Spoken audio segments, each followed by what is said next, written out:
deception at the gambling table. Yet, I wish to share a fundamental truth derived from my experiences. Steer clear of gambling, for in 10 bets, 9 are deceitful, and in every wager, there is certain loss. The day I was cast out by my uncle, I first bowed to my aunt, expressing my gratitude for the years of nurturing me. Then, I warned my uncle that should he ever lay a hand on her again, I would ensure his demise. My name is Chulu. Since my birth, my parents entrusted me to my aunt's care. Initially, my uncle treated me with great kindness, though it was not out of affection rather. It was because my parents frequently sent him money as gratitude for looking after me. The sums were substantial, enough that my uncle would drunkenly declare me his golden goose. In my youth, I remained oblivious to my parents' true occupations until one fateful summer day when my father returned not on his own, but carried back on a stretcher, his limbs severed and his body swathed in blood-soaked bandages. In his dying breaths, he imparted a singular piece of advice. Live as an ordinary person, lead a simple life, and never touch gambling. That day, I shed every tear I possessed, and from that moment on, laughter seemed to abandon me. After my father's passing, my mother vanished from my life. Devoid of my parents' financial support, my uncle's demeanor soured, devolving from verbal abuse to brutal beatings, with his son, Li Dabiao, joining in the torment. I vividly recall the tally of their assaults: 2,436 slaps, 3,487 kicks, and 2,329 punches, along with 336 strikes from whips and rods. Were it not for my aunt's protection, I might have perished under their cruelty. I harbored deep resentment towards them, my memory sharp and unforgiving. At that time, I lacked the ability to fight back, yet I mastered the art of enduring pain. After being expelled from my home, I sought refuge with Lu Yi, whose true name was never revealed to me. I called him Lu Yi after he learned my name. He arrived in our town 2 years after my father's death, claiming to be the world's greatest magician and offering to impart his skills to me. Indeed, his magic was remarkable. Cards, mahjong, dice, and pai gow danced in his hands, appearing and disappearing at will. Thus, at the age of 7, I began my tutelage under Lu Yi, learning what he termed magic. Lu Yi was a man of extraordinary nonchalance. His days were spent overseeing my practice while indulging in wine and revelry. With a peculiar fascination for women, even at the age of 60, he pursued pleasures nightly. Lu Yi even introduced me to women, young and plump, adorned with layers of makeup. Yet, when one attempted to seduce me, I simply dismissed her with a single word: leave. It was not that I lacked attraction to women, rather, I desired a partner who was submissive, obedient, and loyal, one who would revere me as their sovereign, akin to the big king in a deck of cards. It was not until later that I learned from a woman, glistening with sweat in my embrace, that the big king in cards actually signified a fool. On my 20th birthday, Lu Yi treated me to a lavish meal at Zue Xiang Lu, the finest establishment in our town. In a quaintly decorated private room, Lu Yi, with his silver hair and a golden sandalwood pipe, exuded a relaxed charm. Pour the wine, he instructed. The porcelain vessel contained 30-year-old bamboo leaf liquor, its fragrance enveloping us as it filled the jade green bowl. Xiao Lu, how long have you been with me? He inquired. 13 years, 2 months, and 22 days, I replied. What have I taught you? Cheating technique. And what are cheating techniques? Methods to deceive and achieve the impossible. Lu Yi nodded, seemingly satisfied with my response. He then raised the bowl and declared, with this drink, you shall graduate. From this moment on, you need not follow me any longer. I had anticipated this day, though I never expected it to arrive on my 20th birthday. As the liquor burned down my throat, Lu Yi continued, remember, you have learned the art of cheating, you have entered the realm of deception, and you now walk the path of the con artist. From now on, you're no longer an ordinary individual, you are a seasoned con artist. The blue path refers to all gamblers and con artists. If you gamble, you tread the blue path. Reflecting on my father's dying wish for me to live as an ordinary person, I found it ironic that, after all these years, I had become a blue path con artist. Such is the unpredictable nature of life. Xiao Lu, let me ask you again. Do you wish to be a master or a subordinate? A master, I asserted, for who would willingly choose to be a subordinate? Very well. Since you aspire to be a master, I expect you to utilize all you have learned over the past decade to make your name known throughout the world of con artists within 3 years. 3 years? Could I truly achieve this? I felt a wave of uncertainty wash over me. Despite accompanying Lu Yi to countless gambling events and casinos, I had never actually participated myself. I was unaware of my true skill level in the art of deception, yet I nodded in agreement. Lu Yi had once told me that the greatest challenge for a con artist lies not in technique, but in mindset. In front of countless spectators, the ability to showcase one's lifelong learning is paramount. Very well, from now on, you shall navigate the world of con artists on your own. Lu Yi spoke lightly, yet I discerned a hint of reluctance in his gaze. The world of con artists? Where is it? I asked, gazing out the window in confusion. Step outside, and you shall find the world awaits you. Chapter 2. Cheating at Mahjong. The world I imagined, steeped in the allure of the underbelly, was one of flashing blades and torrential bloodshed. Yet, upon my arrival in the city from my quaint hometown, I discerned that everything was rather similar. The only distinction lay in the vibrant nightlife, towering skyscrapers, and the incessant flow of traffic. As I departed, Sixth Master bestowed upon me a mere 100 yuan for travel expenses. Despite his affluence, as evidenced by his numerous female companions, he deemed this amount sufficient, proclaiming that money and women abound in the world. One must seek them out for oneself. Yet, I was at a loss as to where to embark on this quest. Residing in a remote northern city where bathing culture thrived, I sought employment to sustain myself. I secured a position as a service attendant at Tianxiang Bathhouse, responsible for distributing supplies throughout various bathing areas, though the women's section was off-limits. This endeavor occupied 6 months of my life. On a particular afternoon, after distributing supplies and preparing to leave, my supervisor, Ho Jun, summoned me to the manager's office on the 6th floor to deliver a fruit platter to Sister May. Sister May, our manager, was a striking woman in her mid-20s. I distinctly remember the first time I laid eyes on her. I was taken aback by her beauty, surpassing that of the courtesans Sixth Master had previously consorted with. Standing approximately 1.7 meters tall, her skin was fair and smooth, exuding an ethereal quality. Particularly captivating were her long, fair legs that shimmered with a luminous glow, leaving any man who beheld her utterly enchanted. As I entered her office with the fruit platter, I noticed she was engaged in a game of mahjong in the adjacent room. The staff was well aware of her penchant for mahjong. During her leisure, she often played a few rounds upstairs. Many men would vie for her attention, eager to be in her company. Sister May, this platter is for you, I announced, placing it down and preparing to leave. Wait a moment, she suddenly called out to me. Pointing to a teapot nearby, she instructed, change the tea and brew a fresh pot using the Mingxian Longjing from beneath my desk. I commenced boiling water for tea, standing at a distance while observing the mahjong game. They were playing the commonly favored Tuideo Hu variant, with stakes of 100 yuan. Do not underestimate this amount, for the scoring system can lead to significant wins or losses, often reaching tens of thousands. From my vantage point, I could see Sister May's hand as well as that of her opponent, a woman of similar age, but with a markedly different demeanor. This woman was quite attractive, yet her heavy makeup and revealing attire, a low-cut black blouse, betrayed an air of desperation. After observing for a while, I began to feel perplexed. I had initially assumed this was a casual gathering among friends, but it soon became apparent that the woman in black and the man across from her were engaging in suspicious behavior, seemingly collaborating in their play. Their method of cheating was rudimentary, relying on hand signals to communicate their intentions. The black-clad woman possessed a hand that was a complete set of pairs. With her left thumb curled back and her right hand resting on the edge of the tiles, her gaze remained fixed on her cards, oblivious to her surroundings. In contrast, the man opposite her exhibited a wandering gaze, frequently glancing at her hand. After a few rounds, he played an 8 of dots, which she immediately claimed. I pondered whether this was mere coincidence. However, after claiming her tile, she maintained her hand position, leading me to surmise that if she were indeed cheating, her desired tile would likely be a 5 of dots. Sure enough, within 2 rounds, the 5 of dots was played, and the woman quickly declared a winning hand. The scoring was impressive, self-drawn, a pure hand without terminals, and a complete set of pairs, totaling 24 points. Sister May and her opponents each lost 2,400 yuan.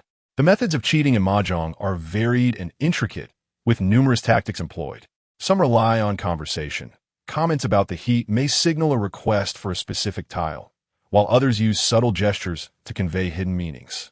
Though I was certain the two were cheating, I remained unaware of their connection to Sister May, and I had no intention of revealing their scheme. As I prepared to depart after brewing the tea, the man opposite Sister May received a phone call.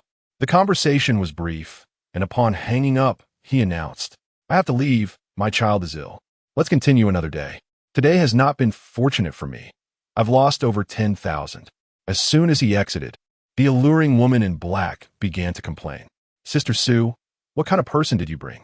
He leaves mid-game, claiming his child is sick. I suspect he simply cannot bear to lose.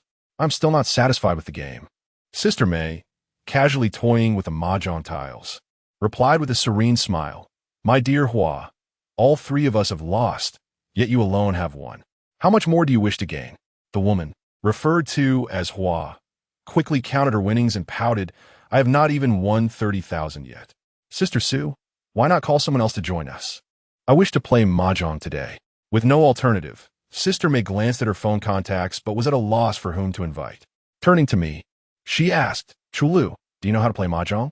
Come join us for a few rounds." I was taken aback by her sudden invitation, but promptly replied, "I know a little, but your stakes are quite high. I may not be able to keep up." In truth, even without betting, I could assure myself of victory in such games. After all, the years I spent mastering the art of cheating were not in vain. Sixth Master had taught me that a skilled cheater must exude an air of humility and feigned ignorance.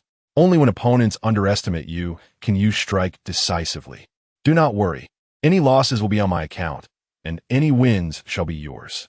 "Come on," Sister May declared, producing a stack of 10,000 yuan and tossing it to the table. "You just sit there and lend us a hand." Without further hesitation, I took my seat opposite Sister May. In the year 2000, mahjong machines were still non-existent in our region. We played with traditional tiles.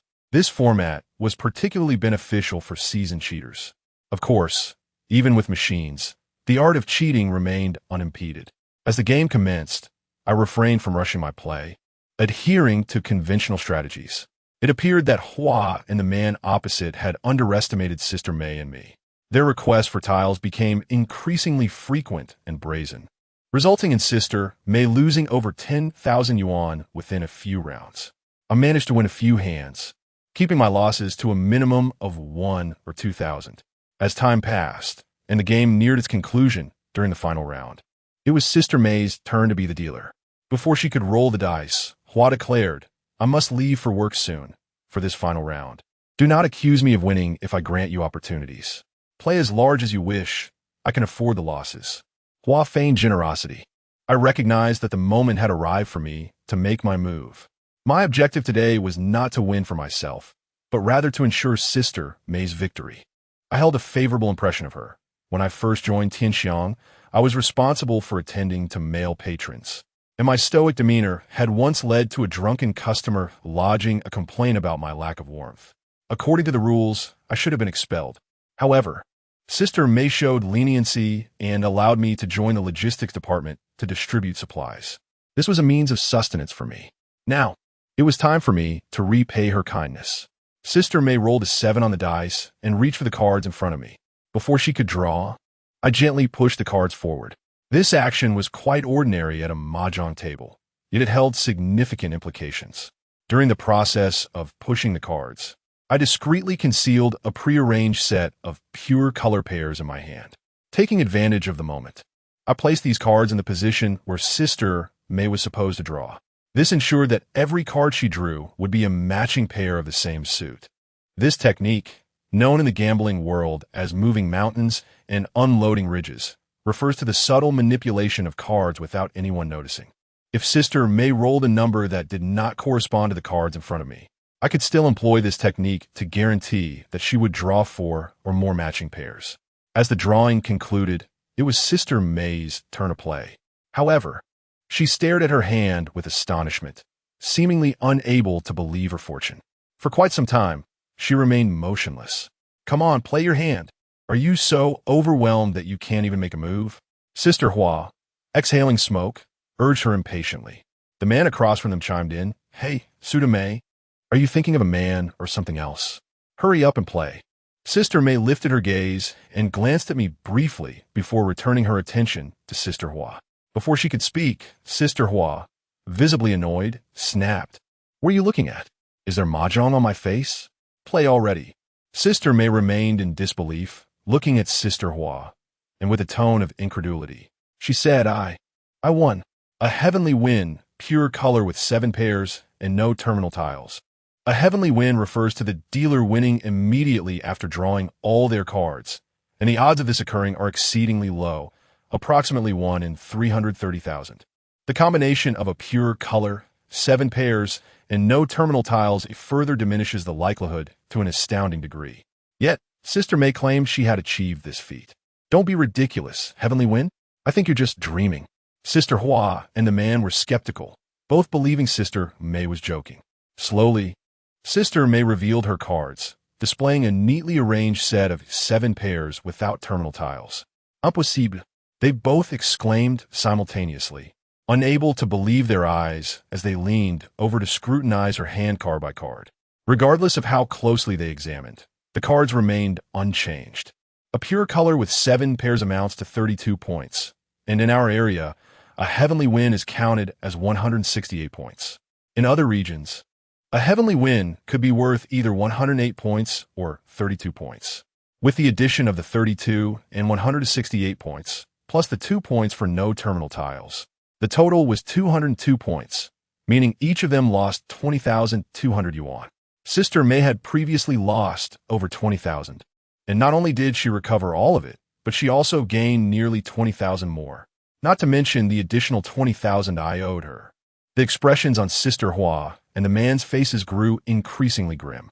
After laboring all afternoon with their underhanded tactics, they now faced a loss. Suddenly, Sister Hua turned to glare at me, exclaiming, "You little virgin, do you and Sume have something going on?" My heart sank. Had Sister Hua figured it out? What gone awry? Had I underestimated her? Could she really discern my sleight of hand? This shouldn't be possible. Moving mountains and unloading ridges relies heavily on speed. At my peak performance, Sixth Master once claimed that my hand speed was among the fastest he had ever witnessed. Even he would find it difficult to detect my card manipulation unless he was aware of it beforehand. What could possibly be between Sister May and me? Sister May hastily interjected, attempting to clarify. Sister Hua rolled her eyes, scoffing, "I see something's up with you too. Sume, have you slept with this little virgin? Otherwise, how could your luck suddenly turn so favorable?" As Sister Hua spoke, my previously anxious heart settled. Sister May, unfazed by Sister Hua's jest, continued, "After playing mahjong for so long, this is my first time experiencing a heavenly win, especially with 7 pairs of pure color. I still find it hard to believe." Sister Hua clicked her tongue, but ultimately paid up. Sister May continued to be the dealer. In this round, I didn't allow her to win too much, merely achieving a standard pair win. In the following rounds, Sister May won several more times. Though not substantial amounts, she ultimately amassed around 8 or 9,000. The game concluded amidst Sister Hua's complaints. They returned all the winnings and each lost over 10,000. Once they departed, only Sister May and I remained in the office. I stood and placed the remaining few thousand yuan in front of Sister May, saying, "I apologize, Sister May. I've lost over 3,000, not counting that heavenly win." Sister May neither glanced at the money nor spoke. Instead, she scrutinized me from head to toe, her gaze filled with curiosity and confusion. After a while, she suddenly asked, "Chulu, how long have you been at Tianxiang?" "Half a year. It seems you never smile." I fell silent, unable to respond. Witnessing my father suffer and die before me, living under the roof of others while enduring torment, even unaware of my mother's whereabouts. I truly didn't know what could possibly bring me joy in this world. Noticing my silence, Sister May pressed on, "What do you think of me?" "Not bad," I answered honestly. "Then let me ask you something. Can you tell me the truth?" "Go ahead. Are you cheating?" I was taken aback and looked up at Sister May. The phrase cheating is a slang term in northern gambling circles, implying that the other party understands gambling techniques and employs deceit. I had assumed that Sister May was merely a bathing manager who enjoyed playing mahjong. I never expected her to speak in gambling jargon. Could she be one of those who engages in deceitful practices? However, she didn't seem like it. I shook my head. Sister May, I don't understand what you mean. Sister May smiled, her alluring eyes fixed on me. Are you playing dumb with me? I consider myself fortunate, but I cannot believe that my luck would hold out until the last hand, allowing me to draw a heavenly win with 7 pairs of pure color. Fine, let us say my luck was extraordinary, but why is it that in the subsequent hands, whatever I wanted to meld or declare, you managed to play precisely what I needed? She paused deliberately before continuing, especially under the circumstance where Tao Hua and that man were working together to cheat. You claim you're not cheating. Should I believe you? I was momentarily stunned. It turned out Sister May had known all along about Tao Hua and the man's collusion. If she was aware, why didn't she expose it and continue playing with them? If you don't trust me, there's nothing I can do. I offered no explanation. I did not feel compelled to be polite or respectful simply because Sister May was my manager. Rather, I maintained my previous demeanor, cold and distant, akin to conversing with a stranger. This behavior was not due to a lack of understanding of social niceties or a desire to feign superiority. Sixth Master had once said that a professional cheat must possess not only the skill of deception, but also an unwavering sense of pride. Otherwise, regardless of how skilled you are, your patrons will view you merely as a tool for profit. When things go awry, you will undoubtedly take the blame.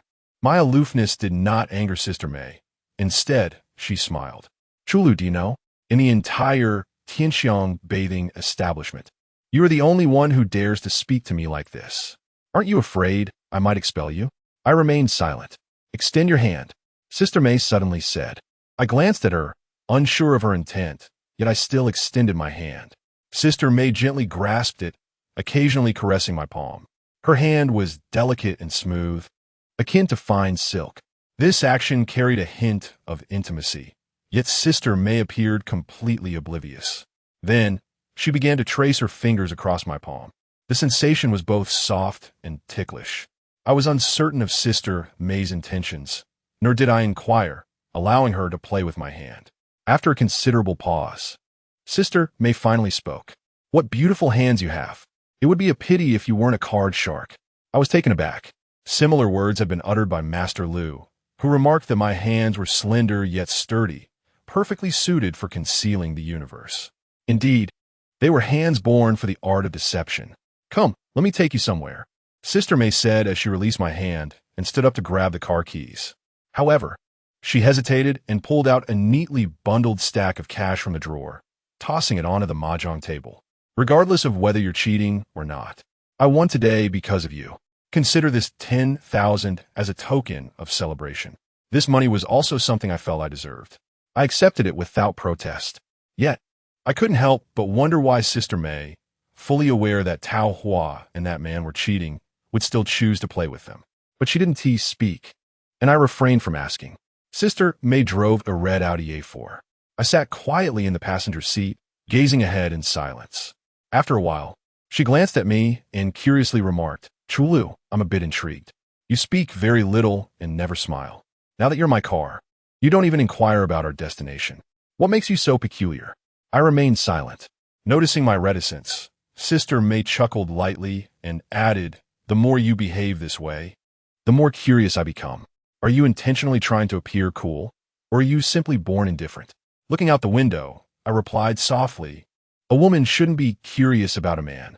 Despite my youth, my tone carried an air of wisdom beyond my years. Sister May couldn't help but laugh, turning to me with a teasing retort.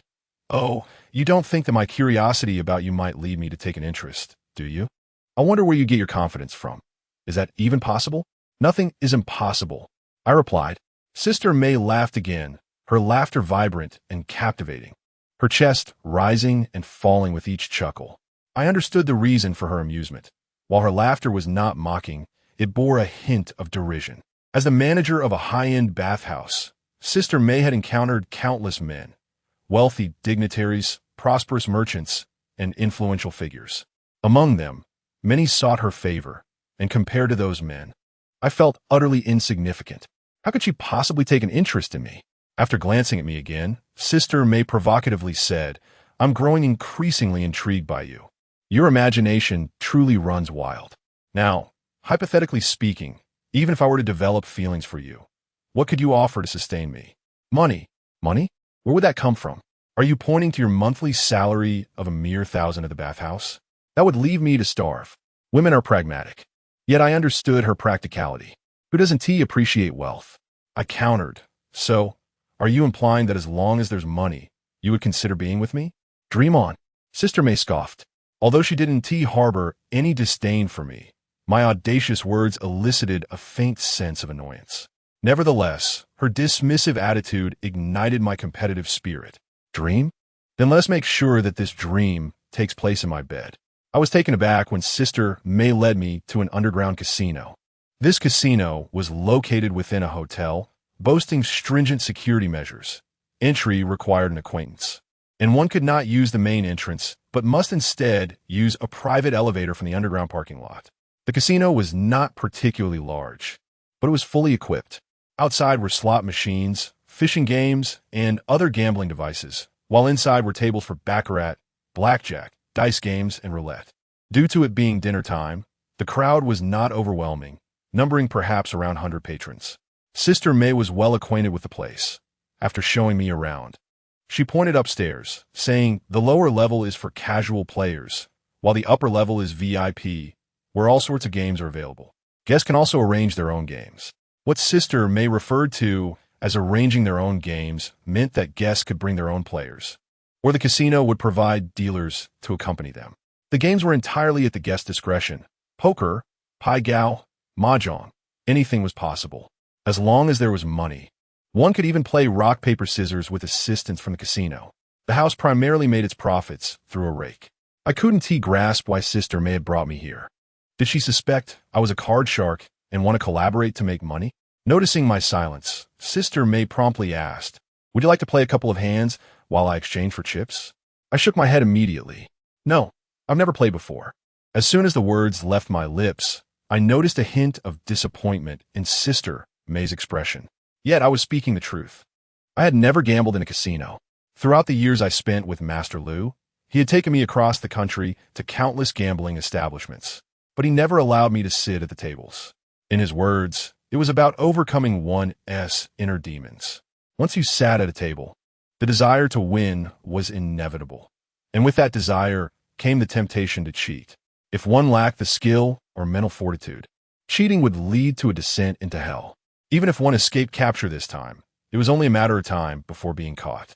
Only by cultivating a transcendent mindset, treating the chaos of the world as inconsequential, could one sit at the table and engage in deceit. Sister May seemed reluctant to give up, pressing me again. "Chulu, don't you want to earn a bit more money?" Chapter 5. Playing Big 2. Who doesn't love money? I'm no exception. However, I didn't quite understand Sister May's intentions, so I asked, "How do I earn it?" Sister May surveyed the casino and pointed to two individuals behind the blackjack table. "Do you see that person in the white shirt and black vest?" She asked the dealer. "The person next to her is the chip runner. I know the owner of this establishment. If you're interested, I could introduce you to work as a chip runner here. Your monthly salary at the bathhouse is 1,000.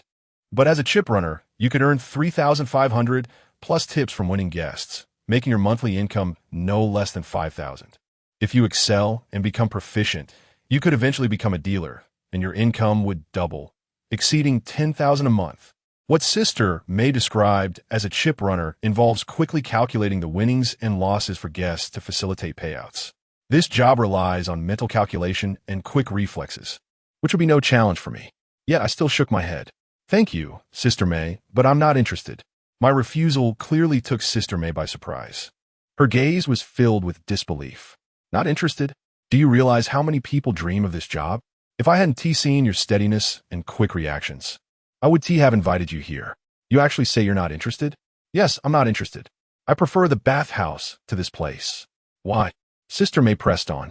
"Because of the bathhouse, I get to see you every day."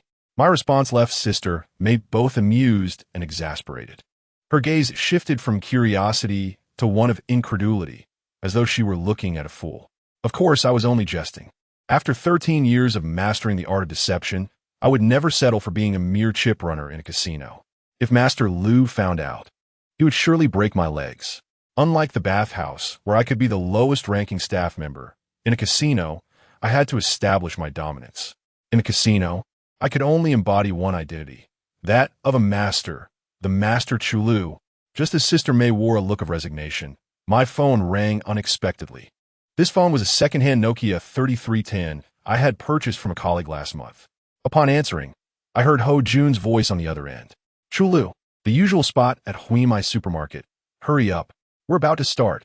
Ho Jun was the leader of the male bathing area, known for his charming demeanor, which had endeared him to Sister May. The usual spot he referred to was a small supermarket owned by a friend of his, where he often gathered some colleagues after work for a game of Big Two. I frequently participated as well. After bidding farewell to Sister May, I made my way directly to Huimai Supermarket, a modest establishment located on a busy street. In our leisurely gatherings, we often retreat to a small back room. By the time I arrived, there were already 5 or 6 familiar faces present. Among them were several attendants from our bathing establishment, and notably, there was also Ho Jun's childhood friend, Zheng Cheng, affectionately nicknamed Old Hay. Old Hay, a robust figure with a fierce countenance and a physique adorned with muscular definition, instilled a sense of trepidation in anyone who beheld him. According to Ho Jun, Old Hay was once a member of the provincial Sanda team, renowned for his exceptional skills, and was on the verge of joining the national team. However, due to an unfortunate incident involving the mistress of a certain leader within the Provincial Sports Bureau, he was expelled in a fit of rage.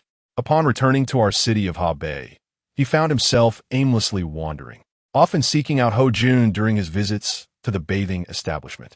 In our usual games of Zijinhua, he would participate as well. Typically, Ho Jun would come alone, but this time he brought along his girlfriend, Chun Xiaoxue, a massage therapist at our establishment. She was quite attractive, although her sharp tongue and snobbish demeanor made her less than amiable towards those of us in the lower echelons of service. Often, when greeted by a staff member, she would turn her nose up, feigning ignorance. Once there were enough players, Ho Jun called for the boss to bring out the cards, and the game commenced. The stakes were modest, a 5 yuan ante with a 10 yuan cap. This meant that the maximum bet could only be 10 yuan. But if someone decided to call 10 with a concealed hand, those who wished to match would have to wager 20. Though the game appeared trivial, the outcomes often resulted in losses or gains of 1 or 2,000 yuan, a staggering sum for the attendants, whose monthly wages barely reached 1,000. It was not uncommon for a single game to cost them a month's salary. In this environment, I never resorted to cheating, not out of compassion, but because I could still win without it. The money I earned allowed me to rent my own apartment rather than residing in the company dormitory. My success was not due to exceptional luck or skill, but rather my acquaintance with the game's intricacies, particularly through Ho Jun, who always brought marked cards, known as magical cards. To the untrained eye, these cards seemed indistinguishable from regular ones, yet each bore subtle markings that revealed their suits and values. This elementary form of cheating was not lost on me, allowing me to win without suspicion. To avoid arousing any doubts, I would sometimes purposely lose a few rounds, ensuring my presence remained inconspicuous while I accumulated some pocket money. As the game unfolded, everyone was engrossed in play, as usual. Although Ho Jun was aware of the marked cards, he had a tendency to lose focus. After glimpsing a couple of hands, he struggled to discern the other's cards, especially since habitual players tended to group their cards together. Today, luck was not on his side, and despite knowing his own hand, he was oblivious to the cards of others, leading to a series of losses. When a colleague from the bathing establishment took the dealer's position, I was dealt a promising hand, an ace jack and 10 of clubs. Conversely, Ho Jun received a king, 9, and 7 of spades. Positioned diagonally across from Ho Jun, I was somewhat shielded by Old Hay's imposing presence. As the cards were dealt to me, Ho Jun was unable to see them clearly. I swiftly arranged my cards, placing the ace at the bottom and the 10 at the top. Even if Ho Jun caught a glimpse of my 10, it would be inconsequential. Seeing his own hand of spades, Ho Jun began to act theatrically, declaring, "Damn it, I've lost several rounds today. I refuse to lose this one." He placed a 10 yuan bet, which led the other 2 players to fold. My immediate predecessor, eager to recover his losses, matched the bet. Knowing his hand was a pair of 7s, I also decided to call the 10. When it was Old Hay's turn, despite his formidable appearance, he played cautiously and rarely concealed his cards. This time was no different. Upon inspecting his hand of scattered cards, he chose to fold. With only 3 of us remaining in the game, Ho-jun continued to bet while the other 2 of us matched. As the rounds progressed, Ho-jun's confidence began to wane. He nudged Old Hay back, exclaiming, "Move back a bit. I can't see the cards." Old Hay leaned back in his chair, while Ho-jun fixated on my cards, scrutinizing them closely. I was aware that he could only see the top card, and to further conceal my hand, I subtly revealed a corner of the second card while pressing down the identifying mark. This led Ho-jun to see only a jack, completely unaware that it was the jack of clubs. With an ace and a jack in hand, Ho-jun assumed I merely had a straight or a low pair, which reassured him. As the game continued, my predecessor hesitated, eventually deciding to call 20 yuan, believing that with no one having seen their cards, his pair of 7s might triumph. Seeing him examine his cards, I feigned deliberation before also betting 20. Ho-jun, sensing my uncertainty, grew even bolder, stating, "Fortune favors the brave and starves the timid. This time I won't look, I'll go all in." Observing that I was still in, he chose to fold his cards, leaving just the 2 of us in the game. I placed a 20 yuan bet, and he matched with 10. After exchanging bets back and forth for several rounds, Ho-jun hesitated again, aware that he had no insight into my jack on my 3rd card. He turned to Chun Xiaoxiu, asking, "Darling, should we take a look at our cards?" Without a moment's hesitation, she shook her head, asserting, "No peeking. Let us go all in." It became clear to me that Chun Xiaoxiu was also familiar with cards.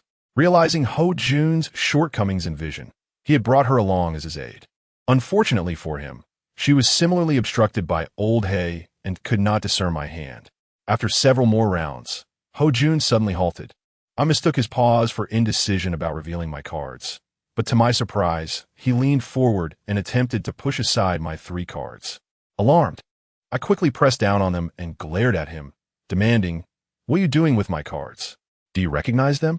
I intended to admonish Ho-jun to behave himself, but he took my reaction as a challenge, defiantly retorting, "If I recognize the cards, would I have lost so much?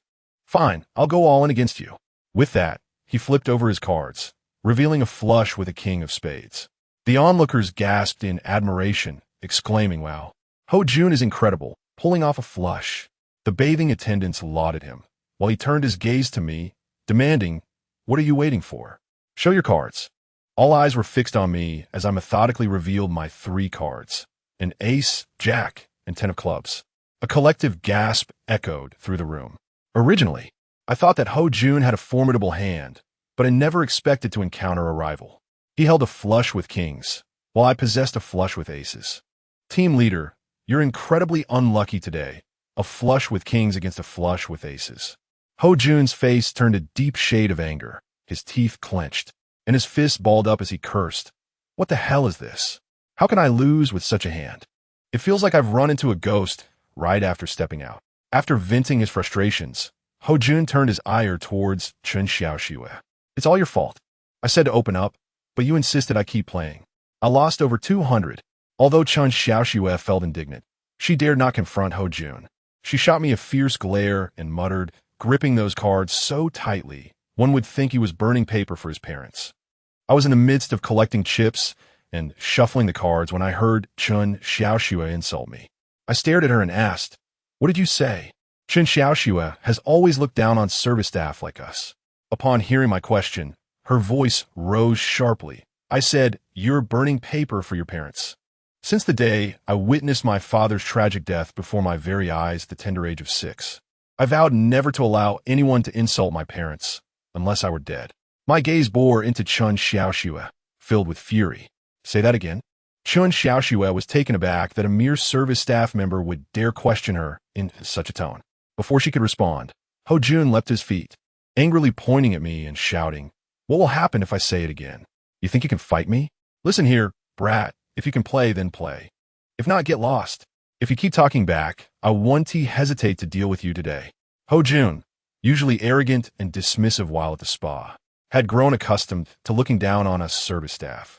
After he spoke, Lao Hei furrowed his brow, expressing his discontent. "Can you even play? If not, just leave. You're wasting our time." I chuckled inwardly. "Play? Of course I can play. Today, I'll show you all how to play." I began shuffling the cards. In the realm of card tricks, shuffling is fundamental. There are numerous techniques: false shuffles, jump shuffles, tilt shuffles, and perfect shuffles, among others. Regardless of the method, the aim is to secure better cards during the deal. The tricks for dealing cards are equally varied. For instance, a jump deal makes it appear as though the top card is being dealt, when in fact, it remains untouched. And cards are dealt starting from the second or third position. There are also bottom deals and middle deals, which follow similar principles by dealing from the bottom or the middle of the deck, respectively. When I first learned to deal, I asked Lao Yi if mastering these tricks would guarantee victory. He shook his head. I further inquired how one could ensure a win. Lao Yi replied that there was only one surefire way: do not gamble. I understood the logic, yet as a con artist, my fate was intertwined with the gambling world. Chapter 7. A high-stakes bet. I began dealing the cards. With a complete deck of 52 cards, I could choose any card to deal at will. Even if you watched intently, I could slow my hand speed significantly, and you would remain oblivious. For me, this was merely child's play, a basic skill in the art of deception. After losing considerably, both Ho Jun and Chun Xiaoxue stood up, their eyes fixed on my hands to ensure they could see every card I dealt. While dealing cards to others, I maintained a normal pace. But when it came to my own cards, I would shield the back markings with my fingers. Once the cards were on the table, I promptly covered them with a cigarette box, ensuring that neither of them could glimpse my whole cards, no matter how closely they stared. Once dealing was complete, both Ho Jun and Chun Xiaoxue appeared agitated. More accurately, they were tense. Their hands were substantial enough that they feared the other might fold. As the dealer, I was supposed to place my bet first. Before I could reach for my money, Ho Jun suddenly spoke up. "Chulu, do you dare to play another round with me? I refuse to believe you can win against me this time." Chun Xiaoxue chimed in eagerly. "If you're still a man, Chulu, continue playing with my husband. If you win, I'll find you a girl tomorrow from our spa. You can choose anyone you like." The two of them engaged in a back and forth, using both provocation and the allure of a beautiful woman to entice me. "All right, I'll play," I replied, placing a bet of 10 yuan. My next opponent was Lao He. True to form, he chose not to play aggressively and opted to look at his cards. His approach resembled that of many foolish gamblers. He rubbed the cards vigorously before peering at them, as if this would somehow enhance their value. Upon seeing the 3 cards in his hand, Lao He's breathing noticeably quickened, and his dark complexion took on a reddish hue. He had a strong hand. Since starting to play, he had never drawn such a powerful set of cards. Naturally, I knew what he held, as did Ho Jun and Chun Xiaoxue. 3 jacks, a triplet. Suppressing his excitement, Lao He quickly called for a bet of 20. Ho Jun, not wanting to see his cards, matched the bet with 10. The other players at the table opted to view their cards without betting. Thus, we continued taking turns, each unwilling to fold. In the early 2000s, the rules of this variant of poker dictated that 3 players could not reveal their cards. This meant that to compare hands, only 2 players could remain in the game. This led some to employ a rather unscrupulous tactic known as 2 ghosts suppressing 1. 2 players would bet without regard for the strength of their hands, as long as they had sufficient funds to keep betting. The player being pressured, regardless of how strong their hand was, could not reveal it. Eventually, when their funds were exhausted, they would be eliminated. I once heard of a gambler who held a triplet of aces, but was ultimately forced to forfeit due to lack of funds, leading him to despair and jump to his death. Before long, over 1,000 yuan had accumulated on the table. Because Lao He had seen his cards early, he consistently called for 20, resulting in him having only a little over 100 left in front of him. Glancing at Ho Yun, why not fold? Let us see who is better between me and this kid. He winked at Ho Jun, intending to convey that he had a strong hand. However, Ho Jun immediately rejected the suggestion. "Why should I fold? I intend to go all in today. If you don't have the funds, I can lend you some." This was Ho Jun's true nature. He professed that Lao He was his best brother, yet he was fully aware that his hand was superior to Lao He's and still offered to lend him money. This scoundrel was willing to exploit anyone. He proceeded to stake 800 yuan, lending it to Lao He, while he himself had just over 1,000 left on the table. Since I had previously won, I had around 1,500 remaining. The 3 of us continued betting, and after several rounds, Lao He found himself with only a few dozen yuan left from the 800 he had borrowed. Clutching his cards, he proposed, "Why don't we just settle this round? Let us reveal our cards and see who has the best hand." I remained silent, anticipating that Ho Jun would surely disagree. As expected, he firmly stated, "No way. If you don't have the funds, just borrow some. Otherwise, don't play." Ho Jun's tone was resolute, leaving no room for negotiation. Lao He, equally furious, slammed his cards onto the table and shouted, "I have a triplet of jacks. How can I fold?" No one expected the hot-tempered Lao He to reveal his hand. The table erupted in gasps of astonishment. A triplet is the strongest hand in this variant of poker, surpassed only by a triplet of queens, kings, or aces. "You lend me the money, and I'll match him," Lao He insisted, still trying to persuade Ho Jun. However, Ho Jun was clearly displeased with Lao He's reveal. He frowned and replied curtly, "I won't lend you anything. This is all I have left. I intend to play this through." Lao He, infuriated yet powerless, had exhausted his funds and could only mutter in frustration, "Fine, you two play. I'm not matching anymore. I'll see whose hand can beat mine." Now, only Ho Jun and I remained at the table.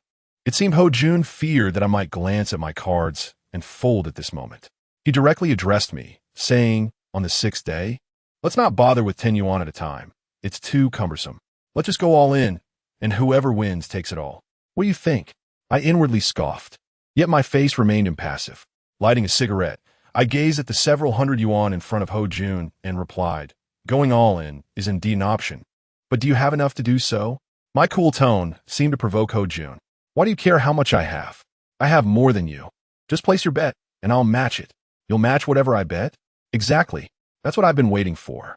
Slowly, I reached into my pocket, revealing a stack of 100 yuan notes. This was the lucky money Mei Jia had given me after our afternoon mahjong game. 10,000. I'm all in." 10,000? The players at the table were taken aback, all eyes turning towards me. They were astonished that I could possess such a sum, considering that Ho Jun, the highest earner among us, only made 1,500 a month. To us, at the bottom of the social ladder, 10,000 was akin to a fortune. Ho Jun stared at the stack of money bound with rubber bands, his expression a mix of surprise and greed, convinced that all this money was his. "Boss, come here," Ho Jun shouted towards the door. The boss entered, and Ho Jun immediately asked, "How much do you have? Lend it all to me, and I'll repay you when the game ends." The boss, his face twitching in resignation, replied, "I used most of my money for supplies this morning. I only have a little over 800 left." 800? That's far too little. Ho Jun frowned and turned to the others at the table. "How much do you all have? Lend it to me." Unfortunately, the combined total of their money was barely 2,000. With no other options, he turned to Chun Xiaoxue. "What about you? How much do you have left?" Upon hearing about money, Chun Xiaoxue visibly frowned. "I only have 300 left. Didn't I already give you all my money? How else could I have anything? Why don't you just bet me instead?" She shot Ho Jun a disdainful look. Ho Jun, feeling helpless, turned to me and proposed, on the sixth day, "Why don't you wait for me a moment? I'll go borrow some and be right back." I didn't refuse, but added a condition. "Sure, but from this moment on, the clock is ticking. If you don't return within an hour, you forfeit your hand." Ho Yun hesitated. His friends were all from the same low-income background, and it would be difficult to gather 10,000 in an hour. Yet, staring at the red 100 yuan notes on the table, he was loath to give up. Suddenly, he turned his gaze back to Chun Xiaoxue. Chapter 8. No rules. Chun Xiaoxue looked at Ho Jun as well. They locked eyes for a while before Ho Jun suddenly said to me, "I'll bet my girlfriend. If you win this hand, Xiaoxue will go with you today. You can do whatever you want with her. How about it?"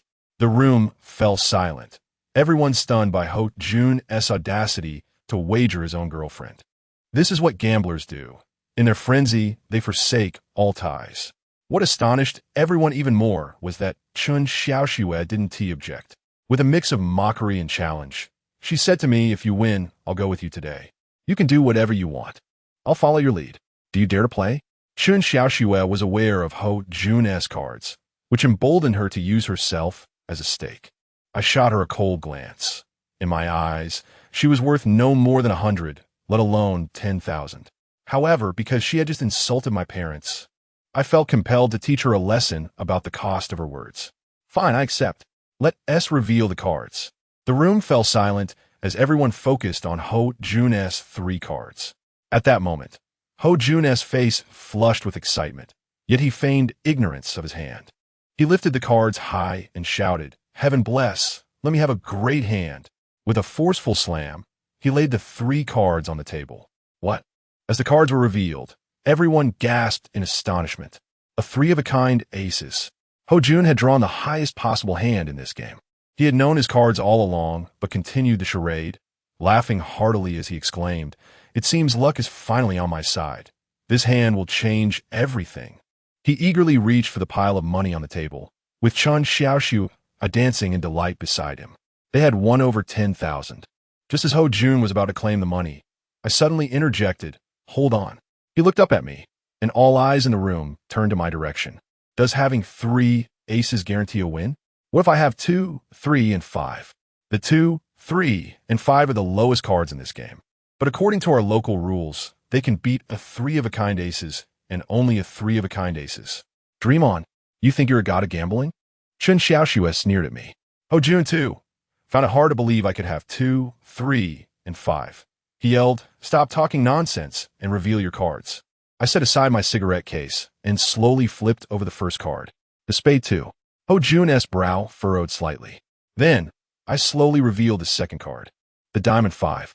The atmosphere turned tense as everyone's gaze fixated on the last card in my hand, while Ho Jun's hands trembled on the table. Suddenly, I shouted, "Come on, give me a 3. With that cry, I slammed the third card down on the table. A heart 3 lay prominently on the surface. The room fell into a profound silence. Everyone was dumbfounded, seemingly unable to comprehend the scene before them. A 3-of-a-kind aces had indeed met 2, 3, and 5. Such a hand was exceedingly rare, and yet here it was. It took a long moment before Ho Jun slumped into his chair, utterly defeated. He had been so certain that the money was his, only to find it had slipped away, along with his girlfriend, albeit for just a day. How could it be so fortuitous? After a brief pause, Ho Jun looked up at me and said, "You must have cheated. Otherwise, how could this happen?" He wasn't completely foolish. He suspected I had cheated. Indeed, I had. But my methods were far beyond his comprehension. I maintained an air of disdain and replied slowly, "Ho Jun, you chose the venue, you gathered the players, and you bought the cards. Yet you accuse me of cheating? Does that make any sense? Besides, do you have any evidence?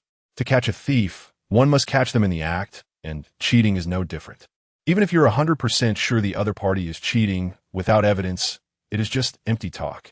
Therefore, when Master Lu taught me how to cheat, he emphasized that whether in a small game or a large casino, one must never leave behind any traces. As long as there is no evidence, even the King of Heaven cannot do anything about it. I gathered up the money on the table, having made a tidy profit after deducting my stake. I had won over 5,000. With the money secured, I turned to Ho Jun and asked, "Ho Jun, you lost. Doesn't that mean your girlfriend should come with me?" Ho Jun's face turned sour, and before Chun Xiaoxiu could respond, he quickly said, "No way." I let out a cold snort. "Fine, if she doesn't come with me, then she must kneel and apologize, calling me Master Lu." I had no intention of taking Chun Xiaoxiu with me. I had no interest in a woman who acted like a prostitute. My goal was merely to teach her a lesson for her disrespectful words. "I won't kneel, and I won't call you anything." Chun Xiaoxiu glared fiercely at me. "Then you have to come with me." I stood my ground. We were at an impasse when Lao He suddenly patted my arm and said, "Buddy, maybe it's time to let this go. You have indeed won money, but surely you wouldn't bring someone's girlfriend home, would you? For the sake of camaraderie, let's leave this matter as it is." Lao He carries an air of the rogue, a man of the underworld. Yet, he and I do not belong to the same realm. I cast a cold glance at Lao He and retorted, if the victor were him, would he let go so easily? What do you mean by that? Lao He's tone bore a hint of discontent. In chess, one must never regret their moves. In gambling, one must accept the stakes. They proposed the wager, and thus they must abide by it. Lao He clearly did not anticipate my resolute refusal. With his eyes gleaming like copper bells, he shouted furiously, "So you mean to disregard my face and insist on taking her away?" I nodded in affirmation. Lao He rose abruptly. "You refuse my courtesy? Then don't blame me for what follows. Come, Let us see how you intend to take her." I couldn't help but frown. As a newcomer to this world, I had encountered a reckless man like Lao He, who flouted the rules. Yet, I still stood up and followed him out of the supermarket. Lao Lu once remarked, "A con artist plays with skill, relying on their ability. Whoever wins must take their due. Otherwise, what is the point of mastering such arts?" Outside the supermarket, Lao He loomed like a black tower, arms crossed, angrily standing by the roadside. The others, who had just been inside, followed suit, watching the spectacle unfold. "You can leave now, and we'll consider this matter resolved. If you still wish to take Chun Xiaoxue, don't say I wasn't courteous." Lao He issued his ultimatum. I responded with a cool demeanor. "Then you are indeed being discourteous to me." As soon as I finished speaking, Lao He's fierce eyes widened, and he advanced with a mighty step, swinging his enormous fist toward my face. It was evident that he was furious. His iron fists moved with a ferocity that was palpable. I quickly raised my hand to block the punch. Although I managed to deflect it, I still stumbled and fell to the ground. Lao He's punch was heavy. With just one blow, I felt a piercing pain in my arm. "Are you ready to concede? Are you still planning to take her?" Lao He stood before me, looking down with an air of superiority. I remained silent, slowly rising to my feet. Fixing my gaze upon Lao He, I coldly declared, "Come again." This was a confrontation where defeat was inevitable. Lao He was a professional fighter, while I had never learned any martial arts. However, I owed my gratitude to my detestable uncle and my estranged cousin, Li Dapio. Their countless beatings had taught me one invaluable skill: how to endure pain. Chapter 9. A gamble for life. Lao He knocked me down time and again, yet I rose repeatedly. The blood trickling from my lips and nose had stained my clothes a vivid red, reminiscent of my father, whose limbs had been broken and whose bandages had turned crimson with blood. Once more I found myself on the ground, marking the 9th time. Lao He, now panting heavily, had lost some of his earlier bravado. "Kid, just say you concede, and I'll let you go." Lao He's tone was almost pleading, yet I remained silent. Slowly rising again, wiping the blood from the corner of my mouth, I glared at him with bloodshot eyes and countered, "I do not concede." "Do you?" My words seemed to push Lao He to the brink. Though I was the one being beaten, I dared to question his resolve. As more onlookers gathered, whispers filled the air. "This kid is stubborn. Just say you concede, and it's over." You have to admire his grit. He refuses to yield even under such punishment. Let us hope it doesn't end in tragedy. Seeing Lao He silent, I licked the blood from my lips again, tasting its metallic tang. "Lao He, if you do not concede, then I shall not either." This matter began as a wager, so let us conclude it as such. I propose a bet. Will you dare to gamble? What shall we wager? Lao He inquit. "Wait for me," I replied, parting the crowd and heading toward the nearby hardware store. The shopkeeper, initially watching the commotion, quickly stepped aside in fright as I approached, bloodied. Inside, I picked up 2 sharp knives, each measuring several inches long, before emerging once more. The proprietor dared not ask for payment, but I placed 100 yuan on a table outside. I am no thief, nor am I a robber. I am a con artist, one with principles. Holding the 2 knives, I slowly approached Lao He. Under the streetlight, my solitary shadow stretched long, the blades glinting ominously in the light.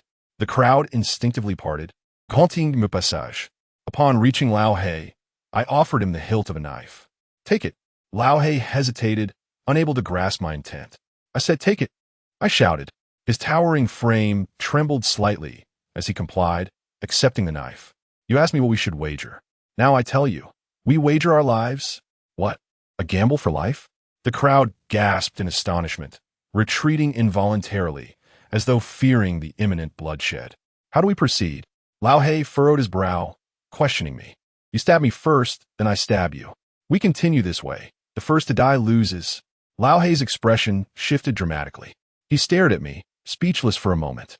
Having fought in the world of martial arts and seen bloodshed, he had never encountered such a method of gambling. "Since I proposed the wager, you shall act first. Come on." I stood there, hands hanging at my sides, my expression impassive as I awaited his move. Lao He's emotions turned tumultuous. Shock, confusion, fear flickered across his face. "Are you going to make your move?" I demanded, and Lao He remained frozen, unable to act. "Fine, if you won't go first, I shall." I tightened my grip on the knife and took measured steps towards him. With every step, Lao Hei's expression reflected increasing terror. Reaching him, I hesitated not for a moment. I thrust the knife toward his abdomen. The crowd gasped in unison, some turning away, unable to bear the sight. "Stop! I concede. You win," Lao Hei bellowed, dropping the knife to the ground as he hastily retreated. My thrust had missed its mark, and Lao Hei, indeed, had conceded. I continued to gaze at him, my expression unyielding. "What did you say? I didn't hear you. I concede. I concede to you." Lao Hei VP, his tone still laced with fear. "Concede to me? Who am I? Chulu. Wrong. From now on, when you see me, you shall call me Grandfather Chulu." Grandfather Chulu. Lao Hei fully submitted, both in heart and spirit. Much later, reflecting on this encounter, Lao Hei would remark that whether in the boxing ring or the underworld, he had faced death before, yet he had never known fear. However, on that day, when gambling with my life, he felt a profound terror, a fear that emanated from deep within. It was as though I were a towering mountain, an insurmountable force that he could only look up to in awe. He described it as a momentum, an overwhelming pressure that left one gasping for breath. Lao Lu had once said, "My life is marked by calamity. My heart harbors the will to kill." Even when I first learned the arts of deception, my spirit and intensity rivaled many masters. Lao Lu believed I was born with such ferocity. Little did he know that had I not witnessed my father's brutal demise or endured relentless torment, I would not possess such an indomitable spirit. The onlookers never anticipated that the confrontation between Lao Hei and myself would culminate in his complete submission. I ceased to pay attention to Lao Hei and instead turned my gaze towards Ho Jun and Chun Xiaoxue, coldly inquiring, "Will you apologize to me? Or will you come with me? The choice is yours." Ho Jun's lips moved as if he wished to say something, yet upon beholding my bloodied appearance, he opted for silence. Chun Xiaoxue, however, boldly declared, "I won't apologize. I will simply accompany you." Without a glance at Ho Jun, she swayed her slender waist and approached me, linking her arm with mine. This intimate gesture suggested that I was her man, not Ho Jun stunned. Ho Jun was left speechless, and I found myself in a state of resignation. My original intention was to have Chun Xiaoxue apologize, a means to chastise her disrespect towards my parents. The notion of taking her with me was merely a ploy to intimidate her. Yet to my astonishment, she truly chose to accompany me, seemingly without a shred of discontent. Thus, I had no choice but to proceed with her by my side. As we passed a small courtyard, an elderly man with a head full of silver hair and a half-moon purple clay teapot called out to me with a hearty laugh. "Young lad, you can't fight, can you?" If I had faced that big fool, a couple of punches from me would have had him searching for his teeth. "Do you believe that?" Amidst the lingering crowd, someone chimed in, "Old Wu, you've started boasting again. With your frail frame, a mere finger could dismantle you." Old Wu chuckled heartily, unfazed by the banter. I had seen this elderly gentleman countless times. Whenever I visited the supermarket to play cards, I would pass by his home, often observing him seated at a small table by the door, sipping tea and chatting. I had anticipated that Chun Xiaoxue would display signs of panic and fear upon being taken away by me. Contrary to my expectations, she exhibited not an ounce of trepidation, instead casting curious glances my way. Chapter 10. Embracing affection. The reason I rented an apartment outside of the company dormitory was for the sake of practicing my skills in secrecy. After all, the art of combat requires constant practice. Upon arriving home, I turned on the lights, illuminating the dimly lit room. I approached my desk and turned to see Chun Xiaoxue examining my quarters with intrigue. She met my gaze with a charming smile and asked, "Why are you looking at me? Haven't you seen a beauty before?" With a flirtatious wink, she sashayed towards me, her hand resting casually upon my arm. Her sultry gaze conveyed a message that I had captured her interest, and she declared, "Today, I am yours. Tell me, what do you wish to do?" As she spoke, her fingers delicately traced my cheek. Observing the alluring Chun Xiaoxue, I maintained a stoic expression. Suddenly, I commanded kneel. Taken aback for a moment, she quickly regained her composure, giggling lightly as she swayed her hips and leisurely sank to her knees before me. Looking up with an endearing tone, she remarked, "Chulu, or should I call you Lord Chulu? How long has it been since you've been with a woman? So eager, aren't you?" As she spoke, her hand reached towards my belt, gently tugging at it. Do men prefer women to kneel and serve them? With a swift motion, I brushed her hand away. Realizing she presumed I sought something more provocative. "What are you thinking? Look at what's on the table." Finally, she turned her attention to the desk, where my father's black and white portrait lay, his only surviving photograph. "Today at the card game, you insulted my parents. Bringing you here and making you kneel is a means for you to pay your respects and apologize to my father." Even Chun Xiaoxue, with her audacity, turned slightly embarrassed upon hearing this. Nonetheless, she complied, lighting incense and kneeling before my father's portrait, muttering her apologies. I, however, paid her no mind and took a clean set of pajamas to take a shower. I had to admit, Lao Hei's punches were quite formidable. My body was bruised all over, and I felt as if every bone ached. This injury would require several days to heal. After my shower and changing into my pajamas, I returned to bed. Chun Xiaoxue continued to explore my room, and upon seeing me lying down, she approached the bedside with a smile, saying, "Chulu, you were quite the man today. Lao Hei was thoroughly intimidated by you. You must be tired. Allow me to give you a foot massage. My skills in this regard are unmatched in our establishment." Without waiting for my consent, she pulled a chair beside the bed and took my foot in her hands. Though I was not well acquainted with Chun Xiaoxue, I recognized her opportunistic nature. Her current display of affection surely had ulterior motives. "Wow, your feet are truly beautiful," she exclaimed. I chuckled inwardly at her flattery, noting how freshly washed they smelled. She even leaned down to plant a kiss on my foot. I remained indifferent, choosing to close my eyes and relax. As she massaged my feet, Chun Xiaoxue suddenly whispered, "Chulu, let me share a secret with you. In the card games, Ho Jun knows the cards being played. The deck he uses is a marked deck, confused by her sudden revelation." I wondered if she had decided not to side with Ho Jun anymore. Of course, I didn't harbor any delusions that she would choose me over him. "Do you know him?" I asked casually, still keeping my eyes shut. "Of course, I don't know him," she replied, but her statement was a blatant lie. She was by Ho Jun's side to assist him in reading the cards. Noticing my silence, she continued, "Chulu, do you truly have the skill to cheat? I can't believe it's merely coincidence.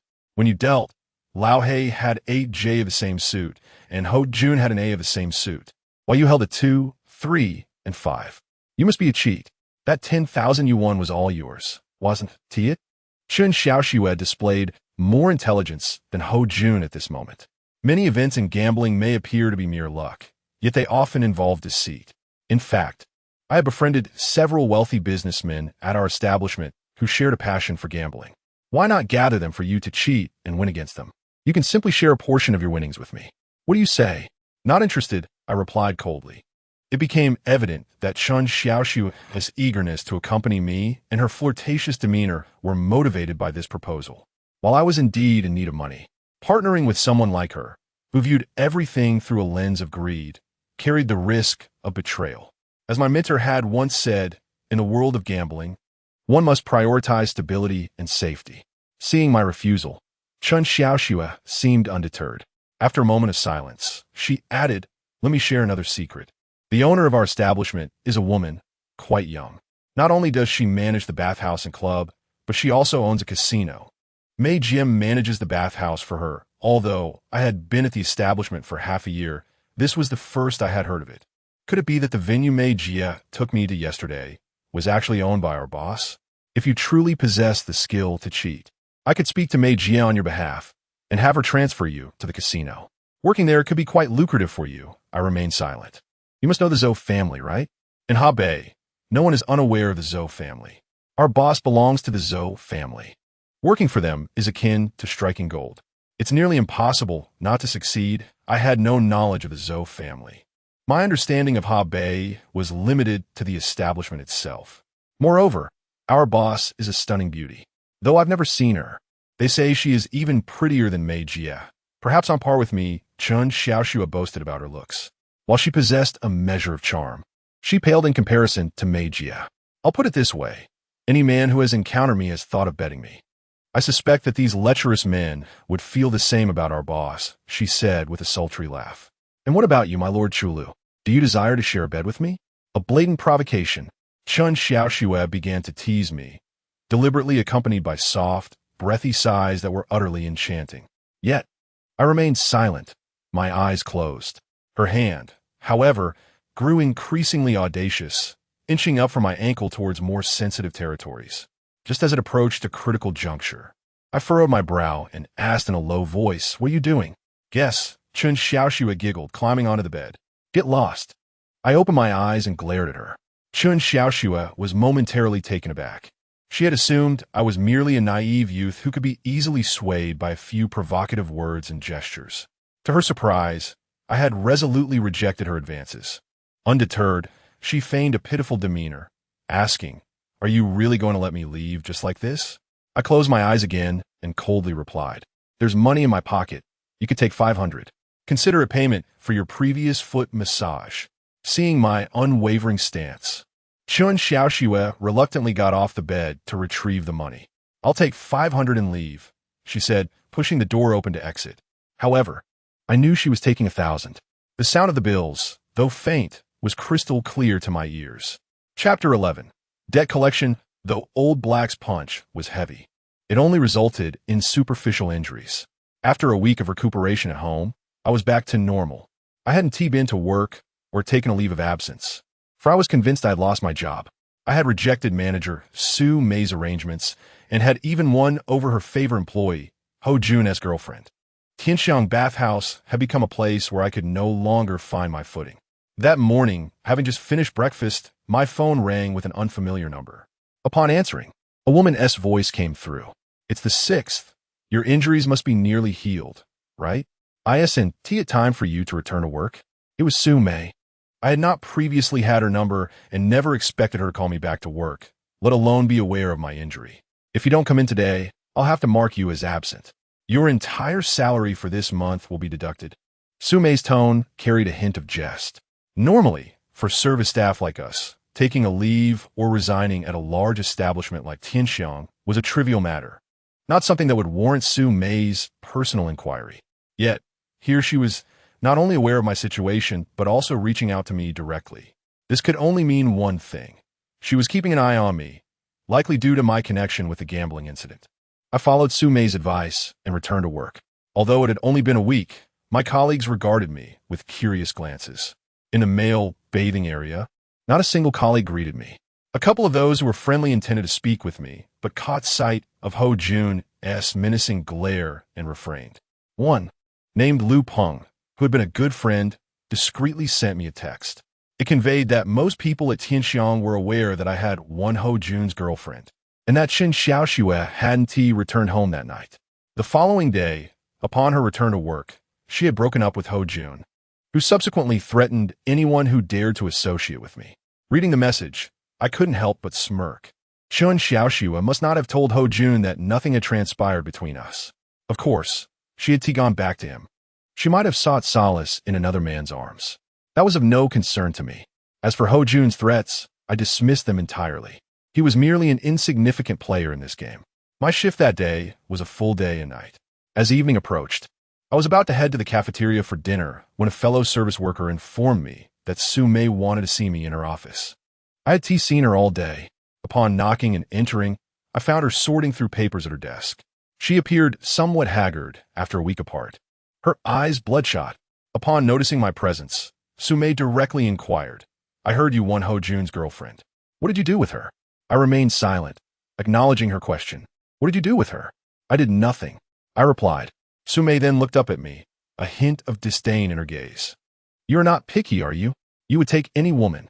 Do you believe that I did anything?" I asked, but she merely scoffed, "Of course not. Men's words are often deceptive." I chose not to argue. Her belief was inconsequential to me. As she spoke, Su Mei placed 4 packs of Zhonghua cigarettes and several boxes of tea on the table. "Since we have worked together, I have a favorable impression of you. Do your best moving forward. Take these as a token." I was taken aback. Why was she suddenly gifting me items? Her tone suggested a farewell. Despite my usual indifference, I couldn't help but inquire, "Su Mei, are you resigning or switching jobs?" In the service industry, turnover is high. A professional manager like Sue May is often sought after by competitors. She smiled, though her smile was tinged with melancholy. The boss treats me well. I would never leave. But I can no longer continue. I was puzzled. Why can't you continue? During the week I was recuperating at home, she admitted, I hardly came to work. I spent the week gambling at a small casino and lost terribly. Let's not dwell on it. How much did you lose? I pressed. With a sigh, she lamented, I had $970,000 in savings, and I borrowed $2 million from the casino. Now I can't pay it back. I have no choice but to go with them. Nearly $3 million. I gasped. Although Sixth Master had wealth, I was broke. I couldn't even muster $30,000. I was baffled that Sume lost so much in a week. Still confused, I asked, ISNT your friend in the gambling business? Why gamble elsewhere? Sume glanced at me. Even if you own a restaurant, you can't eat there every meal. Her reasoning made sense, yet I felt that someone of her experience shouldn't fall into such a trap. Enough of that. Take the cigarettes and tea. I must leave. I'll see you out, I offered, accompanying her downstairs. In the parking lot, two burly men stood by Sume's A4, smoking. They were clad in tight black shirts, their arms adorned with tattoos, exuding an intimidating aura. As we approached, Sume handed over the car keys. Here are the keys. The registration and title are in the car. You can take the car, but could you extend my repayment period? One of the men crushed his cigarette underfoot. Sume, we're just doing as instructed. You agreed to repay within a week, and that time has come. If you can't pay, I'll have to take you with me. The other chimed in, yes, Sume, don't make this difficult for us. We're just workers. Besides, your debt isn't that significant. Only $2 million. With your looks, if you spent some time with our boss, he might just forgive the debt. Sume shied in resignation. She had no choice but to comply. Looking back at me, her expression was somber as she said, Sixth, you should go home. Perhaps we'll meet again in the future. Just as she was about to enter the car, I called out, wait. The three of them halted, turned to look at me. Brother, are you trying to help Sue May repay her debt? One of the men asked, his tone mocking. I can't. If you can't, why are you bothering us? Do you want to fight? I shook my head, responding, she owes you money. But it seems the week hasn't yet concluded. It should only be after midnight tonight that it becomes a full week. The two men exchanged glances, then asked, what do you mean? Chapter 12. Gratitude and retribution. I remained inscrutable, my expression one of indifference. My message was quite simple. To take her away now would be to disrupt the established order. If you must, at least wait until after midnight. The two exchanged glances, and after a prolonged moment, one of them finally spoke. All right, we shall adhere to the rules. Sume, I will grant you a few more hours. After midnight. If you have not repaid the debt, do not blame us for our actions. Sume se face reflected a profund despair. We settled into the car, and she caressed the steering wheel, her voice tinged with reluctance. I've owned this car for less than a year, and now it's gone. Oh, the 6th day of the Lunar New Year, you really shouldn't have allowed them this extension. These hours are nothing but torment for me. Whether they are granted or not, the outcome remains unchanged. I opened a pack of Chinese cigarettes, lit one, and gazed out the window, responding softly, not quite the same. What do you mean? She queried. Perhaps we still have a chance to turn our fortunes around. We? Yes, we. The moment the words left my lips, Sume looked at me, astonished. Her expression was a complex tapestry of hope, worry, and surprise. After a long pause, she finally said, but I have no money left. How can we hope to turn things around? From my pocket, I produced a wad of cash, remnants of the wedding gift Sume had once given me. This is the 10,000 you gifted me. We can give it a try. My calm demeanor only deepened Sume's astonishment. 10,000 is hardly sufficient. I flicked the cigarette but out the window and turned to Sume, stating mildly, how can we know without trying? Since that summer at 6 years old, it seemed that apart from 6 no one had ever shown me kindness. While Sume's generosity could hardly be deemed exceptional, the 10,000 yuan, along with the cigarettes and tea she had given me today, was enough to kindle a flicker of warmth within me. Beneath my icy exterior lay a heart full of gratitude. Thus, I resolved to extend a helping hand to Sume. The casino Sume led me to was nestled within an industrial warehouse on the outskirts of the city. It was modest in size, with only a handful of patrons, perhaps no more than 50. Upon entering, one could easily mistake it for a mere storage space, as the surroundings were cluttered with haphazardly strewn tables and chairs, and the air carried a hint of mildew. The gambling tables were plentiful, featuring baccarat, roulette, blackjack, and dice games. After exchanging my 10,000 for chips, I casually observed the various tables, with Sume silently trailing behind me. After a while, I whispered to Sume, "Are you certain that if we win, we will be able to leave without issue?" Many underground casinos operate on a one-time transaction basis, rarely intending to establish a lasting enterprise. Whether the patrons are affluent or of modest means, they often extract every last coin.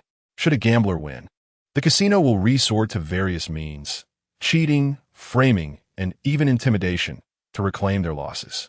Hearing my concerns, Sume quickly reassured me.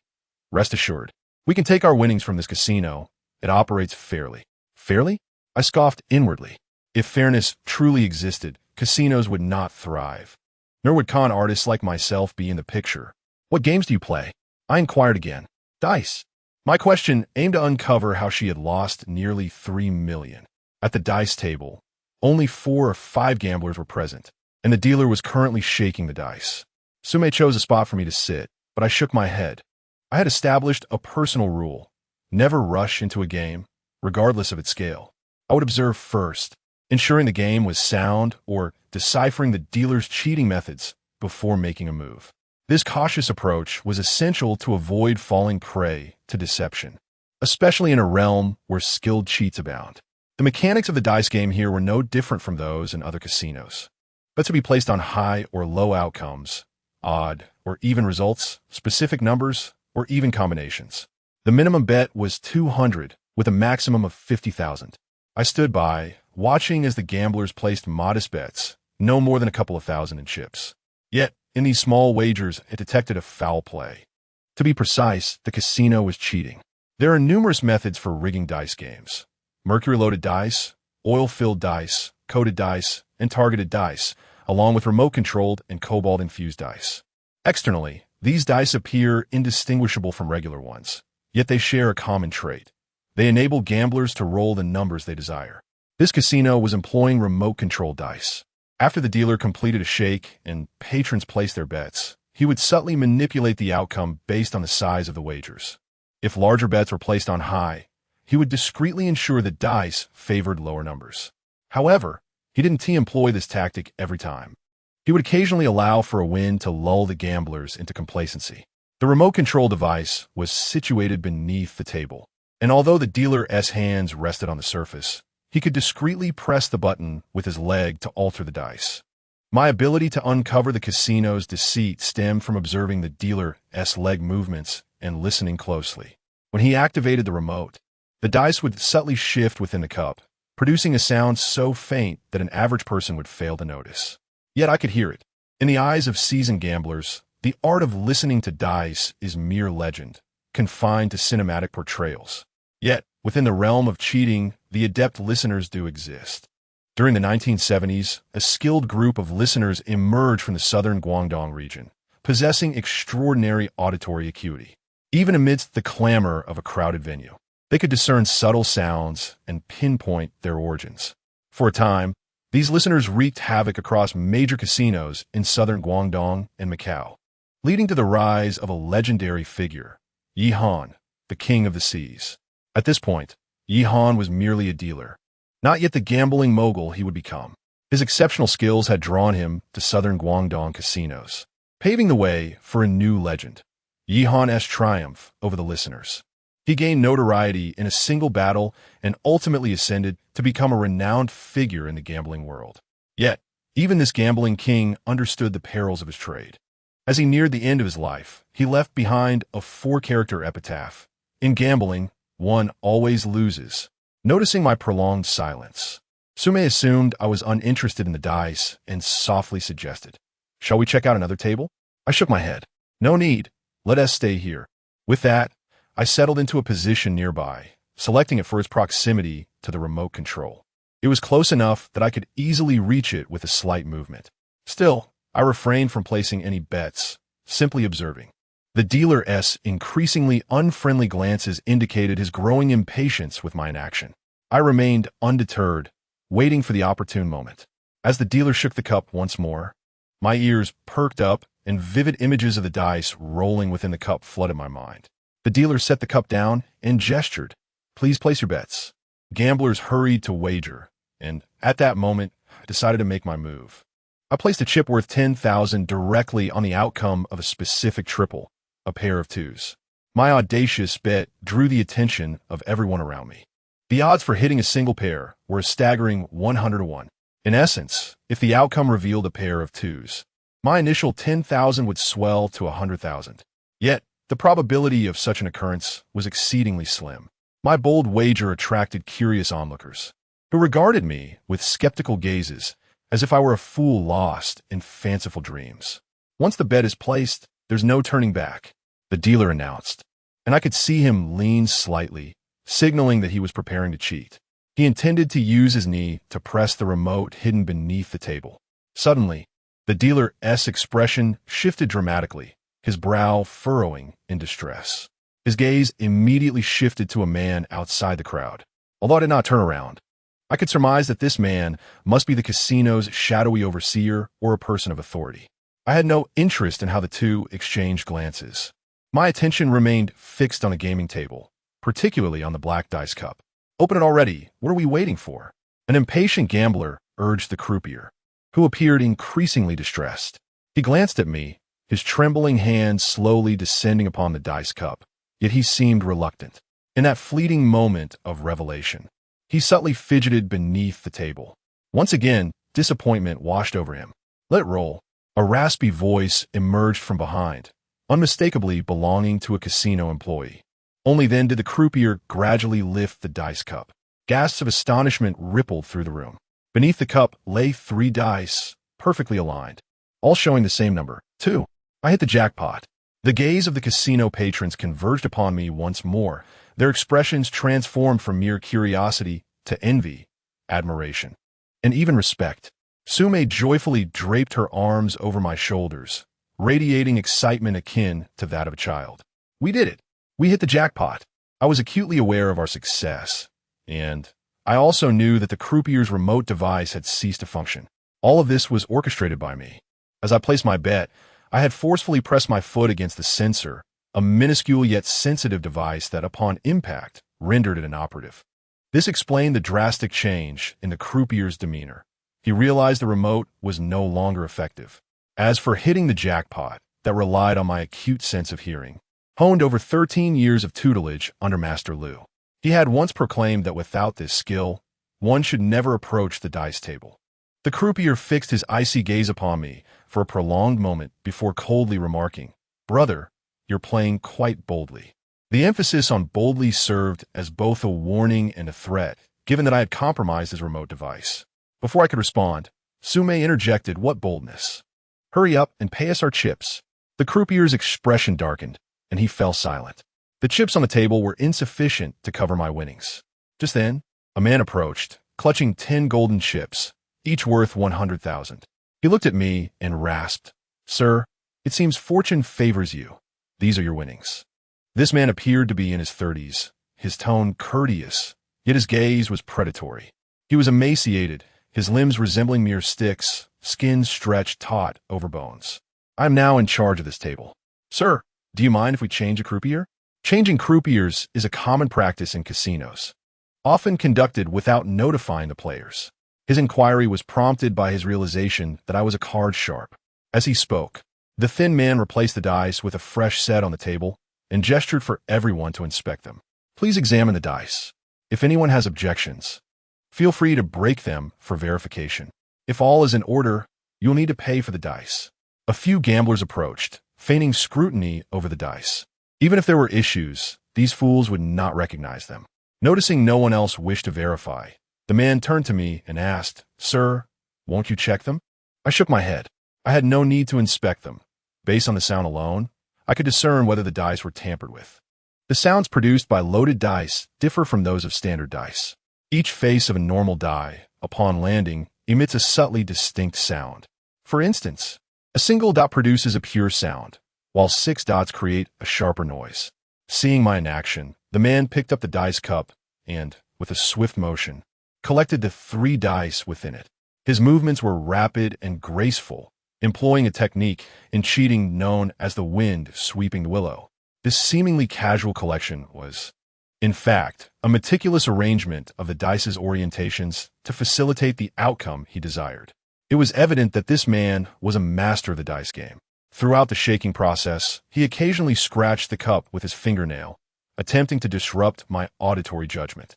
Naturally, this relied on the assumption that I would be listening closely, which he had already concluded. The dice cup danced in his hands, his eyes fixated on me, and his technique shifted in tandem with the cup's movement. With a decisive clap, the cup struck the table, and the gaunt man gestured for everyone to place their bets. However, no one moved. All eyes were on me, eager to discern whether I would wager and what my choice would be. I casually toyed with the golden chips in my hand, refraining from placing a bet. Noticing my stillness, the gaunt man inquired, "Sir, why do you hesitate to place your bet?" I remained silent. Was I afraid my streak of luck would come to an end? He emphasized the word end, seemingly reminding me that despite my sabotage of their remote equipment, defeating him was an impossibility. Logically, one involved in the casino business should maintain a low profile after being caught cheating, lest I expose them and jeopardize their operations. Yet, to my surprise, this thin man was audacious, continually provoking me with his words. "You may place your bet, but I have one condition." I replied nonchalantly. "Speak your terms. Lift the betting limit." To maintain balance and project fairness, casinos impose betting limits on public tables, while high-stakes games are reserved for VIP rooms. "How much do you wish to wager?" the gaunt man queried. 1 million, all in. Do you accept?" My declaration drew a mocking smile from the thin man, filled with disdain. "Accepted, but it's a bit low. You could increase your wager." The gaunt man exuded immense confidence in his dice skills. I shook my head. 1 million is all I have. I cannot wager more. His expression darkened further, his gaze coldly fixated on my hands. "If you lack funds, we can wager your hands." This statement elicited gasps from the onlookers, while I furrowed my brow. This was merely a standard gambling match, not a showdown between con artists. Yet this casino was peculiar. Despite their initial dishonesty, even after I had rendered their remote device useless, they should not have been so aggressive. Did they not fear my potential exposure of their cheating to the gamblers? Before I could respond, Sume, standing behind me, interjected, "What nonsense is this? We won't wager anything but that 1 million. Just tell us if you accept." The gaunt man sneered dismissively. "Sure, place your bet." I placed 10 golden chips, each worth 100,000, on the table. Once placed, "Are you certain you wish to bet this much?" the thin man asked with a cunning tone. I remained silent. I loathed idle chatter, especially with someone like him. "Then, I shall reveal the outcome." As he spoke, the gaunt man prepared to unveil the dice cup. "Wait," I suddenly exclaimed. The gaunt man looked up at me. "What is it? Do you wish to increase your wager?" I shook my head. "For this round, I want someone else to reveal the dice." The gaunt man's expression shifted, and he retorted, "Why?" "Because I detest you." Chapter 14. The Spoiled Beauty Indeed. I harbored disdain for him, yet that was not the true reason I demanded a change in croupiers. A skilled dice player can manipulate the outcome during the reveal using their fingers, the cup, fine threads, or even strands of hair. Clearly, this thin man was adept at such techniques, capable of achieving precisely that. "No," he retorted, his face darkening as he outright refused. "Why not? Afraid your ghostly fingers won't work?" Upon uttering those words, the thin man's expression shifted dramatically, his eyes blazing with anger, tinged with confusion. He was unaware of how I discerned his impending use of the ghostly six-finger technique. This so-called ghostly six-finger technique is the exceptional skill of the Leaf family from Chilu, involving mysterious and uncanny methods to alter the outcome of the dice, making it seem as though spirits themselves were aiding in the game. It is said that the underground gambling king of Chilu, Li Jianlu, amassed a century's worth of fortune by virtue of this very technique. The thin man, though furious, fell silent. I gestured towards the dealer and said, "You shall open the dice cup." The dealer glanced at the thin man, who wore a sullen expression and remained mute. Suddenly, Sume interjected, "If we say you should open it, then you should." "Why change the dealer? Are you attempting to cheat?" The thin man, resigned, stepped back, and the dealer cautiously approached, carefully lifting the dice cup. The entire venue fell into a hushed silence, all eyes fixed on the black cup. As it opened, a collective gasp arose from the crowd. 3 dice showed 3, 5, and 6, a total of 14, a winning hand. I had triumphed once more, and with it another million. I was astonished to discover that there were indeed skilled listeners among the gamblers in this little harbay. The gaunt man glowered at me, murmuring to himself. I smirked internally. He seemed to have concluded that I was part of the Southern gambling syndicate, but I had no desire to engage in conversation with him. Grasping my winnings, I rose to leave. Behind me, the thin man rasped, "Wait, you cannot leave." I paused, slightly taken aback. Was it against the rules to leave after winning? Turning to face him, I asked nonchalantly, "Why?" "I wish to wager with you once more." I shook my head. "I am not greedy. I have won enough today." With that, I handed the chips to Sume. "Go pay off the debts." Sume's face lit up with surprise, though it bore an air of mystery. "Aren't you going to play a few more rounds?" "I lost 297,000. One must know contentment. Settling debts is sufficient." I replied lightly. My purpose in accompanying Sume to the casino was to assist her in repaying her debts, not to help her win back her losses. As for the 97,000 I lost, it served as a lesson for her. She ought not to gamble, nor was she equipped for it. Indeed, it was a cautionary tale for all gamblers. Gambling is rife with deceit, and losses are almost guaranteed. "Very well, then, come with me." She led me through a dim corridor, pushing open a door. The room was empty, furnished with a sofa, an office desk, and a few crooked chairs and gambling tables. This appeared to be a makeshift office. I settled onto the sofa while Sume stood before me, her demeanor a blend of excitement and flirtation, giving me a thumbs up. "You truly are remarkable, Chi Lu." I remained silent, patiently awaiting her continuation. "In fact, that day in my office, while playing mahjong with Tao Hua, I suspected you might be a cheat." Sume chuckled. My response was far from favorable. My gaze turned icy. "However, you did not admit it, so I cannot be certain. Later, I learned you played a game of Jinhua with Ho Jun and won with a pair of 3s against his aces, even winning his girlfriend in the process. At that moment, I was 99% convinced you were indeed a cheat. But I realized if I asked you directly, you would surely deny it." I lit a cigarette, taking a slow drag while listening intently to Sume. "The last 2 rounds have been exceptionally well played. You cannot deny it now. Not only are you a cheat, but also a master of the craft. Am I correct?" And then, through the smoke, "I regarded Sume's exquisite countenance." And then I was elated, thrilled. I was not mistaken. I simply did not anticipate your skills to be so refined. Suddenly, Sume shifted the subject, inquiring, "You know our Tianxiang basement's 1st and 2nd floors are under renovation, right?" I nodded. The renovation of the bathing area was no secret among staff. We had been aware for over 3 months. Yet the specifics eluded me, as company policy forbade inquiries or visits. In truth, we were constructing a casino beneath Tianxiang, a large venue with a variety of games, set to open soon. The individuals and equipment you observed earlier were not gamblers, but rather personnel rehearsing for the casino's opening, simulating real gambling scenarios. The thin man you just faced, Gao Jiqiang, is a hired cheat responsible for training our staff. Sume's gaze remained fixed on me as she spoke, expecting shock or anger for her deceit. Yet, I remained impassive.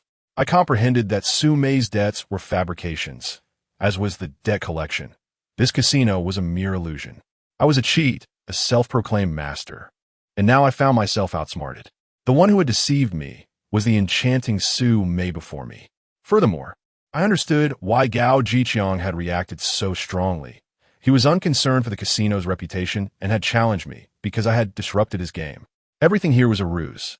And then, my expression remained as calm as a still pond.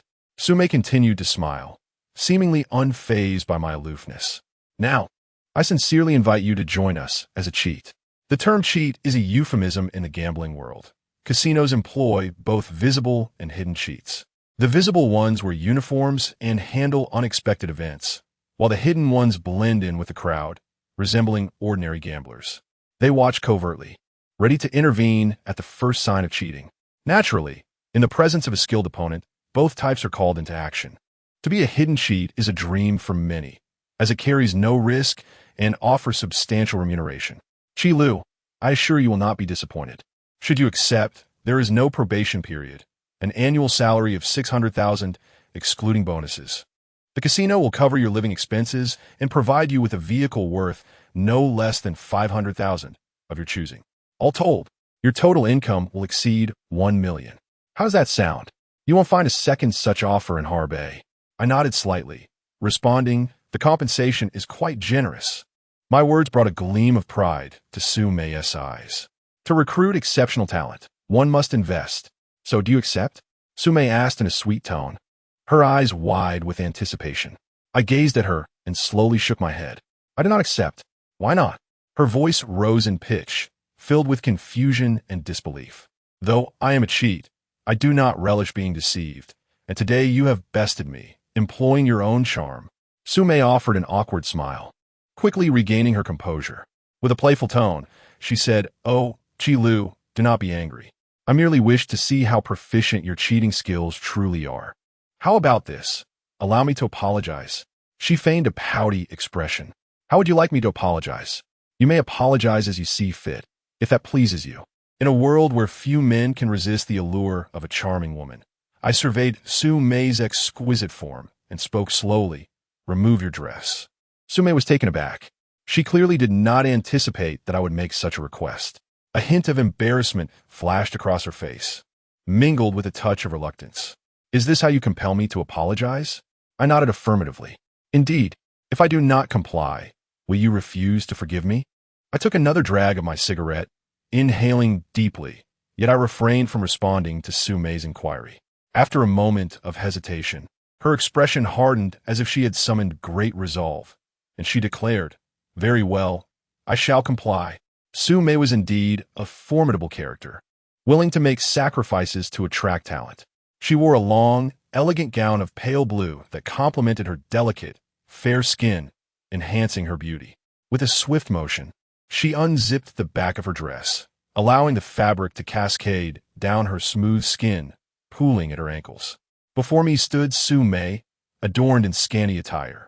I had to concede that her figure was exquisite, curvaceous, and graceful, with not a hint of flab on her abdomen.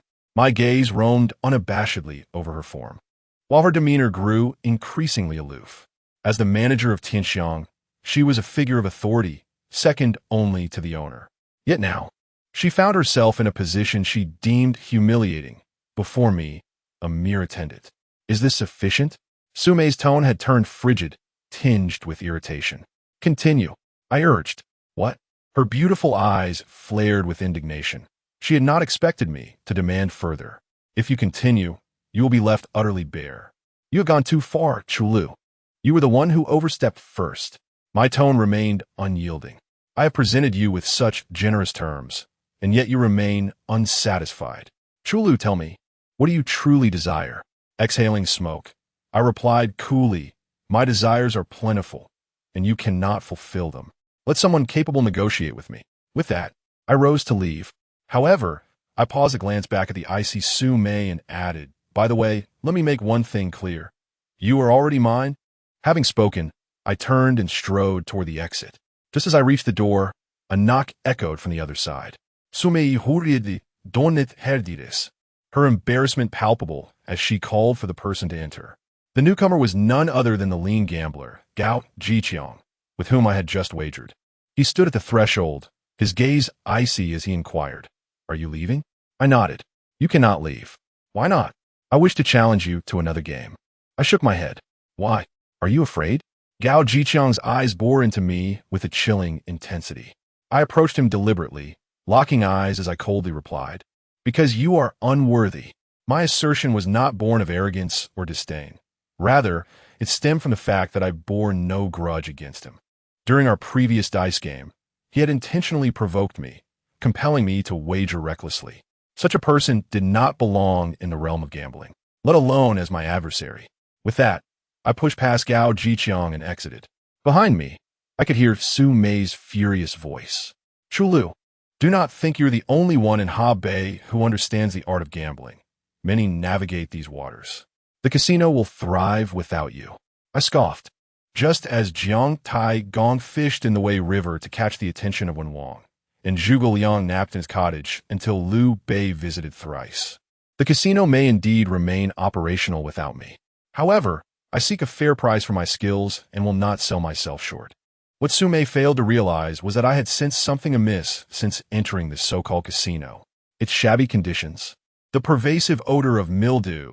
It was inconceivable that someone like Su Mei, who valued quality in her life, would gamble here for a week and lose nearly $3 million.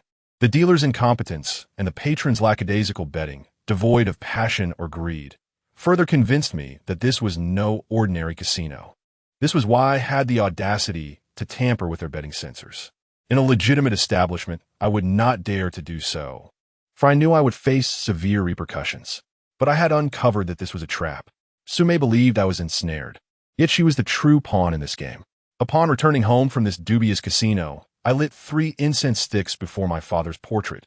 I lay quietly on my bed, eyes closed, yet sleep eluded me. After all these years, insomnia had become my constant companion, for each time I neared slumber. The harrowing image of my father's tragic demise replayed in my mind, alongside the mocking faces of those who had returned him to me. I had long known my father was a card shark, which was precisely why I had dedicated myself to learning the gambling arts from Liu Yi. Without entering this world, how could I avenge the deep-seated enmity? The day shift and night shift at Tianxiang Spa changed at 8 o'clock. Yet we were required to arrive by 7:30 for a meeting to review the previous cycle's work. Today's meeting was unlike any other, as Su Mei was present, along with technicians who had not worked the night shift the day before. This included Chun Xiaoxue, the girlfriend I had won from Ho Jun. We stood in rows in the lobby, listening to the department heads deliver their reports. Once they concluded, Su Mei inquired if any group leaders had anything to add. Typically, this would signal the end of the meeting, and the group leaders would remain silent. However, today was different. No sooner had Su Mei finished speaking than Ho Jun, the leader of the male bath area, unexpectedly stood up to address her. "Sister Mei, I have something to discuss." Su Mei nodded. Ho Jun glanced in my direction with a hint of intention before continuing. "Today, I wish to raise the issue of attendance in the male bath area. Chulu, who has not requested leave, has been absent for 7 consecutive days. Yesterday, he was scheduled for the night shift, yet he failed to appear without prior notice. According to the attendance policy, an unexcused absence incurs a fine of 100. Given that Chulu has been absent for 8 days, he should be fined 800. At this point, Ho Jun paused, casting a deliberate glance at Su Mei. She remained impassive, her demeanor proud and unyielding, while the others' gazes were fixed upon me, some with morbid curiosity, others with schadenfreude, and a few offering sympathy. The female technicians, standing with Chun Xiaoxue, whispered jokes to her. "Xiaoxue, your boyfriend is quite the impressive figure, isn't he? He can dictate who gets fined. How remarkable." Chun Xiaoxue scoffed, quickly denying, "Nonsense. He is not my boyfriend. We have already broken up. He is just bullying the honest Chulu. I cannot stand his arrogant demeanor." Her voice was raised, deliberately directed at me. I knew her words were meant for my ears, yet her intentions were not born from compassion or admiration for our previous encounter. Rather, she sought to curry favor, believing I possessed skills in gambling that could benefit her financially. I was acutely aware that after winning against Ho Jun and claiming his girlfriend, he would seek retribution. I had not anticipated, however, that his method of revenge would be so juvenile. Chapter 16. The Rules of the Gambling World. Noticing Su Mei's silence, Ho Jun shifted his tone, saying, "It should have been an 800 fine. However, given Chuliu's repeated absences, which are of a severe nature, I suggest that the fine be doubled to deter others from following suit." A murmur of astonishment rippled through the crowd. Our service staff earned a mere 1,000 a month, and doubling the fine would amount to a deduction of 1.5 months' wages. Fortunately, I had managed to save a little, but otherwise I would have been left with nothing to sustain myself for the next couple of months. Most would likely choose to resign under such circumstances, yet I remained silent, gazing out the window, as though the unfolding events were of no concern to me. After finishing, Ho Jun looked back at Su Mei, respectfully asking, "Sister Mei, what do you think?" Su Mei did not respond directly, but instead turned her attention toward me, inquiring, "Chulu, do you have any objections?" The eyes of the crowd in the hall once again turned towards me. Everyone assumed I would justify myself or say something in my defense. However, I merely shook my head and uttered two words. No, last night, it was Sume who took me to the casino. She should have explained on my behalf. Yet she chose not to mention it deliberately. I understood that she was still upset. A woman of high status, blessed with extraordinary beauty, and the object of admiration for countless men, this very woman laid down her dignity before me, removed her dress, and apologized. Yet, I still rejected her, asking for her to act as a cover for my request. Thus, she did not intervene, allowing Ho Jun to press on me. As for Ho Jun, I was even less concerned. If the Blue Dao Thousand Doors could be likened to a pack of wolves, then I undoubtedly aspired to be the lone wolf seeking to become the alpha. If I wished to be the Wolf King, how could I be bothered by the yapping of mere pups? Seeing my nonchalance, Ho Jun assumed I was intimidated and fearful of losing my job. He grew even more arrogant, pointing his chin in my direction and disdainfully declaring, "No objections? Then pay the fine now." I turned to glance at Ho Jun, who was also staring back at me. His gaze was filled with threats and provocation, but more than that, it exuded an overwhelming dominance. Just as I was about to speak, a woman's voice suddenly rang out from the crowd. "I'll pay for him." The declaration shocked everyone present, drawing all eyes towards her. Even Sume looked on, though her expression was one of disdain and disgust. The speaker was none other than Chen Xiaoxue. She seemed to relish the attention she garnered. Striding confidently in high heels, her long legs accentuated by black stockings and a slender waist swaying with every step as she approached Ho Jun. She opened her handbag, swiftly extracting 1,006 and handing it to Ho Jun. "I'm paying for Chulu 1,006, just sign here." As I watched Chen Xiaoxue, I noticed Ho Jun's expression shift from astonishment to growing fury. Despite their breakup, one could sense that Ho Jun still harbored feelings for Chen Xiaoxue. The fact that she was publicly paying a fine for another man was a profound humiliation for him. "Chen Xiaoxue, what do you mean by this?" Chen Xiaoxue, however, appeared unfazed, casually responding, "It means nothing. Chulu earns less, so I'm merely helping him out. We're all colleagues, after all." Her words were astute. Those watching would undoubtedly commend her generosity. For me, it alleviated my public embarrassment and bestowed upon me a significant favor. She understood that I would certainly repay this kindness, and when I did, it would surely be in double measure. Ho Jun's lips trembled, his face paling. He turned to glare at me, asking Chulu, "Are you trying to be a kept man, living off a woman?" The term kept man refers to a man who relies solely on his looks to live off women. A figure looked down upon in Harbay. Before I could respond, Chen Xiaoxue scoffed, "Speaking of kept men, Ho Jun, have you not spent my money?" Instantly, the crowd erupted in soft laughter. Their past relationship was common knowledge, and while Chen Xiaoxue presented herself as a technician, she occasionally accepted more dubious assignments. She earned considerably more than Ho Jun, and whispers circulated that Ho Jun was merely a kept man for her. The insult Ho Jun intended for me inadvertently reflected upon himself. Fuming with rage, Ho Jun trembled all over, even clenching his fists as if to strike Chen Xiaoxue. Yet, this was a staff meeting, and he lacked the courage to act on his anger. The atmosphere grew awkward. Sume, who had been silent and stern, suddenly turned to me and asked, "Chulu, are you certain you want Chen Xiaoxue to pay the fine for you?" I remained silent for a moment before stepping out of the line. As I passed by Chen Xiaoxue, I casually remarked, "Thanks, but you needn't pay that." I then approached Sume directly. "I will handle my own fine, but Sume, don't you owe me some money?" My tone, though seemingly respectful, was laced with coldness. The room fell silent in astonishment. I, a mere lowly servant at Tianxiang, was asserting that Sume, second only to the boss, owed me money? How could that be? Even Sume looked at me with confusion, retorting, "What money do I owe you?" "The 10,000 from last night." I replied. The chips I used at the casino were bought with my 10,000, which ultimately won me 200,000 in chips that I had given to Sume. After our conversation fell through, I had yet to receive that 10,000 back. Although it was a gift Sume had given me earlier, once given, it was rightfully mine. "Oh, you have quite the memory," Sume mocked.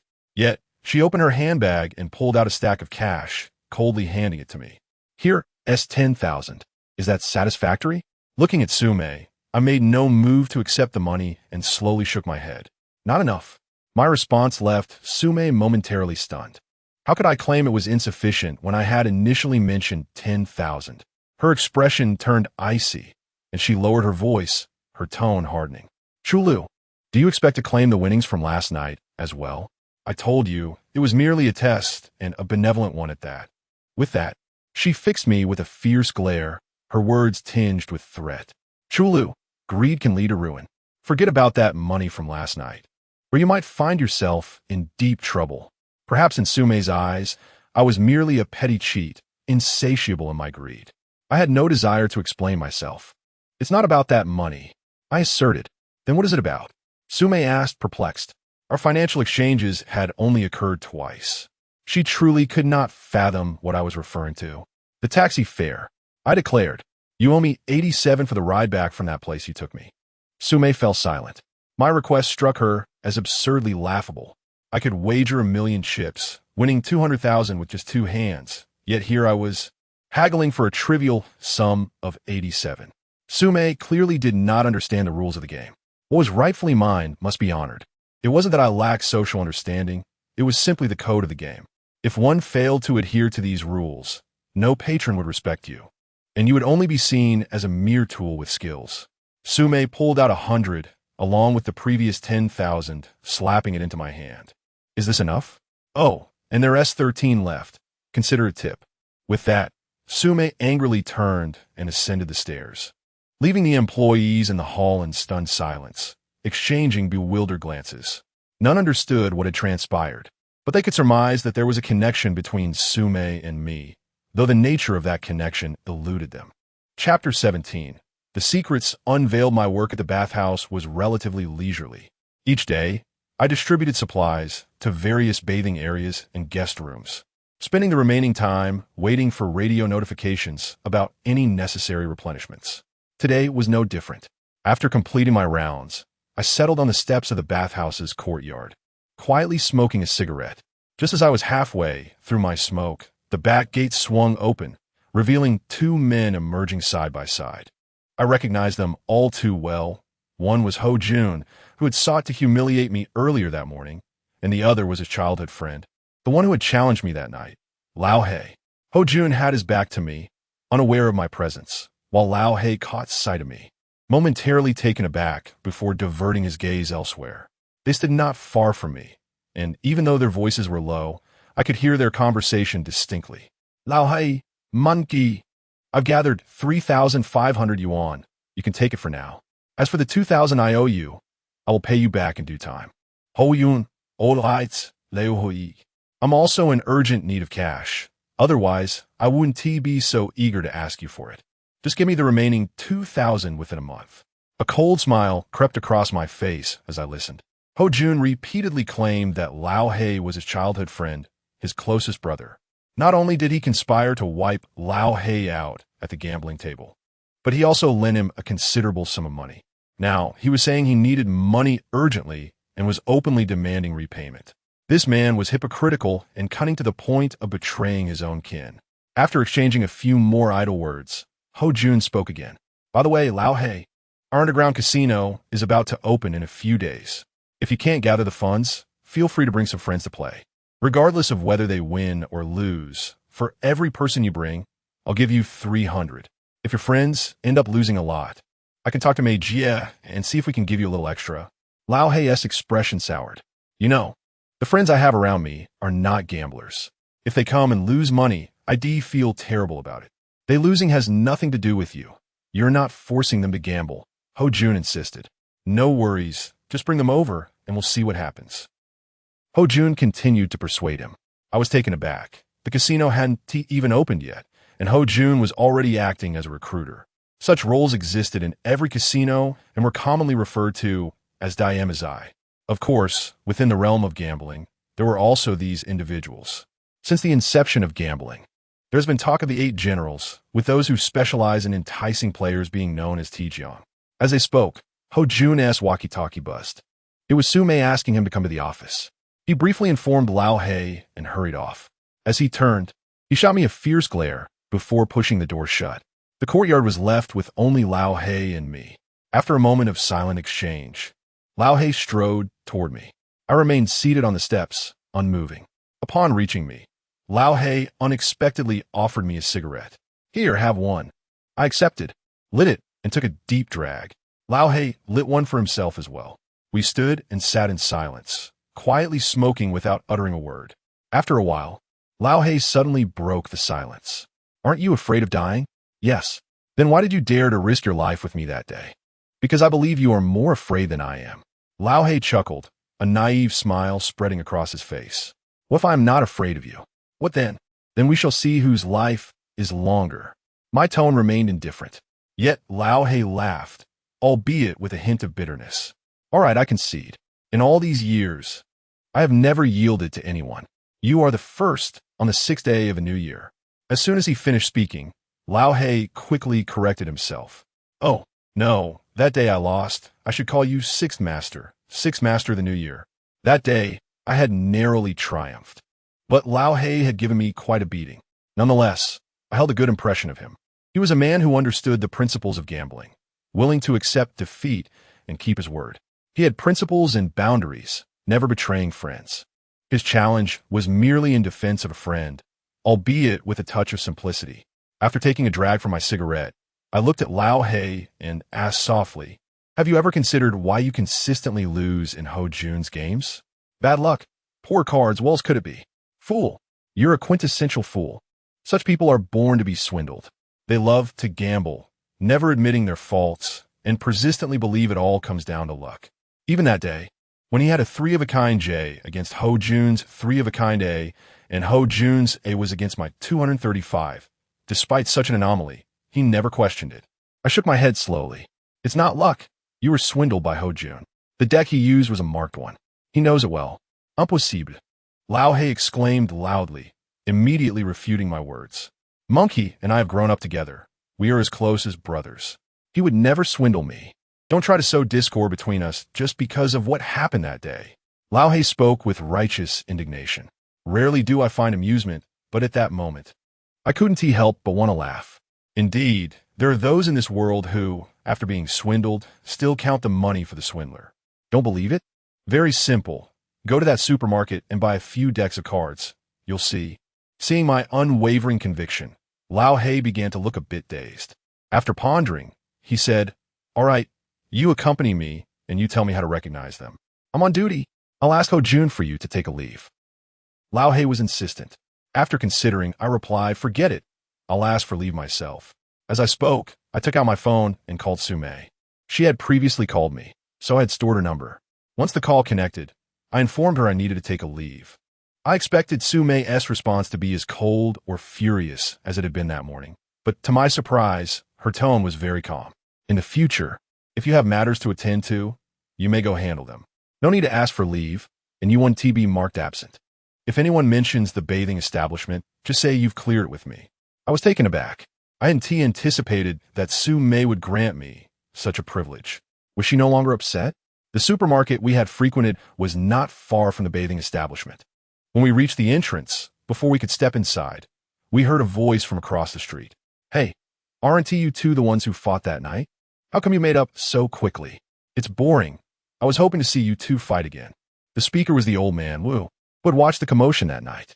At that moment, he sat in front of the courtyard, with a fan in one hand and a half-moon purple clay teapot in the other, leisurely enjoying his tea, oblivious to the wind tousling his white hair. Neither Lao He nor I responded, heading straight into the small supermarket. The shopkeeper clearly hadn't expected our visit. His gaze was noticeably flustered. Without wasting words, Lao He stated, give me 2 decks of cards. The shopkeeper glanced at the entrance. I guessed he was checking if Ho Jun had also arrived. Seeing no one else enter, he quickly replied, we're out of poker cards. The shipment arrives tomorrow. Please come back then. Do you take me for a fool? Lao He suddenly shouted, startling both the shopkeeper and me. He pointed to the nearby shelf. Those aren't poker cards. They're sanitary napkins. On the shelf were indeed 2 types of poker cards. One brand was Yao Ji, and the other was the commonly played San A. I suspected both brands had been placed there by Ho Jun, but since we always played San A, I had been too lazy to investigate if Yao Ji had any tricks up its sleeve. Chapter 18. the fireworks of humanity opening a deck of San cards. Lao He held up one card, facing away from me. He even used his other hand to shield the side, as if fearing it might vanish. Cautiously, he asked, "Didn't you say marked cards can be recognized? Tell me, what is this?" Lao He, a towering figure, seemed ferocious, yet his actions were as naive as a preschool child. 3 of spades. Lao He was dumbfounded. He scrutinized the card again and again, but still couldn't discern anything. How is that possible? What about this one? 6 of diamonds. This one? Jack of hearts. Are you done yet? Such antics were rather tedious, but Lao He was now convinced that there was indeed something wrong with these cards. With a sharp crack, the tempered glass counter shattered under Lao He's fist, startling both me and the shopkeeper. "Ho Jun, I regarded you as a brother, yet you used marked cards against me. Damn you." Lao He cursed loudly. After a few expletives, he shook his head, muttering to himself, "No, I shouldn't curse his mother. She is a good person. I should call her aunt. Damn his father. He is just like him, a scoundrel who indulges in gambling, deceit, and trickery." Beside us, the shopkeeper had already turned pale with fright. After all, he was also entangled in this affair. Upon encountering the game of poker, I presumed that the old black would undoubtedly lose his temper. I intended to confront Ho Jun to reclaim my previous losses and then give him a thorough beating. However, to my surprise, after fiddling with the cards for a while, the old black merely sighed. Damn it, I thought, even if I were to demand my money back, he wouldn't have any funds to offer. Out of consideration for his dignity, I decided to let him off the hook, dismissing my earlier folly of regarding this scoundrel as a brother. The debt he owed me would remain unpaid, and from now on, I would act as if I had never known him. As I spoke, the old black pointed at the proprietor and said, "And you are no better. Let me tell you, you shall not expect to receive payment for today as glassware and poker." I found myself in a state of amusement. This was the old black, foolish yet endearingly naive. Upon exiting the supermarket, the old black remained dejected. He inquired how I had come to know about this game. I simply replied that I had seen it before, offering no further elaboration. I had initially planned to return home, yet he trailed closely behind me. Only when we neared my residence did he express his desire to treat me to a drink. However, having just settled his debts with Ho Jun, he was left with a mere 120 yuan, apprehensive that it might not suffice. Observing his slight embarrassment, I replied nonchalantly, "No worries. I have sufficient funds to treat you." The old black paused in contemplation before suddenly slapping his thigh and exclaiming, "How could I forget that place? Gulme, I shall take you there. Eat and drink to your heart's content, and at 1 tea cost a penny. However, I must forewarn you, there are many games afoot, so do not partake." In the eyes of the old black, I was merely a hapless gambler who had fortuitously encountered the art of poker. Yet this was advantageous. I could continue to assess his character. Within the realm of clandestine gambling, aside from the previously mentioned persuaders known as Ti Jiang, there exists another category called Huijiang, whose role is akin to that of enforcers or thugs. When cunning schemes fail to resolve an issue, brute force becomes necessary, and that is when the Huijiang must intervene. The old black was well suited for this role, which is precisely why I had divulged to him about Ho Jun's deceit and had requested to accompany him to familiarize myself with the cards. To establish a formidable presence in the world of gambling, I required allies, and the old black appeared to be a promising candidate. The venue to which the old black led me was an aging street in the central district. In stark contrast to the surrounding high-rises, this area exhibited signs of decay, with weathered bricks and stone-paved roads. Upon entering the street, a familiar air of everyday life enveloped me. Shouts of vendors, the sounds of cooking, laughter over drinks, and the scolding of children echoed from the narrow, dimly lit tenement buildings. We approached a dilapidated old building, and the old black gestured towards it, declaring, "This is the place." Looking up, I noticed 3 rustic characters emblazoned on the rooftop: chess and card room. The entrance led to an open space filled with tables stained with grease and long benches. A dozen men gathered around several tables, devouring their meals ravenously. Upon the old black's arrival, someone from the kitchen peered out to greet him. "Well, if it isn't the old black. It's been ages. Where have you been making your fortune?" "Fortune my foot. If I were making money, would I be here scrounging for free food?" Just whip up a few dishes for me. I'm here to drink." After finding a place to sit, the old black provided a brief introduction to the establishment. It turned out he had once worked security here, but had quit due to the monotony of daily life. Despite its ordinary appearance, this place was quite renowned in Harbay, with hundreds of mahjong tables set up daily. As for poker, pai gow, and dice games, there were dozens of tables as well. The dining area was specifically designed for gamblers, operating around the clock without charging a dime. According to the old black, many locals who did not gamble still came here for meals, and the owner tolerated this, never chasing anyone away. The proprietor's income derived from table fees. For instance, mahjong cost 50 yuan per player, with a table fee of 200. For larger games, the fee could reach 400 or more. As for poker, pai gow, and dice games, a designated individual collected a portion of the winnings. If the banker won over 2,000 in a hand, 5% was taken. If under 2,000, nothing was deducted. Moreover, the owner was fair, taking from the banker only, never the players. Listening intently, I marveled internally, calculating that despite the chaotic management, the owner's daily earnings would not be less than 50,000. Initially, the old black and I had intended to enjoy a drink, but after hearing this, I lost interest. I suggested we finish our meal and then head upstairs for a look.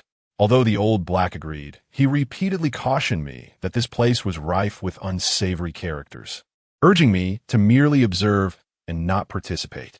I mused to myself, unsavory characters? Am I not one myself? After dining, we ascended the creaky wooden stairs to the second floor. Upon surveying the scene, it was evident that the old black had spoken the truth. Not only the main hall, but even the corridors were lined with mahjong tables. The poker and pai gow games were located on the fourth floor, and by the time we arrived, it was already bustling with activity. The old black was rather well known here. People frequently greeted him, calling him either Old Black or Black Brother. Regardless of the name, it was palpable that these individuals held him in a measure of respect and apprehension. Most amusingly, after a brief tour, the old black had accumulated 400 yuan, a token of goodwill from a gambling session where someone had won. When we reached the innermost poker table, the old black paused.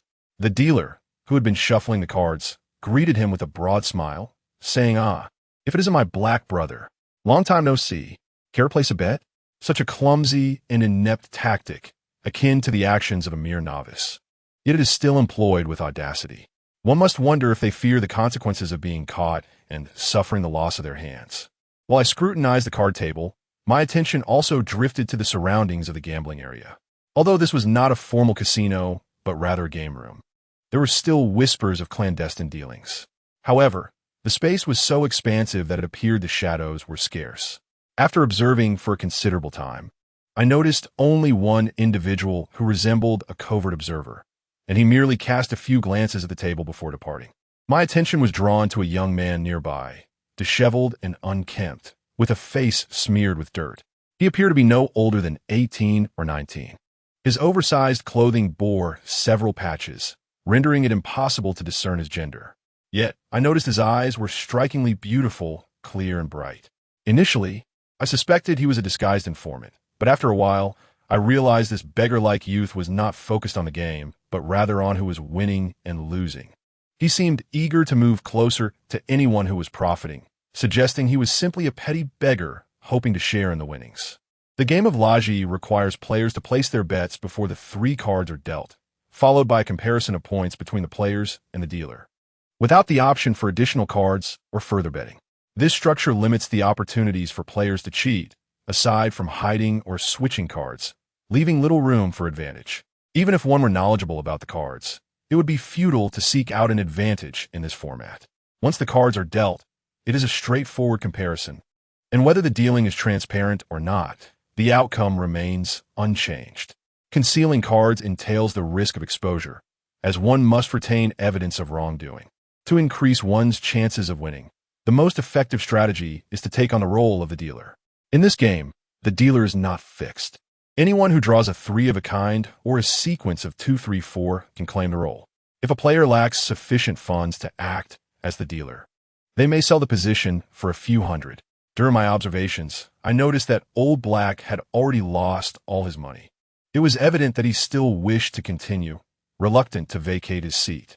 I tossed 2,000 yuan onto Old Black's table and said, "Here, take this and play." He looked at me with gratitude. Seeing the camaraderie between Old Black and me, the dealer invited, "Come on, brother, why not take a turn?" I had intended to join anyway, so I took my chance and settled into a seat. The minimum bet for this round was 100, and the maximum was 1,000. I placed bets of 100 and 200 casually, indifferent to winning or losing, biding my time for a chance to be the dealer. Perhaps my luck was particularly poor. After playing for over an hour, I had yet to draw a three of a kind or a sequence. I decided I could not wait any longer.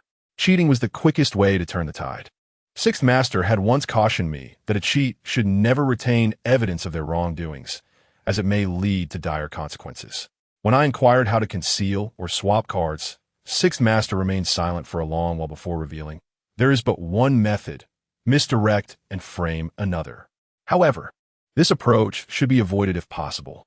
This advice lingered in my mind, delaying my actions to cheat. In this hand, I held a pair of 2s and a 10. After the cards were compared, I discreetly palmed one of the 2s as I returned the cards to the pile.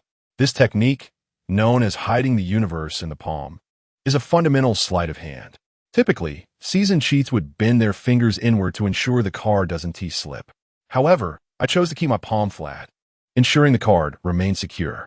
If someone attempted to see my hand, I could deftly flip the card to the back of my palm with unnoticeable speed, maintaining my grip.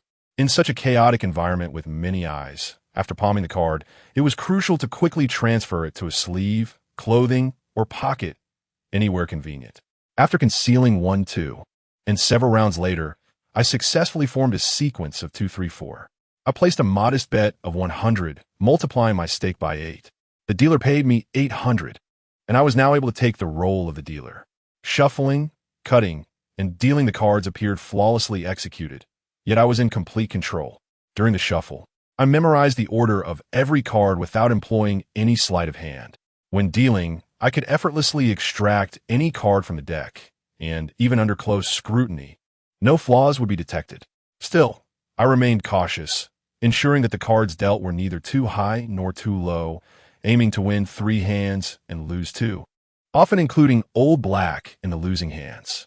Occasionally, I would allow some losses to circulate among players for a more balanced game. Suddenly, a voice broke through my concentration. "This fellow looks unfamiliar." I looked up to see a young man accompanied by 2 thuggish-looking associates approaching the table. This man had triangular eyes and a shaved head, adorned with a long, glaring scar that resembled a centipede crawling across his scalp. His presence alone was intimidating, and he fixed his gaze upon me with unyielding intensity. Upon his arrival, several players at the table greeted him, acknowledging his status. "Centipede brother has arrived. Please take a seat." It was clear they held a measure of fear for this man. He snorted dismissively, ignoring their pleasantries, and directed his attention at me, demanding, "You're pushing your luck. Let me take over. Tonight, I'll be the dealer, and you'll reap the rewards." This so-called centipede was clearly a bully accustomed to running roughshod over others. I had invested several hours to secure the dealer position. There was no way I would relinquish it easily. I met his gaze coolly and replied, "No need. I wish to continue playing a while longer. If you can wait, I'll gladly share my winnings with you." Centipede was taken aback, clearly unaccustomed to someone daring to speak to him in such a manner. His eyes glinted with a menacing threat, and one of his goons chimed in, "Who do you think you're talking to? Centipede brother is showing you some mercy. You'd best know your place and step aside, or you'll regret it." It was evident that this establishment was indeed a den of iniquity, a melting pot of society's riffraff, just as Old Black had described. I surmised that they only felt emboldened to confront me because I was a stranger. Had I been a familiar face, they would likely have thought twice before acting so brazenly. Before I could respond, Old Black suddenly sprang to his feet. He glared at the goon and spat. "Who the hell do you think you're threatening? Come on then, show me what you've got." Clearly recognizing Old Black, the goon fell silent, intimidated by his presence. Old Black then turned to Centipede, asserting, "Centipede, this is my friend. I brought him here. If you want to play, you can sit down and join us. If you think you can intimidate my friend, you'll find that Old Black doesn't take kindly to such tactics." Centipede's expression soured. He was evidently unaccustomed to being rebuffed in this manner. Yet, he seemed wary of Old Black's reputation. After a moment of hesitation, he pulled a gambler from the crowd to sit in his stead. With a swift motion, one of his goons handed him a pouch, from which Centipede produced several stacks of cash and slammed them onto the table. Come now, it's just a game. I'll wager 50,000. You, boy, better show your cards. According to the rules of Laji, the dealer must possess cash exceeding 10 times the maximum bet to take on the roll. For instance, with a maximum bet of 1,000, the dealer must have at least 10,000 on hand. Since Centipede was wagering 50,000, I would need to present 500,000. However, I barely had 20,000 in my name, including my recent winnings. It was clear that Centipede, still smarting from Old Black's rebuke, was looking for a chance to reclaim his dignity by picking a fight with me. I maintained a calm demeanor and replied nonchalantly, I'm sorry, but our maximum bet is 1,000. I only have a little over 20,000, so I cannot accept 50,000. If you want to bet 2,000, I can accommodate that. How pathetic. A broke fool like you dares to sit at this table? Centipede sneered, his disdain palpable. He then turned to Old Black and mockingly suggested, Old Black, isn't this your friend? Perhaps you should lend him some money? The Centipede was aware that Lao He was short on funds. This comment was deliberately intended to provoke him. Lao He's expression hardened as he shot a glare at the Centipede and declared, I may be broke, but we will play at this level. If you find it too trivial, feel free to seek other games, but do not interfere with us. The Centipede let out a cold chuckle, eyeing the cash before me, and leisurely proposed, how about this? You reveal how much you have, I will match it. We'll play straight without doubling the stakes. A single hand will decide our fate. The term match meant that I would wager the same amount he did, regardless of how many rounds we played. Even if it were a triple, it would not involve doubling the stakes. The outcome would be based solely on that hand. I remained silent, casting a glance at Lao He. My reason for looking at him was not due to reluctance to gamble with the Centipede, but rather to gauge Lao He's stance. I needed to ascertain whether, in the event of my victory, I could take home the winnings. After all, the Centipede was likely a local bully. If I couldn't walk away with the money, I had no reason to engage with him. Lao He seemed to misinterpret my hesitation. Thinking I was afraid of the stakes involved, he immediately stood up, fervor coursing through him, and slammed the money on the table, declaring, Sixth Master. Let's take him on. This is all I've got. Seeing Lao He's confidence, I felt reassured. I checked Lao He's money, which totaled 4,500. Adding my 23,000, we had a sum of 27,500 for this round, as it was just the two of us playing. I swiftly shuffled and dealt the cards. Once the cards were dealt, the Centipede did not even glance at his hand, but pointed at me, saying, Let us go. Stop dawdling. You reveal your cards first. In truth, in this game, it mattered little who revealed their cards first, as comparing hands held no precedence. I casually flipped over my 3 cards. Upon revealing them, the onlookers gasped in dismay, and Lao He pounded the table in frustration. Damn, what terrible luck. I too frowned, feigning a sigh of despair. My 3 cards were Q, 10, and K, all valued at 0. These were the lowest possible hand in the game. The Centipede and his 2 lackeys erupted in laughter, convinced of their victory. The Centipede arrogantly beckoned me with a finger, smugly stating, Come on, take your winnings. Is there even a need to see my cards? Before I could respond, Lao He glared and interjected, Why wouldn't we look at your cards? What if you also have 0? The Centipede, undeterred, slammed his 3 cards face up on the table. A gasp arose from the spectators while Lao He's eyes widened in astonishment. The Centipede's cards were 10, 10, and Q, also a 0 hand. According to the rules, in a tie, the dealer wins. This hand, designed to provoke the Centipede, served 2 purposes. First, to annoy him, as I despised such pretentious individuals who bullied the weak while cowering from the strong. Second, to incite him into making rash bets. As anticipated, the Centipede was indeed incensed. He pounded the table multiple times in frustration, and, still unsatisfied, he tore his 0 hand to shreds and tossed it aside, cursing, What a garbage hand. Someone, bring me a new deck. The staff promptly provided a fresh set of cards. I counted out 1,500 and handed it over. This included the previous round's commission of $1,300 and the remainder as a tip for the new deck. I also transferred $9,000 to Lao He, as he had contributed $4,500 to the pot and had one as well. I'm ready to continue, I declared. The centipede threw the deck onto the table before me, speaking ominously. Let us go again. As I began to shuffle the new deck, I remarked nonchalantly, I can play, but it seems your funds are running low. The centipede had initially brought $50,000, lost $27,500 in the last round, leaving him with only $22,500. After deducting my commission and the amount for Lao He, I still had over $40,000. Bring the money, he commanded a lackey who hesitated, whispering a few words into the centipede's ear. Clearly, they had only brought $50,000. The centipede muttered an expletive, then slammed down the remaining cash, declaring, I'll wager it all. This is all I have. He was evidently still agitated, addressing the onlookers. Come on, everyone, bet more. Let us crush this bastard. In gambling circles, there are many who display poor sportsmanship and hurl insults. My goal was to win. I paid no mind to his taunts. The spectators, feeling compelled by the centipede's presence, reluctantly placed their bets, though most were modest, 3 or 200.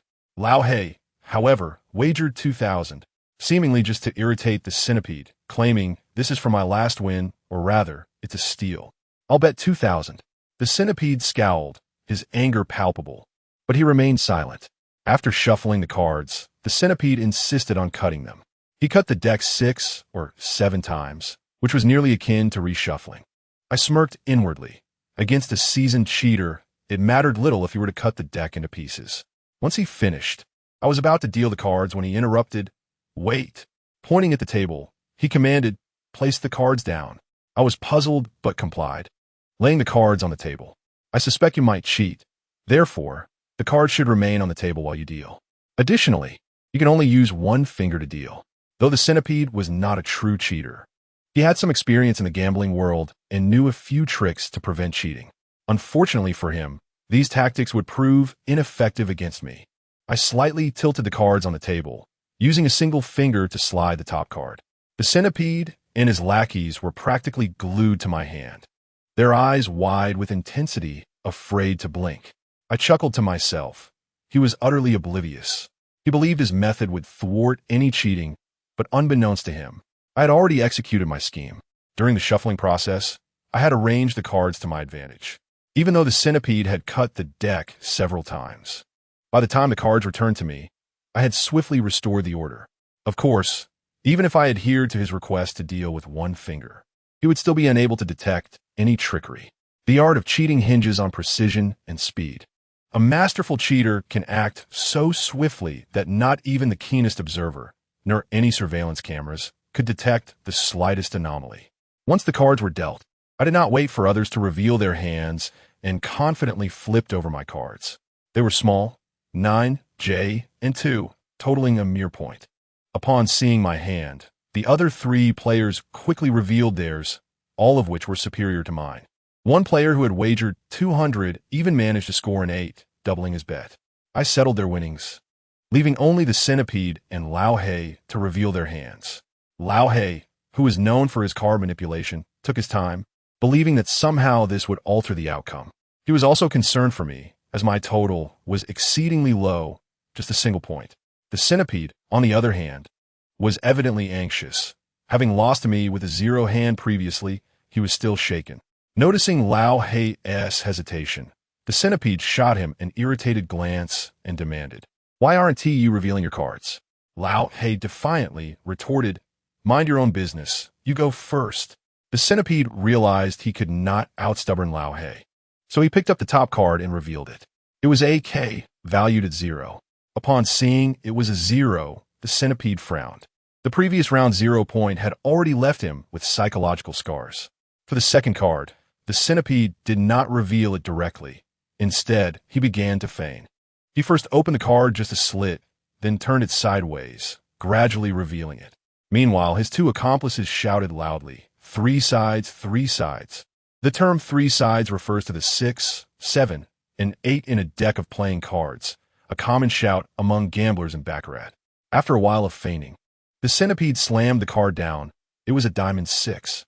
Now, The centipede had a total of 6 points, while I had merely 1. Statistically, his chances of winning were substantial.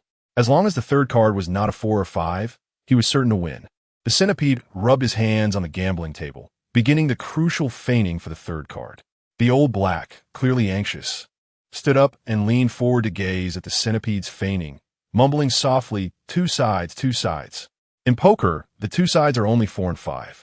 If either of these numbers appeared, the centipede would undoubtedly lose to me. Meanwhile, the centipede and his 2 henchmen continued to shout, "No sides, no sides." The cards with no sides are A, 2, and 3. With 6 points, if any of these 3 cards appeared, he would secure victory. The trio's shouts grew louder, and the onlookers seemed to share in their tension. Gradually, however, the expressions of the 3 men turned sour. One of the henchmen, feeling guilty, shouted, "Blow, blow, blow." The centipede's eyes widened, and even his breathing grew heavier. Suddenly, he slammed the cards forcefully onto the table, turning to curse at his henchman. "You MGB. It's all your fault." The centipede began to lash out like a rabid dog, while the henchman looked utterly innocent. The surrounding crowd, seeing the card that the centipede had crumpled, couldn't help but gasp in astonishment. Yet, no one dared to speak, as everyone feared the local bully, the centipede. To his dismay, the third card turned out to be a 4.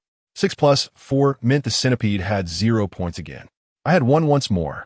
Old Black, relieved, laughed heartily, saying, "Now it's my turn to reveal the cards. Give me a big one to crush my 6th master." Crushing me was merely a jest from Old Black. He and T feigned this round. In the midst of speaking, he slammed his cards onto the table. Good grief. Aside from the centipede and his henchmen, the onlookers could not suppress their gasp of shock. Even Old Black himself widened his eyes in disbelief. His cards revealed a 3 of a kind. A 3 of a kind with a 10-fold payout.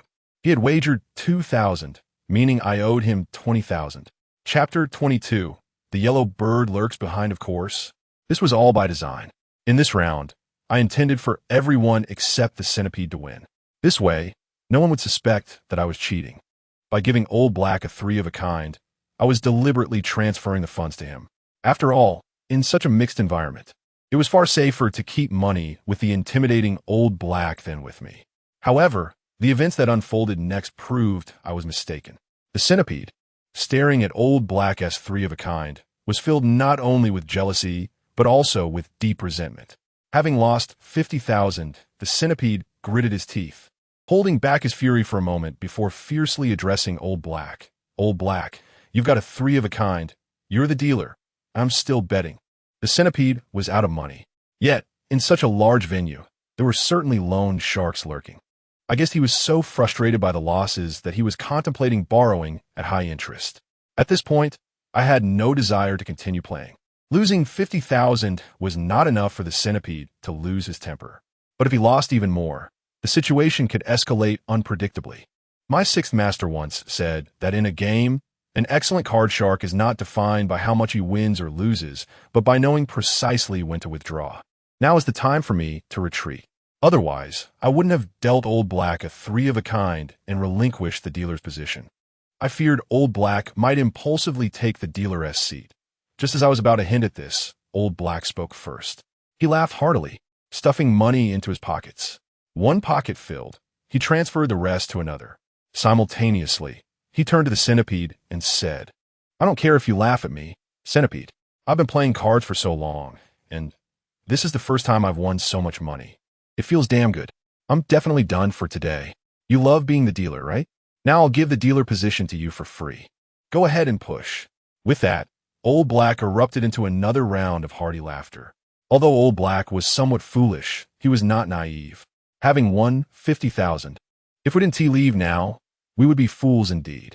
The centipede's face turned pale with rage as he abruptly stood up, pointing at me and Old Black, growling, "You can't leave.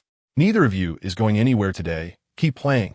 Old Black sneered, casting a sidelong glance at the centipede. "You think just because you say so, I want to leave? On what basis? Are you looking for a fight? Don't say I bullied you. You don't even need my 6th master to intervene. I could take on the 3 of you myself. Do you dare?" Old Black had once kept order in this place. Though he was not a prominent figure in the underworld, his formidable strength was well known. Upon hearing Old Black's challenge, the centipede dare not respond, but could not swallow his anger either. He gritted his teeth, remaining silent for a long time before finally saying, "Tomorrow. Let us have another round. Do you dare to come?" "No time," Old Black replied curtly. "Then don't blame me for looking for him." The centipede's beady eyes glared at me ominously. I certainly did not take his threats to heart. After collecting my winnings, I left with Old Black. Upon reaching the first floor, the restaurant was still bustling with activity. Old Black was in high spirits, chatting excitedly with me as we walked. "Sixth master. You're not just my sixth master. You're my lucky god of wealth. I won 29,000 today, and it's the first time I've won so much money in my life.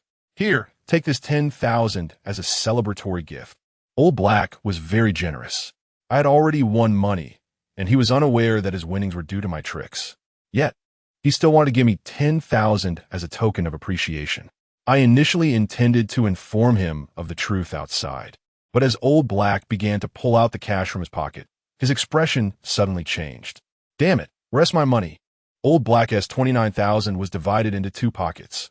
One pocket held 19,000 and the other held 10,000. But now, he was left with only 19,000. The missing 10,000 had vanished without a trace.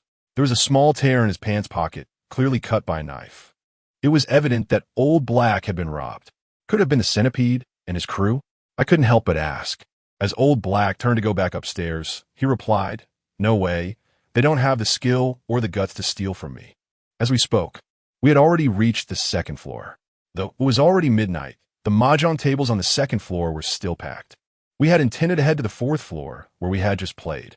Before we could reach the stairs, I casually turned around and spotted a familiar figure lingering by a mahjong table on the second floor. It was the little beggar who had been hovering near our card table earlier. I had observed him for a while before, confirming he didn't understand cheating, and had since lost interest. When I saw him, he was also looking at me.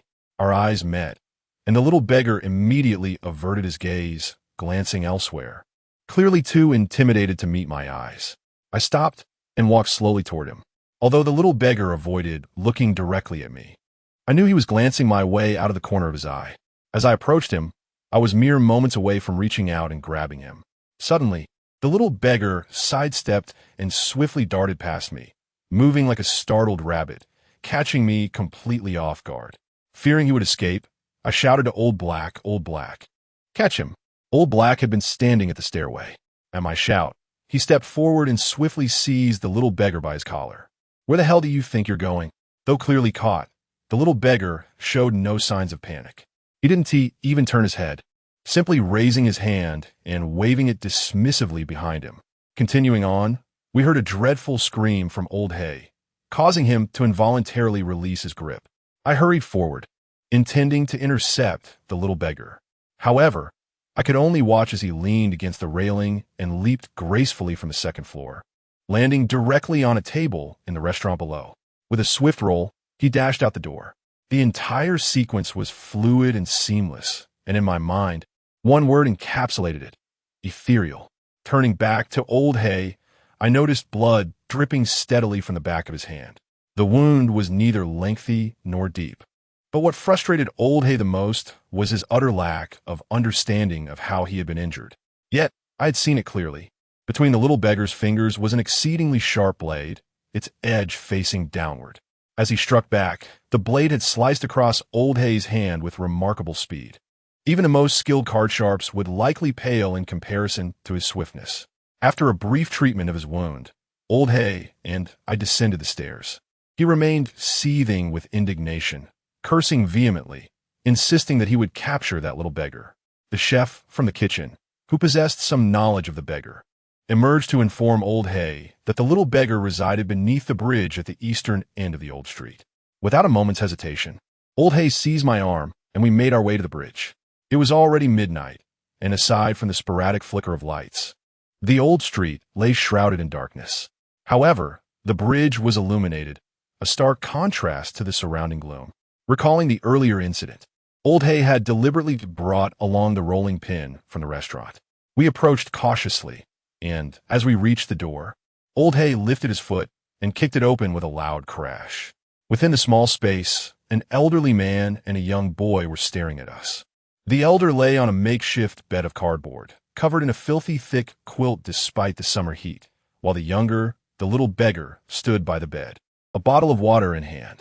Upon our sudden entrance, the beggar's bright eyes revealed a hint of panic, while the disheveled old man remained calm. Without wasting any words, Old Hay brandished a rolling pin, pointing it at the little beggar, and shouted, "You filthy beggar, dare to steal my money? Hand it over." I initially expected the little beggar to cower in fear and comply, but to my astonishment, she defiantly lifted her chin and glared at Old Hay, retorting, "You big black devil, you're the real beggar." Her words startled both Old Hay and me as we exchanged incredulous glances. We had assumed this little beggar was a boy, only to discover she was a girl. "You're not just a beggar, but also a thief, a little scoundrel, a petty thief." Old Hay continued. I found myself bemused. Despite his fierce appearance, Old Hay could sometimes be surprisingly naive. Yet, as our encounter unfolded, I discovered a certain loquacity beneath his menacing facade. The little beggar, not want to back down, shot back, "Even if I am a thief, I'm better than you. You cheat and deceive for money, don't think I don't know." Her words struck a chord, as I prided myself on my adeptness in sleight of hand. Typically, seasoned con artists would never see through my ruse. Yet, this little beggar had immediately identified me. Could it be that she had discerned my techniques? Old Hay, oblivious to my identity as a con artist, was momentarily taken aback before exclaiming, "Nonsense! I win fair and square. If I were a cheat, I'd be rolling in wealth at the casinos, not languishing in this wretched place." In Old Hay's eyes, a con artist was a master of manipulation, effortlessly navigating the gambling world.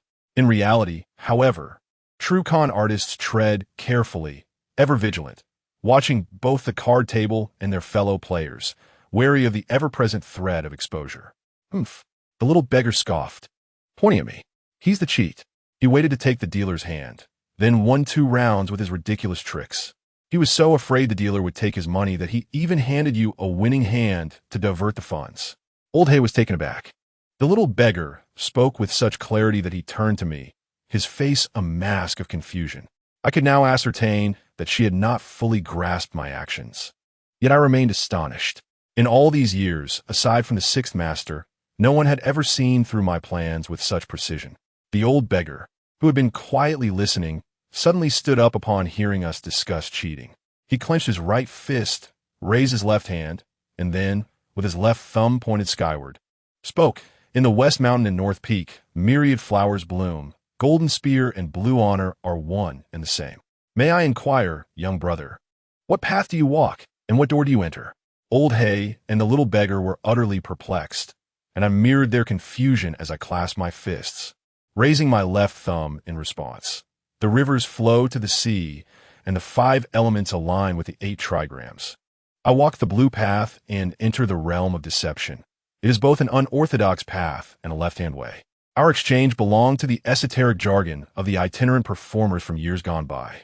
The golden path referred to fortune-telling, the spear path to street performances and tricks, while the blue path represented those who made a living through gambling. The honor path pertained to thieves. I had only a superficial understanding of this lingo, having overheard the 6th master mention it once. I had wished to learn it, but the 6th master had merely shaken his head, lamenting that in today's world, money ruled all, and the old rules of the underworld had long since faded. The old beggar continued, "From the 4 seas to the myriad rivers, the Supreme Lord rides on a green bull. May I ask, what is the name of this esteemed blue path brother?" His earlier phrase informed me that his surname was Neo, as the Supreme Lord's steed was indeed a green bull. I replied, "Bestowed by my father with the surname. My mother granted me the name. I am known as Chulu. Please convey my respects to Elder Neo." Elder Neo bowed slightly, before turning to admonish the little beggar. "Though we are not from the same school, we are of one path. Shauduo, your skills are lacking. Stealing from others will lead to your downfall. Quickly bow and apologize, and return the money." The girl named Shauduo furrowed her brow defiantly, replying, "No way. If I return the money, how will I buy medicine for you tomorrow?" At that moment, I understood. No wonder Elder Neo was covered with a thick quilt in such sweltering heat and trembled when he spoke to me. It appeared he was ill. Elder Nyo's eyes widened, and he said, "Without rules, living 100 years is merely existing as a shell. Though we are thieves, there is still a code. When a benefactor comes, you must return the money. Speak further, and beware, I will break your legs." Elder Nyo's expression was grave. Xiaoduo's cheeks puffed in anger, but she dared not defy Elder Nyo's wishes and reluctantly produced the stack of 10,000 yuan, thrusting it towards Old He with a huff, saying, "Take it." Old He was momentarily taken aback, glancing at me in bewilderment. I slowly shook my head and replied softly, "No need to return the money." With that, I reached into my pocket and pulled out another 10,000 yuan, placing on the nearby bed. "Elder Nyo, you just mentioned that though we are not from the same school, we are of one path. I cannot offer much, but consider this a token of goodwill for a few meals. Please accept it." Elder Nyo and Xiaoduo were visibly stunned, and even Old He looked at me in surprise. I am not a virtuous person, nor do I possess an overflowing sense of compassion.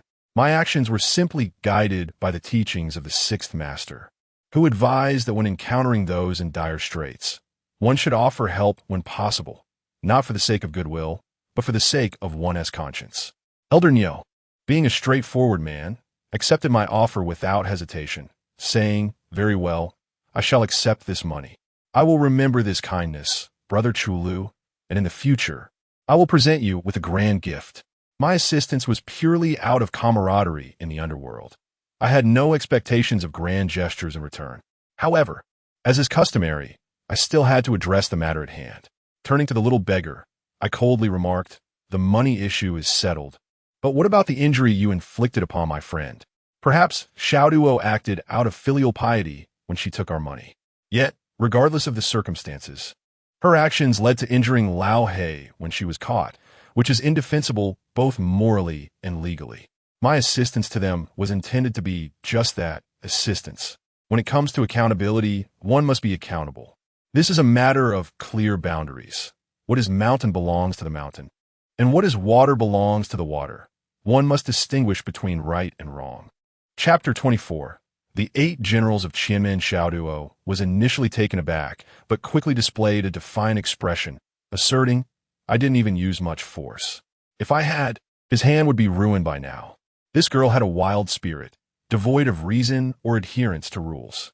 My few words could not possibly sway her.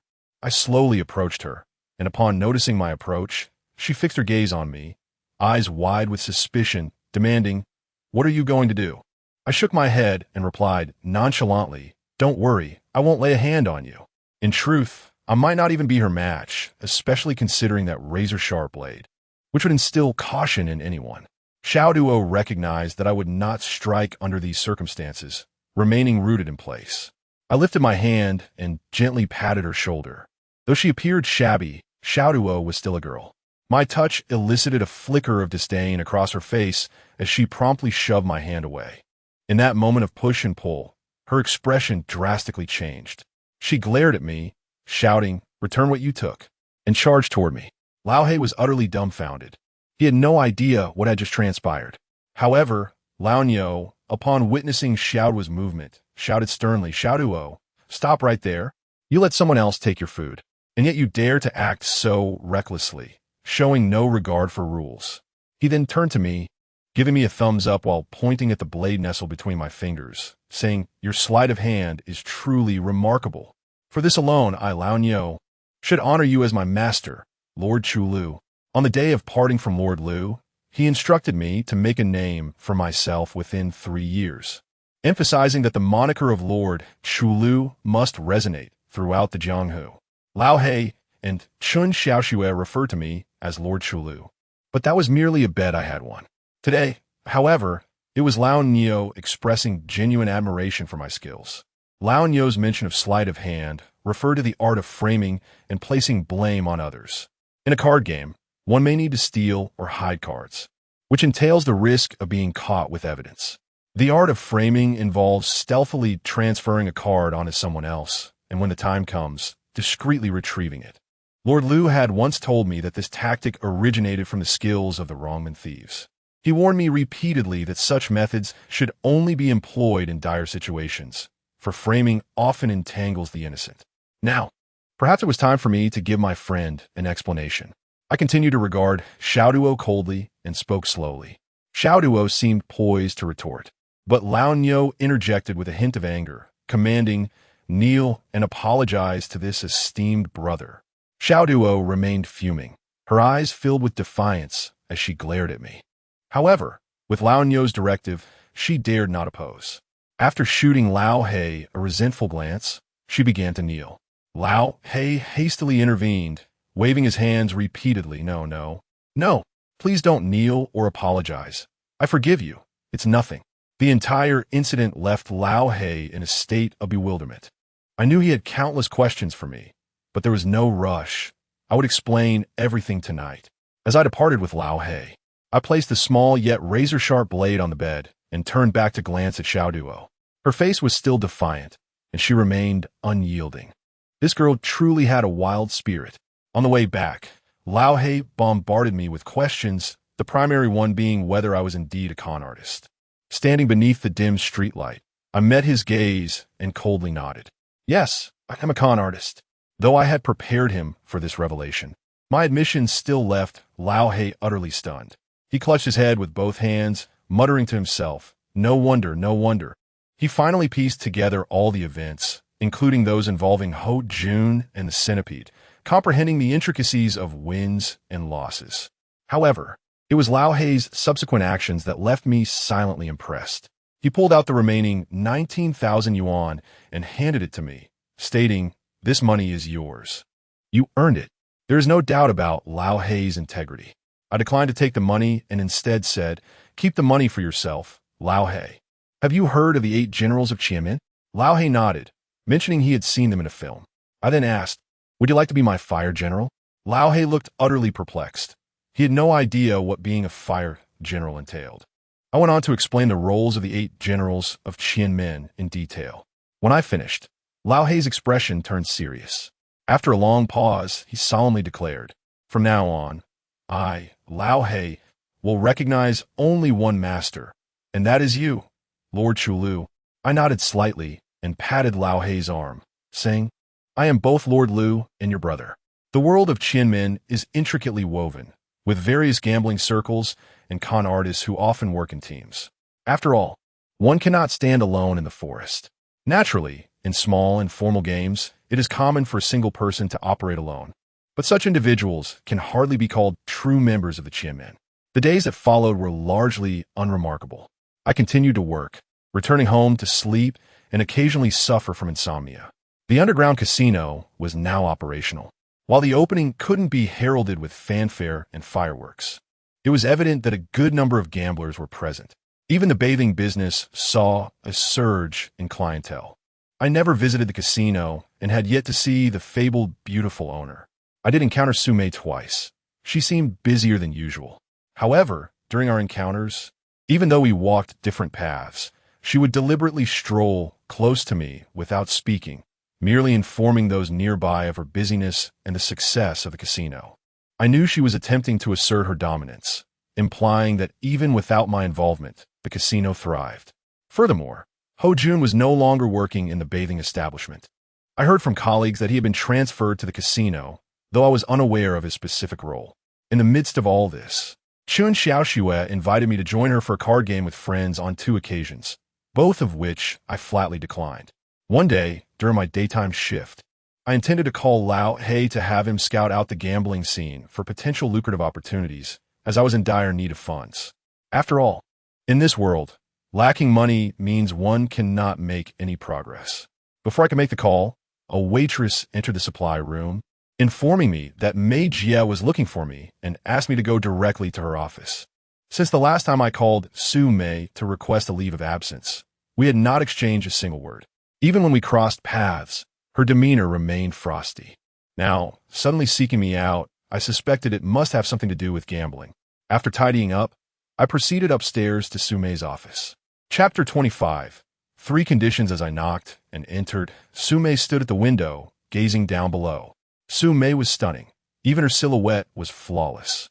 Today, especially in her short skirt, her high, pert posterior and long, straight legs radiated an alluring charm, accentuated by the absence of stockings. giving her fair legs an almost ethereal glow. Upon seeing me enter, Sume turned, flashed a warm smile, and courteously said, "Chulu, please have a seat." Such is the nature of women. Their ability to change their demeanor is as swift as my card tricks. It is worth noting that during our previous encounters, she had not bestowed even a hint of warmth upon me, yet now she appeared radiant, her smile reminiscent of blooming flowers. "How have you been lately?" Sume offered me a cigarette and lit it for me. Although she did not smoke, the cigarettes in her office were meant for guests. "It's just as it was before," I replied coolly. "The casino has been busy, leaving little time to chat with you. On another day, I shall find the time to treat you to a meal. I am quite familiar with the culinary delights of Harbin. I understand that Sume is merely attempting to break the silence and ease the awkwardness between us. Naturally, we shall soon delve into the crux of the matter." As anticipated, Sume swiftly changed the subject, inquiring, "On the 6th day, I have a lucrative opportunity for you. Will you accept it?" She continued, "During this period of the casino's opening, there is a regular patron who consistently wins. I sense something amiss and wish to enlist your help in investigating." Sume's explanation was succinct, yet I recognized the situation was far more intricate than she portrayed. Otherwise, she would not have approached me with such humility. Noticing my silence, Sume pressed on, "Recently, the owner has been away, and I have been solely responsible for the casino. Alas, this predicament has me quite distressed. The most frustrating part is that this individual visits nearly every day, playing at various tables. However, I discovered that he only wins at the tables open until 9 p.m., consistently profiting, never incurring losses. He walks away with at least 50 to 60,000 daily, sometimes even exceeding 100,000. I am convinced he is cheating, yet I am unsure of his methods." I comprehended that Sume was imploring me to assist in uncovering the cheat. I inquired whether the casino security had detected any discrepancies. Sume sighed in exasperation, shaking her head. "No, not even those we have on the payroll. We have even brought in a few experts from outside, yet they too failed to identify the issue. On the 6th day, Sister May knows of your exceptional skills in spotting cheats. Otherwise, I would not have troubled you." Her words carried a hint of flattery, which I did not take to heart. What about Gao Jiqiang? The last time Sume orchestrated a game, he, the master of the ghostly six-finger technique, had once gambled against me. I held a vivid impression of him, as he was undoubtedly the most formidable cheat I had encountered upon my entry into this world. Yet, the most memorable aspect remained his insistence that I wager my hand. Sume shook her head again. "Gao Jiqiang excels in dice and card games. That is not his forte." I nodded slightly, choosing not to respond further. Sume, perceptive as ever, noticed my silence and cheerfully asked, "On the 6th day? If you remain silent, Sister May shall take it as your tacit agreement." I met her gaze, my expression unyielding, and replied, "You have yet to mention the compensation." Sume chuckled, "Her demeanor playful." I was seated on the sofa while she leaned against the desk with her arms crossed, her posture accentuating her curves. I unabashedly admired her, and she seemed unfazed, even deliberately enhancing her allure. "I typically offer others 200,000. However, for you on the 6th day, I can increase it to 300,000. What do you think? It is quite a generous sum, is it not?" 300,000 in the year 2000 was indeed not a trifling amount. Yet I slowly shook my head. Sume, clearly taken aback by my refusal, pondered for a moment before suggesting, "How about this on the 6th day? If you can capture him, I will raise the offer to 400,000. Surely, that will suffice?" I continued to shake my head. Her elegant brows furrowed slightly. "Then tell Sister May how much you desire." I took a drag from my cigarette and replied calmly, "I do not seek money, but I have 3 conditions." "Go ahead." "First, should I succeed in capturing him, I shall henceforth be your master. You must address me as Master Six whenever you see me." Sume gazed at me in disbelief, unable to fathom such an outrageous condition. I could sense her restraint as she fought the urge to laugh. "That is acceptable, but in the presence of others, may I refrain from calling you that?" "Certainly, I shall grant you that concession." With a sultry smile and a glimmer in her eyes, she playfully said, "That is easily arranged. In fact, I can call you that right now. Master Six. Should you succeed, You shall forever be my Master 6. Is that agreeable? Being addressed as Master is inherently gratifying. Being called so by a beauty, especially one as enchanting as Su-mei, elevates the pleasure to new heights. Her voice, melodious in nature, took on a deliberately coy tone, evoking an intoxicating sensation. And what is your second condition? Su-mei continued to flirt, her tone dripping with allure. Yet I discerned a hint of mockery beneath her playful demeanor. Nevertheless, I remained undeterred, resolute in my intention to make her wholeheartedly call me Master 6. The second condition was straightforward. I desired a vehicle, not necessarily a luxury car. A Jetta or Santana would suffice, as long as it performed well. Without hesitation, Su-mei nodded, no problem. Indeed, this was a trivial matter for her. The third condition, however, was the simplest of all.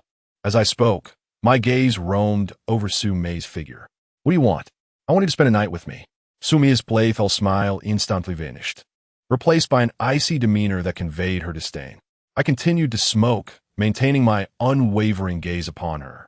After a long pause, she coldly asked, "Do you find this amusing?" "Indeed," I replied, devoid of any emotion. It was evident that my response had provoked her ire. Her cheeks flushed, and her beautiful eyes bore into mine.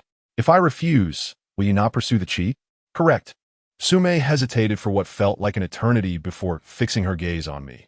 As if summoning great resolve, she finally said, "Very well. I can agree to your terms. But what if you fail to capture him? Then you must become my dog. A dog that kneels when I command and crawls when I bid." Su-mei's anger flared. My repeated refusals, coupled with my audacious demand, had thoroughly incensed her. She envisioned the most vicious form of retribution as a condition for our gamble. Yet, I must admit, even in her fury, Su-mei remained captivating. I extinguished my cigarette in the ashtray and calmly stated, "Very well, let us wager." Chapter 26. The first capture of a cheat in the realm of gambling. Experts abound, and I dare not proclaim my skills as unparalleled. However, I readily agreed to assist Su-mei, for my years alongside Master Lu have exposed me to myriad cheating techniques, each more intricate than the last. With this experience alone, I felt confident in my abilities. Master Lu had once remarked that a skilled cheat must possess not only technical prowess, but also the right mindset, composure, and confidence. Without these qualities, one should not venture into the gambling world. Su-mei left me with 50,000 in chips and briefed me on several additional matters before taking her leave. This was customary. When a casino seeks assistance in catching a cheat, they typically provide a cache of chips beforehand, allowing the undercover agent to blend in as a player. Of course, regardless of the outcome, these chips ultimately remain the property of the casino and cannot be redeemed. I deliberately lingered before making my way to the underground casino alone. Upon reaching the entrance, I paused, taken aback by the effort the alluring proprietress had invested in this establishment. The entrance resembled a tiger's den, clearly designed with the counsel of a feng shui master. The notion of a ferocious tiger reigning supreme struck me. While I possess limited knowledge of feng shui, I adhere to the belief that one may choose not to believe, but one must still show respect. I opted to bypass the main entrance and slip through a side door. Upon entering, I found myself in a secondary hall adorned with various gambling machines, ball toss games, slot machines, poker machines, and fishing games. The atmosphere was vibrant, filled with eager players. To me, these individuals appeared oblivious to the truth. The gambling machines operate on pre-programmed algorithms. Winning? A mere fantasy. Are there winners? Indeed. However, those victories are merely orchestrated by the casino, determined by the odds they set. The ultimate outcome remains defeat. A left turn leads to the grand hall, bustling with a throng of people, alive with excitement. This hall spans a vast area of around 700 to 800 square meters, adorned with approximately 50 to 60 gaming tables. Various games such as baccarat, blackjack, roulette, and dice are all present. The chips given to me by Su-mei are all valued at 10,000. I made my way to the bar to exchange them for smaller denominations, tucking the larger chips away. There are colleagues here who have been reassigned from the bathhouse. If they see me with large denomination chips, they might grow suspicious, as it does not align with my status. With chips in hand, I wandered about, but the con artist had yet to arrive. I settled at a baccarat table, placing bets casually, indifferent to win or loss, as the chips are not my own. After a while, my phone vibrated several times. Upon checking, I saw a message from Sume. To your right, at the dice table, there's a balding man in a gray short-sleeved shirt and black trousers. I pocketed my phone, remaining at the baccarat table while stealing glances at the dice table. The man Sume referred to is of average height and possesses an unremarkable appearance, his only distinguishing feature being his balding head. Such ordinary individuals, amidst the casino, are as insignificant as dust, rarely garnering a second glance, even in dim lighting. Yet, it is often these unassuming types who harbor greater concealment. He clutched a stack of chips, likely totaling around 20,000. After a few casual bets at the dice table, he approached my baccarat table, beginning to place bets there as well. His wagers were modest, typically around 300 or 200, and he appeared unconcerned with the outcomes. When he won, there was no visible elation. His hands were small, with thick fingers, and his movements were somewhat clumsy when handling the chips. It was clear that he was either deliberately feigning ignorance or was not skilled in the art of cheating. Sume had informed me in advance that his favorite game was blackjack, and his presence at other tables was likely a ruse to distract the casino. Seizing the opportunity while he was at baccarat, I made my way to the blackjack table. As anticipated, after a few rounds of baccarat, he migrated to the blackjack table. Blackjack, also known as 21, typically employs 4 decks of cards, totaling 208 cards after removing the jokers. The gameplay is straightforward. 1 counts points, with 10, J, Q, and K all worth 10 points, while A can count as either 1 or 11. A combination of a 10-point card and an ace constitutes a blackjack, the highest hand. When a player achieves blackjack, the dealer must pay out at 1, 5 times the bet. The game involves comparing the dealer's hand against the player's, with the aim of not exceeding 21 points while having a higher total. Upon his arrival, the balding man took a seat at the end of the table, where he could observe the dealer's actions, known colloquially as watching the banker. His initial bet was a mere 200. The blackjack table has a minimum bet of 100 and a maximum of 10, 000, with doubling down allowable up to 20, 000. I placed my own bet of 200. The dealer dealt the cards. I received a total of 17 and opted not to take another card, while the balding man had 15. He chose to draw another card and drew an 8, totaling 24, resulting in a bust. In the subsequent hands, his bets remained modest, 300 to 500. He lost more often than he won, displaying no extraordinary reactions. After several consecutive losses, he appeared agitated, slamming a 10, 000 chip onto the table, a clear indication he was raising his bet. I continued to place my own wagers. Logically, with his increased bet, it seemed likely he would attempt to cheat at this moment. I held confidence in my skills and believed I would promptly detect any deceit. As the dealer began to deal, I focused intently on the balding man. His hand totaled 17, which is not considered a strong position in blackjack. However, few would opt to take another card in such a situation due to the high risk of busting. Only an ace, 2, 3, or 4 would allow for a safe draw without exceeding 21. With 208 cards in play, there are only 64 cards that could prevent a bust. Moreover, the dealer's visible card was a 6, further diminishing the justification for the balding man to request an additional card. After a considerable pause, even prompting from the dealer, he finally signaled for a hit. All eyes at the table were fixated on him, as were the bright and dim lights of the casino. The dealer drew a card from the shoe and presented it to the balding man. Normally, if he intended to cheat, the most advantageous move would be to swap cards discreetly. However, the balding man merely gestured for the dealer to reveal the card immediately. To everyone's astonishment, it was the 2 of spades, bringing his total to 19. He promptly indicated he did not wish to draw again. The dealer then revealed his hidden card, which turned out to be a 10, totaling 16. According to the rules of blackjack, a dealer with 16 must draw again, resulting in a bust at 23, thus losing to all players. If the balding man had opted not to draw, the dealer would have drawn the 2, totaling 18, thereby defeating the man 17. The essence of blackjack lies in the decision to hit or stand, as once a round concludes, the dealt cards are discarded. There are those skilled in mathematics who calculate probabilities based on the cards that have been played. It is rumored that a certain casino in Macau once faced a group of mathematical prodigies who consistently profited from their calculated bets, leading the casino to eventually blacklist them. Yet, this balding man exhibited none of the traits of a mathematical savant. It was evident he was cheating, and it appeared he did so by recognizing cards rather than through traditional methods of switching or stealing. This balding man piqued my interest further. In the next hand, he raised his bet to 10-0-0-0. I was quietly observing him while preparing to place my own bet when suddenly a heavy hand thudded against my shoulder from behind. Turning around, I found Ho Jun standing there, his cold gaze fixed on me. I was aware that Ho Jun had been reassigned to work at the casino. Judging by the color of his vest, he now held the position of a supervisor among the service staff. "What do you want?" I asked coldly.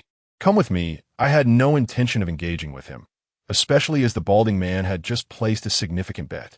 Ordinarily, he would likely attempt to cheat again.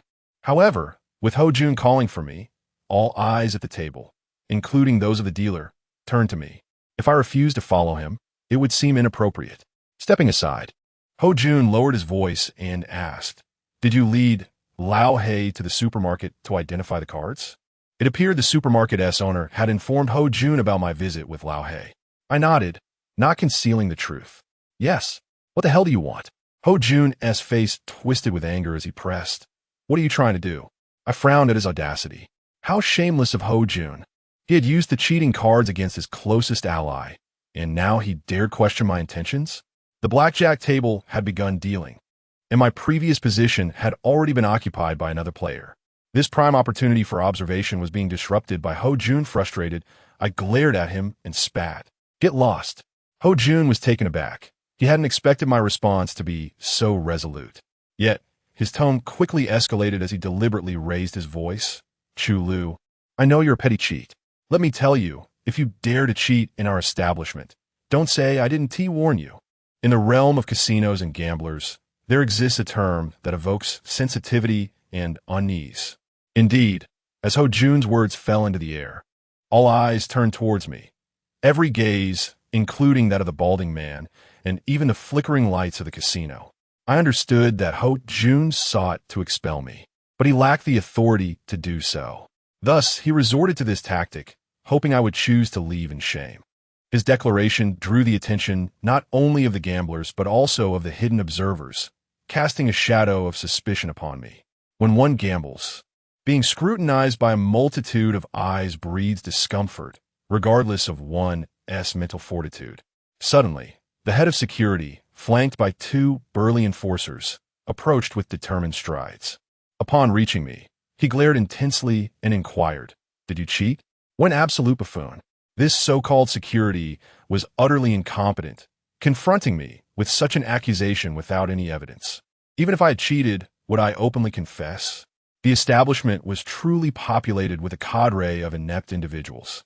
A growing crowd of onlookers gathered, and the security personnel soon realized their approach was futile. Just as he intended to escort me away, a throng of people, led by a strikingly beautiful woman, made their way towards us. Upon noticing her, both the security and Ho Jun immediately adopted a respectful demeanor, exclaiming, "Sister May." This woman was Su Mei. She must have seen the incident unfold via surveillance and hurried over. Su Mei feigned surprise, asking, "How come it's you, Chi Lu?" "I came here to play a few hands after work, yet Ho Jun and this security claim I'm a cheater." I replied nonchalantly. Su Mei furrowed her brow, her gaze hardening as she looked at Ho Jun and the security. "Nonsense. Although Chi Lu is a server at Tianxiang, he is a guest here after his shift. You have no proof to accuse him of cheating. If you persist in this manner, what will happen to the patrons?" She warned them, "This is your first and final warning. If it occurs again, you are all dismissed." With heads bowed, Ho Jun and the security dared not utter another word. Su Mei gestured for them to leave and turned to the gathered gamblers with a cordial smile, saying, "Everything is fine now. Please continue your games." The casino atmosphere regained its usual raucousness. Su Mei then turned to me and inquired, "How are you faring? Winning or losing?" I knew her question was not about chips, but rather whether I had discerned how the balding man was cheating. With a stoic expression, I shook my head and replied, "Lost." "Very well, carry on then." Su Mei glanced at me once more before departing. I sensed the complexity within her heart. On one hand, She hoped for my success in exposing the cheater, for the damage they wrought upon the casino was considerable, leading to financial losses and a tarnished reputation that would diminish clientele. Moreover, if the cheater remained at large, it could attract more tricksters, ultimately transforming this place into a haven for con artists, leaving only one resolution: closure. On the other hand, she harbored a reluctance for my triumph, for should I succeed, she would have to fulfill her promise of spending a night with me. Once Sue-May departed, I wandered through the casino aimlessly. After a while, noticing an open seat at the balding man's blackjack table, I approached and sat down. Previously, he had not spared me a glance, but now, following the recent commotion, he handed me a cigarette and initiated conversation. What happened earlier? Do you know that guy? I recognized his attempt to extract information, wary that I might be an undercover operative. It seemed that Ho Jun had unwittingly revealed my presence. The balding man was indeed quite suspicious. Taking a drag from the cigarette, I casually remarked while placing my chips, "I know him. We used to work at a bathhouse just above at Tianxiang. He is my superior, and I've had issues with him, intentionally causing me trouble." The balding man responded with a nonchalant "oh," his demeanor relaxing as he chose to ignore me thereafter. I observed that he possessed chips amounting to 7,000 or 8,000. If I could not gather evidence of his cheating soon, he might very well leave with his winnings. He bet a substantial amount of 10,000, while I placed a modest wager of 200. The dealer dealt the cards, and when it was the balding man's turn, he revealed a pair totaling 12, one card showing 7, the other 5. Normally, he would need to draw another card.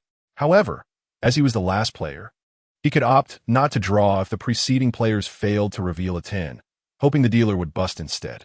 The balding man remained deep in thought, while I shifted my focus from his hands to his eyes. If he were aware of the cards, he would surely glance towards the shoe. Strangely, he did not. Instead, his gaze was fixed on the dealer's hands.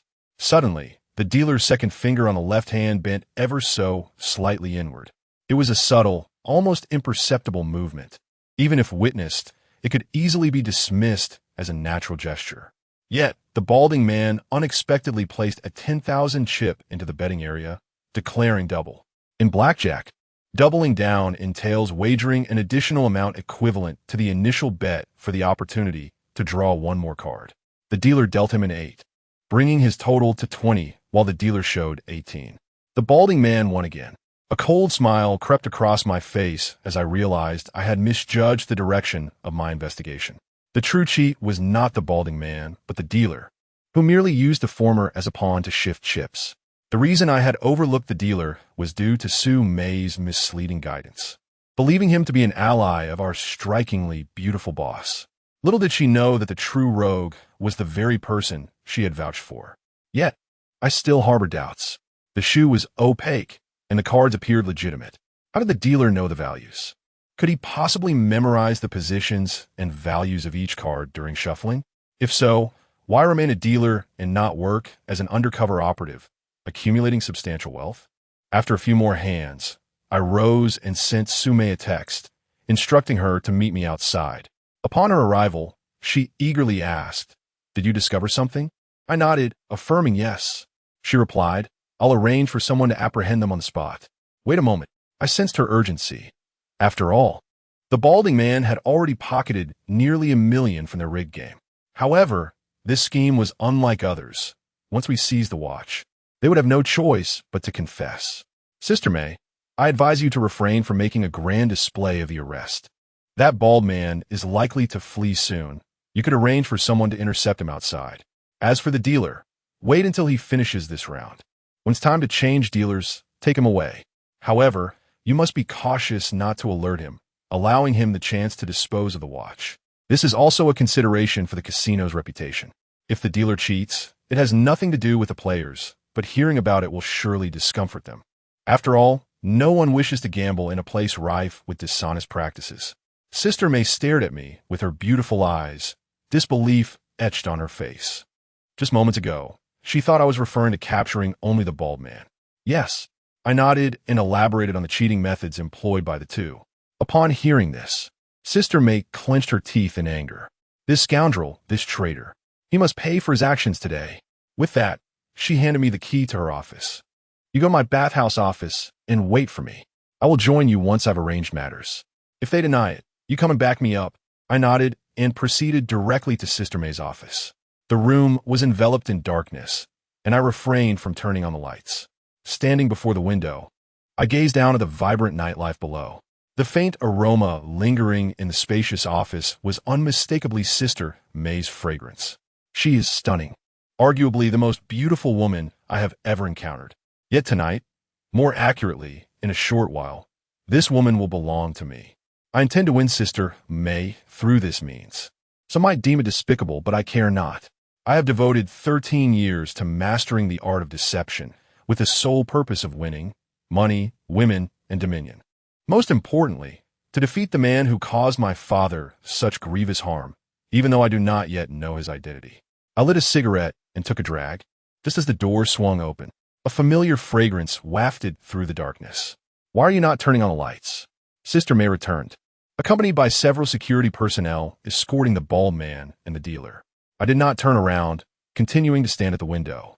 I did not wish for the dealer and the bald man to see me, although I knew my identity as a cheater would soon be revealed to more people. I still wished to conceal it for as long as I could. From the dressing mirror beside the desk, I could observe everything in the office. The bald man was already pale with fear, trembling uncontrollably. In contrast, the dealer maintained a calm demeanor, his face as serene as a placid lake. Sister May took her seat, her gaze cold as she periodically regarded the dealer and the bald man. After a long pause, she finally spoke. "Tang San, you know the rules of the casino, don't you?" "Yes," replied the dealer named Tang San, his voice steady. So steady, in fact, that I began to doubt if I'd caught the wrong person. Perhaps he wasn't cheating at all. But this thought flitted through my mind and vanished. I could not be mistaken. He simply possessed exceptional composure. What happens when a cheater is caught? Sister May pressed coldly. "Chop off his hands," Tang San replied calmly. The moment he finished speaking, the bald man shuddered visibly. It was evident he was terrified to the core. Sister May was clearly taken aback by Tang San's unwavering composure and straightforward response. "Well, since you know, that's good. Tang San, you have worked with General Zhou for several years. If it weren't for the new venue opening and the need for staff, you would likely have been promoted by now. How does Xiao Xian, that is, General Zhou, treat you?" This was the first time I heard the name Zhou Xiao Xian. She must be the legendary beautiful boss we had heard about. Very well, very well. Then why did you betray your own establishment and cheat here?" Sister May's anger was palpable. My gaze immediately shifted to the mirror. Tang San's calmness made me suspect he had hidden the watch. Without evidence, Sister May would be powerless against him. Yet the watch remained on his wrist. Why was Tang San so composed? Could it be that I was mistaken? Impossible. Absolutely impossible. People strive for higher ground, just as water flows downward. I could not, of course, be motivated by anything other than money. I was astonished when Tang San boldly admitted his guilt, speaking as he defiantly gazed at Sister May, as if the one at fault were she, not him. Sister May, suppressing her fury, commanded, "Bring me the cheating watch." Tang San hesitated not a moment, removing the watch and placing it on Sister May's desk. "This is not merely a watch, it is a detection device. If you like it, consider it a gift at this moment." Tang San exuded a blend of arrogance and provocation. Enraged, Sister May's expression turned increasingly severe. I knew Tang San's hands would surely not be spared today. As expected, Sister May waved her hand, instructing the security personnel, "Take him away and deal with him as per the rules.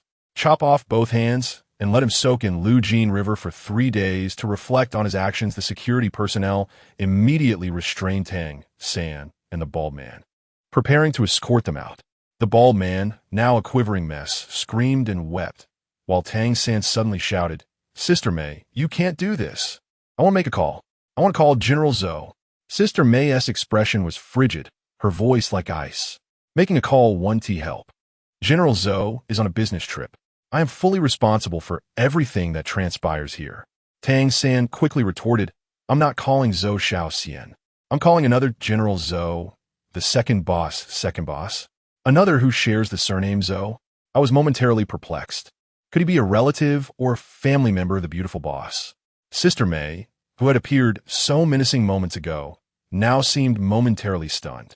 She stared at Tang San, her expression revealing hints of fear and confusion. After a prolonged silence, she remained speechless. Tang San, eyes wide, continued to shout, "Sister May, if you dare prevent me from making this call, you will regret it. I assure you, the consequences are beyond your capacity to bear." Sister May slowly stood up. I was positioned just behind her, yet I could distinctly sense her anxiety. The surname Zhou, the second boss. Who was this individual that could provoke such apprehension in someone as astute as Sister May? Hand him a phone and put it on speaker. Upon receiving the phone, Tang San adeptly dialed a number, then activated the speaker function. The call connected, and a languid male voice drifted through. "Who is this?" Even over the phone, Tang San adopted a subservient demeanor. "Second boss, it's me, Tang San." Tang San? The second boss seemed to ponder for a moment before recalling who Tang San was. "Oh, what is the matter?" "Second boss, I've been caught. Now Sister may want to chop off my hands. You must save me." Tang San was a trivial figure, groveling like a dog before the second boss. "Caught? Did you activate that watch detection device I gave you? Who exposed it?" To expose is a term from the underworld, referring to the revelation of cheating methods. It turned out this exquisite watch detection device was a gift from the second boss to Tang San. The second boss seemed unconcerned about Tang San's fate. His curiosity lay in uncovering who had exposed the device. "Second boss, I'm not entirely sure, I underestimated Sister May. I didn't realize she had such skilled individuals around her." "Hand the phone to Sister May." Tang San immediately stepped forward, passing the phone to Sister May. I could sense her reluctance, yet she dared not refuse. "Second brother." Sister May addressed him, but the voice on the other end coldly interjected. "Second brother? You think you are worthy of calling me that?" Sister May quickly corrected herself. "Second boss." The other party remained unyielding. "Tang San is my man. You must release him now. If you dare lay a finger on him, don't say I didn't warn you." The second boss's tone was domineering, and upon hearing this, Tang San wore a triumphant expression, while Sister May's countenance grew increasingly grim. After a brief silence, she spoke. "Second boss, Tang San has betrayed us. Letting him go is against the rules." "Rules? Let me tell you, in Hebei, I, Zhou Tiancheng, am the rule. Sumei, I must inform you, you are merely Zhou Xiaoxin's watchdog. If you do not release him, I will make you bleed. Do you understand?" Sumei's face paled with anger. Her hand holding the phone trembled involuntarily. The coldness in her gaze was laced with deep resentment. Yet, she seemed hesitant to defy the second boss's command. After taking a deep breath, she slowly replied, "All right, I understand, second boss." She hung up. Sumei sat in her office chair, her expression frigid. It was evident that she was torn between the decision to release him or not. After a while, she waved her hand at the security and said, "Let them go." Once the words left her lips, she leaned back in her chair, a sense of helplessness and powerlessness washing over her, evoking a pang of sympathy.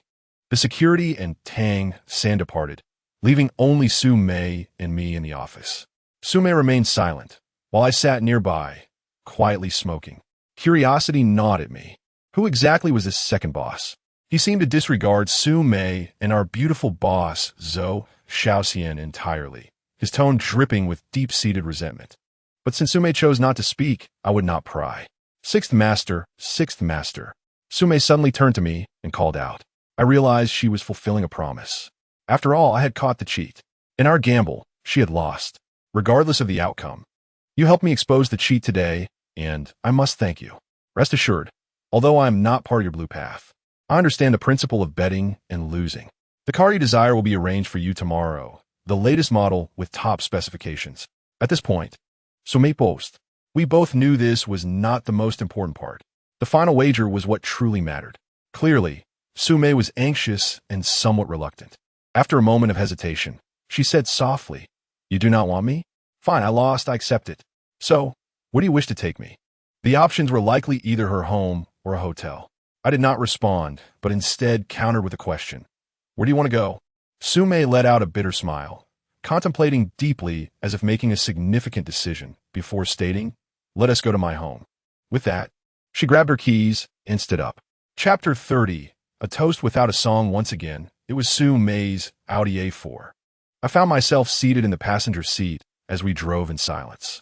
Passing by a 24-hour supermarket, Su Mei stopped the car, telling me to wait for her momentarily before heading inside. Rolling down the window, I lit a cigarette, watching Su Mei's graceful yet somewhat desolate silhouette. For some reason, a flicker of pity stirred within me. I knew I should not feel this way. The sixth master had once said that a top-tier cheat must have a heart as solid as a rock. One could be grateful, show compassion, or even admire women, but one must not develop feelings.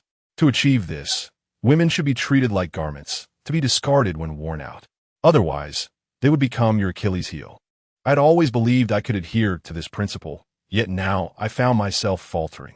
After finishing my cigarette, Su Mei returned, handing me a bag. Upon opening it, I discovered toiletries and a set of men's pajamas. It seemed she had prepared these specifically for me.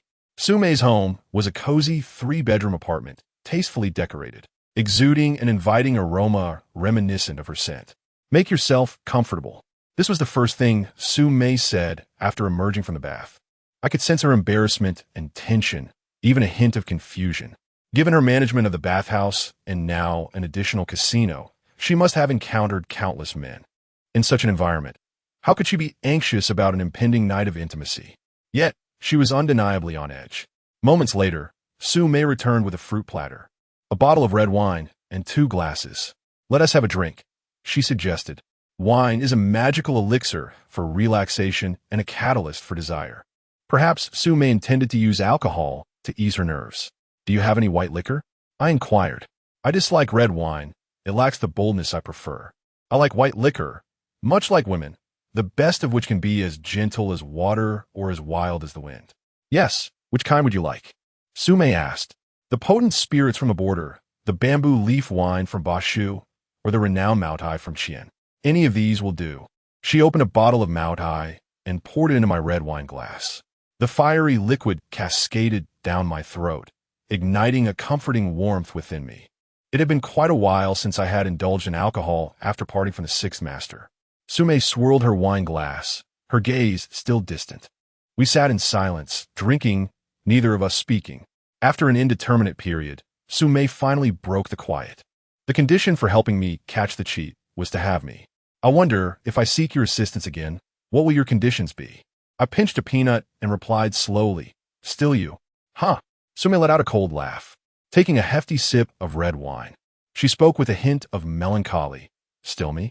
You could deceive a 17 or 18-year-old girl with that line, but not me. How many men truly cherish the women they have possessed? I did not wish to engage in such discussions. Matters of romantic entanglements were entirely foreign to me. Mejia had already consumed nearly half of the bottle of red wine. A rosy hue adorned her fair, smooth cheeks, her gaze slightly hazy. Looking at me, she self-deprecatingly remarked, "This world is truly unpredictable. Who would have thought the first man to come to my home would be you? And the first man to share my bed would also be you." I understood that Su Mei did not willingly submit to me. However, there was no recourse. I had won. After sipping my drink, I casually stated, "You need not use yourself as leverage in our negotiations. The casino is not yours, after all." We were seated on the floor, and upon hearing my words, Su Mei leaned back against the sofa, letting out a soft sigh. "There is no choice. I owe Xiaoxian. Debts must be repaid. She treats me like a sister, and her establishment is not much different from my own." I could sense that Su Mei and the beautiful boss shared a strong bond, transcending the typical employer-employee relationship. Perhaps it was the alcohol that loosened her tongue, as Su Mei began to speak more freely. Xiaoxian has it tough. The esteemed Miss Zhou is also caught in a whirlpool, beset by both internal and external troubles. If I do not assist her, perhaps no one else will. I chose to remain silent, simply listening as I occasionally sipped the Maotai. Su Mei's emotions seemed to intensify as she suddenly turned to me and asked, "Do you know who I hate the most?" I shook my head. The person I detest most is Xiaoxian's second brother, Zhou Qiansheng, the second boss who called today, pressuring me to release Tang San. Indeed, I had guessed correctly. Zhou Xiaoxian and the second boss were indeed closely related. My knowledge of the Zhou family was limited. I had only heard a few remarks from Chun Xiaoxiu, knowing that the Zhou family held considerable influence in Hebei. Though they might not control everything, they could certainly summon the winds and clouds. However, from Su Mei's words, it appeared that the Zhou family was rife with internal conflicts. The Zhou family was not my concern. What intrigued me was why Su Mei harbored such intense hatred for Zhou Tiancheng. Zhou Tiancheng is a scoundrel, despicable, shameless, and vile. He once employed the most malicious tactics against me. Had it not been for Xiaoxian's timely intervention, I would have been ruined by him. I could surmise what Su Mei meant by ruined. I did not press for details, but Su Mei continued. Do you know what he did? He drugged me, intending to. With his friends. Stop.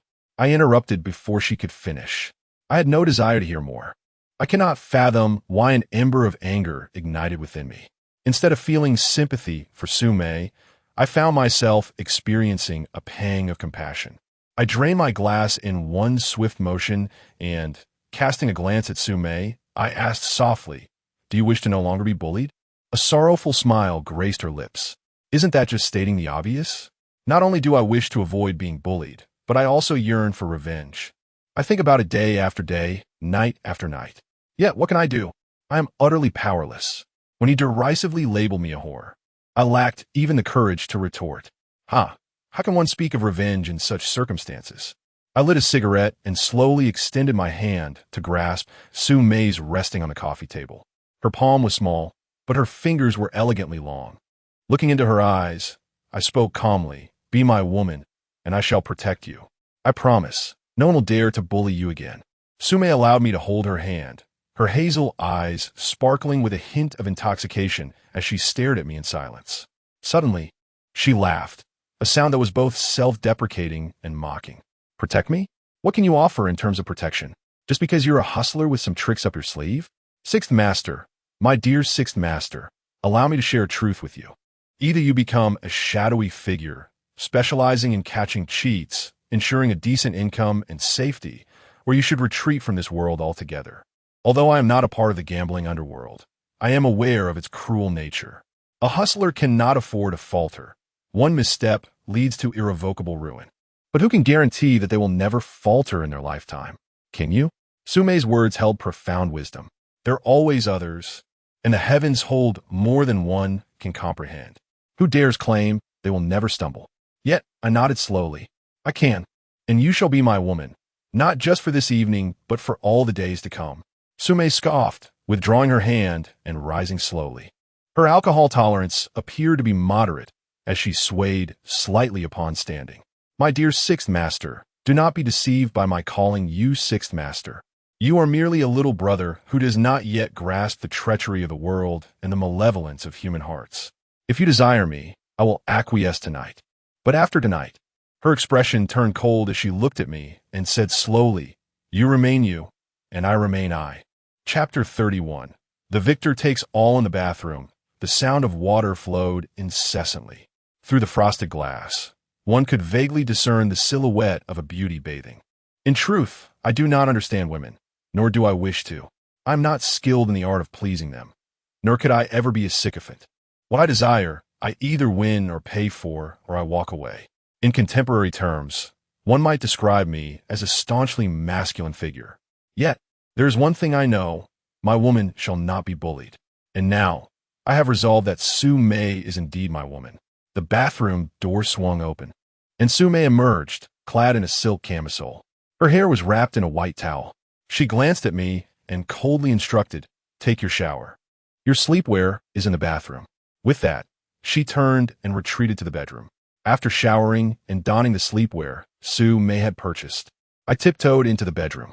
Dim light from the bedside lamp cast a warm glow, enveloping the room in a haze of intimacy. Su Mei lay on her side, her back facing me, covered by a light summer blanket, revealing only her delicate, fair shoulder. I climbed into bed beside her. Though our bodies did not touch, I sensed her tension. Her breathing was slightly rapid. How could Su Mei be so nervous? Surely, she has encountered men before. I found that hard to believe.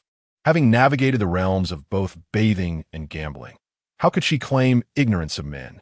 I reached out and rested my hand on her shoulder. Her body tensed, betraying her unease. "Turn around," I whispered.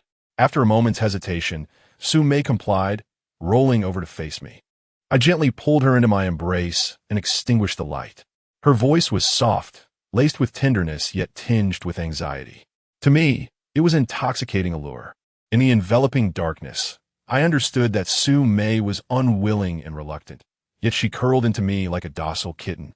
Her body was soft, almost ethereal in its delicacy. Her hair brushed against my face, eliciting a tingling sensation that compelled me to inhale her fragrant locks, a scent that belonged solely to Sue May. Suddenly, I felt a wave of drowsiness wash over me, a sensation I had not experienced in my years of insomnia. It turned out that the woman I admired could cure my sleeplessness. At least for me, it worked. That night, we shared nothing more than peaceful slumber. This was not due to my virtue or restraint, but rather because I despise coercion. The woman I desire must willingly submit to me. Otherwise, I find it utterly uninteresting. Nonetheless, it was the most restful night I had enjoyed in years. I neither tossed nor turned, nor did I awaken abruptly. All that graced me was the beauty nestled in my embrace. Upon waking the next morning, I found Sue May had already departed. Beside the bed lay a note that read, "There is breakfast on the table. Thank you." Thank you? For what? For sparing her from my advances? If that were the case, her gratitude seemed premature, for she would ultimately belong to me, sooner or later.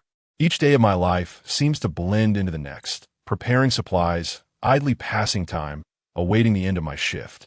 But today felt somewhat different. For reasons unknown, I found myself inclined to visit the casino downstairs. I had not glimpsed Sue May all day, although she had set free Tang San, who had been caught cheating with a detection watch. As instructed by the second boss, I still worried. Would the infamous second boss of the Zhou family seek retribution against her? I understood that such thoughts were unwarranted. As a hustler, one must remain detached. Self-preservation is the foremost principle for any cheat. Yet the thoughts in my mind proved difficult to quell. As I spiraled into my musings, the door to the supply room suddenly swung open. I looked up to see the manager, dressed in a suit and tie, standing at the entrance.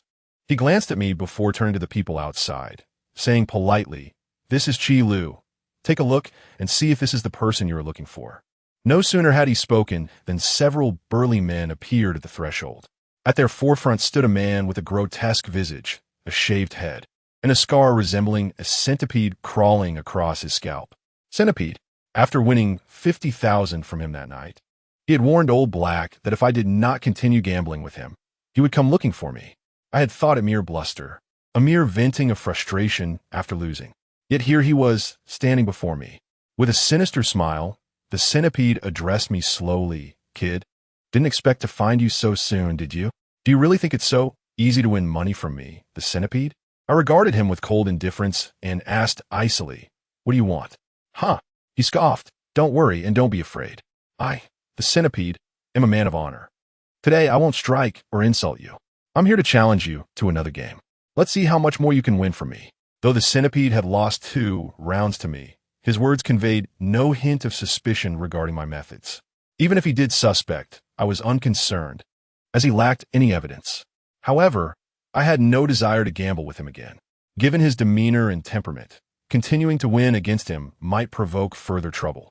It is worth mentioning that this is a primary reason many hustlers prefer to work in the shadows of casinos or collaborate with powerful patrons.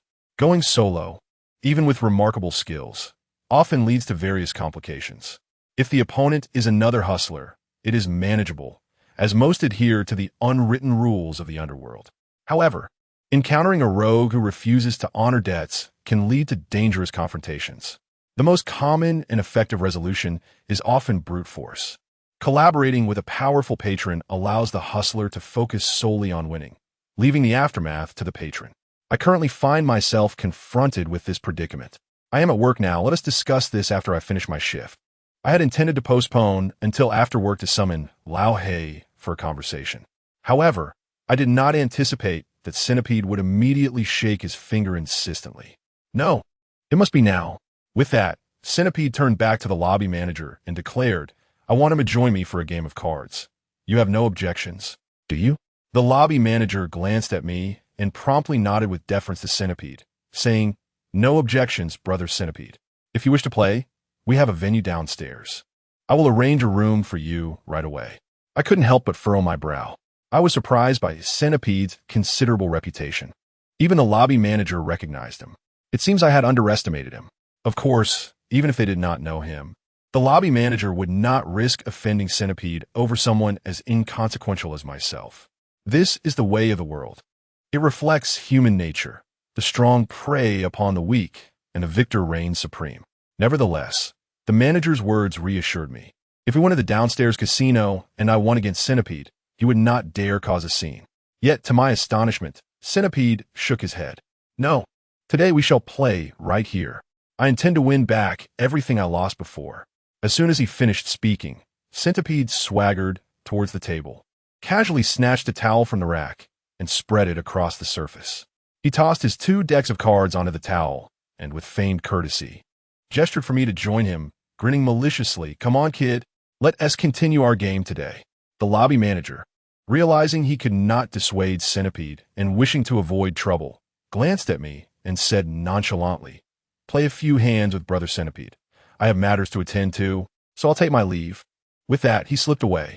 However, a sense of unease lingered in my mind. Why? With a ready venue available, was Centipede insistent on gambling in this dim, chaotic supply room? Did he fear that among his entourage was a cheat, apprehensive of being discovered in the casino? I found myself perplexed. Yet, one thing was clear. I could not evade this situation today.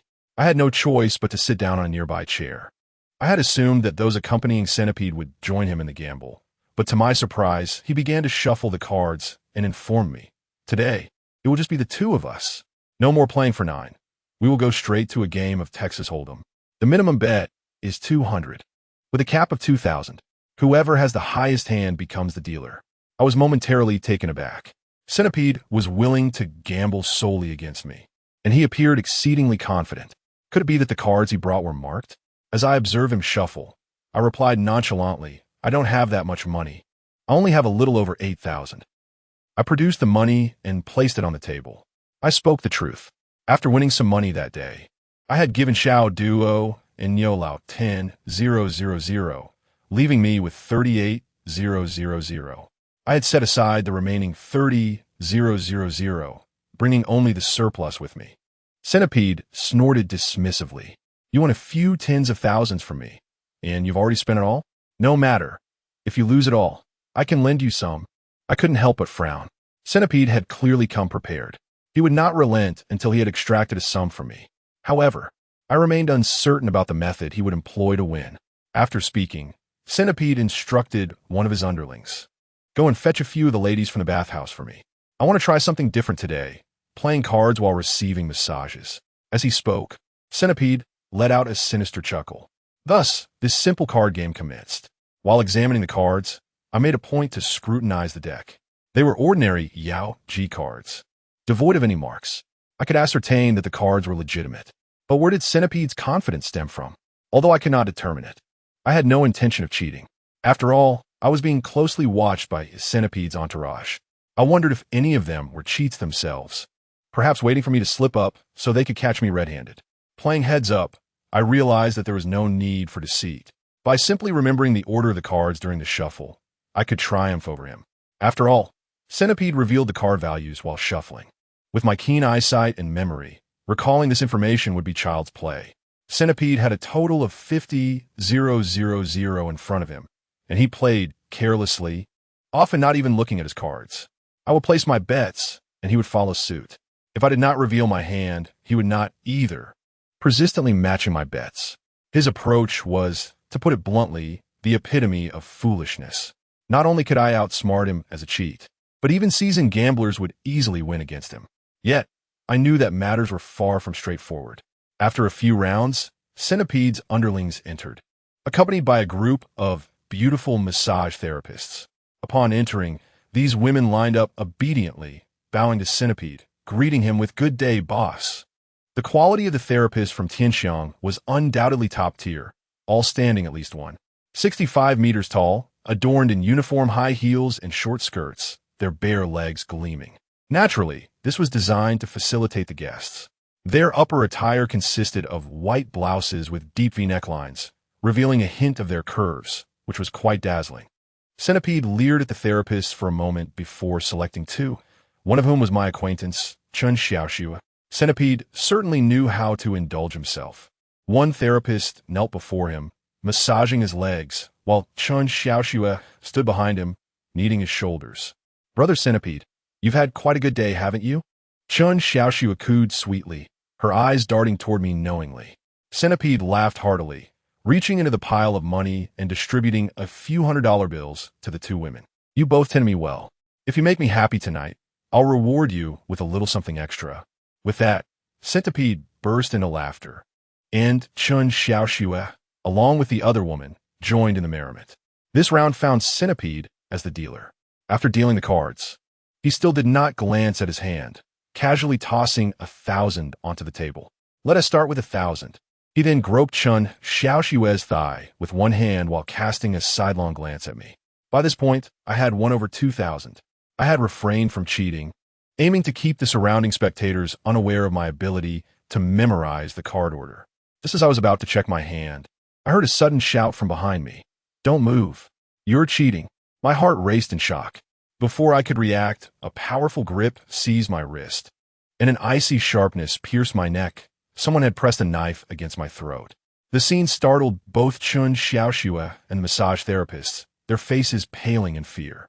I could hardly believe it. I had not cheated, nor even entertained the thought of doing so. Centipede suddenly surged to his feet. The abrupt movement caused the therapist kneeling before him to tumble to the ground. Pointing at me, Centipede shouted with fury, "Damn it! No wonder you won 50,000 from me last time. It turns out this bastard is cheating. Search him." The person restraining my wrist casually rolled up my sleeve, revealing a spade ace in his hand. "Brother Centipede, this is the card he was hiding." A wave of despair washed over me. I finally understood Centipede's scheme to defeat me today. There exists a trick in cheating known as flower shifting, a technique used to frame someone else for deceit. What Centipede was doing to me was precisely that, falsely accusing me. However, his method was underhanded, relying not on skill, but on sheer slander. This was the unfortunate consequence of lacking a backer and a personal team. Had I such support, this rogue Centipede would not dare to treat me in this manner. "Kid, do you have anything to say for yourself?" Centipede demanded, sweeping all the money from the table, including what was in front of me. "I did not cheat," I replied coldly. "Didn't he cheat?" "Huh." Centipede scoffed, gesturing towards the two therapists. "Ask them if they saw you cheat." The therapist who had just knelt on the ground was utterly terrified by the unfolding scene. She cautiously observed the Centipede and shook her head, saying, "Centipede, brother, I was just down there massaging your legs. I didn't see anything." She spoke the truth. Indeed, she had not witnessed the recent events. Chun Xiaoxue, eyeing me with a similar caution, chimed in, "Centipede, brother, I also couldn't see clearly." Unexpectedly, the Centipede's expression hardened, and he bellowed, "Are you blind? Can't see? Just say what you observed." Chapter 33. The misery of kin the Centipede was deliberately trying to intimidate them. He sought a more advantageous witness. Chun Xiaoxue appeared flustered, stuttering, I think I saw that person who grabbed him holding a playing card." "Nonsense." The Centipede cursed, raising his hand. He intended for Chun Xiaoxue to become his witness, yet she had inadvertently revealed the truth. The Centipede seemed ready to slap her, but hesitated and lowered his hand. This surprised me. I hadn't anticipated that Chun Xiaoxue would dare to side with me and speak the truth at such a moment. The Centipede then tapped my head, a sinister grin on his face, and said, "Kid, you've been caught red-handed. What do you have to say for yourself?" "Centipede, your game is rather dirty. You know better than anyone whether I cheated." Despite the blade pressed against the back of my neck, I stood my ground, coldly glaring at the Centipede. This scoundrel was playing a filthy game. "Oh, still defiant? We can remedy that. I'll take you to a place until you admit it." With that, he gestured, and two henchmen seized me, dragging me outside. Another person followed closely behind, pressing a knife against my lower back. At the slightest hint of resistance, the blade would undoubtedly plunge mercilessly into me. The situation suggested that I might be inescapably doomed today. From my perspective, the Centipede's trap was undoubtedly aimed at extracting money from me. However, to my surprise, throughout the journey, he made no mention of money. The place he brought me to was an arcade in the city. While it was termed an arcade, it was essentially a collection of gambling machines, such as slot machines and fish-catching games. The centipede seemed to hold considerable sway here. All the staff greeted him with respect, calling him Centipede Brother. I was led into an office on the first floor, which was quite tastefully decorated, featuring a genuine leather sofa, a solid wood desk, and an opulent executive chair. Upon entering, the centipede asked a woman lounging on the sofa, Sister Juan, where S. Brother Ba. Sister Juan appeared to be around 26 or 27, attractive but dressed provocatively. Her makeup heavily smoky. Her figure was stunning, curvaceous, and alluring, yet she exuded a palpable air of the underworld. Sister Juan did not respond, but instead scrutinized me and retorted, "Is he the one called Chulu?" "Yes, that is him," the centipede affirmed. I was taken aback. I was merely a lowly attendant at a bathhouse, yet this Sister Juan knew my name. After another glance at me, she stood up and stretched lazily. The tight-fitting shirt she wore accentuated her ample bosom, seemingly on the verge of bursting forth. "Brother Ba is sleeping upstairs. I'll go wake him," Sister Juan said languidly. The centipede nodded, instructing her to inform Brother Ba that I had been brought. As I watched Sister Juan sway her slender waist and exit, my confusion deepened. I initially thought the centipede had set a trap because I had previously won money from him, aiming to reclaim it. However, it now appeared that the situation was far more complex. The centipede had not mentioned money, and the person truly seeking me seemed to be the elusive Brother Ba. Shortly thereafter, the office door swung open once more, and a group of henchmen clad in snug black t-shirts, adorned with dragon and tiger tattoos, escorted a man into the room. This man was of average height, with a notably large head and small, slit-like eyes. His stubby fingers sported a golden ring inlaid with jade, and around his neck hung a tie amulet. His attire signified that he was a prominent figure in the underworld. Upon entering, the centipede and his henchmen instantly greeted him with deference. "Brother Ba." He did not respond, instead sizing me up with his beady eyes. After a prolonged scrutiny, he finally asked, "You're Chulu?" I nodded. "Caught cheating, huh?" Brother Ba coldly inquired. This seemingly innocuous question was riddled with inconsistencies. Since leaving the bathhouse, I had been escorted directly to the car, sitting alongside the centipede the entire time. He hadn't made a single call, so how could Brother Ba immediately claim I was cheating? I could only surmise that this entire scheme had been orchestrated by both Brother Ba and the centipede. Yet, one point remained perplexing. I was merely a bathhouse attendant. Even if I had won $50,000 from the centipede, it hardly warranted the attention of a figure like Brother Ba to set up a trap for me. Before I could respond, Brother Ba pressed further. "Are you aware of the consequences of being caught cheating?" "I know, but I didn't cheat," I replied coolly. Brother Ba chuckled, a cruel smile creeping across his face that sent shivers down my spine. He stroked the ring on his left hand, his lips curling coldly as he remarked, "Denying it is fine. I have ways to make you confess. Bring the others in. These two little cheaters will be dealt with today." As soon as he finished speaking, two henchmen ushered in a tall, gaunt man who immediately collapsed to his knees upon entering. He cried out to Brother Ba, "Brother Ba, I was wrong. I want to do it again. Please give me another chance." Brother Ba snorted disdainfully. "A chance? You dared to cheat in my establishment, and you still have the audacity to ask for a chance?"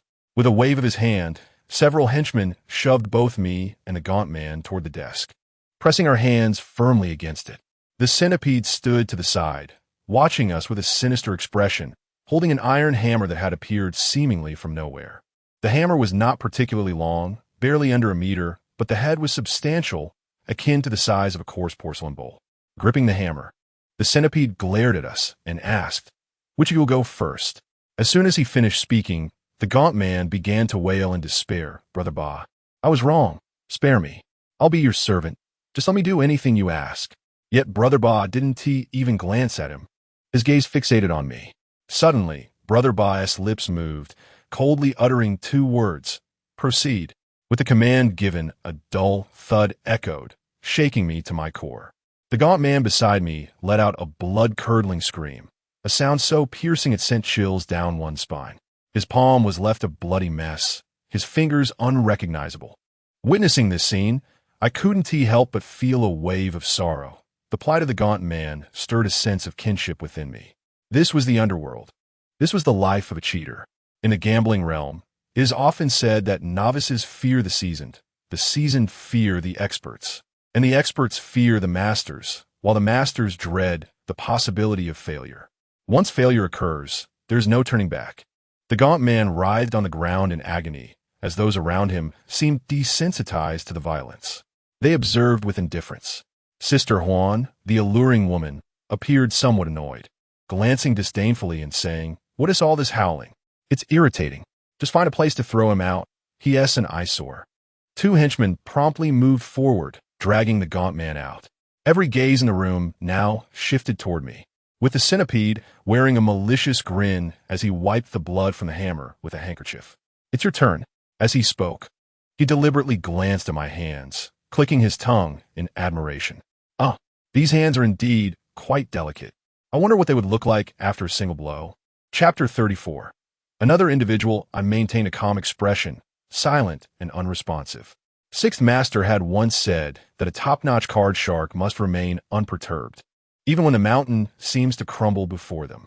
I could keep my face impassive, yet within me, a tempest raged, anguish, fury, resentment, a myriad of emotions intertwined within my heart. I loathed Brother Eight. I loathed the centipede. 13 years of relentless practice, honing my skills, all poised to be obliterated today. I also despised myself. After more than half a year in the underworld, I lacked a benefactor, a team of my own. I had squandered that time. And now, just as I had begun to grasp the nuances of the card game, it was all threatened by the likes of the centipede and Brother Eight. Amidst the turmoil, I was resolute in my desire to protect these hands. Suddenly, I lifted my head, fixing a cold gaze upon the centipede. My eyes, sharp as blades, I declared fiercely, "Centipede, I advise you to kill me now." My words startled both Brother Eight and the centipede. "Otherwise, I will surely kill you in return." Though under their control, my tone remained fierce. The centipede seized my collar, leaning in closer, his face contorted with malice as he spat. "You little bastard, do you dare threaten me?" Meeting his gaze without flinching, I gritted my teeth and replied, "Yes, I am indeed threatening you. Come on, finish me off. Who dares? Who is the spawn of a whore?" I understood that some might perceive my bravado as mere posturing. Captured, with my hands on the verge of destruction, I still uttered such seemingly futile threats. Yet in truth, I was gambling. I wagered that the centipede would not dare to act, for there were too many inconsistencies in today's events. Firstly, the centipede feared the casino, only gambling with me in the preparation room, indicating his reluctance to take me to the casino where the bright and dim lights bore witness. It was not as simple as him declaring I cheated and whisking me away. Moreover, although I had previously won $50,000 from the centipede, he had numerous ways to reclaim his money. With his prowess, he could easily deal with me without involving Brother Eight. Furthermore, they had yet to utter a single word regarding money. Lastly, if they truly intended to sever my hands, they could have acted long ago. Why resort to the theatrics of a card shark, deliberately demonstrating the severing of a hand before me? Such a blatant display of intimidation was solely to undermine my psychological defenses and achieve their aim. This was the basis of my gamble. Much like a hostage in the hands of kidnappers, they would not easily discard me without reaching their goal. Sixth Master had once stated that the world of card tricks is akin to a chess game, fraught with traps at every turn. I was ensnared in this game. Now, it was a matter of whether I could win it. The centipede and I stared each other down in furious silence. The room was eerily quiet, yet I noticed the centipede's gaze growing increasingly erratic. I sensed his hesitation. Sure enough, he turned to glance at Brother Eight. Unfortunately, Brother Eight leaned back in his chair, exhaling smoke, utterly indifferent to him. The atmosphere grew tense. Suddenly, a thug standing by the window pointed outside and exclaimed, "Brother Eight, a large number of people have arrived outside. It seems they are here to cause trouble." All eyes, including mine, turned towards the window. Below the stairs, several black business vehicles were parked. As the doors opened, a multitude of individuals began to emerge, numbering around 50 to 60. They all sported crew cuts and black short-sleeved shirts, wielding baseball bats.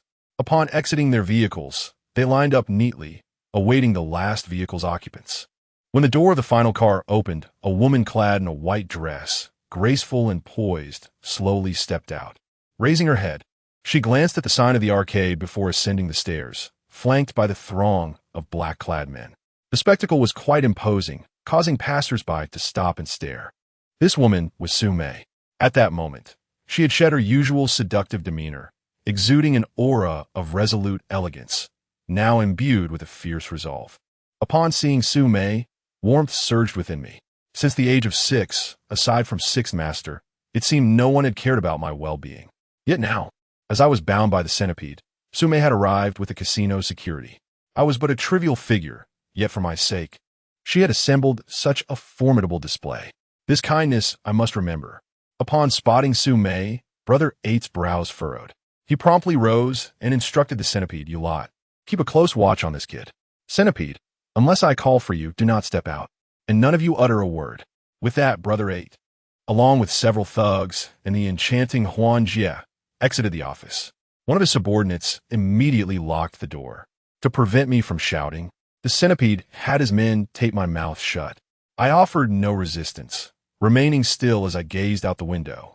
The office's glass was of a type that concealed the interior from outside view, yet allowed me to see outside with clarity. As Su Mei entered the main hall, Brother 8 approached her immediately. The office walls, hastily constructed, provided poor sound insulation.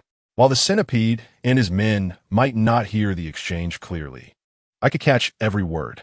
"Manager Su, what is the meaning of this? Bringing so many people and wielding weapons. Have I, Lao Ba, wronged you in any way?" Brother 8 feigned surprise. Su Mei's expression was icy as she regarded Brother 8, responding coldly, "Brother 8, you may not have directly wronged me, but your underlings have." "Who?" "The centipede." "Oh, what happened to him?" Brother 8 continued to play dumb. Su Mei let out a cold laugh, stating, "He brought men to our bathhouse today and abducted one of our attendants." "Is that so?" Brother 8 maintained his fa-ade of astonishment. Yet, he quickly laughed again, looking at Su Mei, and deliberately said, "For just one attendant, is it necessary for Manager Su to make such a fuss?" Su Mei held her head high, replying coldly, "It is necessary. Our general manager Zhou has stated that every employee at Tianxiang is one of our own. If one of our own is in trouble, as a manager, I cannot stand idly by." Su Mei's mention of our beautiful boss, Zhou Shaoxian, was clearly a reminder to Brother 8 that she represented Zhou Shaoxian. Indeed, Brother 8 smiled and replied, "Manager Su, even if you lent me a few of your courage, I would not dare to oppose the young lady of the Zhou family. I am not unwilling to help you find your person, but the centipede has come to me." Brother 8's words bewildered me further. He repeatedly insisted he wouldn't dare to oppose the Zhou family. It was evident he had orchestrated the centipede's actions in my abduction. Did he truly not care about the Zhou family? Though he was considered a brother in the underworld, his capabilities were no match for the Zhou family, let alone Zhou Shaoxian. So why would he dare send the centipede to abduct me? As this thought crossed my mind, a chill ran down my spine. It seemed there was someone else behind Brother 8. Who could it be? The arrogant second boss, Zhou Tiancheng? No, though I had never met him. I had overheard his conversation with Su Mei. Given his domineering personality, if he intended to kidnap me, he would surely storm into the bathhouse directly, without such elaborate maneuvers. Thus, it appeared there was indeed another party involved. Chapter 35. Clearing the scene, seeing the centipede deny any involvement, Su Mei remained unhurried as she declared, "Fine. Since you say he is not here, I shall wait until he arrives." Turning to one of her security personnel, she commanded, "Clear the area. We will wait for him right here." Her order to clear the area caused Brother 8's expression to darken considerably. This was peak business time for the arcade, and if Su Mei cleared the scene, the loss of income was one concern. The reputation of the arcade will undoubtedly be greatly affected. "Su Mei, you are disregarding the rules." In the small, beady eyes of Bagu, a chilling glint emerged. One could sense his rising fury. Yet, Su Mei remained unfazed, sneering coldly as she retorted, "You were the ones who broke the rules first." Bagu squinted his eyes, fixating intently on Su Mei, clearly struggling to suppress his anger. After a considerable pause, Bagu finally spoke, "Fine, you're looking for the centipede, right? I will make a call to find it for you. As he spoke, Bagu retrieved his mobile phone and began dialing. The centipede was right beside me. Bagu connected the call, yet the centipede's phone showed no signs of life. I expected Bagu would fabricate an excuse, perhaps claiming the phone was off or no one was answering. To my surprise, the call connected, and I overheard Bagu stating, "Sumei is with me. She wants to clear the area for someone." I could only wonder what was said on the other end. After acknowledging the response, Bagu handed the phone to Sumei. Initially, she took the call casually, but her demeanor shifted dramatically upon hearing the voice on the other end. She became tense and perplexed, her tone turning respectful. Who could the caller be? My first instinct was to think it might be Zhou Qiansheng. However, recalling their last conversation, Sumei had displayed anger and hatred, a stark contrast to her current demeanor. In a matter of moments, the call ended, and Sumei returned the phone to Bagu. "Bagu, I do not care what you plan to do, but you must ensure the safety of the sixth day. Otherwise, you will bear the consequences." With that, Sumei turned on her heel and left. In the office, Bagu remained seated in his executive chair while the centipede ripped the tape off my mouth, boasting arrogantly, "Hey kid, still feeling cocky? Did you see? Your so-called sister, May, cannot save you." I cast a cold glance at him, choosing silence. Suddenly, Bagu pulled out a deck of cards from his drawer, casually shuffling them as he looked at me, and said, "I hear you play cards well. Let us have a game. Let's play a round of Jia Jin Hua. The winner takes all. If you win, today's incident will be forgotten, and I'll arrange a ride for you home. If you lose, you must comply with my demands. What do you say? Is that too much to ask?" As he spoke, Bagu finished shuffling the cards and extended the deck towards me. "Cut the deck." I wanted to refuse, but the current situation left me no choice. I reached out and cut the deck. Bagu dealt 3 cards to both of us. Just as I was about to glimpse my cards, Bagu raised his hand to stop me, saying, "Wait, I haven't explained the rules yet. In this game, we will change things up. You cannot look at your cards, but you must declare whether your hand is stronger than mine. If you guess correctly, you win. If not, you lose."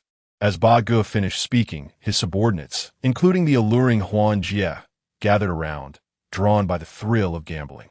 I slowly shook my head, stating, "I cannot tell." I said this deliberately, as I had begun to suspect Ba Ji's intentions for bringing me here. Bagu chuckled, his jowls quivering. "You can even call out a watch detection device, yet you claim you cannot figure out these few cards?" Indeed, everything stemmed from yesterday's incident involving the capture of Qian. Although I had disguised myself well, the news had somehow leaked, likely from the casino staff.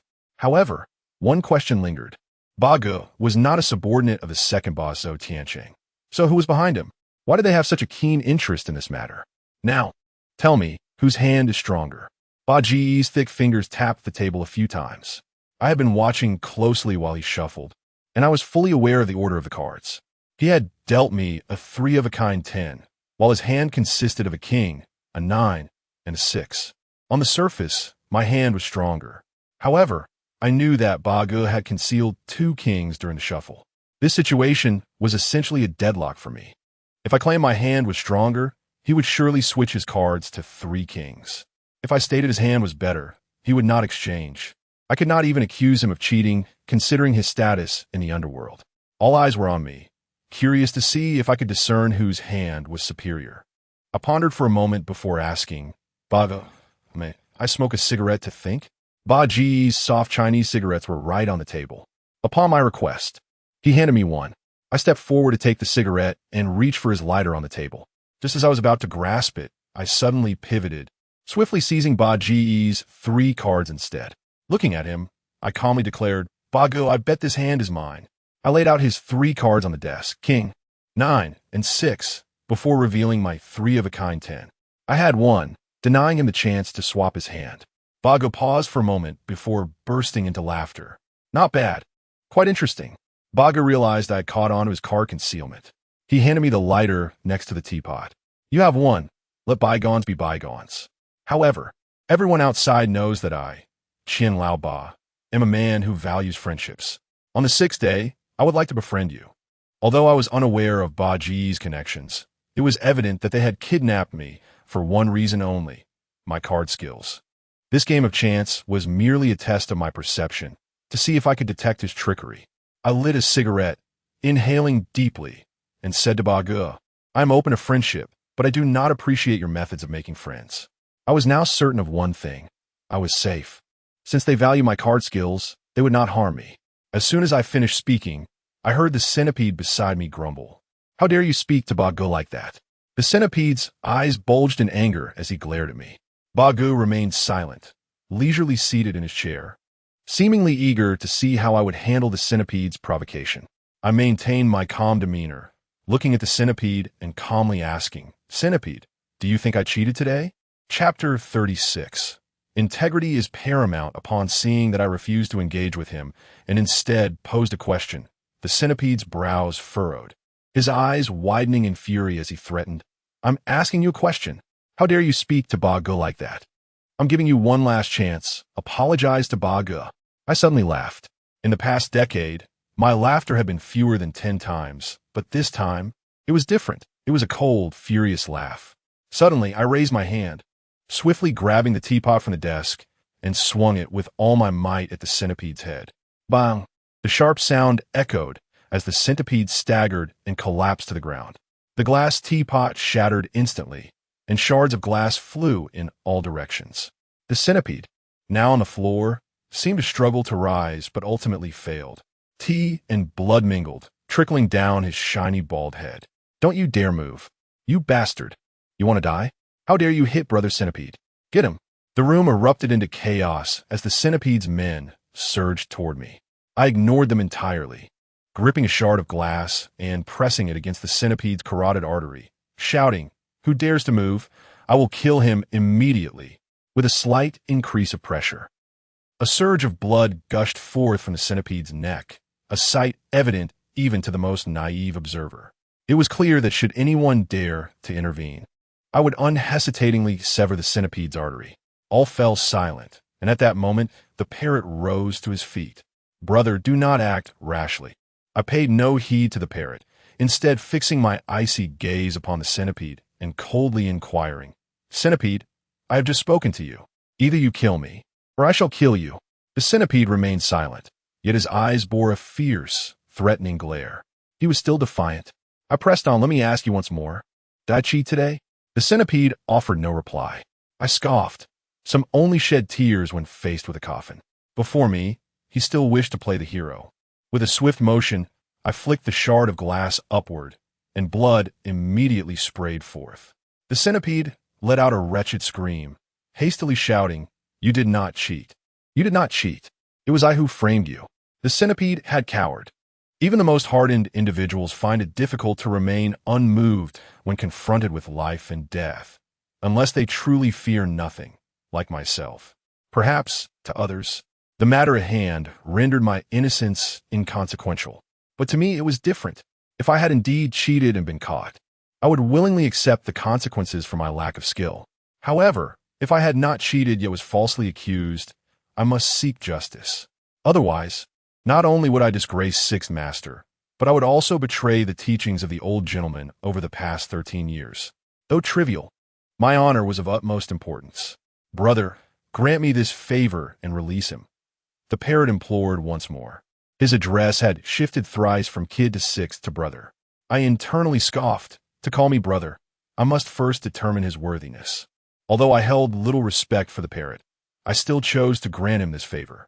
I released the centipede, who moments ago had been so arrogant, now stood bloodied, yet seething with rage, still glaring at me. My audacity to confront the centipede before the parrot was a gamble, betting that the parrot would not dare retaliate, for he and his associates coveted my skills. Thus, they would not harm me, at least not for the time being. Some might deem my actions reckless, believing me to be overconfident. Yet, that is simply my nature. Once one embarks on the path of deceit and enters the underworld, one cannot afford to shy away from vengeance. Otherwise, how could I ever hope to avenge my father? Absurd. "Parrot, may I take my leave?" I inquired nonchalantly. The parrot extinguished his cigarette in the ashtray, gazing at me with a bemused smile. "You have one, of course you may. However, brother, allow me to offer you a word of advice. It is commendable for a young man to possess talent, yet remember to associate with the right people. Otherwise, well..." His unspoken words were clear. In his eyes, I was now affiliated with Zhou Xiaoxian, and she was certainly not the right person. Just as I prepared to depart, a woman's voice called out from behind, "Wait." Turning, I beheld the enchanting Huan Jie striding toward me with elegance. Upon reaching me, she flashed a flirtatious smile and extended her hand. "Huan, I wish to befriend you." "Sixth," I replied coolly, shaking her hand. Her grip was cool and soft, her fingers long and marked with faint calluses at the joints. As Sixth Master once said, a thief observes the eyes, an adept con artist observes the hands. I could ascertain that Huan's hands bore the marks of a seasoned con artist. When the centipede had bound me, he had turned off my phone. Upon exiting the arcade, I powered it back on, receiving several messages. 2 were from Su Mei, urging me to call her back. The remaining 2 messages were from Chun Xiaoxue, one assuring me not to worry as she was seeking Mei Jie, and the other requesting me to return her call. Although I held little regard for Chun Xiaoxue, she had indeed aided me this time, and I owed her a debt of gratitude. After calling Su Mei, she did not inquire about my well-being, but directly instructed me to meet her in her office for further discussion. Following that, I called Lao He, asking him to wait for me at the bathhouse. Despite the hour being past 9 in the evening, it was prime time for both the bathhouse and the casino. Upon arriving at the bathhouse, I ascended directly to Su Mei's office. Knocking before entering, I found Su Mei standing by the window, gazing down below. Her slender, graceful silhouette conveyed an inexplicable sense of melancholy. This was Su Mei, an enigmatic woman. At times, she was enchanting, at others, she was frosty. Yet now, she appeared solitary and forlorn, resembling a helpless little girl. I could not fathom how she embodied such contrasting facets. Upon noticing my entrance, Su Mei turned to me with concern, asking, "Are you all right? Did Qian Laoba harm you? What transpired today?" Her barrage of questions warmed my heart. One can sense whether a person's concern is genuine or merely feigned, and Su Mei's concern was undoubtedly sincere. I recounted the day's events succinctly, omitting any mention of her conversation with Qian Laoba and refraining from inquiring about the identity of the caller. I wished to see if she would volunteer that information. Upon hearing my account, Su Mei frowned deeply, crossing her arms as she regarded me with discontent. "Sixth, oh my dear Sixth, you simply refuse to heed advice. Do you understand? Though Qian Laoba holds some power in Hebei, he is a man of poor character, a selfish opportunist. You must keep your distance from him. If he troubles you further, inform me at once." I nodded slightly, but remained silent. Su Mei continued, her tone somewhat urgent. "Moreover, I told you last night that even if your skills are unparalleled and you can cheat without being caught, if these underworld figures truly set their sights on you, you would be utterly defenseless. Thus, you must have your own backing. In the event of trouble, there must be someone who can assist you. Do you understand?" I lit a cigarette, taking a deep drag. How could I not understand what Su Mei was saying? I indeed needed to find a benefactor and establish my own con artist crew. Otherwise, today's events would undoubtedly repeat themselves in the future. "Sixth, do speak up." Su Mei's impatience grew as she sensed my silence. "I previously suggested you work as a shadow dealer at the downstairs casino, yet you refused, claiming I could not meet your conditions. Very well, I shall inform you now. Xiaoxian will return to Hebei tomorrow. You may negotiate any terms you desire directly with her." "Oh," I raised my gaze to Su Mei. The legendary beauty boss was finally returning. "However, let me make it clear, do not make unreasonable demands, nor speak indiscriminately. Xiaoxian is a beauty. Do not approach her as you do with me, demanding without hesitation." Coughing, I nearly choked on the smoke as Su Mei's teasing caught me off guard. I had not anticipated her to still dwell on this matter. A smile tugged at my lips. Indeed, Su Mei was intriguing. She could be alluring, frosty, and enchanting, yet I was surprised to discover her playful side.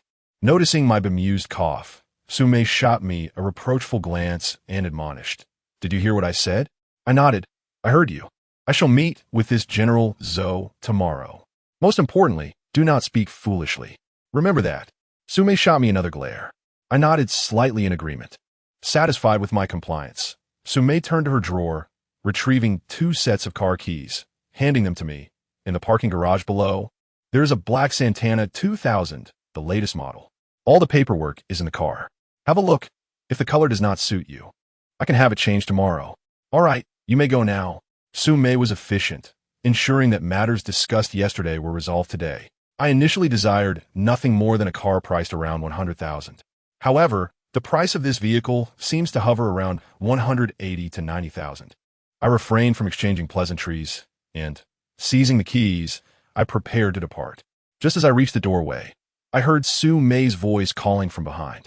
Kiryu, wait a moment. Turning to face her, I was uncertain of her intentions. Su Mei's expression suddenly revealed a hint of awkwardness. Her fair complexion tinged with a blush. After a moment's hesitation, she softly inquired, I want to know why you didn't. Last night. At this juncture, Su Mei paused, her lovely face now adorned with a deeper flush. What about with you? I feigned ignorance, fully aware of the implications. I am not one for jest. Rather, I prefer directness.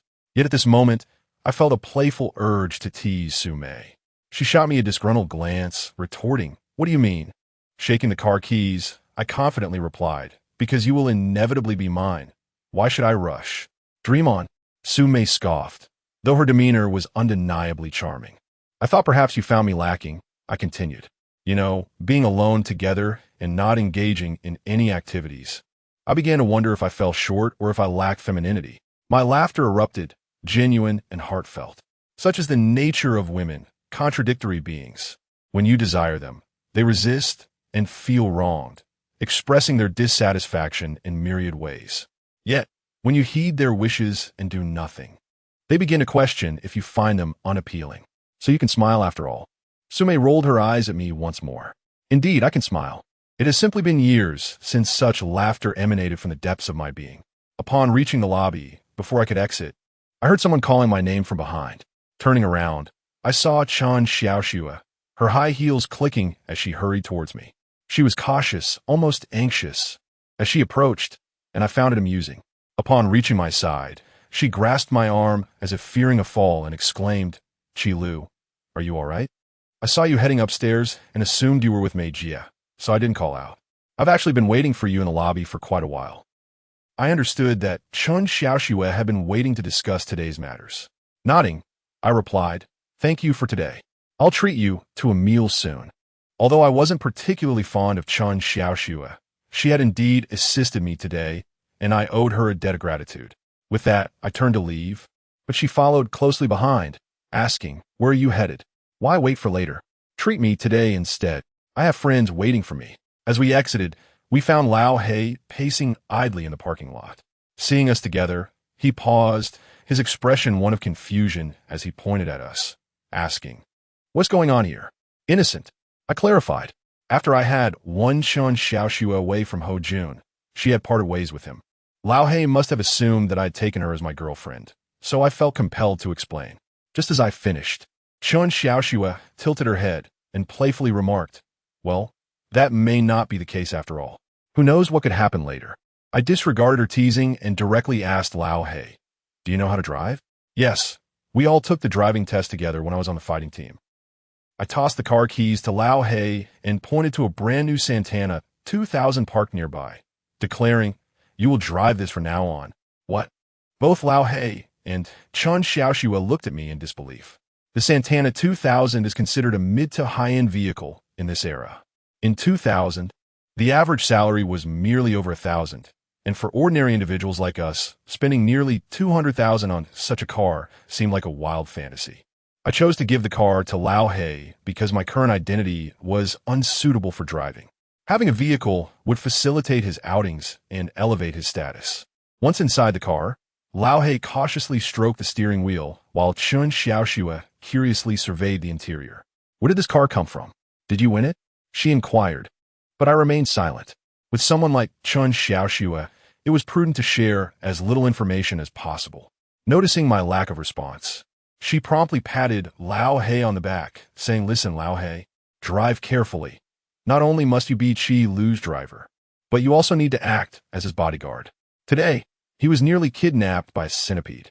If I hadn't gone to find Mei Jia promptly, things could have gone terribly wrong. Chen Xiaoxue didn't forget to take credit for her actions. Lao He's eyes widened in shock as he exclaimed, What happened?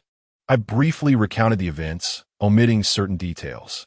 It wasn't a matter of mistrust towards Lao He. Rather, I was still unclear on some aspects myself. Upon hearing my account, Lao He erupted in fury. His teeth clenched as he cursed. Damn it, that centipede bastard thinks he's something special just because he associates with Qian Laoba. Kiyu, if that centipede dares to trouble you again, let me know.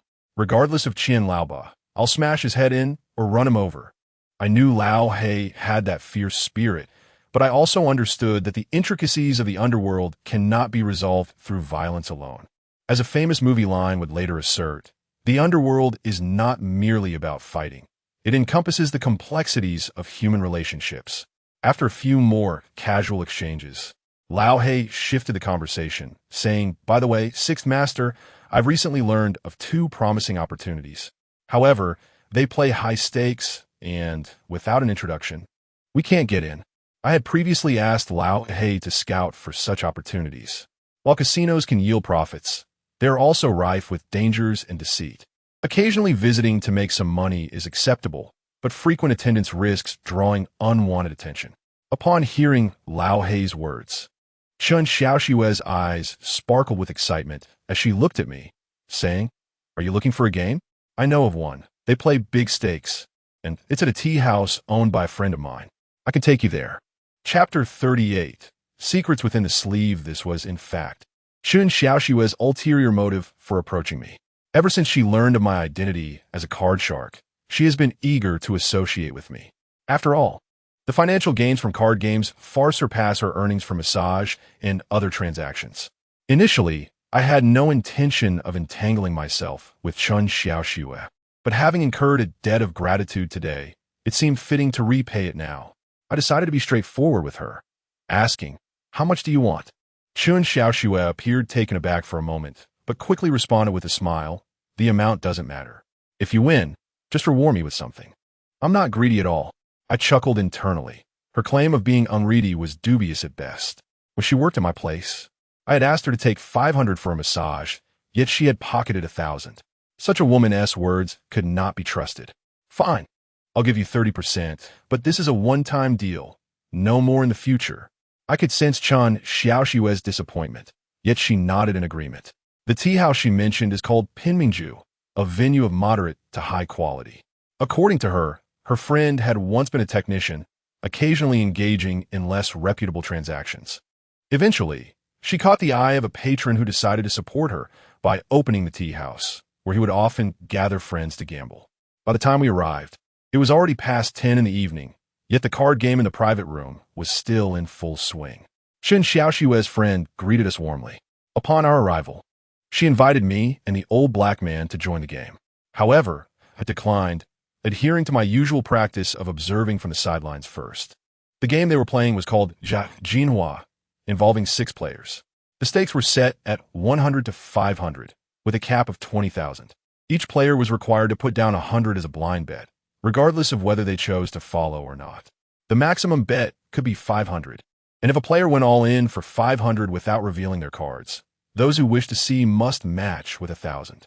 When the pot reached 20,000, the players would compare hands without further betting. This format seemed more reasonable compared to the previous games I had played with Ho Jun. After watching for a while, I noticed that the cards were being dealt fairly, and there was no sign of cheating. The players at the table favored betting without looking at their cards, leading to substantial pots, at least 3,000 or 4,000, with the pot occasionally reaching the 20,000 cap. For me, this was an opportunity to make money, and even playing conservatively could yield over 100,000 in a single evening. As we played, Chun Xiaoshui's friend expressed that he was hungry and suggested we go downstairs for a late-night snack, inviting me to take a seat. I accepted without hesitation. Moving to his position. Before arriving, we had made a trip to the bank to withdraw all our funds, as certain games required players to display their stakes before being allowed to join. I placed 20,000 on the table and began to play. In this game, the dealer was not determined by turns, but by who won. Consecutive winners could continue to deal. In a casual game without a croupier, the dealer had the easiest opportunity to cheat, controlling the game through shuffling and dealing. However, I was in no rush to assume the role of dealer or to cheat. I played normally, as I was a newcomer. To come in and dominate would raise suspicion, which could be detrimental. Seated across from me was a middle-aged man wearing gold-rimmed glasses and dressed impeccably. Since my entrance, he had cast cold, dismissive glances my way, seemingly unwelcoming. Initially, I thought he simply disliked strangers at their table, but as the game progressed, I noticed something amiss. During one hand, I distinctly remembered the order of cards. He had a pair of tens and a jack, but when the cards were revealed, he displayed a 10, jack, and queen. He had switched cards. Since I had not bet on that hand, I had been conversing with the old black man and hadn't noticed how he had swapped them. It became clear why he had been watching me so intently upon my arrival. He was anxious, fearing I might be a card sharp who would expose his trickery. Assuming I was not a threat, he became bolder after losing some rounds. A hand later, I observed him switch card again. This time I recognized his technique, known as the sleeve sword or water cloud sleeve, a method that involves discreetly concealing cards in one sleeve. This technique can be executed in two ways. One relies solely on skill to hide cards without tools, while the other involves using props to assist in the sleight of hand. The man across from me was employing the latter, as his movements were somewhat stiff and gave away his deceit. Having discovered his cheating, I intentionally steered clear of betting against him. While I could have won, I feared that drawing his suspicion could disrupt the lucrative game. However, despite my caution, he was unyielding, and during a couple of hands where it was just the two of us, I opted for direct showdowns.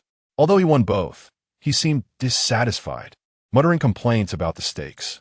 This man was the greediest gambler I had encountered since my foray into this world. Noticing his attitude, the old black man glared at him in outrage, and I quickly gestured for him to remain calm. Impulsiveness is a gambler's worst enemy. We were there to make money, not stir trouble. Yet, I felt compelled to teach the glasses-wearing man a lesson. When it was my turn to deal, I discreetly checked the cards while shuffling, appearing to be an ordinary dealer to outsiders. In reality, I memorized the order of the cards and noted the two he had concealed, the red jack and the black ace. When it was my time to deal, I purposefully gave him the red 10 and the red queen, ensuring that if he swapped, he would end up with a 10, jack, and queen of hearts, a strong hand. He didn't switch cards every time as he assessed the pot size. After a couple of rounds, only 3 of us remained in play, the glasses-wearing man, my immediate neighbor, and myself. We each chose to see our cards, and both my neighbor and I continued to bet. The glasses-wearing man, seeing that we were both committed, pretended to raise his arm, signaling he was ready to swap cards. If he exchanged a red jack, he would likely win, given the rarity of a straight flush in such a game. He wagered 1,000, feigning concern about recouping his earlier losses. Ironically, he was the only one winning at the table, yet his greed compelled him to keep swapping cards without offering others a chance. I deliberately hesitated before matching his bet, allowing them to think I held a weak hand. We continued to wager, and soon the pot swelled to 20,000. The sight of the vibrant red bills stirred greed among the players, highlighting the allure of cash games. As we commenced the showdown, the glasses-wearing man believed his 10, jack, and queen would secure victory. To his astonishment, I revealed my hand, a 10, jack, and king of diamonds, a winning straight flush. Infuriated, he slammed his cards down and unleashed a torrent of curses. I ignored him, gathering my winnings and shuffling as though nothing had happened.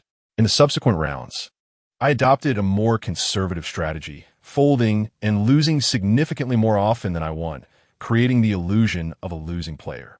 In reality, I had amassed nearly 100,000. My approach was simple: win big and lose small. Even if I lost 100 hands, my overall losses remained minimal compared to my winnings. Once my total reached around 30 or 40,000, I would leave 2,000 on the table and hand the rest to the old black man, feeling instinctively that my funds were safer in his possession. Aside from myself, the only other winner was the glasses-wearing man, who had raked in over 200,000, yet he remained undeterred. Gambler's mentality often leads to reckless behavior, and he was no exception, continuously swapping cards. I resolved that when it was my turn to deal, I would distribute several strong hands to decisively deal with this greedy man, ensuring he would not spoil the game. However, before I could take my turn, an unexpected incident occurred at the table. Sitting across from me was a man in his 20s, sporting a buzz cut and adorned with a thick gold chain around his neck. He exuded an aura reminiscent of a street thug. His temperament was somewhat volatile. Upon losing a hand, he would either tear the cards in frustration or slam the table with a resounding bang. This evening, he had lost the most, likely amounting to several $100,000 since my arrival.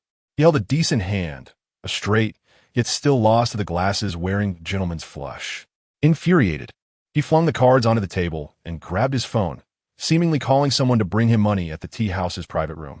The others dismissed his request as mere bravado, joking that he was too far gone in his losses. However, I found it peculiar. He still had a substantial amount of money on the table, at least $40,000 to $50,000. There was no need for him to solicit funds, especially at such a late hour. His actions seemed irrational, prompting me to refrain from acting just yet. The game continued. Before long, the door to the private room swung open, and I turned to see a beautiful woman entering. In that moment, I was taken aback. The visitor was Yihuan.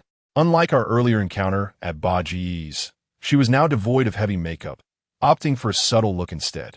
Her hair was tied back in a ponytail, presenting herself as a polished professional rather than someone from nightlife. Clearly, she was as surprised to see me as I was to see her. Upon our brief eye contact, she quickly averted her gaze, pretending not to recognize me. While I had never witnessed her in a gambling context, I was certain from our previous encounter that she was a skilled card shark.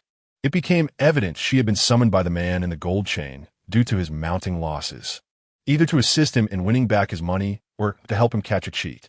Approaching him, she pulled out $20,000 from her handbag and tossed it on the table, feigning annoyance as she scolded him for continuing to play so late, implying he was aiming to gamble all night. The gold chain man responded coldly, suggesting a familiar relationship between the two, possibly romantic. However, I recognized this as mere pretense. Yihuan's presence made the glasses-wearing gentleman cautious. He refrained from changing his cards for several rounds, frequently glancing at her. Meanwhile, she seemed completely disinterested in the game, engaging instead in animated conversation with Chun Xiaoxue and her friend, discussing topics typical of women: shopping, cosmetics, and beauty. I realized she was deliberately creating a smokescreen to distract the players. Indeed, the glasses-wearing gentleman, noticing her lack of focus on the game, appeared to relax and resumed his previous tactics, eager to swap cards. This exemplified human greed. Logically, having won significantly, he should have considered stepping back. Yet, he seemed intent on amassing even more winnings, oblivious to the gradual descent in a peril his avarice was leading him.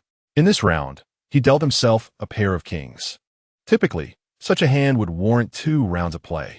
However, after a quick glance, I chose to fold, aware that both the gold chain man and my immediate neighbor held strong hands, and the glasses-wearing gentleman was likely to swap cards again. As anticipated, the bets escalated, nearing $20,000, with no one willing to fold. The glasses-wearing gentleman kept his cards concealed, his palm shielding the view of the table. He was preparing to switch cards. I observed his arm subtly lift, causing the cards concealed in his sleeve to slide out in a swift motion, unnoticed by the other players. Suddenly, a delicate hand touched his shoulder. Though the gesture was slight, it startled him, and he turned to find Yihuan smiling at him. "What the hell are you doing?" he shouted in anger. Despite his feigned bravado, he was merely a dimwit masquerading as a cheat. Yihuan's playful demeanor only seemed to infuriate him further. "I just wanted to see how you change cards," she replied, her words draining the color from his face and causing a sheen of sweat to break out on his forehead. He was clearly anxious, yet he attempted to maintain his facade of anger, vehemently denying any wrongdoing. "Who saw me change cards?" "Ask them. Did I change cards?" he demanded, glancing around at the other players who were still bewildered by the unfolding situation. With no one speaking up, he slammed his cards down in frustration, declaring, "This game is ruined. I'm done with this nonsense." He stood to leave, but Yihuan made no move to stop him. Typically, one must catch a cheat in the act, but the glasses-wearing gentleman had already discarded his cards. Yet, the tools of his deception remained hidden in his sleeves, and Yihuan was in no rush. "Don't leave just yet. Let us play a little longer," she said with an alluring smile. However, he was already at the door, desperate to escape the situation. He believed that once he stepped outside, he would be safe. As he pulled the door open, he froze, paralyzed by fear. In the doorway stood several imposing figures in black, their expressions cold and menacing, wielding glinting knives. Why the hesitation, my handsome, glasses-wearing friend? Why not step outside? Huan taunted, her arms crossed and a playful smile on her face. The man's complexion drained of color, his legs quaking as beads of sweat dripped down his face. He turned to Huan and the gold chain man, and suddenly he felt his knees, realizing they had anticipated his every move. I was wrong.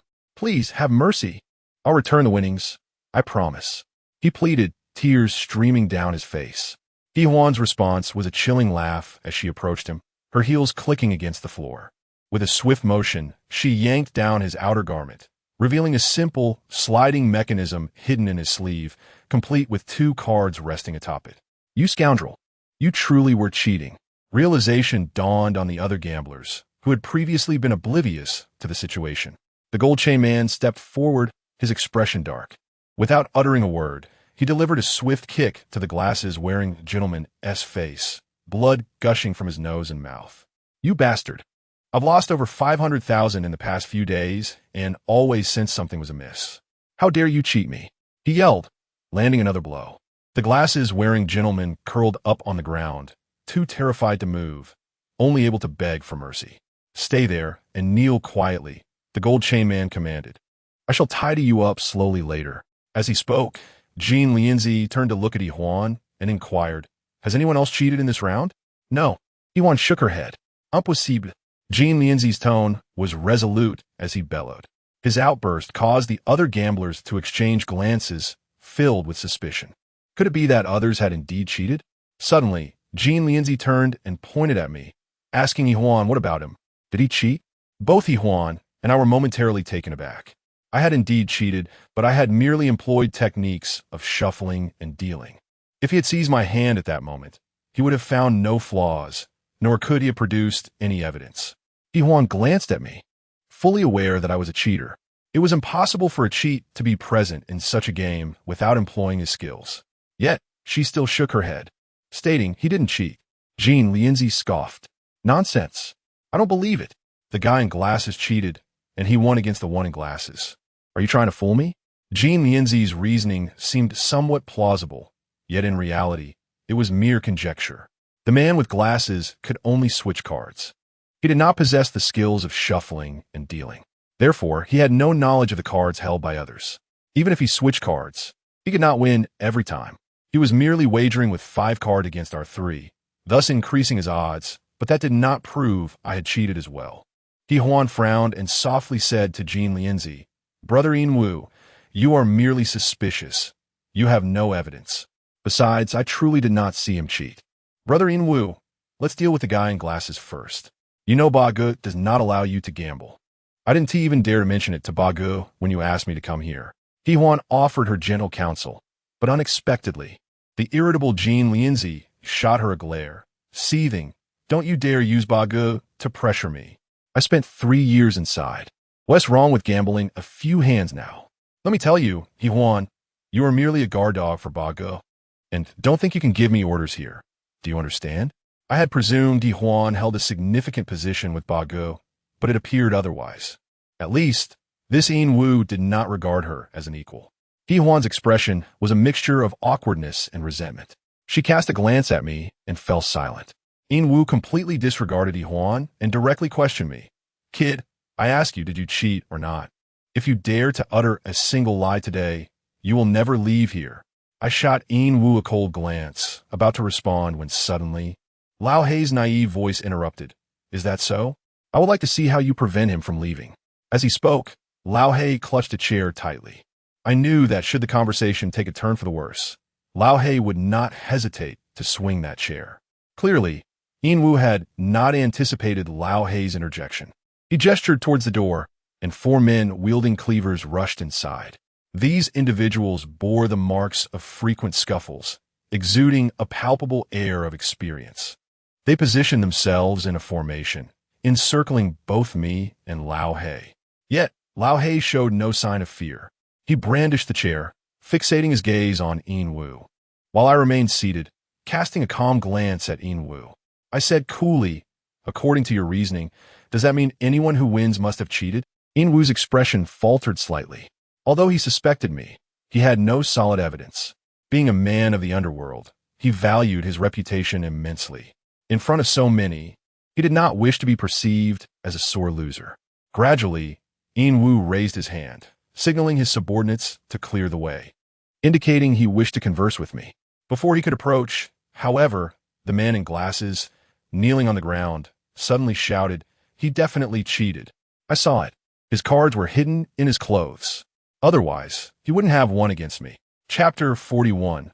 The beautiful boss once, when intoxicated. The sixth master imparted 4 pieces of wisdom to me. Never develop genuine feelings for a prostitute. Never sacrifice yourself for a slogan. Never speak your heartfelt thoughts to others. And always stir the waters before addressing a situation. The man in glasses, by accusing me of cheating, was employing the last piece of advice, stirring the waters before addressing the issue at hand. Of course, whether I had cheated or not was irrelevant to him.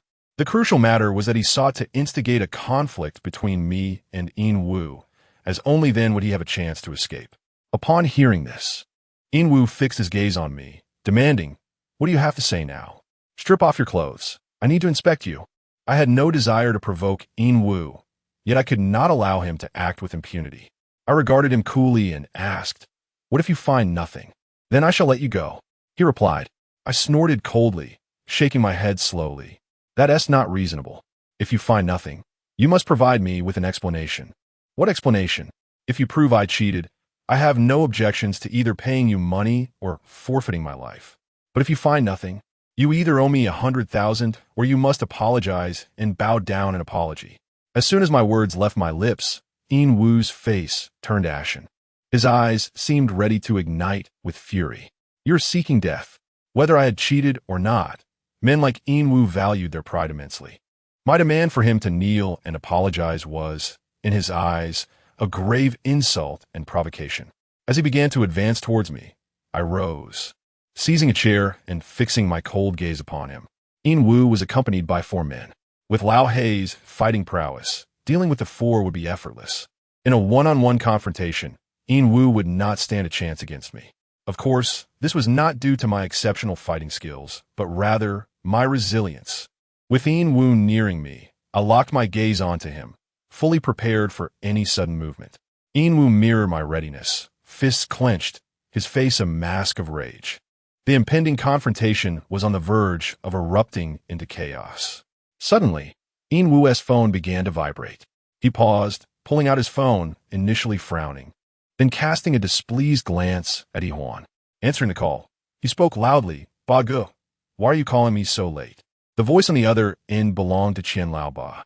"Lao Wu, release the one called Chu Lu. Do not harm him. This person is of great use to me." In Wu acknowledged and hung up, turning to me with a question. "You're called Chu Lu?" I nodded. "All right, you may leave now." I realized that Qian Laoba's sudden call to In Wu must have been orchestrated by Yihuan, who I had seen secretly fiddling with her phone earlier, likely sending a message to Qian Laoba. Yet, the significance of Qian Laoba's words regarding my potential usefulness eluded me. We 3 descended the stairs. In the car, we calculated our winnings, which totaled nearly 100,000. We distributed 30,000 each to Chun Xiaoxue and Lao Hei, planning to save the remaining funds for the following day. As Lao Hei started the car and had yet to pull away, my phone rang unexpectedly. Upon checking, I saw it was an unfamiliar number. "Chu Lu, wait a moment. I would like to speak with you. I am coming out immediately." It was Yihuan calling. The entrance was engulfed in darkness, and the street lights had already dimmed. When Yihuan arrived before me, she studied me for a moment before lowering her voice to ask, "Chu Lu, what do you think about Ge?" "Huh?" Confusion washed over me. Yihuan was affiliated with Qian Laoba, yet she suddenly questioned me about him, which seemed misplaced. "What do you think?" I refrained from answering her question and countered with one of my own. Yihuan chuckled coldly, gazing at me as she replied, "I think he is not impressive." Her words made me furrow my brow. What was she trying to convey? Am I testing you? Or contemplating treachery? I lit a cigarette and took a deep drag, then casually inquired, "Aren't you afraid I might divulge your words to him?" Yihuan shook her head. "I trust you won't," she replied confidently. "Why?" I asked. "Because we belong to the world of the 1,000 doors, where we earn our living through skill. We have always held disdain for the likes of Bagu, who relies on deceit and trickery to navigate the underworld. They have always exploited and oppressed us. There was a kernel of truth in He Huan's words. Although Old Eight was somewhat versed in trickery, in the eyes of true practitioners of 1,000 Doors, he was hardly worthy of mention. Moreover, those who resorted to violence at the drop of a hat were especially reviled by us. However, such words were hers to express, not mine, for I remained uncertain of her true intentions. Noticing my silence, He Huan continued, "In a few days, there will be a lucrative opportunity. I want to collaborate with you to deal with Old Eight." Without a moment's thought, I shook my head. "I'm sorry, but I'm not interested." Turning away, I attempted to leave, yet her voice called out from behind, "You can't avoid this situation. If you refuse to collaborate with me, you'll have to work with Old Eight." I remained silent and got into my car. Deep down, I knew that Old Eight and his associates would inevitably seek me out again, but I felt no fear. On the contrary, I was somewhat exhilarated, for it signified my gradual entry into the genuine underworld. Though it was already late at night, slumber eluded me. Lying in bed, I found myself missing the scent of Su Mei. It seemed that only her presence, with the fragrance of her body, could lull me into a peaceful sleep. As I was lost in thought, my phone screen suddenly lit up beside me. Upon picking it up, I discover a message from Su Mei. "Meet me at the casino's private room at 10:30 a.m. I will introduce you to General Zhou. Be punctual, don't forget." I quickly replied, "All right. Why are you still awake at this hour?" Su Mei responded, "Just got home, about to shower and sleep." I texted back, "How about we do it together?" Su Mei replied with a single word, "Get lost." I couldn't help but chuckle on my phone screen. My words were sincere, albeit somewhat blunt. Perhaps they came across as overly forward, yet Su Mei perceived them as mere playful teasing. The casino operated from 6 a.m. to 10 a.m. daily, during which time the staff engaged in inventory checks, maintenance of gaming equipment, and cleaning. As soon as it struck 10, I made my way to the casino. The private room Su Mei had mentioned was devoid of gaming tables. Instead, it was filled with slot machines. Upon my arrival, the room was eerily quiet, save for the staff bustling about and a solitary woman seated at a fruit machine, engrossed in her gambling. I chose not to observe the spectacle and found a spot to sit, lighting a cigarette as I awaited Su Mei. I was indeed curious about the legendary beauty who owned the casino, as it was said she had only graced it with her presence once. And aside from the upper management, few knew her appearance. Lost in my musings, the woman at the fruit machine suddenly turned and called out, "Hey, handsome, could you come here for a moment?" I was momentarily stunned, thinking she was not addressing me. Yet, upon glancing around, I realized I was alone. The woman smiled and gestured for me to approach. "You heard me right. I am indeed calling you. I have always been self-aware. While I am not unattractive, I would not consider myself handsome. I had never encountered a beautiful woman who approached me first. Nevertheless, I walked over to her. As I reached her side, she pointed to my cigarette and asked, could I have one? I produced a cigarette and handed it to her. She examined it closely and said with a playful tone, "Not bad, a soft pack of Jonois fine smoke." This was the same brand Su Mei had gifted me last time. I seldom smoked, so I still had some left. The woman used my lighter to ignite it, and as she returned it, her hand brushed against mine, a subtle flirtation that I chose to overlook. I soon realized she was not adept at smoking. She merely held the cigarette to her lips and exhaled immediately. Upon closer inspection, I had to admit she was indeed beautiful. She appeared to be around 25 or 26, standing approximately 5 feet 7 inches tall, with flawless, fair skin that looked as if it could be easily damaged. Her attire was simple yet refreshing, a white short-sleeved t-shirt paired with a light yellow fitted skirt. Though devoid of ostentation, the logo, subtly present, signified its considerable worth.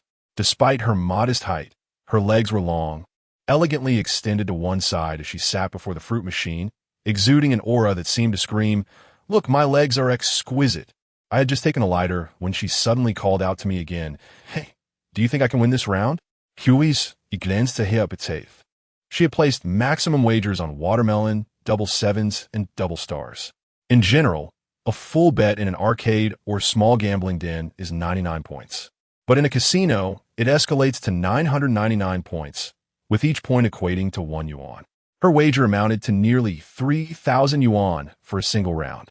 Knowing full well that the odds of losing such an amount in mere seconds exceeded 90%.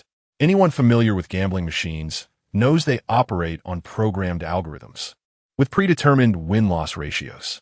Winning on such machines is akin to ascending to the heavens. Of course, there are occasional wins, but those are merely bait to lure players into a losing spiral. Watching her reckless betting, I shook my head slowly. Before I could speak, she pouted her lips defiantly and said, "Oh, do you think I can't win? Then I'll just have to prove you wrong." I wasn't claiming she couldn't win. I merely intended to convey my uncertainty. However, she was quick to act, pressing the start button before I could voice my thoughts. Seconds later, the machine's music ceased, and the lights stopped on apples. She did not win, and her score dwindled to a mere 1,000 points. Yet, she seemed unfazed, tilting her head toward me with a smile and softly asking, "What about this round? Do you think I should bet big on the big prize?" The big prize referred to the maximum multiplier on the fruit machine, which was 100 times. Although I had traversed countless casinos with Lu Yi, I had never encountered a fruit machine, and Lu Yi had strictly forbidden me from engaging with them. In his words, only someone with a mind befuddled by a donkey would choose to play such games. I was convinced she would not win, but I refrained from saying so, merely shaking my head and saying, "I don't know. You'll have to decide for yourself." Just as I intended to leave, she called out, "Wait, you can't leave." Surprised, I turned to look at her. Was it possible that one could be prevented from leaving after merely offering a cigarette? She continued, "Last round. You said I wouldn't win, and indeed I didn't. This time, if you say I will win, I surely will." For a moment, I was at a loss, suppressing laughter at the absurdity of it all. If I possessed the ability to declare wins at will, I wouldn't need to cheat. I could simply play the fruit machine myself. Yet, unwilling to engage further, I replied dryly, "All right, I wish you luck." That's the affirmation I needed. She exclaimed with a playful laugh, promptly placing her maximum bet on the big prize and pressing the start button. The screen lights began to spin in sync with the music. "Win, win, win." She cheered as the lights twirled. Her expression was remarkably relaxed, devoid of the anxious excitement typical of gamblers. It resembled more of a casual game, one that could be played or disregarded at will. I thought to myself, this woman is truly delusional, dreaming in vain. If winning were so effortless, there would be no need for this casino. Even the beautiful owner would find it impossible to recover her losses, regardless of her sacrifices. Suddenly, the music came to an abrupt halt. I assumed the round had concluded, but unexpectedly, a more exhilarating melody erupted, filling the air with a jubilant fervor. Staff members instinctively turned their gazes towards us. I glanced at the illuminated display, and my heart skipped a beat. It was indeed the position of the major prize. I could hardly believe the scene unfolding before my eyes. The jackpot had been hit. This round had indeed struck gold. The woman had won nearly 160,000. Why not a con artist? Had I not been schooled by the lessons of the esteemed sixth master for over a decade, I would have been led to believe in the illusion of luck. Alas, I am a professional cheat. Extraordinary events often conceal ulterior motives. I found it hard to accept that such a substantial win could occur so early in the day. Merely after a brief session of play, the beauty appeared quite delighted. She approached me, a cheerful smile adorning her face, and said in a melodious tone, "You truly are remarkable. Whatever you predict comes true." "Thank you. Without you, I wouldn't have won so much." Her demeanor was refreshingly charming, exuding an air of innocence and radiant beauty. Yet, I could not shake the feeling that something was amiss about her. It was as if I were enveloped in clouds, where the lines between reality and illusion blurred. Noticing my silence, she pointed at the machine's score and continued, "Without you, I wouldn't have won this much. How about this? I'll give you half of my winnings as a token of my gratitude." Half? I was taken aback. That amounted to 80,000, a considerable sum in my eyes. Could it be that fortune truly falls from the heavens? I doubted it. At least, I could not bring myself to believe such a notion. I shook my head and replied nonchalantly, "Thanks, but you should keep it." "Not interested?" she retorted, her gaze piercing through my fade. I remained silent. Suddenly, she took 2 steps closer, her proximity allowing me to sense her breath. She stood on tiptoe, leaning in as if to whisper, "Do you not like money? What about beautiful women? Would you like to have me?" I was indeed fond of beautiful women, and the one before me was exquisite. I found myself nodding absently. Yes. Oh. Her enchanting eyes sparkled, and she smiled sweetly. "Where to?" "The office upstairs," I said, and her eyes widened in surprise. "Wow, you have an office upstairs?" I shook my head. "I don't, but you do." "What do you mean by that?" "I don't understand." She blinked her long lashes, looking perplexed. As the owner of a bathhouse and 2 casinos, how could she not possess an office? Upon hearing my words, she burst into a fit of giggles, her laughter as vibrant as the flowers in bloom. Chapter 43. Who is more beautiful? "You knew it was me," she remarked, her tone shifting. I didn't respond, as the reason was simple. I am a con artist. Con artists never believe in coincidences. Since Sue May had instructed me to wait for her in the side room, something fell off from the very beginning. Usually, she would call me to her office or simply have me wait for her call at the bathhouse. Yet this time, she had chosen the side room, where a beautiful woman happened to be present, who then initiated conversation with me, asking for a cigarette. My casual wish for her luck coincided with an extraordinary win on the fruit machine. All these coincidences seemed too orchestrated to be mere chance. What else could it be but a premeditated plan? The only person capable of such a setup, whom I did not know well, but had a tenuous connection to. Perhaps she was curious about me or wished to assess me beforehand, which explained the recent occurrences. As for her question about whether I desired her, I surmised that Sue May must have relayed our previous conversation to her.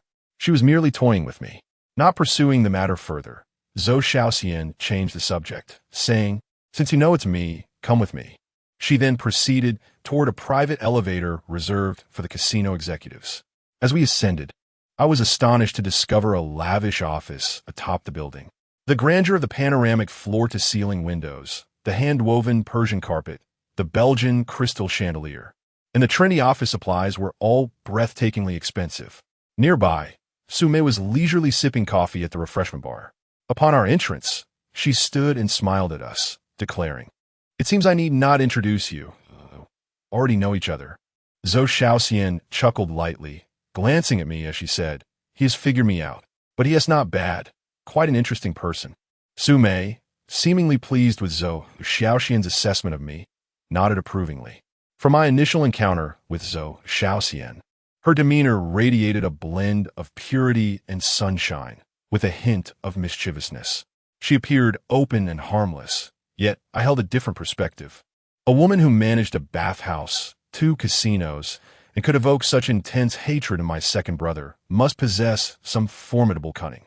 The sixth master once said, "One must never judge by appearances, especially when it comes to women." Zhang Wuji's mother had also warned against trusting beautiful women, as they often harbor deceitful intentions.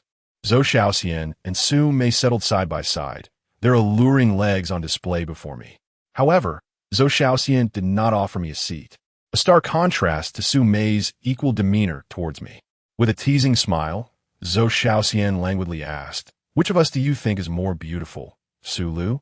You must answer, and you cannot say we are both beautiful or remain silent. Such a question posed a perilous dilemma for any man. The complexities of a woman's heart are as unfathomable as the depths of the ocean. No matter how I responded, I would offend one of them.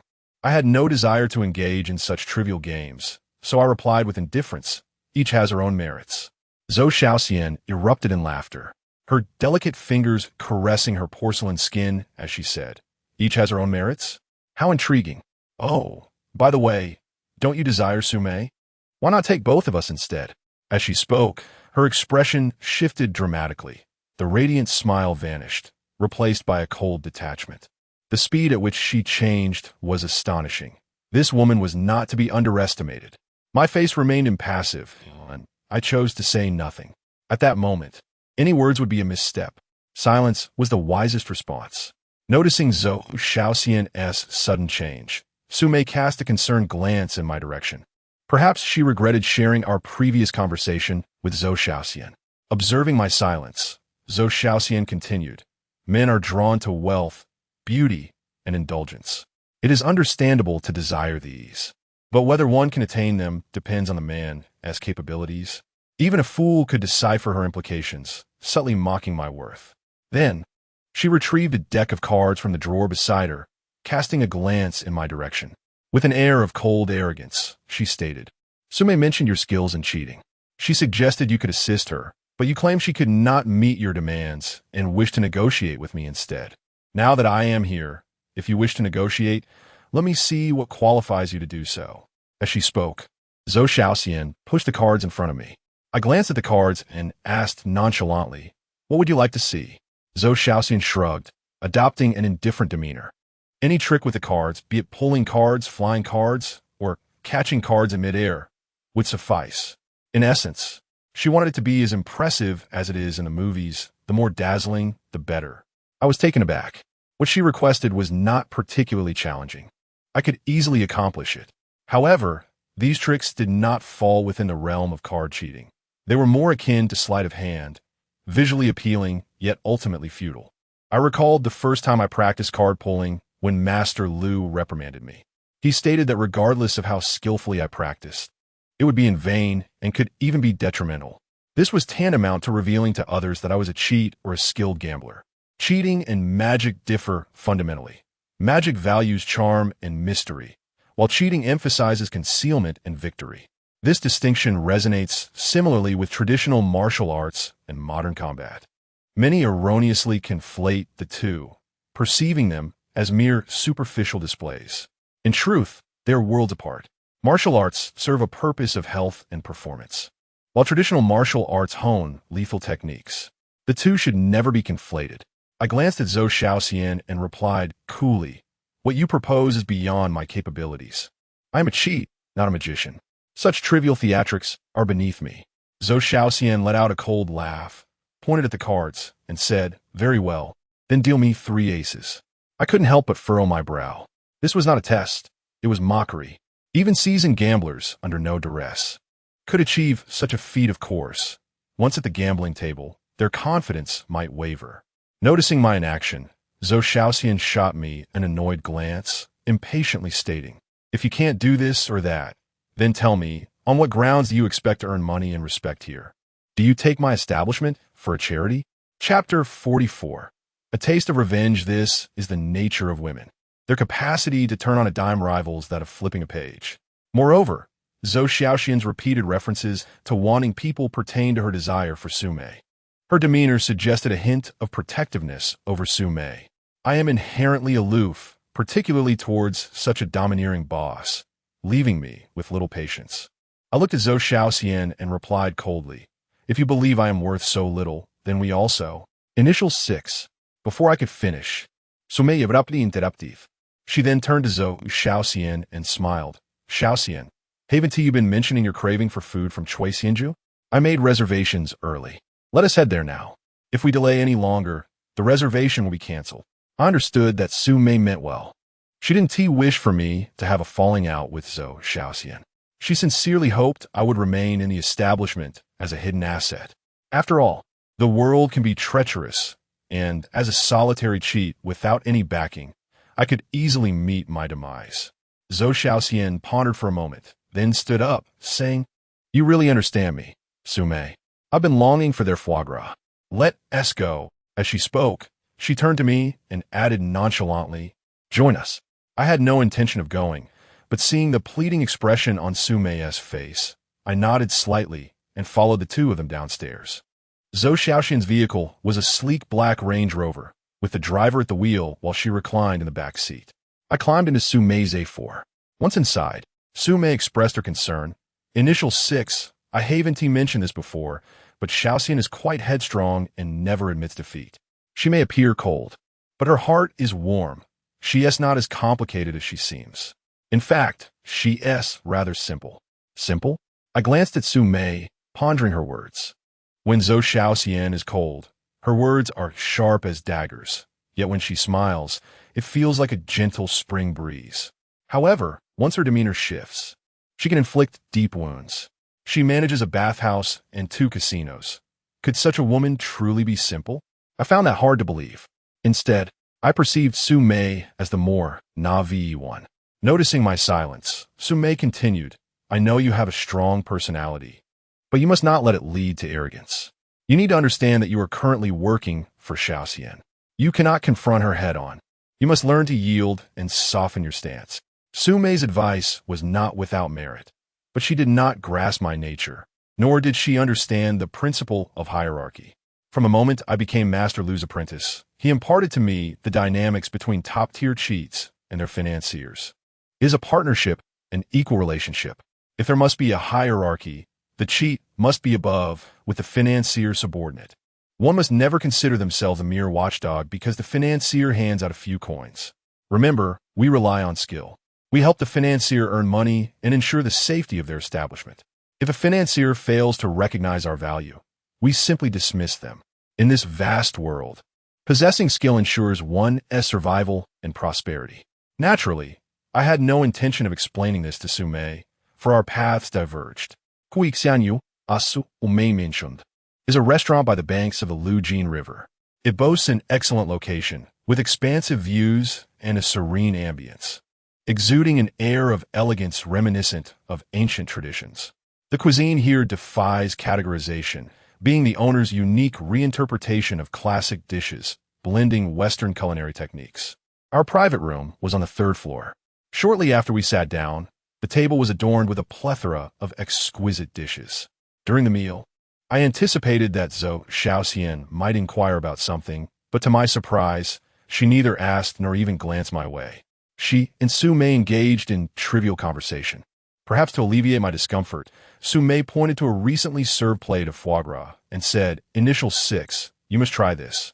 It's the signature dish here. Sauté ed French truffle foie gras with abalone sauce." The name alone captured my attention, aligning with Su Mei's earlier description of it as a Western dish.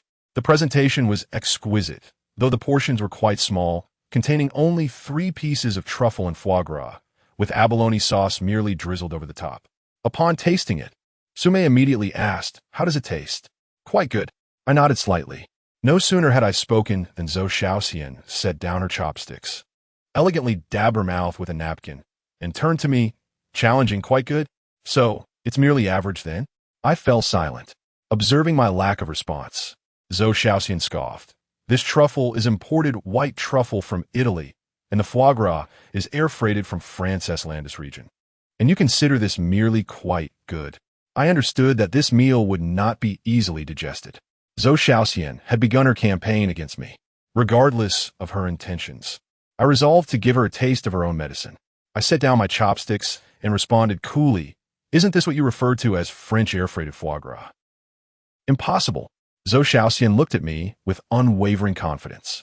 "Nothing is impossible," I replied coldly. "All right, since you love to gamble, let us wager on this. What shall we bet on?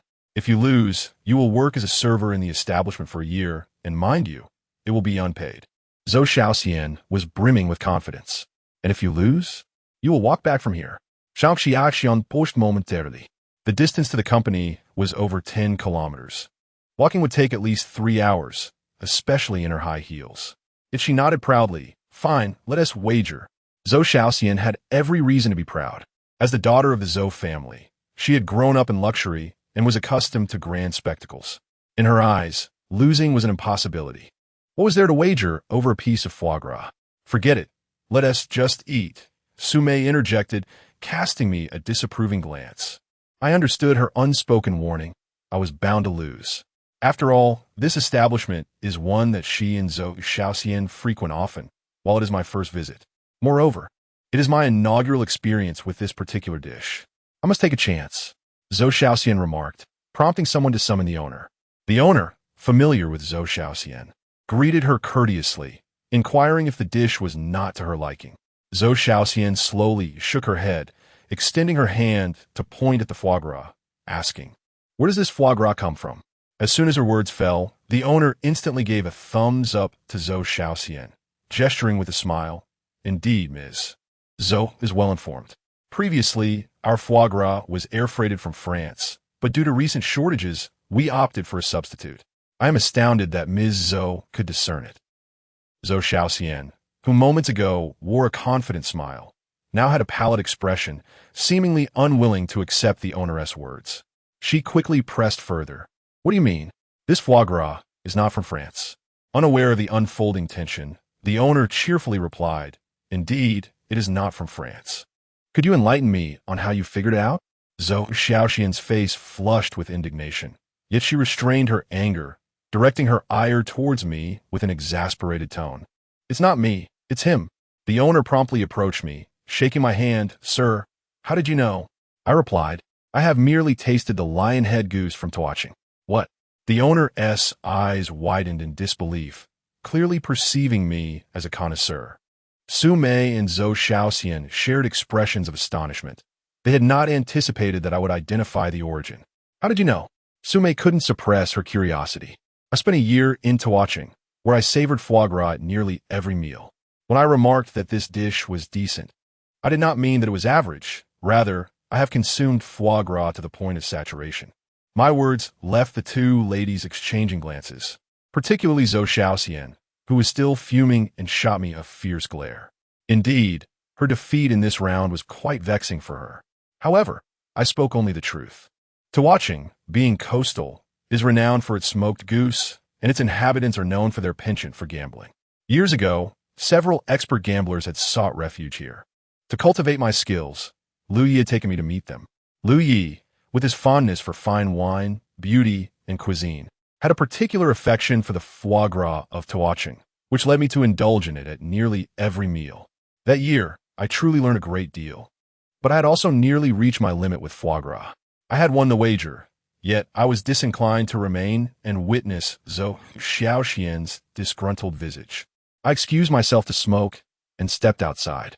As the door to the private room closed, I heard Zhou Xiaoxian exclaim in frustration, "This is infuriating. How could he win? I will reclaim this round and teach this novice a lesson." I chuckled coldly to myself. She accused me of being a gambler, and I conceded. However, I am a card shark, not a reckless gambler. Without certainty of victory, how could I possibly wager against her? Upon reaching the ground floor, I lit a cigarette and stood by the railing, gazing at the river view in the distance. After a couple of puffs, a woman's voice suddenly called out from behind me, "Chu Liu Yi." I was taken aback. Since learning the art of card tricks, I have prided myself on my keen senses, able to detect even the subtlest sounds. Yet, this person had approached me without a whisper. Turning around, I felt a sense of relief, though I was surprised to see it was Xiao Duo. Since our last encounter, where Old Hay and I pursued her for money and subsequently met Old Neo, I had not seen her again, and now, unexpectedly, we crossed paths here. "What brings you here?" This establishment is hardly a suitable venue for thievery, as it is quite devoid of patrons. "I have been following you." My heart jolted. This little girl had trailed me all the way, and I had been oblivious. This indicated that she was indeed a skilled member of the Roman. "Is there something you need?" I inquired calmly. Unlike her previous appearance, Xiao Duo was no longer dressed like a ragamuffin. Although her clothing was somewhat worn, it was clean, and she had tidied her hair, revealing a more appealing visage. I had to admit, she was quite a little beauty. Unlike typical thieves with shifty eyes, her gaze was clear and bright, albeit still laced with a wild defiance. "Chu Liu Yi, I would like to borrow some money." "How much?" Though I did not ask directly, I could surmise that her request was likely related to Old Neo's health. Upon hearing my inquiry, Xiao Duo lowered her head, her voice barely above a whisper. 300,000. 300,000? I was momentarily taken aback. For me, that was no trifling sum. After over half a year on a road, I had merely 70,000 in savings. Noticing my silence, Xiao Duo lifted her head, looking at me earnestly. "Rest assured, Chu Liu Yi, I will repay you as swiftly as possible. I truly have no other options. In Hebei, all I know are people from Rongmen, and they have little to offer. You are my only hope. Is Old Neo unwell?" My tone remained indifferent. Xiao Duo nodded. "Yes, he is currently in the hospital." "Take me there." After informing Su Mei with a quick phone call, Xiao Duo and I made our way to the hospital. Upon arriving at the entrance, my heart sank. This hospital specialized in oncology, and it was common knowledge what that implied. Xiao Duo briefly explained the situation.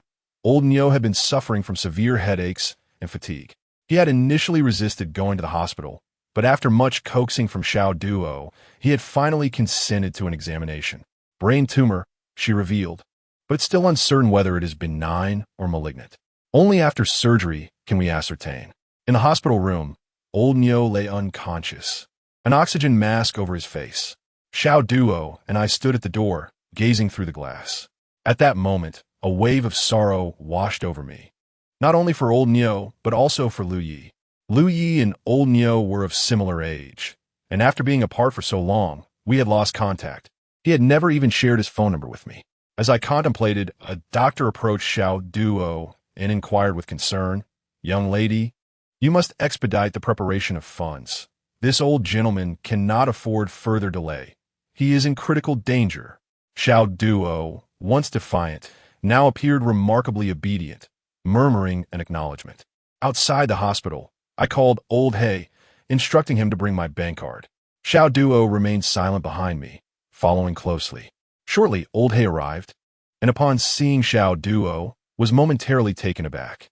"I thought you were in a game. What is going on?" I succinctly relayed old Neo's predicament. Afterward, I handed Xiao Duo my and Old He's bank cards, containing a total of 100,000. "This was all we had. Take this for now." Xiao Duo glanced at the cards, but did not accept them. Instead, with a troubled expression, she said, "Chu Lu Yi, this isn't enough." Her voice was soft and hesitant, and I recognized that articulating such a request took considerable courage on her part. After all, we were mere acquaintances, and it was already generous of me to offer assistance. "I am aware it is insufficient, yet I can only offer this much," I insisted, placing the cards in her hands and turning to leave. Xiao Duo hurriedly stepped in front of me, her face drawn with worry as she pleaded, "Chu Lu Yi, when you last met old Neo, you mentioned that Hung Rong and Lang are one family. Grandfather Neo is in trouble now. Sixth Master, can you think of a way to help him this time? Regardless of whether Grandfather Neo can overcome this life and death crisis, rest assured, I will certainly repay you double in the future." Xiao Duo's face was filled with anxiety. I know her words come from the heart. Looking into her hopeful eyes, I could only shake my head indifferently. "I'm sorry, but this is all I can do. I understand.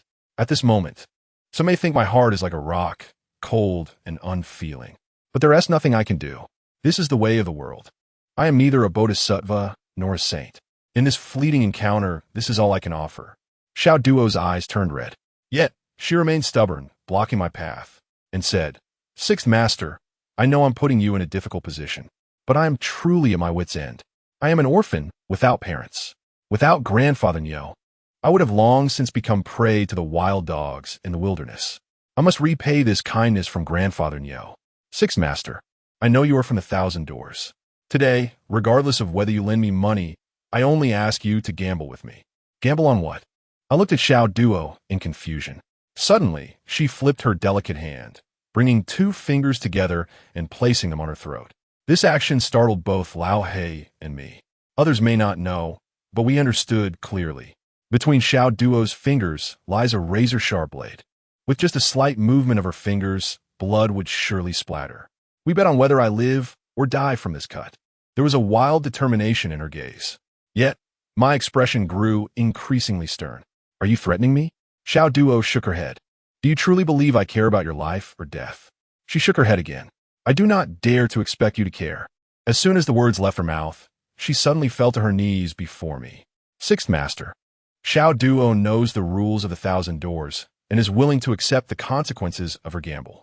Xiao Duo only has one wager. If you lose, you must take care of Grandfather Neo. If he cannot survive this ordeal, I will trouble you to find him a grave facing south. If he cannot return home in life, let him at least gaze upon his homeland in death."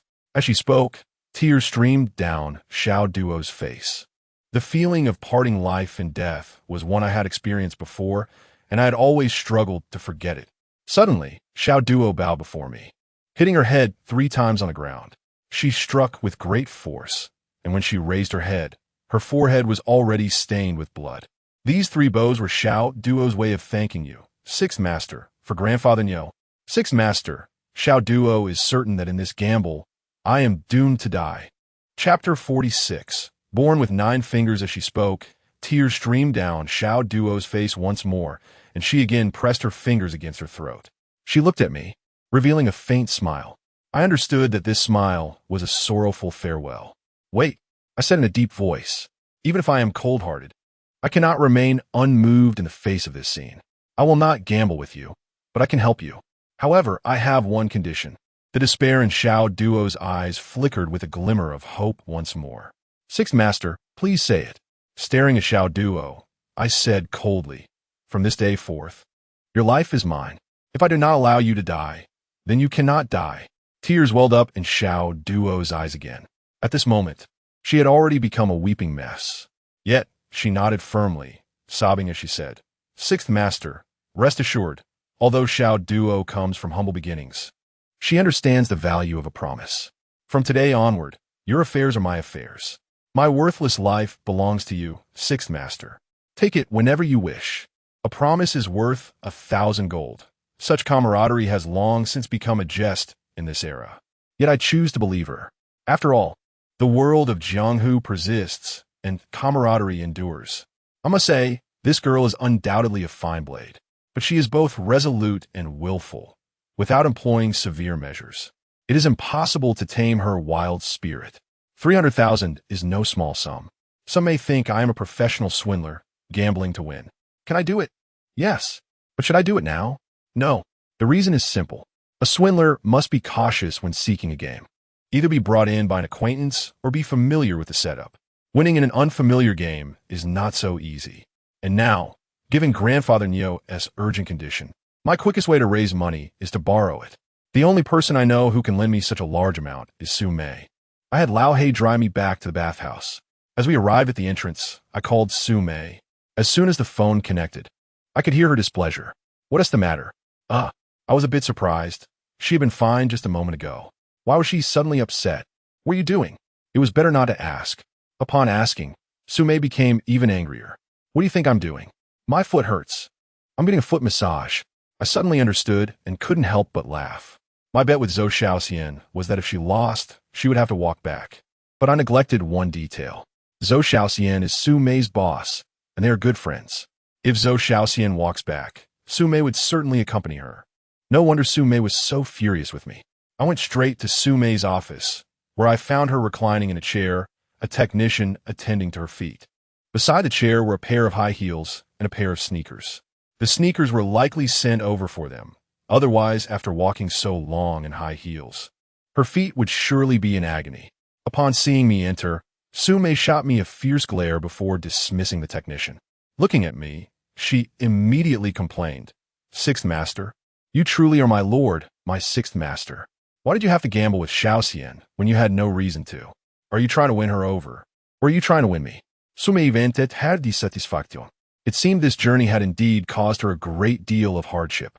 Seeing me remain silent, she glared at me again and asked, moreover, are you the type who must win every gamble? I shook my head. Not necessarily.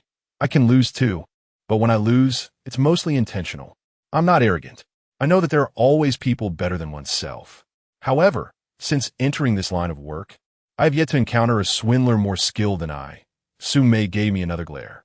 Then, while applying skincare products to her feet, I noticed her feet were quite beautiful, delicate and fair. With a slight arch, they were perfectly proportioned. I do not indulge in infatuation. I merely marvel at how a woman like Su Mei seems devoid of flaws. I intended to bring up the matter of borrowing money with Su Mei, but before I could speak, the phone on the table suddenly rang. The other end spoke only one sentence before hanging up. Su Mei hurriedly slipped on her shoes. Standing up as she said to me, there has been a situation at the venue. Come, let us go take a look. As we took the elevator down, Su Mei specifically instructed me, Xiaoxian is there too. If there is a chance later, you should show off a bit, so Xiaoxian could see. Otherwise, how will you negotiate with her? I nodded in agreement. While I cannot perform tricks like a magician, I will be willing to showcase my skills at a proper card table. Upon reaching the casino hall, I made a point to keep my distance from Su Mei, ensuring that I appeared merely as a casual onlooker. The right side of the scattered table area was crowded with people, including Gao Jiqiang. But once Emi pressed my hands down during a game of ghostly six fingers. The so-called scattered tables differ from regular gambling tables. They are provided by the casino to ensure fairness, allowing gamblers to freely form tables. When there aren't enough people, the casino will also supply staff. If anyone cheats or encounters a skilled player, The casino's bright and dark lights will come into play. The scattered table that everyone was surrounding played with dice. A one-on-one game. The rules are simple. Each player uses a cup to shake the dice and then compares the total points. One of the two players at the table is the casino's bright light. He is the third person the casino has changed since I entered. It is evident that the previous games were all lost. The other player, a man in his 50s, is of average height and slightly portly, exuding an air of benign ordinariness. However, he possesses a singular trait that distinguishes him from the average individual. He has only 9 fingers. The missing digit does not appear to have been severed.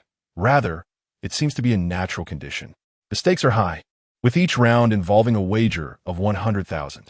Before the 9-fingered man lie chips of substantial value, likely totaling around 150 to 160,000. As the next round commences, the dealer begins to shake the dice. The man lifts the dice cup and shakes it vigorously. Moments later, with a resounding thud, the cup is placed on the table and slowly opened. A collective gasp escapes the onlookers as they behold 3 sixes, 18 points, the highest possible score. When it is the 9-fingered man's turn, he appears relaxed, a subtle smile gracing his lips. He picks up the cup, gives it a gentle shake, and places it back on the table. Upon revealing it, he too has rolled 3 sixes, 18 points. Although the round ends in a tie, it is evident from their techniques that the 9-fingered man far surpasses the dealer. "Let go again," the dealer exclaims. Yet, the 9-fingered man leisurely shakes his head and responds, "We have already rolled 2 sets of triples. How long will it take to determine a winner? Why not increase the challenge and roll 6 dice? What do you say?" The casino staff cannot help but frown at this proposition. Those familiar with dice games understand that rolling dice is significantly more challenging than simply throwing them. Typically, players practice with 3 dice, as most gambling scenarios involve 2 or 3 dice. It is rare to encounter a game that utilizes 6 dice. Upon hearing this suggestion, the dealer glances apprehensively at Su Mei, revealing his trepidation. Su Mei, with a slight furrow in her brow, quietly inquires of Gao Jiqiang about the man's skill level. Gao Jiqiang, with a grave expression, replies in a hushed tone, "He is a master." The term master here differs from those who employ trick dice. Trick dice come in various forms, such as password dice, mercury dice, magnetic powder dice, and chip dice, all of which utilize deceitful methods to achieve desired outcomes. A true master relies on honed skills, utilizing only standard dice. "Can you defeat him?" Su Mei asks again. Gao Jiqiang shakes his head slightly. "It's hard to say. We shall see." After their exchange, Su Mei approaches the 9-fingered man, smiling as she suggests, "Sir, the crowd here is quite boisterous. Shall we continue our game in the VIP room?" "Very well." The 9-fingered man agrees readily, gathering his chips and following the server toward the VIP chamber. Su Mei swiftly moves to my side and, taking advantage of the distraction, whispers urgently, "You should go in as well. If Gao Jiqiang falters again, you must step in." I nod subtly, feeling a surge of excitement. This 9-fingered man is the most skilled cheat I have encountered since my foray into this world. Chapter 47. The Clash of Masters. It is my first time in the VIP room of the Tianxiang Casino.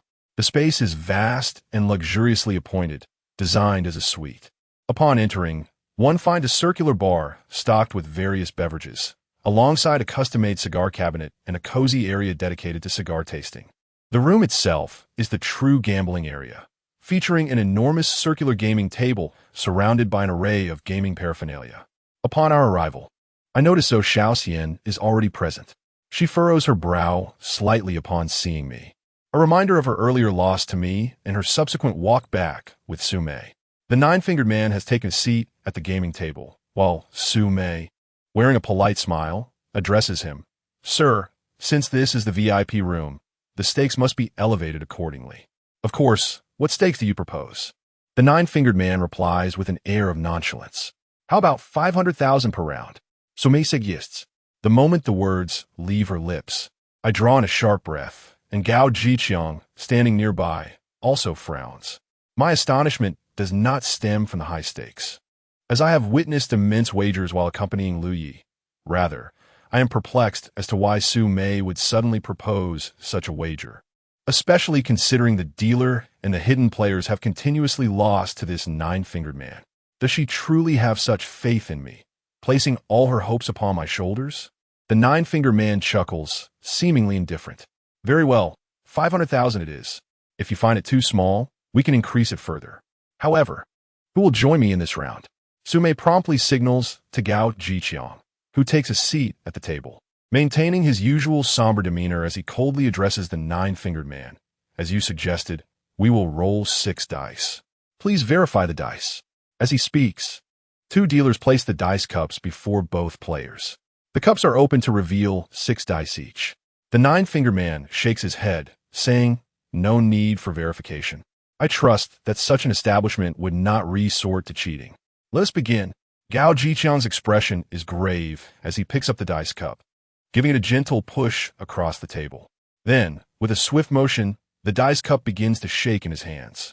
I have previously witnessed Gao Jiqiang's technique, which is characteristic of the Qi Lu region, particularly his elegant style. However, this time he is handling 6 dice, doubling the challenge and exponentially increasing the difficulty. After an extended period, Gao Jiqiang finally sets the dice cup down on the table. Gazing at the nine-fingered man, he exudes confidence. The nine-fingered man remains smiling, observing the unopened cup before him, and leisurely remarks, your technique is commendable. You bear some resemblance to Qi Lu's gambling king, Li Jianlu. Reveal the dice. As soon as he finishes speaking, Gao Jiqiang's expression shifts dramatically. The cup is opened, revealing 6 dice, all showing 6 points. 36 points, the maximum possible score. Xiao Xiaxian, Su Mei, and several other hidden players who entered alongside us were expressions of delight, for this round cannot possibly end in defeat. Although logically, Gao Jiqiang should be elated, he shows no signs of joy. The fact that the nine-fingered man can identify his technique and recognize his mentor's influence is enough to instill fear in Gao Jiqiang. When it is the nine-fingered man's turn, he effortlessly lifts the dice cup, allowing the 6 dice to tumble in. After only 2 or 3 shakes, he slams the cup onto the table, taking mere seconds. In contrast, Gao Jiqiang took 2 to 3 minutes. When the cup is opened, the nine-fingered man reveals yet another set of 6s. It is a tie, yet it is clear to the discerning eye that Gao Jiqiang is at a disadvantage. At this juncture, I must elucidate some techniques concerning dice. In nightclubs and online videos, we often see skilled dice players executing seamless rolls, shakes, and drops with an air of elegance. However, it must be noted that such performances fall under the category of flashy dice play, serving primarily as entertainment. The reality of rolling dice to achieve specific outcomes is far simpler, yet requires a firm understanding of the 6-sided nature of the dice. To achieve a desired score, one must first set the dice to predetermined values, which would be impossible with a random assortment, especially without manipulation. As for the continuation of this game, shall we increase the number of dice, or shall we wager on the smaller scores? Increasing the number of dice raises the difficulty exponentially with each addition, while wagering on smaller scores involves determining who has the lesser total.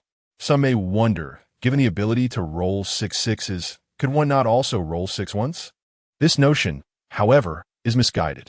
Rolling dice is a matter of force, speed, technique, and auditory acuity.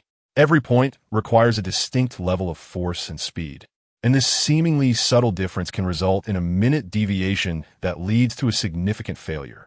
It's too small, Gao Jiqiang remarked. He chose not to roll the dice further. It appeared that 6 dice were near his limit. All right, please proceed. Jiuji gestured invitingly towards Gao Jiqiang. The latter's expression grew increasingly somber as he grasped the dice cup, closing his eyes momentarily to inhale deeply. Suddenly, he opened his eyes and swiftly placed all 6 dice into the cup. This time, he shook it longer in the air, beads of sweat forming on his brow as he sought to uphold his dignity. After all, he was the foremost dice master in the Celestial Gaming Hall, and he did not wish to lose. With a resounding thud, the dice cup landed on the table, and Gao Jiqiang exhaled, feeling a sense of relief akin to recovering from a severe illness. Let's roll. Before he could utter another word, Jiuji cheerfully interjected. As the cup was unveiled, Su Mei and Zhou Xiaoxian exchanged satisfied glances. The cup contained 6 1s, the smallest possible outcome. Jiuji maintained his jovial demeanor, commenting, not bad, like a mentor offering praise. However, his expression shifted abruptly, and he fixed Gao Jiqiang with a cold stare, stating icily, "But I must inform you, you have lost." "Impossible. I refuse to believe it." Gao Jiqiang retorted, his eyes wide with disbelief. 6 ones were indeed the minimum score, and he could not accept the notion of defeat. Jiuji smirked, remaining silent as he raised his hand. The 6 dice quickly returned to the cup, but this time his technique differed. Instead of the lateral swaying from before, he executed a vertical motion with precision and grace. Within mere seconds, Jiuji's hand descended, firmly placing the cup on the table. Gazing at Gao Jiqiang, he calmly asserted, "Do you believe now?" Gao Jiqiang's eyes widened in fury. "Enough of your theatrics. Reveal the results." The entire VIP room fell into an unusual silence, all eyes fixated on Jiuji's dice cup. As Gao Jiqiang's voice faded, Jiuji lifted his hand, and the cup was opened. A chorus of gasps erupted from Su Mei, Zhou Xiaoxian, and Deng, the dealer, and the waitstaff as they beheld the 6 dice standing in a perfect vertical line, topped with a vivid red one. This maneuver, known as a pillar supporting the heavens, is not uncommon, but controlling the points simultaneously is a rare skill. One must concede that Jiuji was indeed a master. 1. Jiuji declared victoriously. As the dealer reached for Gao Jiqiang's chips, he suddenly shouted, "Wait. What is it? Are you still unwilling to accept defeat?" Jiuji inquired coolly. With a scowl, Gao Jiqiang retorted, "You cheated. This is against the rules." Jiuji chuckled disdainfully, regarding Gao Jiqiang with a leisurely demeanor. "Cheating? Whose rules have been violated?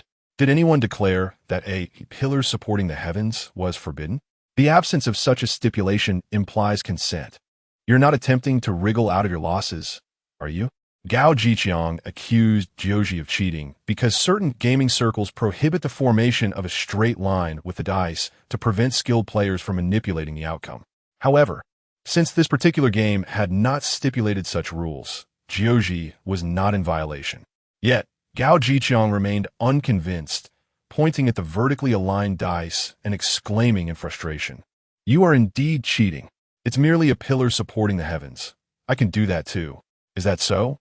Then I offer you a chance to try again." Jiuji replied coolly. Gao Jiqiang's expression turned tense, his eyes betraying a hint of trepidation. After a moment's hesitation, he declared, "Fine, I will." Grasping the dice cup, he swiftly collected the dice, employing a different technique this time. Instead of shaking the cup in the air, he pulled it left and right across the table. I felt a frown form on my brow. Gao Jiqiang was straying from the path of his craft.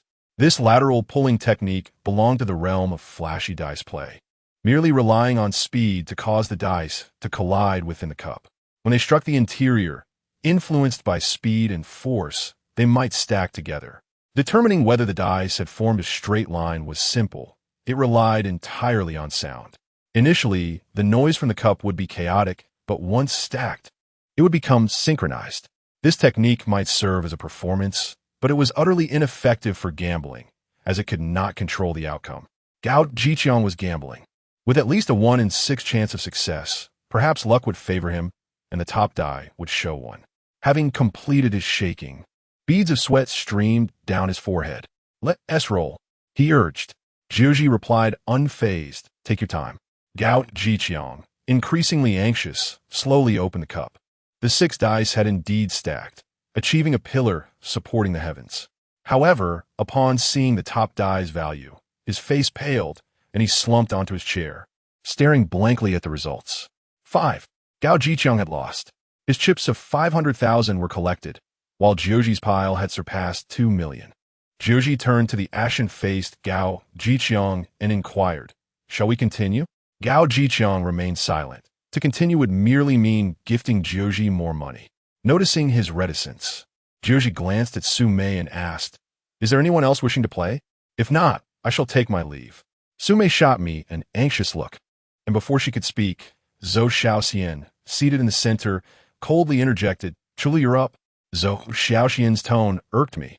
It felt as though she were commanding a dog. "Dahongo."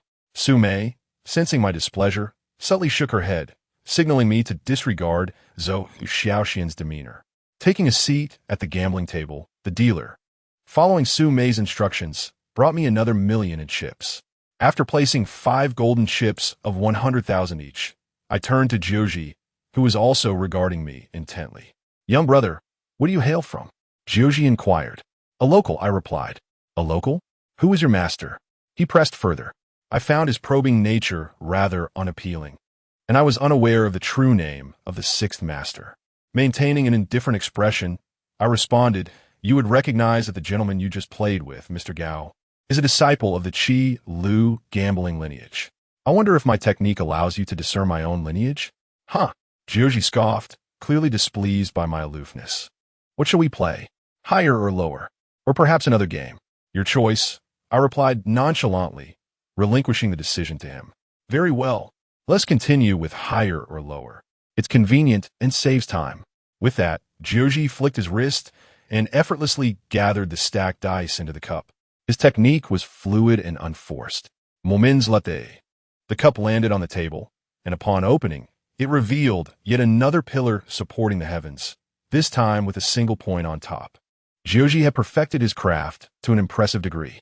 "It's your turn," Joji stated, foregoing any further pleasantries. At that moment, all eyes were on me, each gaze tinged with curiosity or apprehension. Zhou Xiaoxian regarded me with a furrowed brow, while Gao Jiqiang observed with a stern demeanor. Only Sumei looked at me with hopeful anticipation. Unlike the previous players, who displayed flamboyant techniques in handling the dice, I picked each die up and tossed them into the cup one by one, resembling a novice learning the game. My movements were unrefined, lacking any semblance of rhythm or finesse. Joji tilted his ear, his eyes fixed intently on my hands. I am aware that he seeks to discern my techniques, thereby uncovering my lineage.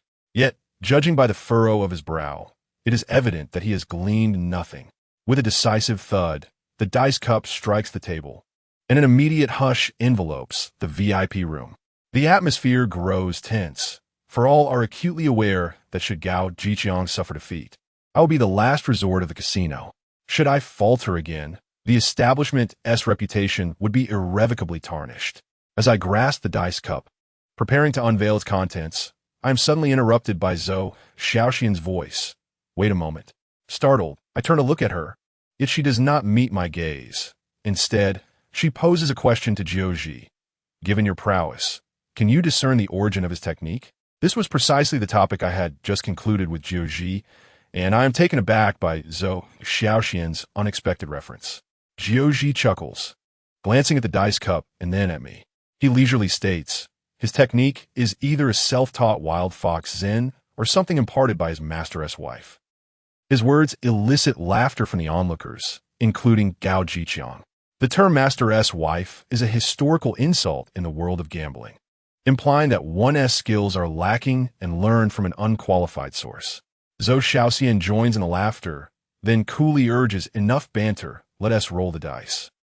Chapter 49. The incomplete Joji. My hand rests upon the dice cup as I gradually unveil it. When revealing the dice, one must remain patient, for a moment of carelessness could result in a toppled die. The cup begins to rise incrementally, and those beside me can already glimpse the 5 standing dice, with only one remaining to reveal the topmost value. Everyone's attention is riveted. Suddenly, my hand trembles. The edge of the cup collides with the dice stack, and with a clatter, the carefully arranged dice tumble down, scattering across the table. Joji chuckles, while a smirk of disdain graces Gao Jiqiang's lips. Zhou Xiaoxian's brow furrows slightly, revealing her discontent. Only Su Mei grips her hands tightly, letting out a resigned sigh. The croupier collects the 500,000 chips that lay before me. Just like that, I have lost. I have been thoroughly defeated. Without a word, I calmly rise and step aside. Joji casts a scornful glance my way, muttering, "A mere trickster, how embarrassing." He then inquires of Su Mei, "Is there anyone left to challenge?" The casino's skilled players have already had their turns, and no one is likely to best Joji again. Suddenly, Zhou Xiaoxian picks up a die and, with a teasing smile, challenges Joji. "Let us have a wager with just a single die." The room gasps in surprise. Could Zhou Xiaoxian also possess skills in manipulation? This revelation takes me aback. Without the aid of a cup, she simply tosses the die onto the table. 4. It is evident that she employs no trickery. Her willingness to gamble against Jiuji, despite her immense wealth, seems reckless. It's your turn. Zhou Xiaoxian observes Jiuji, her demeanor calm and composed. Jiuji grins lightly and tosses his own die, landing on 6. You've lost. Zhou Xiaoxian rises, declaring, our game is to determine whose number is lower. Yours is 6, mine is 4, hence I am victorious. With that, she approaches Jiuji, who bursts into laughter, affectionately pointing at her. You little rascal, it's one thing to be mischievous in your youth. But now you're still at it, huh? Zhou Xiaoxian beams, immediately linking her arm with his. I don't care. I won. Uncle Tian lost. Didn't T.I.? Indeed. Uncle Tian lost to a little rascal like you. It becomes clear that Zhou Xiaoxian and Jiuji, referred to as Uncle Tian, are already well acquainted. It is apparent that she summoned him to this establishment. Uncle Tian, you remain as sharp as ever. Your skills in manipulation still formidable. Why not assist me with my endeavors? Zhou Xiaoxian pouts, adopting a childlike demeanor. Uncle Tian laughs heartily, responding, should I assist you? We must first consider whether our patriarch approves. And if your two brothers were to learn of this, they would surely create a ruckus. Allow your uncle to live a few more years in peace. This seemingly ordinary remark unveils the discord among the Zhou siblings. Despite his refusal, Uncle Tian maintains a tone of indulgence, patting Zhou Xiaoxian's hand once more, but worry not. Pursue your ambitions without fear if trouble arises. Would your Uncle Tian simply stand by? Initially, Zhou Xiaoxian feigned annoyance, but upon hearing Uncle Tian's words, her frown transforms into a smile. Uncle Tian is the best to me. She then gestures towards the assembled guests, stating, Uncle Tian, today I have invited you to evaluate the skills of our new staff, both the visible and hidden. It dawns on everyone that Uncle Tian has been summoned by Zhou Xiaoxian to assess the talent among the croupiers. This is only natural, as the casino has recently opened and hired numerous employees. Zhou Tian first surveys the hidden croupiers, then remarks, these individuals are adequate. Their skills are satisfactory and can be useful for guarding the premises. Let them remain for now. Guarding the premises? His commentary, likening the hidden croupiers to mere watchdogs, leaves me somewhat discomfort. As a figure from the gambling world, his assessment of his juniors comes off as rather harsh. He then points to Gao Jiqiang, saying, this one has promise. His technique is commendable, reminiscent of the gambling kings from Qi and Lu, yet his foundational technique needs refinement. Gao Jiqiang, evidently taken aback by Uncle Tian's praise, rises immediately, respectfully thanking him. Thank you, Uncle Tian, for your guidance. I shall practice diligently. Uncle Tian nods slightly, then turns to Zhou Xiaoxian, cheerfully saying, I have done my part, dear girl. Should you allow your Uncle Tian to return? Xiao Xiaoxian, still linked to Uncle Tian's arm, sways slightly and gestures towards me. Uncle Tian, don't rush. You haven't spoken about him yet. Only then does Uncle Tian cast a glance in my direction. He scoffs dismissively, his expression dripping with disdain, lacking in skill and steeped in arrogance. Such a person is unlikely to achieve greatness. It is perhaps best to disregard him. His words incite a cold chuckle within me. Arrogance, indeed, hinders one's potential. Does he not realize the idiom, great talents come to fruition in time? It is evident that Gao Jiqiang is now the most pleased, having received Uncle Tian's endorsement. While I find myself diminished in his eyes, he is firmly positioned as the foremost manipulator in this establishment. The one with the most complex emotions, however, is Su Mei. She remains silent, occasionally glancing my way. After Zhou Xiaoxian bids farewell to Uncle Tian, the guests disperse. Su Mei looks at me, her expression neutral, and states, come, let's go to my office. As before, Su Mei takes her seat in the executive chair while I settle onto the nearby sofa. Lighting a cigarette, I take a deep drag. Su Mei initiates the conversation. Do you know who Uncle Tian is? I shake my head. Zhou Leoi, Xiaoxian's father, has built this century-old family business in Harbei with the aid of two indispensable individuals. One is known as Lu Jigui Shou, and the other is Uncle Tian, popularly referred to as Jiuji Tian Can. You've never heard of them? Again, I shake my head.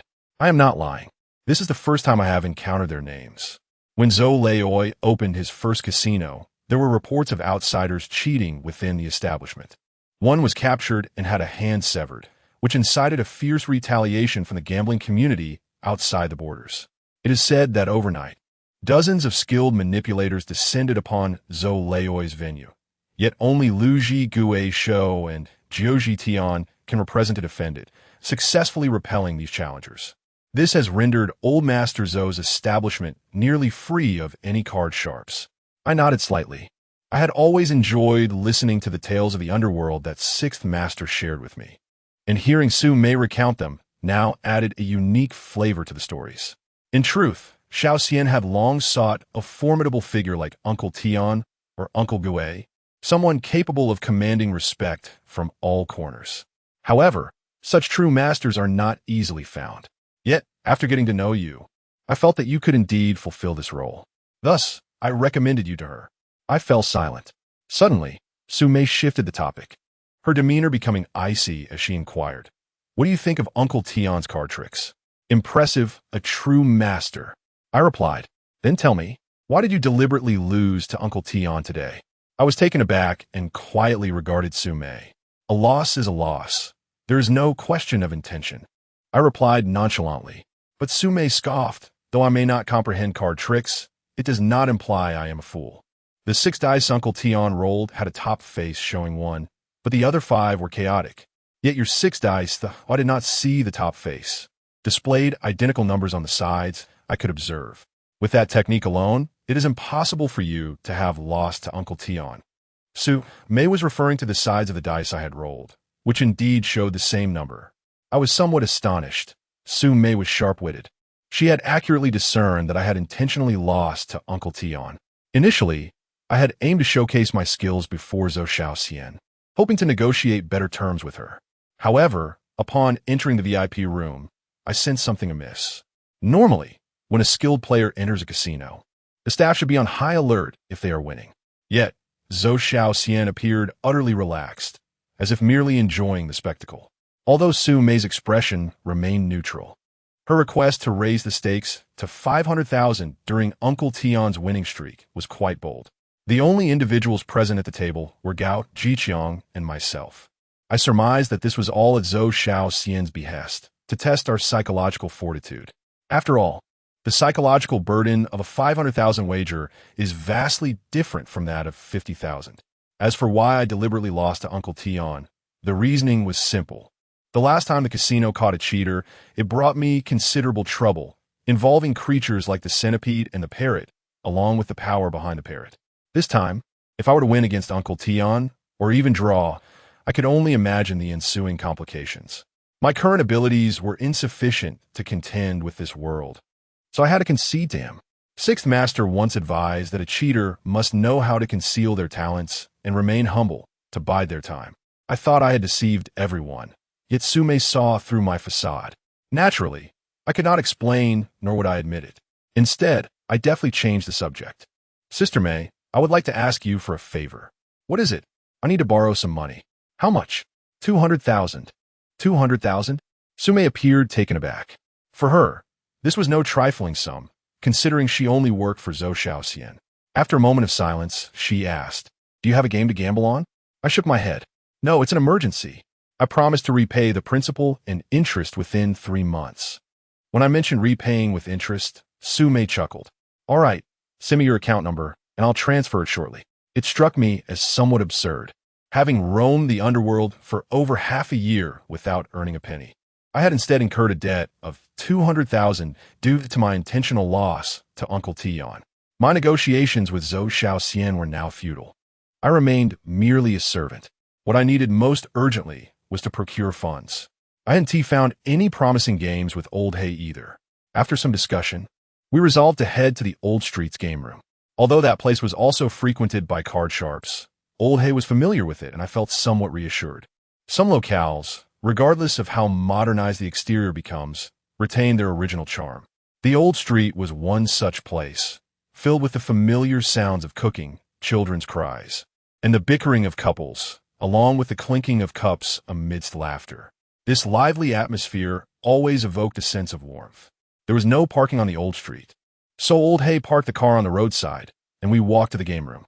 We decided to feign a casual visit for a meal before seeking a promising game upstairs. Upon entering, the greasy restaurant was already bustling with patrons. The manager, seeing Old Hay, greeted him cheerfully. "Old Hay, I heard you won quite a bit last time. Here to win again today?" "Win? The money's all gone. Today, I'm just here for a meal. Quick, arrange some good dishes for me." "Sure thing," the manager replied, heading off to prepare the food. Just as we awaited our meal, a voice called from behind. "Hey, you two rascals, have you become friends? Not fighting anymore, but coming here for a free meal?" Turning around, I saw an elderly man with a head full of silver hair, swaggering in with a half-moon purple clay pot. Both Old Hay and I recognized him. He was Old Woo from the supermarket. During my previous duels with Old Hay, he was the one most eager to stir up trouble. Today, however, Old Woo was dressed quite flamboyantly in a bright red linen tang suit, embroidered with a large character for wealth. His long silver hair was tied back in a ponytail, and he held his purple clay pot with an air of mystique. Old Hay gave Old Woo a goofy smile and gestured to an adjacent seat. "Old man, come sit with us and share a drink." Old Woo rolled his eyes dismissively and scoffed. "I'm tired of mountain delicacies and seafood every day. How could I possibly eat this junk? Enjoy your meal. I'm here to win some money." As he spoke, he pulled out a small stack of 100 yuan bills, waving 1,000 yuan in front of Old Hay to show off. "See this? $1,000.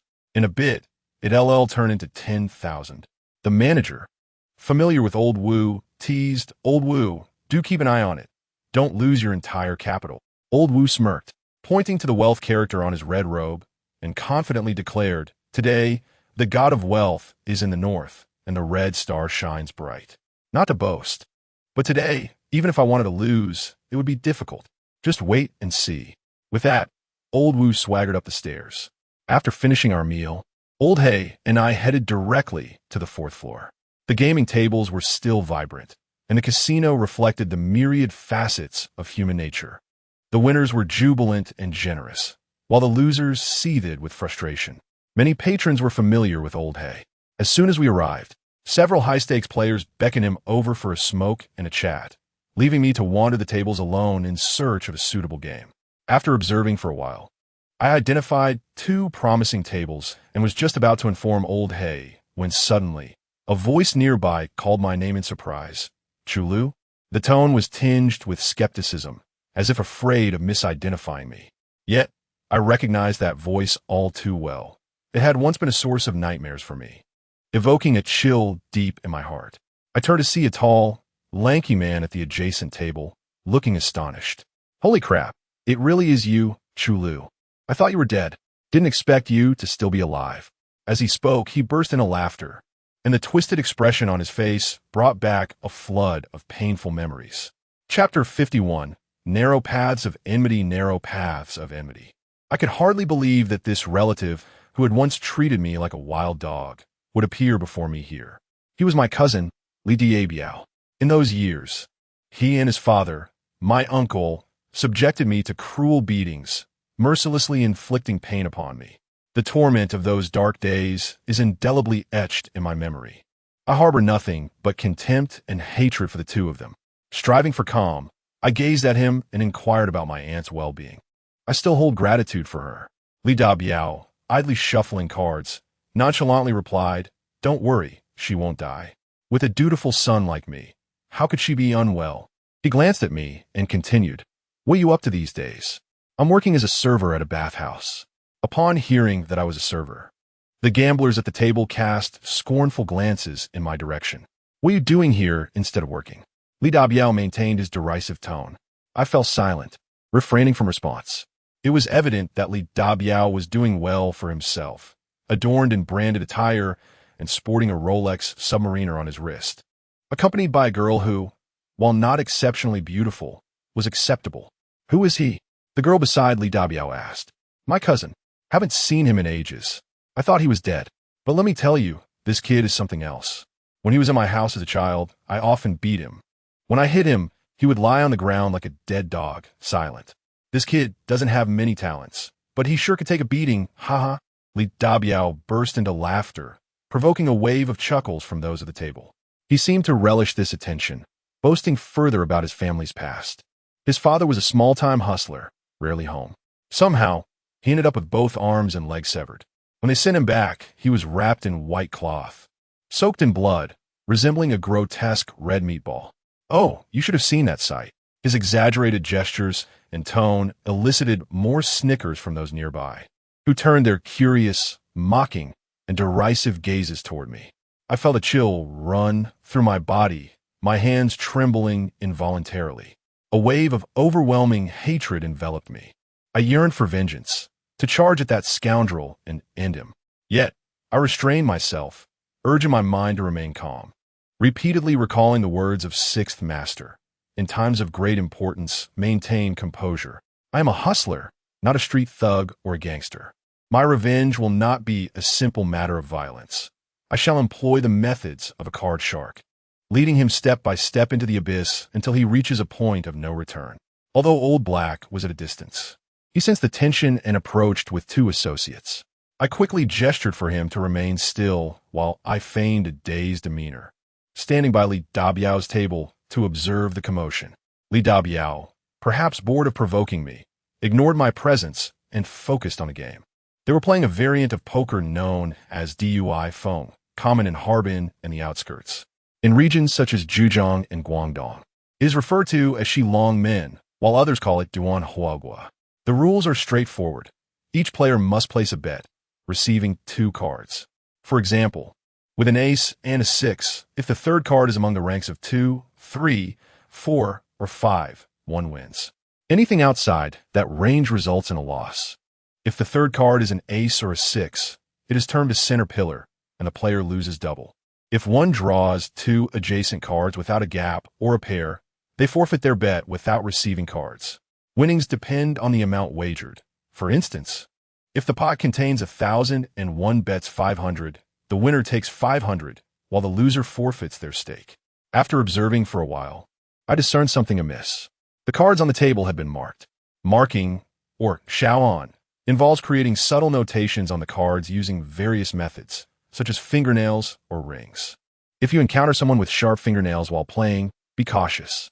More discreet techniques involve using hair wax or oil from one's nose applied to the back of the cards. But this requires sitting in a reflective position to see clearly. The marking technique used on the table was sophisticated, with the markings placed on the sides, something many players overlook, believing it invisible. A slight tilt reveals everything clearly. After further observation, I was confident that Li Dabiao was the culprit behind the markings.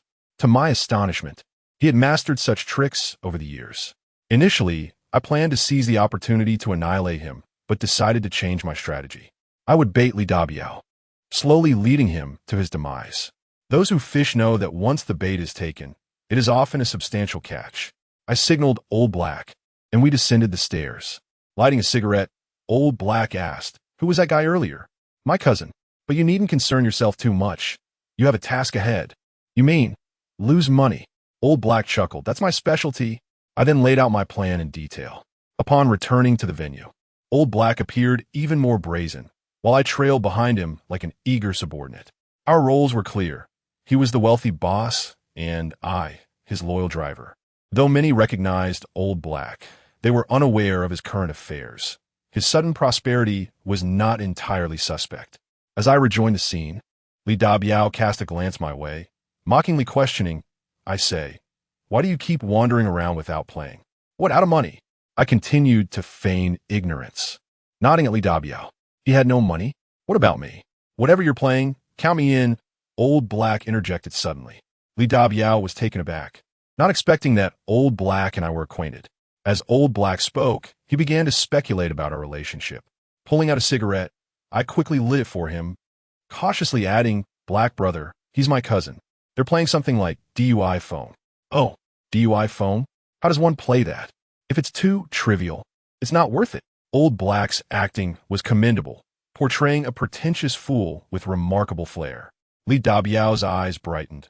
Fools are often the favored prey of gamblers. "Buddy, come sit here. I'll explain the rules to you. It's very simple." Chapter 52. Do not gamble. As Old Black took a seat, he placed 10,000 yuan on the table. After I handed Xiao Duo 300,000, Old Black and I had just over 10,000 left. Having grasped the rules, Old Black eagerly entered the game. He bet aggressively. In the first round, he drew a 3 and an 8, winning only if a 4, 5, 6, or 7 appeared. The pot totaled 800 yuan, and he astonishingly went all in. To everyone's surprise, the dealer revealed a 7, and he won. Li Dabiao immediately began to flatter him, praising his luck and predicting he would win big that day. However, such fortune is fleeting. Soon after, Old Black lost more than he won, quickly dropping 6 or 7,000. Yet, he feigned indifference, casually playing with his car keys while continuing to bet. The casino patrons were familiar with Old Black, greeting him with Black Brother, reinforcing Li Dabiao's belief in Old Black's prowess, albeit as a fool at the tables. Li Dabiao began to ingratiate himself with Old Black, frequently offering him cigarettes and engaging in idle chatter. At that moment, luck seemed to elude everyone at the table, and the pot swelled to over 3,000 yuan, with Old Black's turn approaching. He rolled up his sleeves and boldly declared, "Damn it, this game isn't thrilling enough. As long as there's a gap, I'm in." The two cards dealt were a 7 and a 10. There was a gap. However, only an 8 and a 9 could fill it. Under normal circumstances, such a hand would be worth no more than a base bet of 100 bucks. Yet, the Old Black man still went all in, 3,000. This reckless style of play drew onlookers who gathered to witness the spectacle. The dealer dealt the cards, and the Old Black man began to feel dizzy. He muttered to himself, "Come on, an 8, come on, a 9. Let us be friends." After a prolonged moment of confusion, he refused to reveal his cards. Suddenly, he turned to Li Dabiao, grinning and asking, "What do you think I have?" This hand had already been sealed by Li Dabiao. How could he not know? Yet, feigning ignorance, he praised the Old Black man, saying, "Brother Hay's luck is unbeatable. It must be an 8 or a 9. Victory is certain." The Old Black man laughed heartily. "Victory? It's a 6. With that, he tossed his card aside, striking a grandiose pose and stating, "This is so dull. I'm done playing. Not even a bit exciting. I'd rather drink and chase women." Nearby, some acquaintances of the Old Black man joked with him, "Brother Hay, you're hitting the jackpot, driving a Santana, and losing over 3,000. It's still not thrilling enough?" The Old Black man shot them a glare, retorting, "What is wrong with that? Can I get rich?" "Of course, you must," was the consensus. To everyone's perception, the Old Black man was not leaving because he was losing. Rather, he found the stakes too low to pique his interest. Li Dabiao had already won over 10,000. Seeing the Old Black man preparing to leave, he quickly suggested, "If you find it too small, let us raise the stakes and play for more." The Old Black man waved his hand, uninterested. "No way, this is tedious. I'm off for drinks." As he spoke, he tossed the car keys to me. I chuckled inwardly. It wasn't that he didn't want to raise the stakes. It was that neither of us had much money left. Observing the Old Black man's determination to leave, Li Dabiao stood up as well, saying, "Brother Hay, it's our first day meeting, and I feel quite a connection with you. I won't play anymore. Let me treat you to a drink, how about that?" I scoffed internally. The fish had already brushed against the hook, but hadn't yet bitten. The Old Black man waved his hand grandly, uttering 2 words, "Let us go drink." Li Dabiao, accompanied by a lady, and the 4 of us descended the stairs. As we reached the ground floor, we heard someone singing at the entrance, "Do not gamble. Do not gamble. Gambling is more harmful than tiger. Tigers may sometimes spare you, but gambling leaves no escape." Turning around, we saw Old Wu sitting on a stone bench with a teapot in hand. Upon seeing him, the Old Black man chuckled and teased, "Old Wu, didn't you just say you were going to win 10,000? Why the sudden song about not gambling?" Old Wu rolled his eyes and muttered, "How can I know the dangers of gambling if I don't lose everything? How can I advise you all against it?" "Did you win?" The Old Black man shook his head. "Lost." Old Wu scoffed. "Ha, you're a goner. I was hoping to get some lucky money from you. But it turns out you're just another loser." The Old Black man laughed heartily and pulled out 200 bucks. "Losing doesn't stop you from enjoying a feast here. 200 is too little. Add some more." "Too little? That 200 is already gone." As he spoke, the Old Black man attempted to reclaim his money. "No, no, no." Old Wu hurriedly stepped forward and snatched the 200 bucks, turning to dash into the game room. "Do not gamble. Keep gambling." The Old Black man was deliberately showing off to Li Dabiao by giving Old Wu a tip. If Li Dapio still had doubts about the old black man's prowess, they dissipated the moment he settled into the new Santana 2000.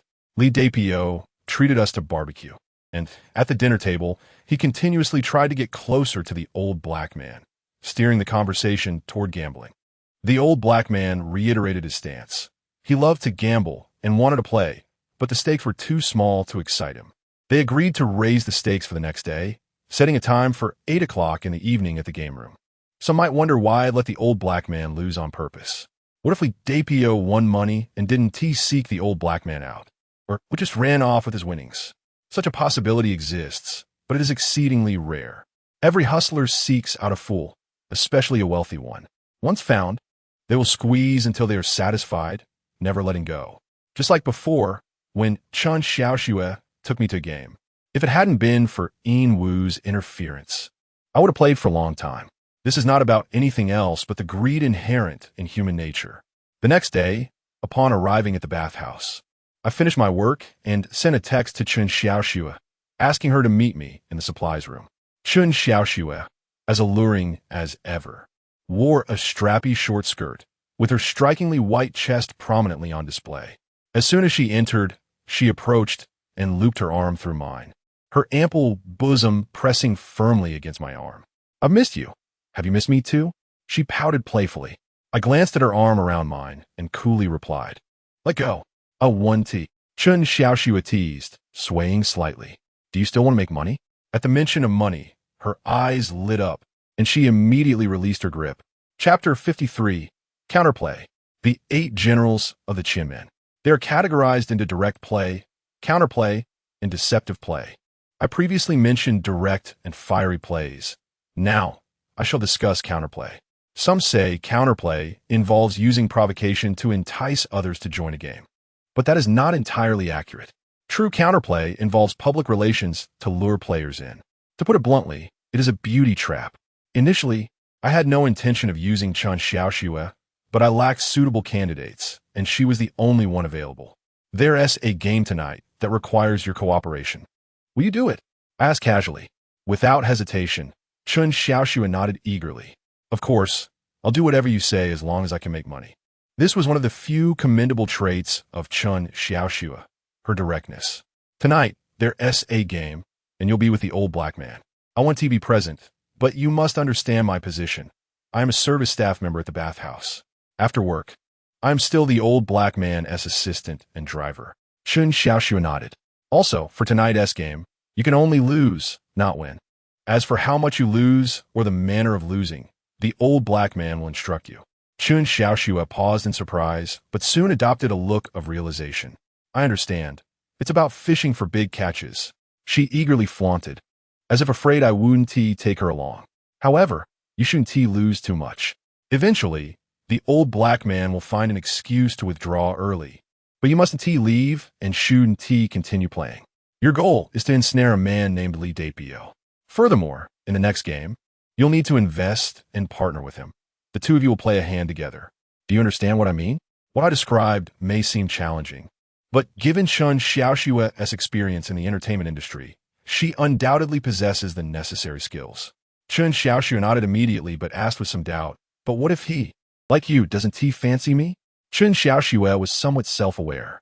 "That's impossible," I replied confidently. Last night, I closely observed Li Dapio. The woman he was with was ordinary in appearance, and there was little interaction between them. This indicates he feels indifferent toward her. I even suspect that his current financial state did not stem from his meager gambling tricks, but likely from this woman. Moreover, when we parted last night, the old black man discreetly advised Li Dapio not to bring his girlfriend the next day, suggesting they could go out to find women after the game. Li Dapio is undoubtedly a womanizer. During our time in the game room, whenever a woman with even a hint of beauty passed by, his gaze was as if he were unable to look away. One could scarcely suppress the desire to undress them with merely a glance. Such individuals. I cannot fathom how Chen Xiaoxue could fail to captivate him. Does that mean I need to spend the night with him? Chen Xiaoxue inquired bluntly. It's entirely up to you. As long as you manage to hold on to him for these few days, came the response. Chen Xiaoxue scoffed, her disdain evident. Then I must dangle him tantalizingly, ensuring he does not take advantage of me. Men are all the same. What they cannot obtain holds the most allure. Once acquired, they no longer regard you with the same reverence. Perhaps Chun Xiaoxue felt that her words implicated me as well, for she quickly turned to me with a smile, adding, "Except for our sixth master." I chose to ignore her. The pressing concern at hand was financial. I had spoken with Old Black the previous day. The Santana 2000 needed to be pawned. Old Black was well acquainted with those in the business. Securing a loan of 12 or 13,000 should pose no difficulty. With everything arranged, I found myself in the supply room, repetitively contemplating my plans and how I might salvage any unforeseen complications that might arise. I had even begun to devise a secondary strategy. As closing time approached, the intercom on my desk crackled to life, announcing the voice of the supervisor from a lounge. He informed me that the supply in the lounge was insufficient and requested my immediate presence to replenish it. Carrying the supplies, I made my way toward the lounge. Inside, save for a few dim lights in the corners, the rest of the room was shrouded in darkness. The windows were heavily draped to facilitate guests' rest.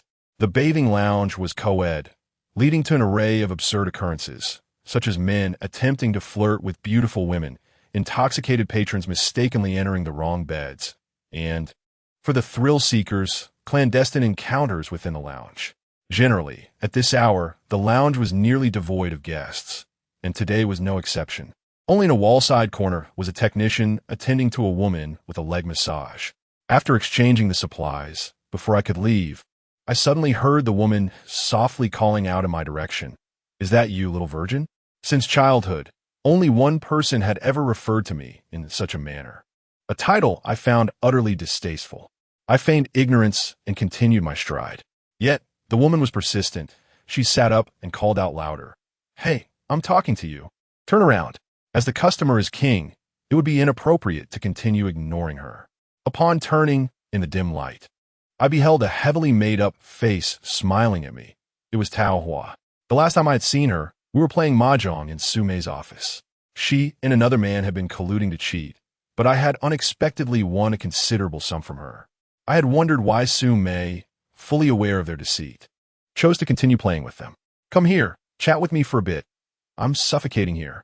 Tao Hua was quite the chatterbox, as I had discovered during our last game. Reluctantly, I approached her. Once I stood before her, Tao Hua beamed, asking, "Little virgin, how about helping your sister with a massage?" "I cannot," I replied coldly. "Oh, please, can't you learn?" "You little virgin, why the long face?" Tao Hua seemed displeased, and my brow furrowed as I coldly retorted, "If you have nothing else, I shall take my leave." "Oh dear, are you angry now?" Tao Hua tilted her head, mockingly observing me. The technician, while continuing her massage, interjected to explain, "Sister Hua, don't take it to heart. He's just like that. We've never seen him smile." I understood the technician's intentions. She wished to placate Tao Hua, but I was indifferent. Who did she think she was? At that moment, the sound of high heels echoed from the entrance, a sound I recognized all too well. Without needing to turn, I knew Sumei had arrived. "Sister Hua, have you been waiting long? I truly had matters to attend to today. Otherwise, I would have returned sooner," Sumei said, hastening toward Tao Hua. Tao Hua let out a huff, feigning annoyance. "I thought you had become so successful, Sumei, that you no longer cared for me." I had assumed Tao Hua was there for a massage, but it appeared she was waiting for Sumei. Chapter 54, The Paramour. Sumei clearly did not expect to find me there. She cast a curious glance in my direction, asking, "What are you doing here?" Before I could respond, Tao Hua chimed in with a flirtatious laugh. "Oh, what is wrong with him being here? Are you worried I might seduce the little virgin?" The way she incessantly referred to me as little virgin was utterly repugnant. My tone grew firmer as I coldly stated, "Sister Hua, I do not appreciate that title." Tao Hua exchanged a mischievous glance with Sumei and said, "All right, if you dislike it, I shall refrain from using it. You're not a little virgin anymore. Is that better?" I was left speechless. I was never adept at dealing with women, and facing such a brazen woman left me at a loss for words. "Let us go upstairs and talk." Sumei suggested. However, Tao Hua immediately shook her head. "Going upstairs is too much trouble. Let us just talk here." With that, she dismissed the technician and server, leaving only the three of us in the lounge. I had intended to leave, yet Tao Hua's incessant chatter kept me there, waiting for her to finish so I could bid them farewell. Sume, what kind of undercover help have you found for me? I've gone to 3 sessions and haven't seen a thing, costing me over 100,000. I feel you've been stringing me along, Tao Hua complained. Her words unraveled a mystery for me. No wonder Sume, fully aware of Tao Hua's cheating, chose to continue playing with her. It turned out that Tao Hua was acting as a middleman, capable of bringing in numerous guests for the casino. Given Su Mei's demeanor, it seemed Tao Hua's clientele included many high rollers. One should not underestimate the role of a middleman. They're not merely intermediaries, but vital for a casino success, especially a newly opened one, which cannot rely solely on regulars and casual visitors. They require the fresh influx of patrons that such middlemen provide. The renowned gambling lord of Macau, Mr. He, once humbly stated that he was not a gambling king, but merely a middleman. Over 20% of the revenue from all casinos in Macau stemmed from this group. There exists a similar role in the ranks of gamblers known as the Taijiang, or Tongbianhe. Upon hearing Tao Hua's complaint, Sume immediately took her hand and, with a hint of playfulness, said, "My dear Hua, don't you worry. Today, I'll find someone for you who will surely resolve your issues." Their back-and-forth dialogue finally clarified the situation for me. It turned out that Tao Hua had recently participated in a gambling game where she lost over 100,000. Although not a cheat herself, she was quite astute and sensed something was amiss, prompting her to ask Su Mei for assistance in finding an undercover observer to assess the game for any irregularities. After several days, however, nothing had been uncovered, leading to further losses for Tao Hua. "Where is he? Where can I find him?" Tao Hua inquired. "The person I'm looking for isn't one of our casino staff. However, you mentioned a reward of 20,000, which is a bit low for him. He won't agree. Could we possibly increase the amount? How much do you want?" "At least 50,000. No problem, as long as we catch him. You'll receive it immediately." "Where is he? Have him come." Sume glanced pointedly in my direction, and I understood her intention for me to go. Though I held no particularly favorable opinion of Tao Hua, I was in need of funds. 50,000 was an amount I could work with. Seeing that I did not oppose the idea, Sume gestured subtly toward me. "Here I am." Tao Hua glanced at me, her face a mask of confusion. "Are you joking with me?" As soon as the words left her lips, realization struck. She sprang up from the sofa bed, pointing at us, as if a light bulb had gone off in her head. "Ah, now I understand. No wonder you managed to cheat me out of over 20,000 last time. So you two are con artists, is that it?" Tao Hua could hardly believe I was a cheat. Sume seemed eager to clarify, but this matter could not be succinctly explained. She could only smile and shake her head, insisting, "It's not what you think. I don't care, pay me back." All right, my dear Hua Jia. How about I give you an extra half point on this month's rebate? Now that's more like it." Tao Hua rolled her eyes, finally satisfied. She understood that I was there to help her catch the cheat. Yet, she still harbored some doubts. Although she didn't voice them, I could sense her skepticism. Throughout our conversation, Tao Hua revealed her line of work. She claimed to be an agent, but in truth, she was a madam. However, her role was distinct from that of an ordinary brothel keeper.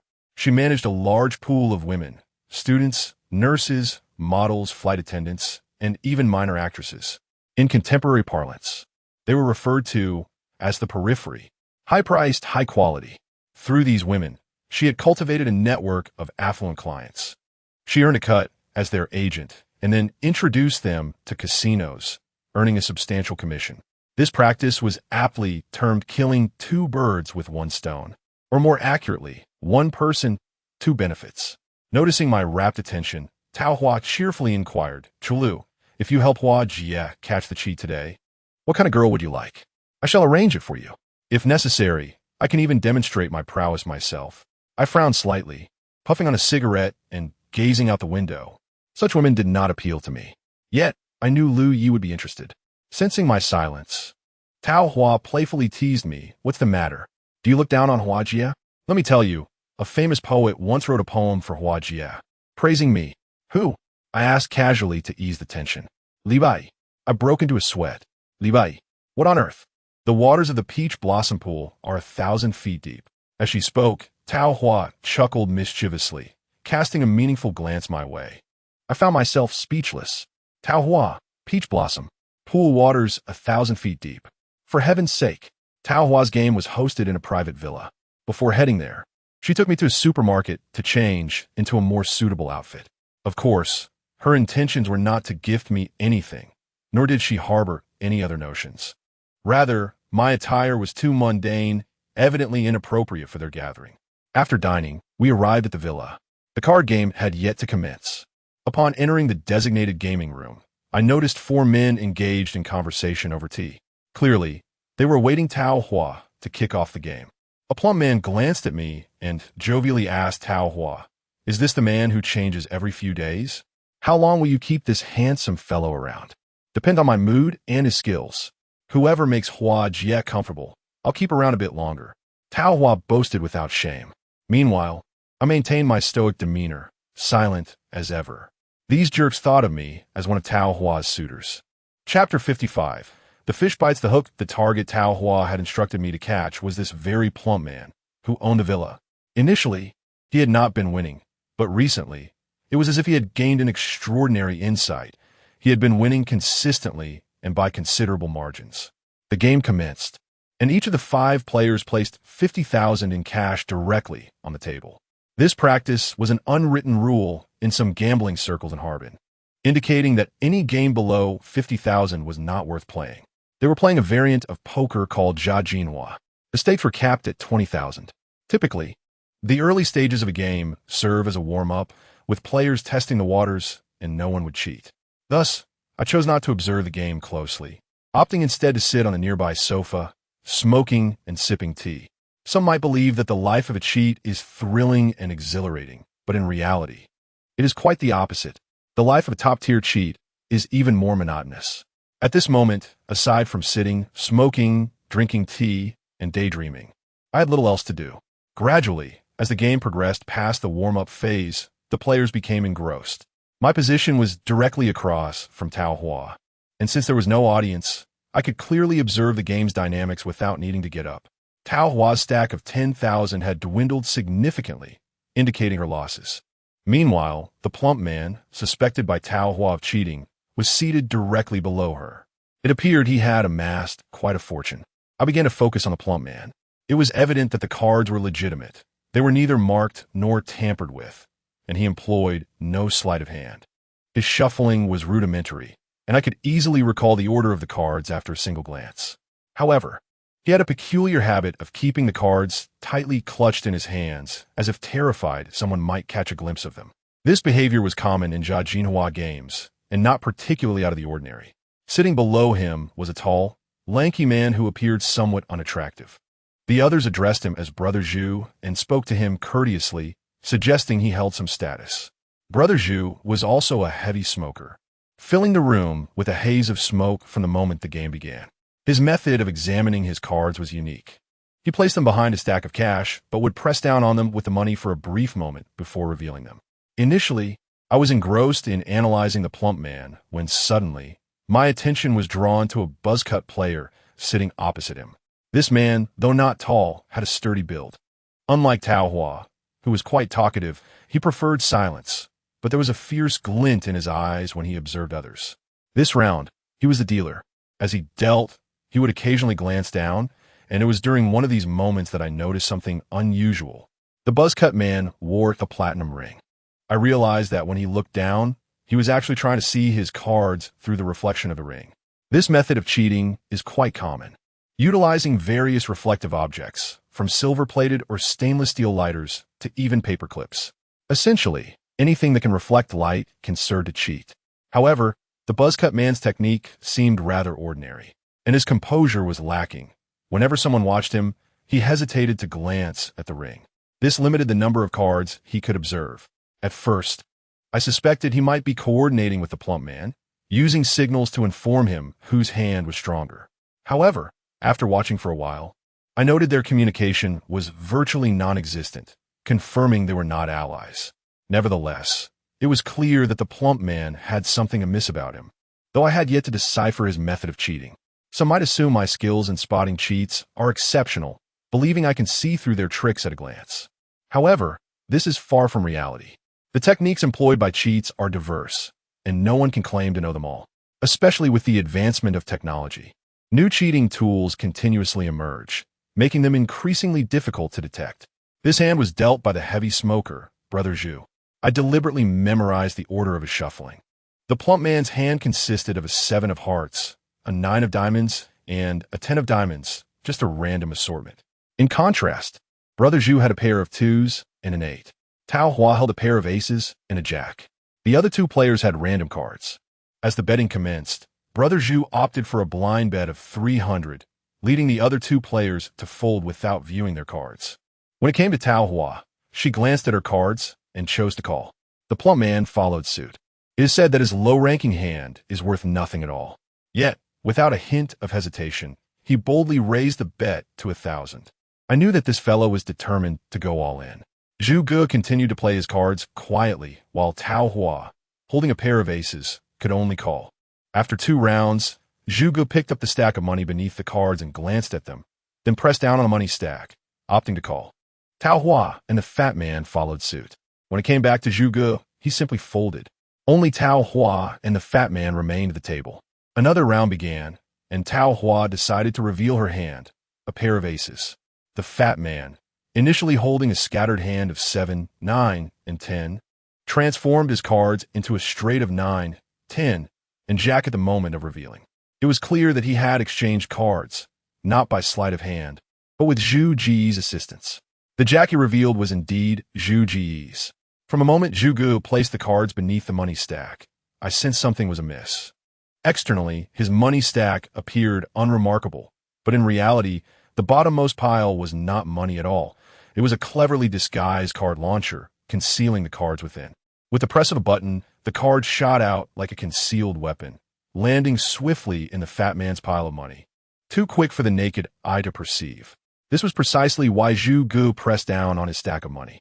Such a method of card exchange could indeed be executed without a launcher. An adept cheat could achieve it with even greater precision. I sighed inwardly, realizing that among the 5 players, 3 were cheats. With such odds, how could one expect to win? Tao Hua had already lost over 20,000. Noticing my silence, she frequently glanced in my direction, but I averted my gaze, maintaining the pretense of ignorance. Before long, my phone suddenly rang. Upon checking, I saw it was Old Hay calling. By this hour, his game with Li Dabiao should be wrapping up. I stood up and exited to take the call. The fat man continued to tease Tao Hua. Sister Hua, aren't you going to see what's happening? P.S. on the phone behind your back. It could be some young lady calling. Tao Hua rolled her eyes and muttered, once this hand is over, I'll be keen to see which fool dares to steal my man. I ignored them and stepped outside to answer the call. On the other end, Old Hay spoke with a hint of excitement. Master Lu, is it a good time to talk? Yes, go ahead. I replied. I have something to discuss. The game is over. I lost 11,000, and Chun Xiaoxue lost around 7 or 8,000. That scoundrel Li Dabiao still thinks it's not enough fun and has arranged to continue tomorrow. What about Chun Xiaoxue? She hasn't tea left. She has probably gone to the bar with Li Dabiao. Did you mention the game for tomorrow? No need for me to say anything. I just grumbled a bit about the stakes being too low. That scoundrel insisted on raising the stakes tomorrow, saying he didn't bring enough money today. I couldn't help but smirk inwardly. It was evident that this catfish had already taken the bait. Before I could return, the villa door suddenly swung open. Looking up, I saw Tao Hua storming out, her face flushed with anger. Chapter 56. The performance having lost over 20,000 in just a few hours. It was no wonder she looked furious. Have you noticed anything off with that fat man? Tao Hua asked, her expression filled with resentment. No, I shook my head, not revealing the truth to her. I understood all too well that today, as cheating was not something we could catch. The reason was straightforward. There were 3 cheats at the table, and only the 2 of us were there to catch them. No matter whom we managed to catch. If the other party turned hostile, we would have no means of defense. If a confrontation ensued, we would be the ones to suffer. Secondly, I observed that they treated Zhu Ge with a great deal of respect. He likely held a significant position within this circle and seemed to have quite a few games lined up. Just a short while ago, he received 4 or 5 calls from people seeking to play cards with him. If I could establish a connection with Zhu Ge, I could gain legitimate access to their games. Tao Hua, her teeth clenched in frustration, was clearly seething. She dared not raise her voice, instead lowering it to express her grievances. That's Sume. I asked her to find me a skilled player, and she just sent anyone to toy with me. From now on, she can forget about me bringing her any clients. Although Tao Hua was also displeased with me, her primary ire was directed at Sume. I found it somewhat amusing. Her own inadequacies led her to blame others. Yet, maintaining my stoic facade, I inquired, "What exactly do you want? To catch the cheats or to win money?" "Both," Tao Hua replied decisively. I couldn't help but scoff internally. This woman was indeed insatiably greedy. While catching the cheats was out of the question, winning money was still within my grasp. I may not have been able to catch the cheats today, but having spent so much time here, I was unwilling to leave empty-handed. After all, I needed the money. If I could help Tao Hua recover her losses, she would owe me 5,000. Upon hearing my intentions, Tao Hua's eyes brightened, and she hurriedly said, "You mean you'll help me win back the money?" I shook my head again. If I went in now, I might win a little. But if I won too much, those 3 little cheats would surely become suspicious. How can I win? I instructed her. When we return, pay close attention to my movements. If I signal you to follow, you follow. If I signal you to fold, you fold. Regardless of winning or losing, just do as I say. I taught Tao Hua several hand signals, adapting the secret signals she used while playing mahjong to suit our needs, ensuring she could memorize them quickly. Although Tao Hua understood the signals, she remained puzzled, eager to ask many questions, like how I could guarantee that I wouldn't participate yet still win. However, we had already spent too much time outside, so she nodded in agreement and whispered, "Don't worry, Sister Hua will definitely reward you handsomely if I win."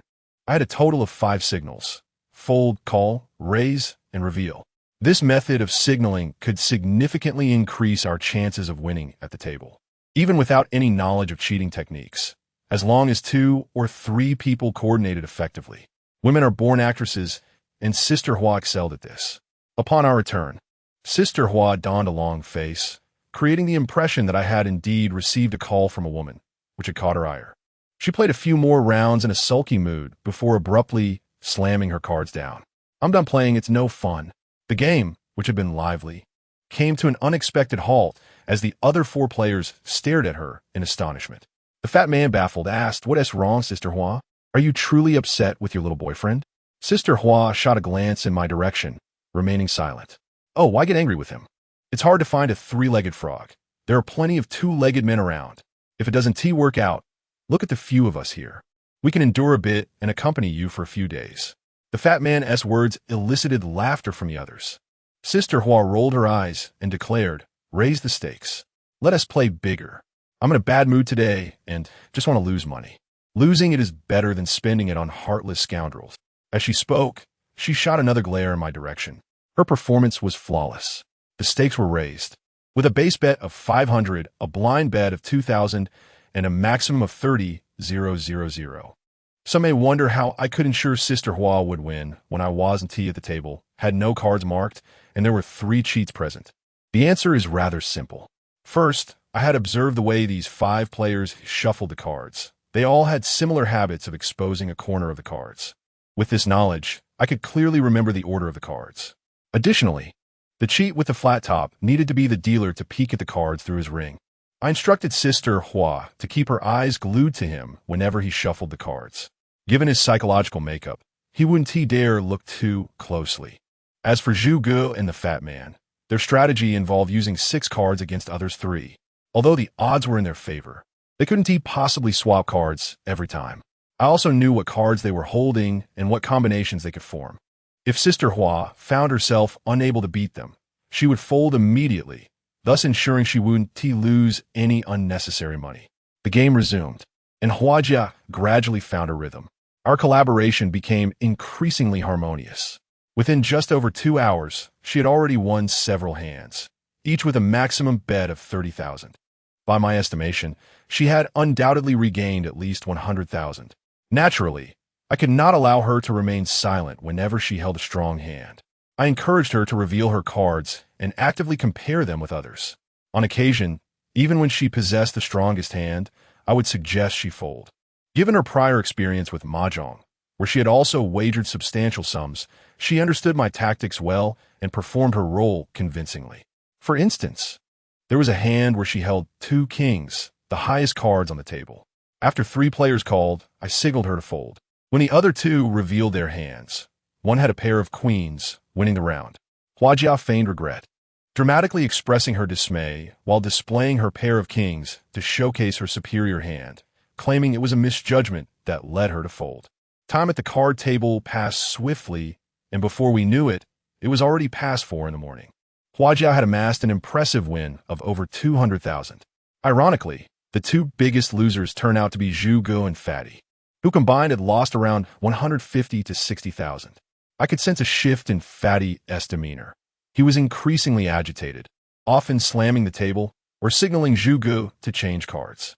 In contrast, Xiaoping too was fortunate, having won a couple of thousand instead. As the game neared its conclusion, I noticed Zhu Ge casting glances in my direction, seemingly intent and probing. This signal had been improvised. I had only prepared this one set of signals. Even without cheating, a meticulous gambler could easily discern our cues. I gestured to Tao Hua, indicating it was time to withdraw. She understood immediately, yawning several times and feigning fatigue as she languidly remarked, "I think it's about time to wrap things up. I'll play just 3 more hands, and may the most skilled win. I have matters to attend to tomorrow, so I really must get some rest." Although the others had all incurred losses, they had no choice but to accept her words, suppressing their discontent. For the final hands, I refrained from sending any more signals to Tao Hua, allowing her to play freely based on her cards. The last hand was dealt by Xiaoping too, who continued to distribute the cards as before. However, I sensed something amiss. Zhu Ge seemed to be fixated on Tao Hua. A sense of unease crept over me. Suddenly, there was a loud bang as Fatty slammed his hand on the table, standing up and shouting, "You're cheating." At that moment, the room, which had been quiet and somnolent, erupted in shock, save for Zhu Ge. Tao Hua was quick to react. Upon hearing Fatty's accusation, she immediately leaned over, clutching the money on the table, and retorted, "You're full of nonsense. It's you who's cheating." My heart raced at this unexpected turn of events. In previous hands, Zhu Ge had been watching me closely, and now he was fixated on Tao Hua. It seemed my signals had been detected. Yet, I had not given any signals in these last few hands. Were they attempting to settle old scores? The only course of action available to me was to remain composed. As long as no one had caught us in the act, I would never concede to such accusations. Of course, I also had to see if Tao Hua could withstand the pressure. I held no confidence in her. A woman like her could easily crack under duress. However, I could not speak or give any hints to Tao Hua. I could only observe the unfolding situation. The atmosphere in the room grew tense and heavy. Tao Hua's face turned pale, yet she stubbornly held onto the money, glaring fiercely at Fatty. She was merely bluffing. Fatty, furrowing his brow, looked at her and exclaimed, "Are you out of your mind? Why are you cursing at me? When did I accuse you of cheating?" I was talking about Xiaoping too. He pointed at Xiaoping too. I cursed inwardly, realizing it had all been a false alarm. The individual named Xiaoping too, initially startled, quickly denied the accusation. "Fatty, don't lash out just because you've lost a few bucks. When have I cheated?" Fatty scoffed, rising from his seat and approaching Xiaoping too. He seized his hand and raised it, declaring, "Don't think I haven't noticed. I've been watching you for days. When you deal, you deliberately nudge the cards forward, revealing an edge, and then you glance at your ring. Through that ring, you can see the cards." I was taken aback. I hadn't anticipated that Fatty had already caught on to Xiaoping too's cheating method. If Fatty knew, then Zhu Ge must have been aware as well. Another onlooker suddenly enlightened. That is why he always looks down when dealing.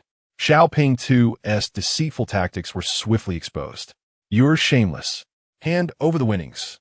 Zhu Ge and Tao Hua remained silent. She was busy gathering the money, while Zhu Ge, the seasoned smoker, continued to puff away, lost in thought. Xiaoping too clearly did not expect his method to be discovered. His expression soured, but he quickly shook off Fatty's grip, defiantly retorting, "Nonsense. I had no idea the ring could see the cards. Stop framing me." Both Xiaoping too and I shared the same mindset. As long as no one caught him in the act, he would stubbornly deny the accusations.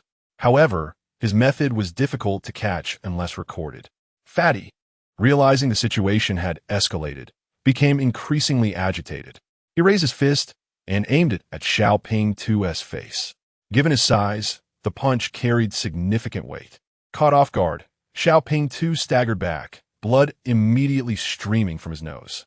Fatty advanced, ready to strike again, when suddenly Xiaoping 2 drew a small knife from his waistband. Though not long, its sharp blade and pointed tip were lethal. "If you take another step, I'll stab you," he threatened, his eyes blazing with rage. It was evident to all that Xiaoping 2 was serious. If Fatty dared to move, he would undoubtedly follow through on his threat. Fatty hesitated, glancing anxiously at Zhu Gu, who continued to smoke, occasionally coughing.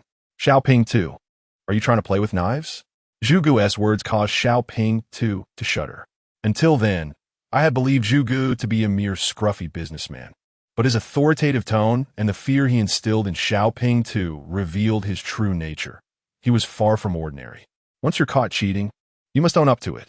But you, brandishing a knife to intimidate others. Now that's your folly, Zhu Gu remarked, taking a deep drag from a cigarette, revealing his yellowed teeth. "We were all friends here. It was a familiar game. If you're caught cheating, no one would think of harming you. Just return the money, and we can conclude this amicably. Why escalate to violence and create an unresolvable situation?" Xiaoping 2 hesitated, not because Zhu Gu's argument was particularly compelling, but due to his palpable fear of him. "Zhu Gu, how much do you want me to pay?" he asked, his tone losing its earlier bravado. Zhu Gu pondered for a moment and replied, "Let us settle on 500,000, covering both your losses and compensation." Xiaoping 2's eyes widened in disbelief. Before he could respond, Tao Hua chimed in. 50 is fine. Zhu Gu takes 20, and the remaining 3 of us split the rest at 10 each. I frowned, realizing Tao Hua's greed was evident. She was eager to profit from any situation. Xiaoping 2 shot her a glare, retorting, "You've won money. What more do you want?" "I lost a few days ago," she shot back. "Moreover, didn't Brother Zhu mention there would be compensation?" "Right, Brother Zhu," Tao Hua asked Brother Zhu with a proud grin. Brother Zhu remained silent, absorbed in his smoke. "Brother Zhu, I truly cannot raise 500,000. How about this? I'll cover the losses for whoever lost today. That should suffice, right?" "No way," another fool shouted loudly. Brother Zhu, still clutching his cigarette, slowly shook his head.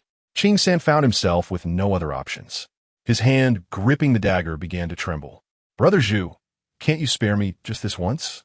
Brother Zhu said nothing, yet his attitude spoke volumes. Gazing at Brother Zhu, Qing San's eyes suddenly widened. Gritting his teeth, he pressed on, "Brother Zhu, don't push me. I, Qing San, am not a fool, so don't treat me as one." Qing San's words carried significant weight. Others seemed puzzled, but I understood immediately. I stood up, circumventing Brother Zhu, and approached Tao Hua. Tao Hua had already collected her money, yet the card table lay in disarray, cards scattered everywhere. The fat man's money mingled with Brother Zhu's. As I passed by Brother Zhu, I inadvertently brushed against him. Naturally, Brother Zhu paid no attention, not even glancing my way. "Qing San, what do you mean? Speak plainly. No one thinks you're a fool." Brother Zhu, puffing his cigarette, directly questioned Qing San. Qing San grew increasingly anxious, clutching the dagger tighter. Suddenly, he raised his hand, pointing the dagger at the pile of money belonging to Brother Zhu and the fat man. Gritting his teeth, "Brother Zhu, this is all you're doing. I warned you. There's a mechanism in your pile of money. You've been swapping cards with the fat man." The statement sent shockwaves through the room, shocking both the fat man and Brother Zhu, who had never imagined Qing San was aware of their cheating. "You bastard, stop talking nonsense. Which did you see a switch card with? Show me what you've got," the fat man yelled. I understood the fat man's thoughts. Qing San dared not make any rash moves, especially not to rummage through Brother Zhu's belongings. Hence, he felt emboldened to act so recklessly. Brother Zhu remained silent, fixated on Qing San. "Go ahead and search." The fat man pressed on, taking advantage. Brother Zhu's brow furrowed slightly, clearly displeased with the fat man's behavior. Qing San hesitated. His eyes darted around nervously. Suddenly, Qing San spun around, pressing the dagger against the fool's neck. The fool jumped in fright, hastily saying, "Qing San, what are you doing? Don't be impulsive. I don't need my share of the money. Just put down the knife." Initially, he was merely a bystander, but now he had become the center of attention. Ching San, teeth clenched, barked, "Quit the nonsense." You search through their pile of money. That device is disguised as a stack of cash, hidden within.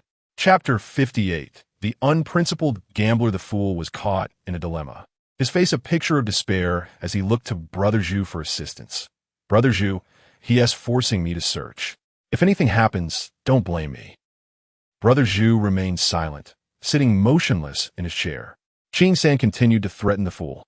"Stop stalling and start searching." The fool had no choice but to cautiously extend his hand, rummaging through the pile of money. Brother Zhu's expression grew increasingly grim, while the fat man's brows knitted tightly, his face pale. Both understood that if the card device was discovered, it would not only ruin Ching San, but would also tarnish their reputations within the circle. Yet, after rummaging for a long while, the fool found nothing. "Ching San, nothing else here?" the fool asked, bewildered. Ching San's face mirrored his confusion, as did the expressions of the fat man and Brother Zhu. "Impossible. You need to examine each bill carefully." They had lost a considerable amount earlier, and only about 20,000 remained in the pile. The fool decided to lay the money out on the table, one bill at a time. The bright red notes spread across the table, casting an alluring glow. After the last bill was placed, still nothing was found. Ching San was utterly dumbfounded. He stared blankly at Brother Zhu. Although Brother Zhu was equally puzzled, he maintained his composure and stood up, gazing at Ching San. "Do you have anything to say?" Ching San was too anxious to utter a word, yet his eyes darted back and forth, suspecting Brother Zhu had hidden the item on his person. Brother Zhu, of course, understood Ching San's implication. Although he had no idea where the card device had gone, he was certain it was not hidden on his person. He slowly began to unbutton his shirt, tossing it onto the table. Nothing was concealed beneath. Next, he unbuckled his belt, stripped off his pants, and tossed them to Ching San. "Check for yourself." At this point, Brother Zhu was left in nothing but his underwear. "How about I let Sister Hua step out, and I'll remove my underwear for you to inspect?" Brother Zhu remarked coldly. Before Ching San could respond, Tao Hua interjected. "Oh, come on, I've seen it all before." "Brother Zhu, I didn't expect you to be so well endowed." She laughed heartily. With her winnings, Tao Hua was in high spirits, teasing Brother Zhu as she relished the chaos. Meanwhile, Ching San's face drained a color. This outcome was utterly unexpected for him. He kept mumbling in disbelief. "Impossible. How could this happen? It's absolutely impossible. I clearly saw it before." Ching San was thoroughly despondent. Though he held a dagger, he realized it was useless against Brother Zhu. Clang! The dagger slipped from Ching San's hand, falling to the ground. It was a deliberate act of surrender. Ching San had capitulated.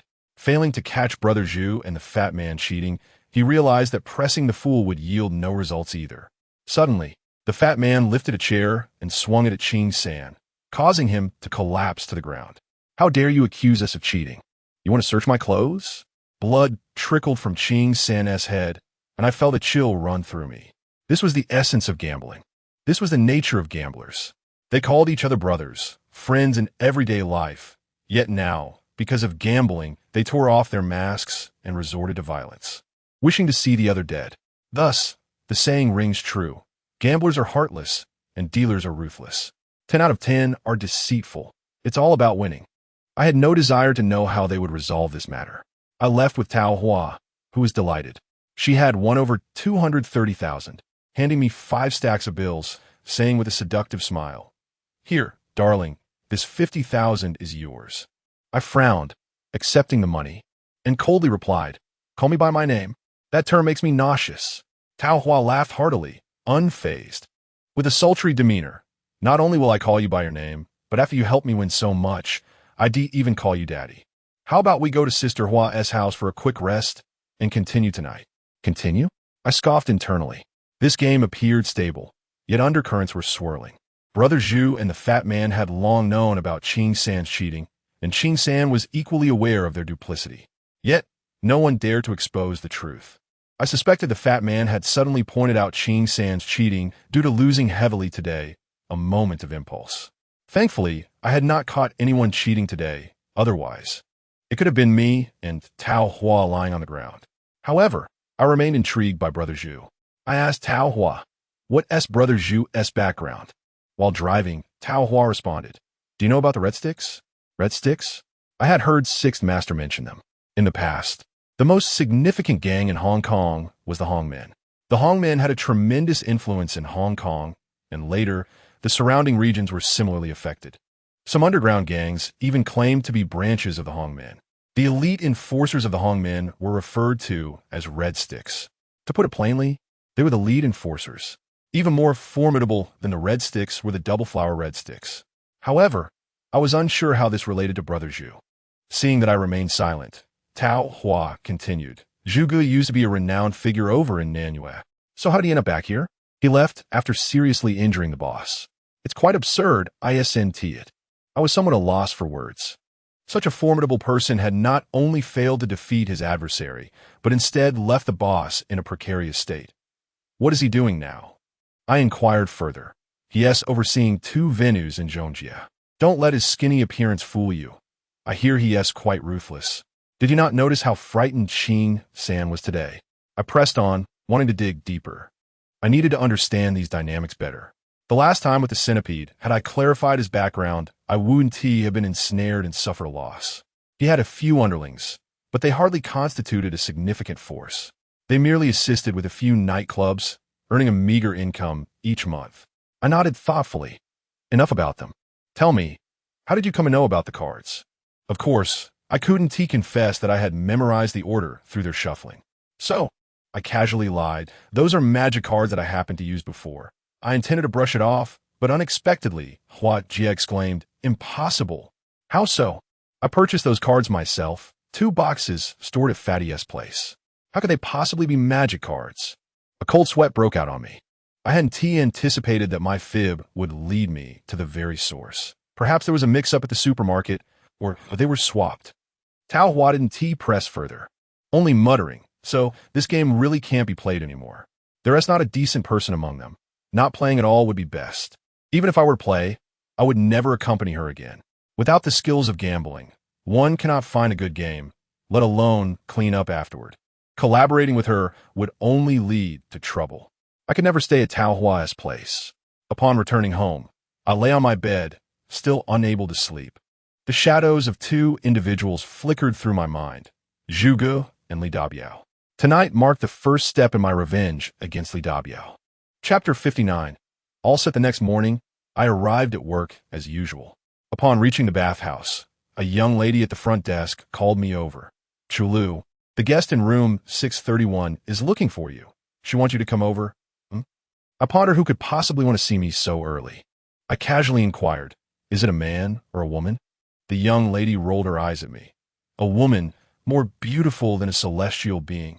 Her tone implied I was daydreaming, thirsting for female company. Actually, I asked about the gender to see if it might be Tao Hua, given she had mentioned continuing our dealings today. If it were a man, he would have informed the front desk immediately. He wants you to go find him. A man? Who could that be? I walked toward the elevator, and as the doors opened, I was greeted by Su Mei emerging from inside. Her eyes were dark, and she appeared fatigued, clearly having not rested well the night before. Su Mei seemed surprised to see me, asking, what brings you to work today? She was aware I had accompanied Tao Hua for a gambling session yesterday, which likely kept me up late. Furthermore, she had previously granted me the privilege of skipping work without notice if I had matters to attend to. How did it go yesterday? Did you win? She inquired again. I shook my head, and her disappointment was palpable. She glanced at me, but chose not to pursue the matter further. Perhaps she felt I had not lived up to her expectations regarding my gambling skills. Yet, she was not ready to give up. Xiao Xian will be coming to the venue this afternoon. Why not have another chat with her? Su Mei was trying to help me secure a position in the dark. However, I coldly shook my head and replied, thanks, but no need. With that, I stepped into the elevator. Zhou Xiaoxian, as the eldest daughter of the Zhou family, had her own pride. But I had not forgotten her condescending attitude towards me when she spoke with Jiu Tian, asking me to seek her out. Out of the question. I firmly believed that one day, she would come to seek my assistance. Yes, seek my help. Upon reaching room 631, I pressed the doorbell. After a considerable wait, the door finally opened. A cloud of smoke wafted out, causing me to squint. The small room was enveloped in a haze. Those who knew would recognize it as smoke from cigarettes, while those unaware might assume a fire was raging. Standing at the doorway was none other than Zhuge, the chain smoker from last night. I had anticipated he would seek me out, though I hadn't expected it to be so soon. It was easy for him to find me. A quick call to Tao Hua could yield all the information he needed. Once inside, he opened a window and offered me a cigarette. We silently shared a smoke, neither of us uttering a word. After a prolonged silence, Zhuge finally coughed a couple of times and asked, "Ready to start?" Understand the game. The term starting the business is a colloquial expression from the northern gambling circles, referring to those who understand the art of gambling. Thanks, I replied. No need for pleasantries. Why are you helping me? Collaboration, profit. How do we split the earnings?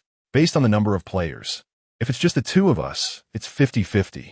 If more, we'll discuss it then. The games I have access to are all dirty. Can you handle that? No problem, as long as you can manage it. My conversation with Zhuge was devoid of superfluous chatter. Concise and to the point, we understood each other.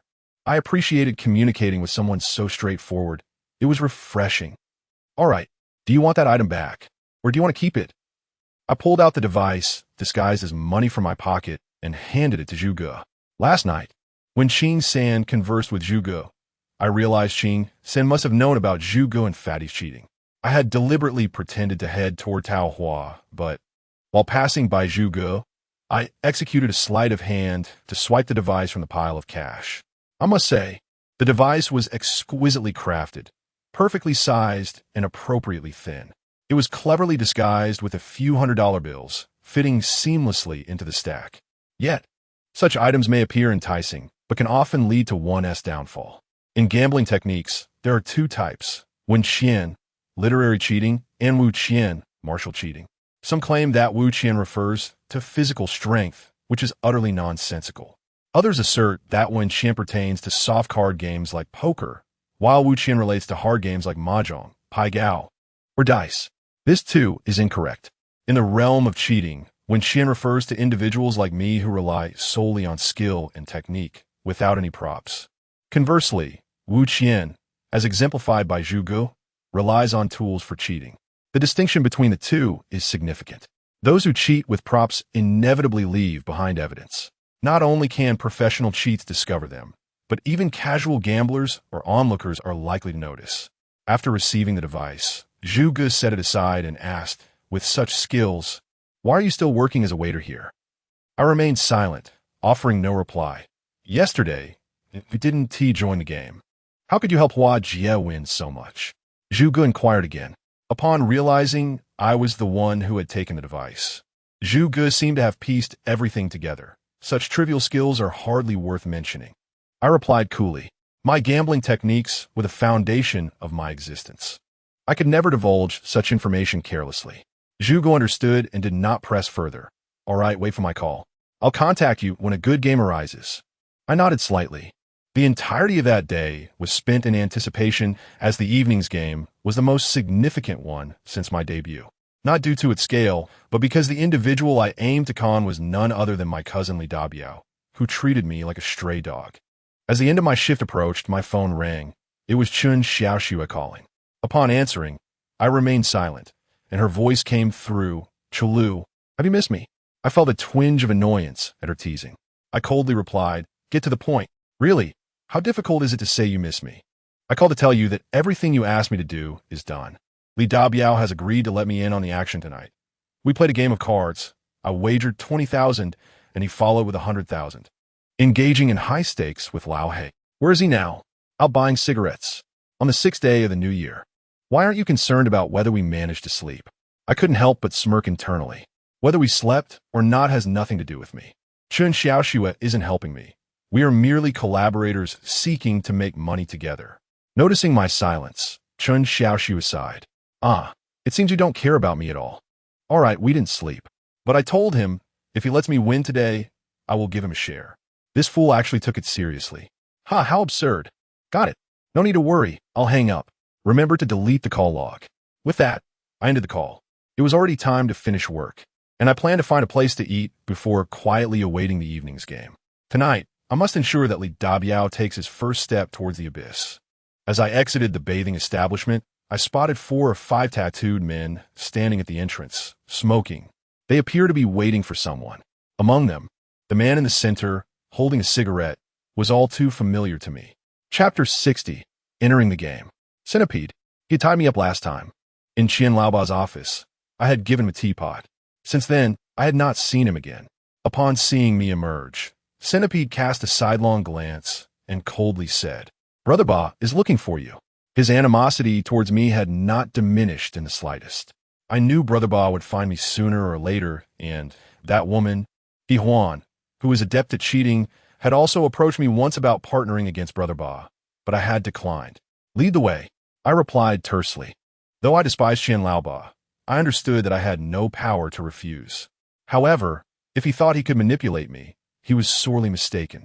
A black BMW was parked by the roadside, and I followed Centipede to it. He opened the back door, revealing Qian Laoba, who was playing with a yellow pair with bracelet, squinting comfortably against the seat. As soon as the door opened, he immediately brightened up and waved enthusiastically. "Come on, brother. Get in the car." If one were unaware, seeing Qian Laoba's warmth would lead them to believe we were close friends, but in reality, not being enemies was the best we could manage. I sat in the back with Qian Laoba, while He Huan was in the front passenger seat, engrossed in her phone. She glanced back at me and nodded in acknowledgement. "How have you been lately?" Qian Laoba feigned concern. I maintained my composure and replied indifferently, "Nothing much has changed." That's good. He suddenly turned to me and added, "I heard you played a round of dice with Jiuji Tian recently." I was not surprised that Qian Laoba knew about this. After all, he had been informed during the incident when I was tied up and should have had his people at Zhou Xiaoxin's venue. I nodded. "Yes, I lost." Qian Laoba laughed heartily. "Haha, losing is the norm. Who in Hebei dares to say they can outplay Tian Shu?" Tian Shu. Qian Laoba's tone was surprisingly courteous. I remained silent, knowing he had yet to get to the point. I was in no hurry, waiting for him to speak. Sure enough, after finishing his laughter, he patted my shoulder and said, "As I mentioned before, I, Qian Laoba, and you are brothers. I came to ask you for a favor." "Brothers? Huh. Since when have brothers become so cheap?" "Speak." "A month ago, I arranged a game with a few wealthy patrons from Feng Tian, scheduled for 3 days from now. I'd like you and He Huan to join forces and give those Feng Tian fellows a good thrashing." He handed me a cigarette, lit one for himself, took a deep drag, and continued, "Rest assured, I'm not ungrateful. If we win, both you and He Huan will receive a bonus of 50,000 each." 50,000? For some reason, I found myself wanting to laugh, albeit in mockery. 50,000 as a reward for defeating the wealthy patrons of Feng Tian? It was laughable that Qian Laoba could say such a thing. This kind of game was hardly worth my time compared to accompanying Tao Hua. Qian Laoba was truly stingy. No wonder He Huan wanted to partner with me against him. "Can I refuse?" I asked, looking at Qian Laoba. He chuckled softly and shook his head. "I've already said we're brothers. How can you refuse to help a brother?" His smile concealed a veiled threat. Yet, it seemed I had no other choice but to comply.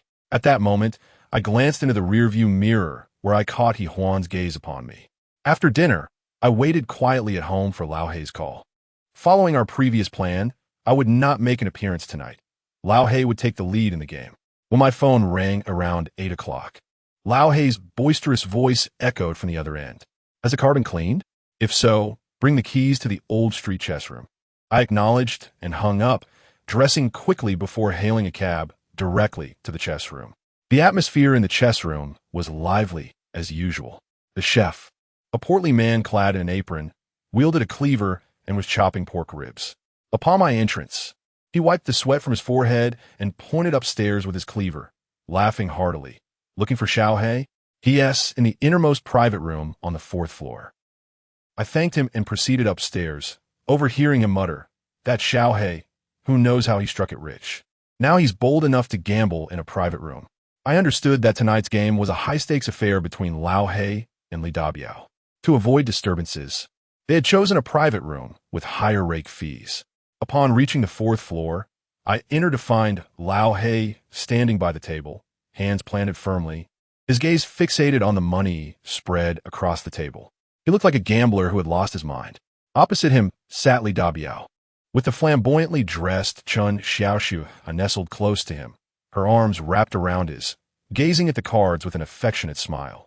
They appeared quite the couple, and it seemed Li Dabiao had won again, with a substantial pile of cash on the table, perhaps around 130 to 140,000. On the opposite side of the table, a staff member responsible for collecting the rake was stifling yawns as he waited for his share. When Lao He saw me enter, he turned and feigned annoyance, saying, "Why is it taking so long to wash the car? How long has it been?" I handed Lao He the car keys. Although the car had been pawned, I still retained one of the keys. Simultaneously, I pulled out 50,000 yuan from a paper bag. "This is what Sister Hua asked me to give you." She didn't specify the amount, just said you'd know. Upon seeing the 50,000, Li Dabiao's eyes gleamed with greed, as if the money already belonged to him. Accepting the cash, Lao He cursed, "Damn it. I've already lost 30 to 40,000 in just this short time. Chulu, come on, play a couple of rounds for me. I've never played before." "Never played? That's good luck." "No worries. If you lose, it's not your fault. What is there to be afraid of?"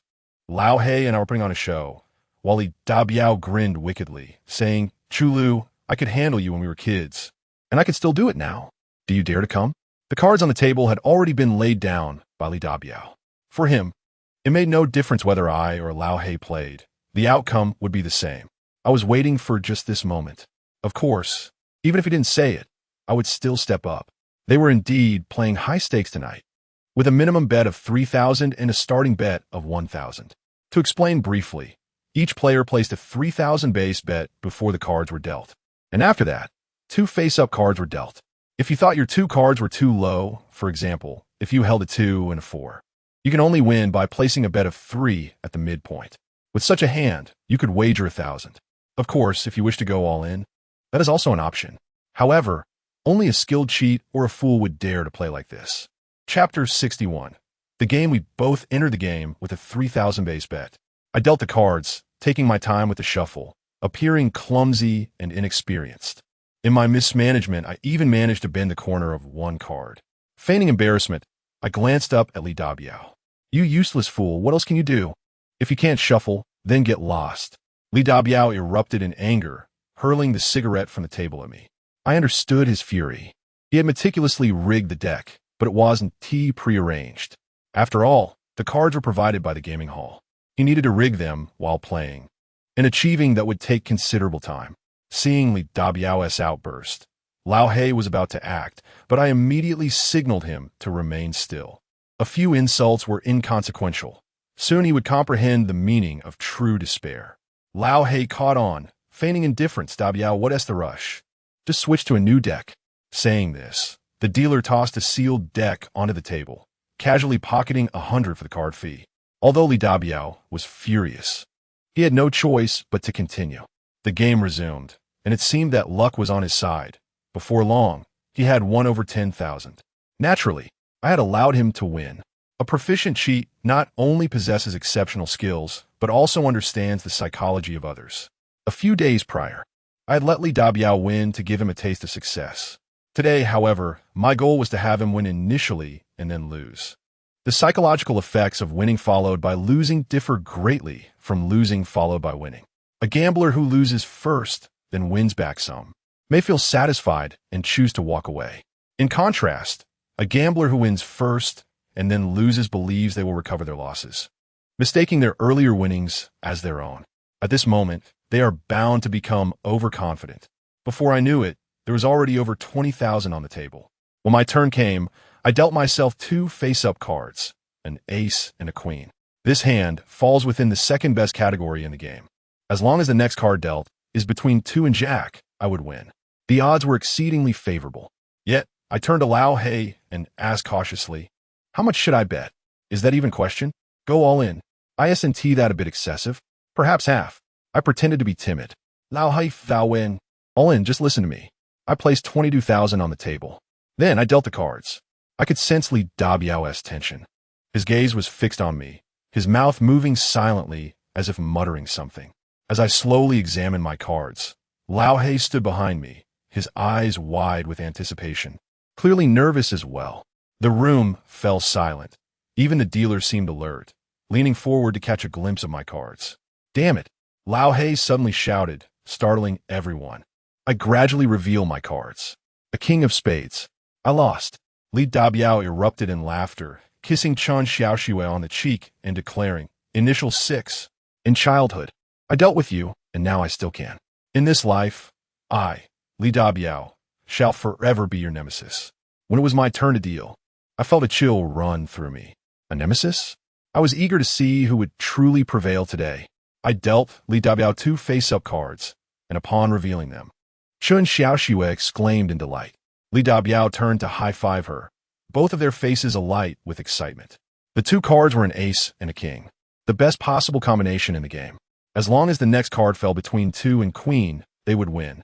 All in, Li Dabiao shota, tossing 44,000 onto the table. I prepared to deal the next card, but before I could, Li Dabiao interjected. Wait. I looked up puzzled. I don't like your dealing style. Leave the cards there. I'll draw myself. His demand instantly put Lao He and Chen Xiaoxue on edge. They both understood that if I dealt, Li Dabiao would surely lose. I could manipulate the draw to ensure he received the ace and king. However, his request was reasonable, and no one could contest it. I placed the cards on the table. 2, 3, 4, 5, 6, 7, 8, 9, 1, 0 JQ. Give me a good card. Li Dabiao chanted, reaching for one. He slowly brought it closer, using another card to slide the dealt cards into his hand, gradually revealing a glimpse. As soon as he caught sight of the card, Li Dabiao's expression changed dramatically. Chen Xiaoxue, cheering him on, urged, come on, come on. F. Li Dabiao slammed the card down onto the table, his fury evident. Ultimately, the card revealed was a king, known as the pillar in the game. Not only did he lose, but he would also have to pay double. Reluctantly, Li Dabiao tossed another 44,000 onto the table. The total now stood at 132,000. With the money he had brought today, combined with previous winnings and Chen Xiaoxue's 20,000, he had a total of 170,000. He had invested over 90,000 this round, leaving about 80,000 on the table. On my end, Lao He had wagered 150,000, and I had given him an additional 50,000 today, totaling 200,000. After accounting for losses and the money set aside for Chen Xiaoxue, I had just over 120,000 remaining. This meant that regardless of the next hand, neither Li Dabiao nor I had sufficient funds to go all in. Of course, this was precisely the outcome I desired. Reshuffle, Li Dabiao said through gritted teeth. In the game of shooting the Dragon Gate, a deck can be reshuffled after half the cards have been dealt to prevent players from memorizing which cards have been played, thereby calculating the probabilities of the remaining cards. However, I understood that Li Dabiao wanted to reshuffle not for this reason, but because he had rigged several cards. Though not many, it was better than nothing. What Li Dabiao did not realize was that I was still the dealer, and as long as I shuffled, the cards he had rigged would remain unseen. I didn't need to destroy his rigged cards. I merely had to place them in the latter half of the deck or deal them face down. His rigging would then be rendered entirely useless. In this round, I dealt myself 2 adjacent cards without seams and placed a 3,000 bet, relinquishing my right to deal. It was now Li Dabiao's turn. His eyes were glued to my hand, seemingly desperate to identify which card he had rigged. Chapter 62. 9 out, 13 back, I dealt Li Dabiao 2 cards. Upon revealing them, I found he had drawn a 2 and a king, yet another highly favorable hand. He took a deep drag from his cigarette, slammed his hand on the table, and declared, all in. As he said this, he insisted that I deal the 3rd card. Wait. Lao He interjected before I could deal. He pointed at Li Dabiao's pile of money and remarked, there's over 100,000 on the table, and you only have 80 or 90,000, which isn't enough. If you want to go all in, you need to put down cash, not just talk. Li Dabiao indeed lacked cash. Hearing Lao He's words, he felt somewhat embarrassed but glanced at the money in his hands, stating, I have a total of 86,000. I'll bet this. This hand was indeed worth that amount. But Lao He immediately shook his head, insisting, that 1 T suffice. What will you wager if you hit the pillar? Lao He's argument was valid, and Li Dabiao found himself out of funds. He pondered for a moment, then looked up at the old black man and said directly, Brother He, although we haven't known each other for long, can you really see me, Li Dabiao, as someone who lacks money? 100,000 or 80,000 is no obstacle for me. If I hit the jackpot, I could call someone right now to bring me the cash. Is that satisfactory? This was a classic line among gamblers in the scene. It was all about persuasion. After this round, he would have someone bring him money.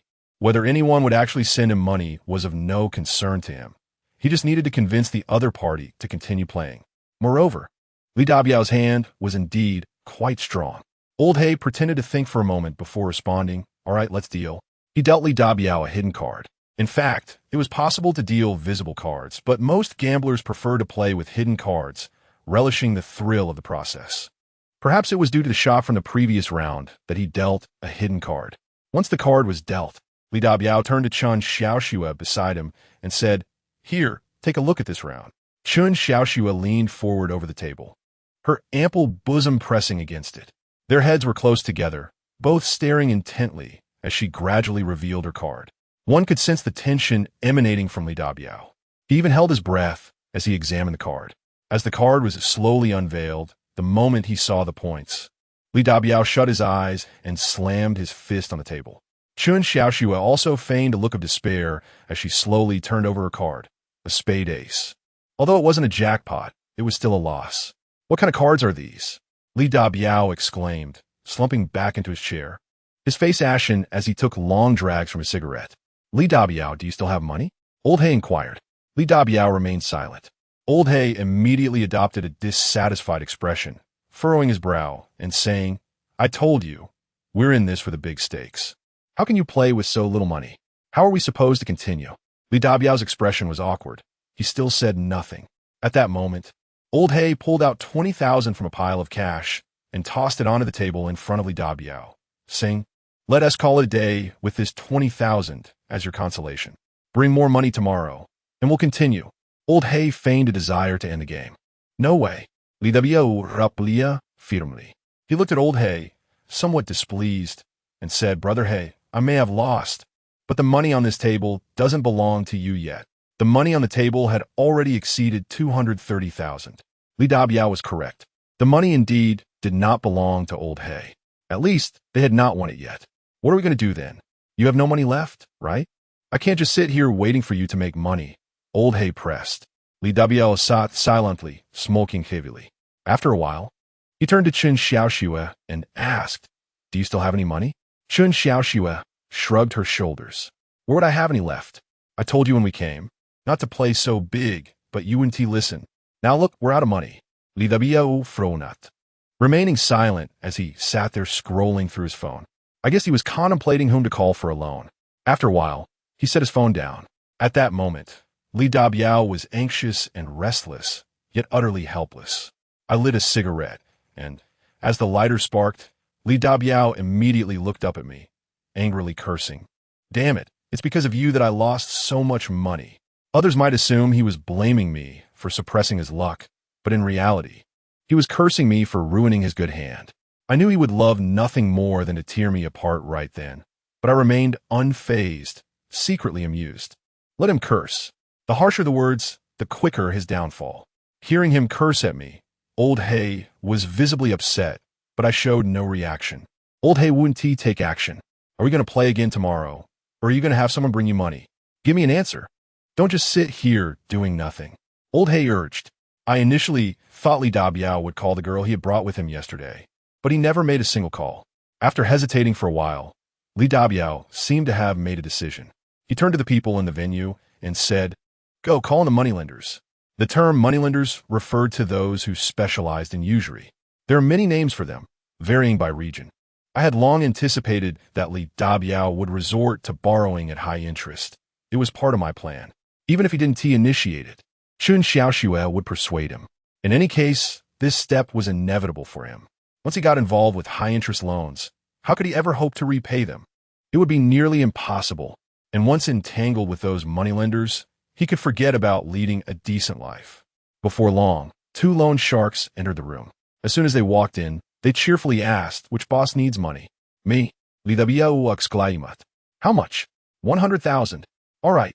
The moneylenders responded and began counting out the cash. Upon seeing the money, Li Dabiao appeared filled with hope. He reached out to take the cash, but the lender pulled his hand back and said, "First, we need to establish the terms. Are you familiar with our rules?" What rules? 9 out, 13 returned. 7 days to repay. Late fees double. That's outrageous. Lidabiao exclaimed in disbelief. The term 9 out, 13 returned is a jargon among loan sharks. For instance, if you borrow 10,000, you receive 9,000, but upon repayment, you owe 13,000. Moreover, if you are late, both principal and interest are doubled. The loan shark chuckled. Unconcerned, outrageous? As long as the boss wins a hand, what is not to gain? Besides, we're not even that bad.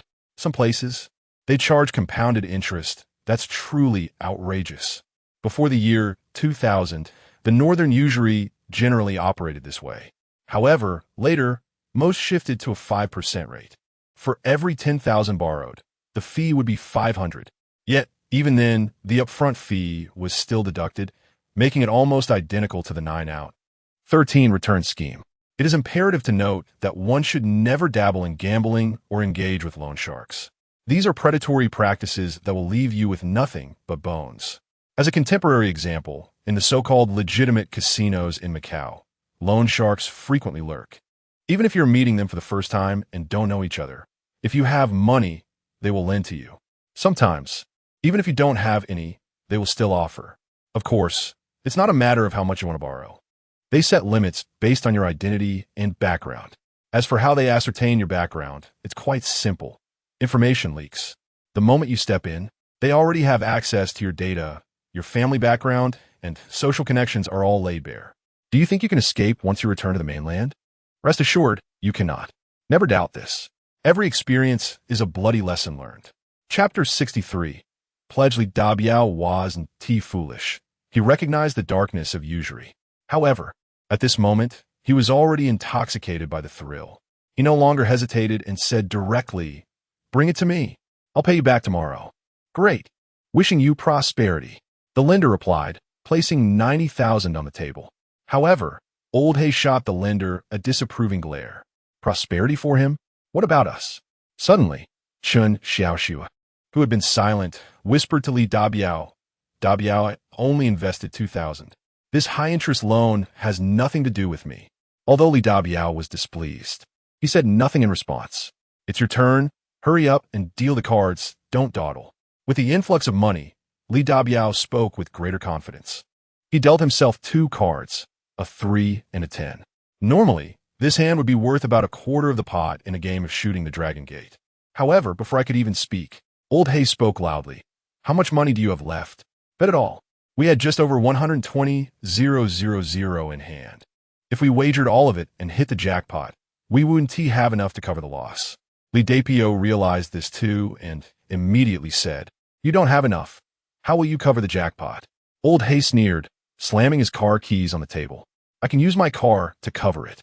Of course, the loan sharks knew Old Hay had already pawned a car to them, but he wouldn't admit it. Li Dapio's eyes darted around, and suddenly he suggested, "Hey, Brother Hay, why don't you join the game yourself? Don't let this kid play anymore. He's just annoying." Old Hay hesitated. He feared that if he played, Li Dapio might win his money back. I subtly nodded, yielding my position. In truth, I had already arranged the cards, and whoever played would only face one inevitable outcome, defeat. For Old Hay to win, he needed to draw cards between 4 and 9. This time, he wasn't disoriented. He picked up a card and slammed it on the table. Hearts 5. Old Hay burst into laughter, yes. Winning 120,000 is exhilarating. He collected 240,000 from the table. When it was Li Dapio's turn, Old Hay dealt the cards. Li Dapio received a 4 and a jack. The winning cards were the same as Old Hay's, 6 cards total, ranging from 5 to 10. Li Dapio only had 90,000 left, while the pot held over 110,000. The current hand was worth only about 30,000 to 40,000. However, Li Dapio was intoxicated by the thrill and spurred on by Old Hay's previous win. "If we both have the same chance, why should you win and I not?" He tossed 90,000 directly into the pot. Old Hay didn't care about the jackpot this time. His eyes were fixated on Li Dapio. Li Dapio didn't seem dazed either. As the cards came to him, he slammed them onto the table just like Old Hay. "What? Chun Xiaoxue exclaimed. Diamonds 3. Li Dapio was stunned, slumping in his chair, eyes vacant, as if everything before him was unreal. And now you're out of cash. Can we still play this round? Old Hay poured salt on the wound. Intentionally provoking Li Dapio. Li Dapio ignored him, his gaze fixed on the diamonds 3. How about we call it a night? I can lend you 20, to go home, sleep, and come back tomorrow. His words seemed kind, as if trying to persuade Li Dapio, but he was already consumed by desperation. With over 200,000 on the table, how could he agree? He turned to the two loan sharks again. Guys, lend me another 100,000. I'll pay you back tomorrow. The two loan sharks exchanged glances. One chuckled and said, Boss, it's not that we don't believe in your ability. It's just that you've only been around for a short while, maybe 5 or 6 times. Giving you 100,000 would exceed our limit. Sorry, boss. When the loan sharks refused to lend him money, Li Dapio stood up and approached them, pleading desperately. Please, I'll pay you back first thing in the morning. I'm not broke. It's just inconvenient for me to go get cash right now. Please, just this last 100,000. Gamblers have no dignity, and no one believes a gambler's words. The loan sharks had seen too many like him and shook their heads in refusal. Let us not drag this out any longer. It might hurt our feelings. That statement completely cut off Li Dapio's escape. He stood beside the table, forlorn. He was unwilling to concede. After all, there was still over 200,000 on the table. As long as he had money, he had a chance to turn things around. But now, he had no way to get cash. Li Dapio pundara deeply. Suddenly, he looked at Chun Xiaoxue and whispered, Xiaoxue, can you help me borrow some money from your friends? I only need 50,000. Don't worry, I'll pay her back 60,000 first thing tomorrow. Can you help? Chun Xiaoxue shook her head, pretending to be shy. I can't. My family is from out of town, and I don't have any friends here. Li Dapio was once again left speechless. Just then, Chun Xiaoxue looked at him and softly said, Dapio, didn't you say you had something valuable? What? Li Dapio asked, puzzled. Chun Xiaoxue motioned toward his wrist. Your watch. On Li Dapio's wrist was a Rolex Submariner. Li Dapio smacked his forehead. How did I forget about this? He removed the watch and handed it to the loan sharks, saying, Gentlemen, I bought this Rolex Submariner for over 70,000. It's definitely authentic.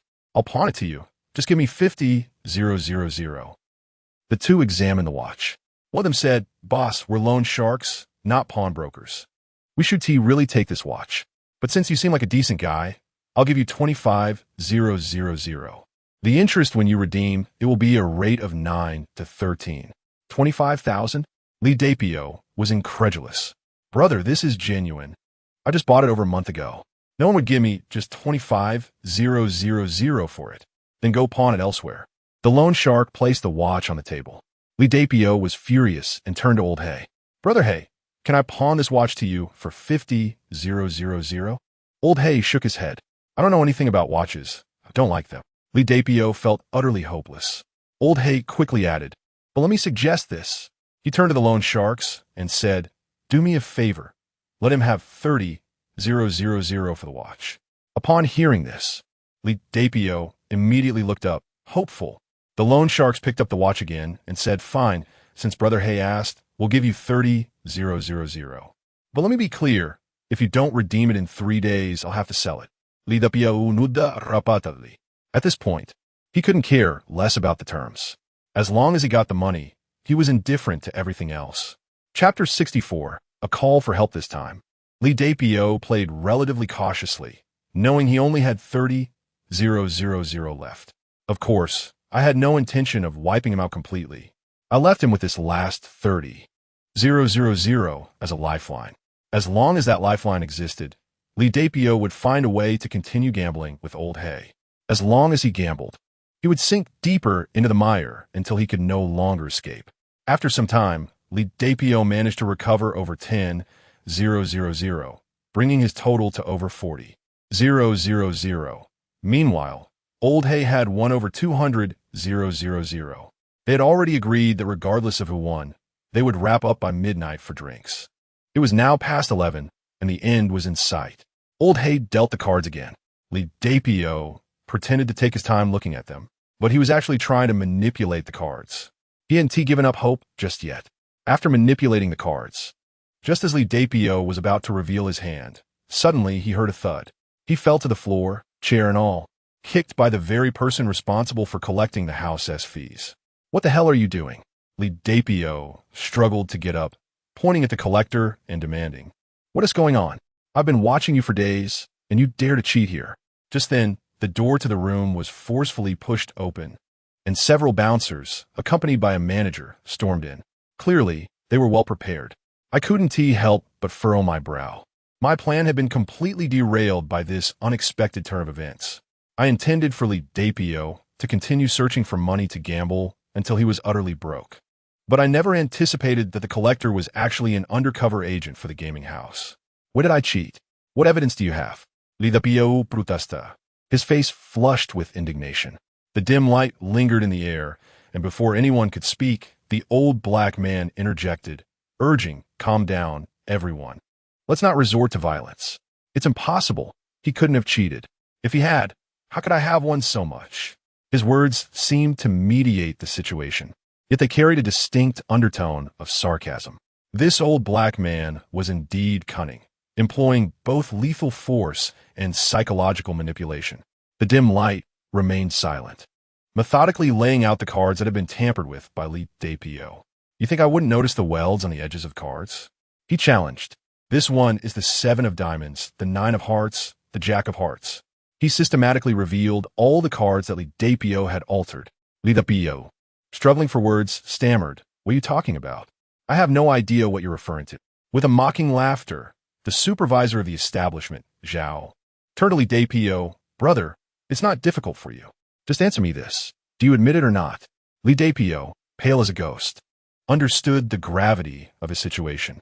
He steeled himself, insisting, "I swear, I didn't cheat.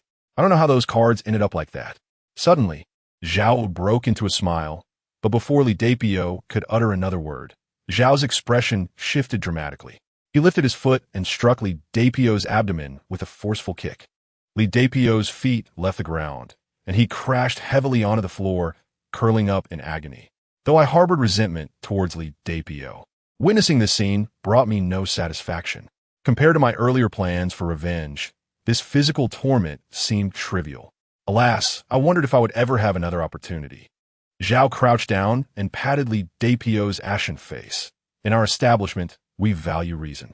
Without evidence, no one will touch you." As he spoke, the dim light unexpectedly handed Zhao a miniature DV camera. It turned out that they had recorded everything.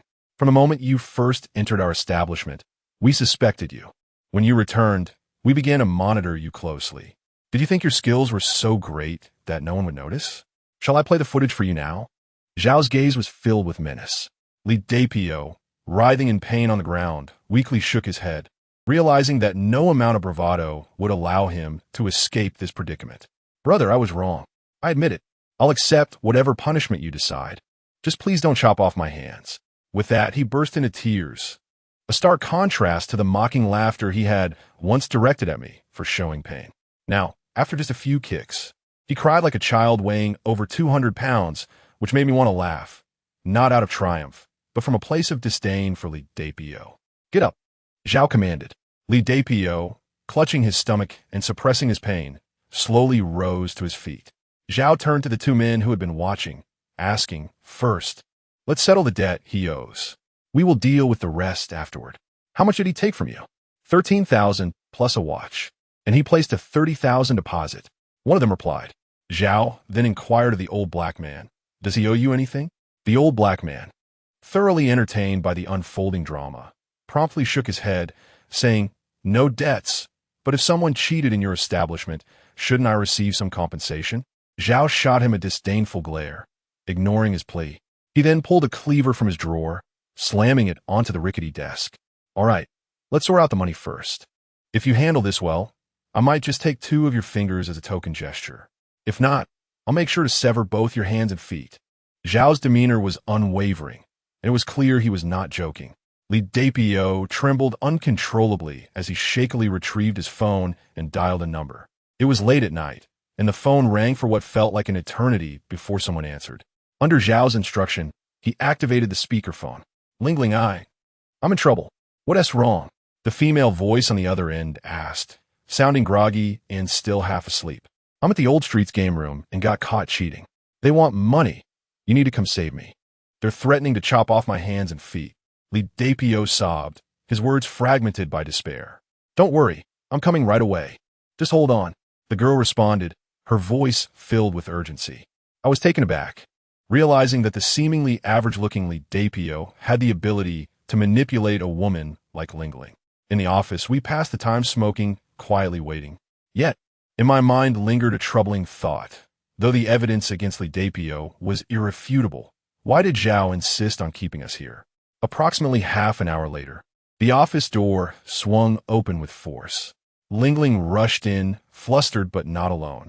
She was followed by 7 or 8 imposing men clad in suits, and among them stood a man in his 50s. This man, wearing a dark suit, was not particularly tall, around 5'7", but he had a robust build and held a pair of sunglasses. Upon entering, he maintained a stern expression, exuding an air of barely contained rage. Zhao's surprise was palpable as he recognized the man, immediately standing and greeting him with deference. Uncle Tong, what brings you here? Uncle Tong's face was clouded, and he remained silent. Meanwhile, Lingling hurried to Li Dapio's side, scanning him with concern before urgently asking, Dapio, are you okay? Did they hurt you? Tears welled up in Li Dapio's eyes once more at her question. Lingling, I thought I might never see you again. They embraced tightly, a scene that filled me with revulsion.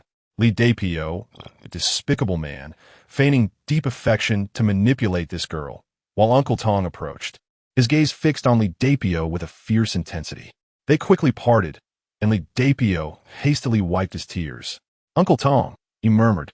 Suddenly, a sharp slap echoed through the room, leaving everyone in stunned silence. We all assumed Uncle Tong had come to defend Li Dapio, but to our shock, he had struck him first. Dad, what are you doing? Why did you hit him? Lingling exclaimed, wide-eyed with indignation. It turned out that Lingling was Uncle Tong's daughter. Li Dapio, I've told you before that I never approved of your relationship with Lingling. When she insisted on being with you, I allowed it as a test. But look at you now. Not only are you a gambler, but you also cheated and got caught. With your character, how could you possibly be worthy of Lingling? With that, Li Dapio fell to his knees, tears streaming down his face as he begged, Uncle Tong, please, give me another chance. I was just caught up in the moment. I promise it will never happen again. Uncle Tong's expression remained cold. Suddenly, he lifted his foot, as if preparing to deliver another kick. But Lingling immediately stepped in front of Li Dapio, arms outstretched, glaring fiercely at her father. Dad, what are you doing? I summoned you to assist me in resolving an issue.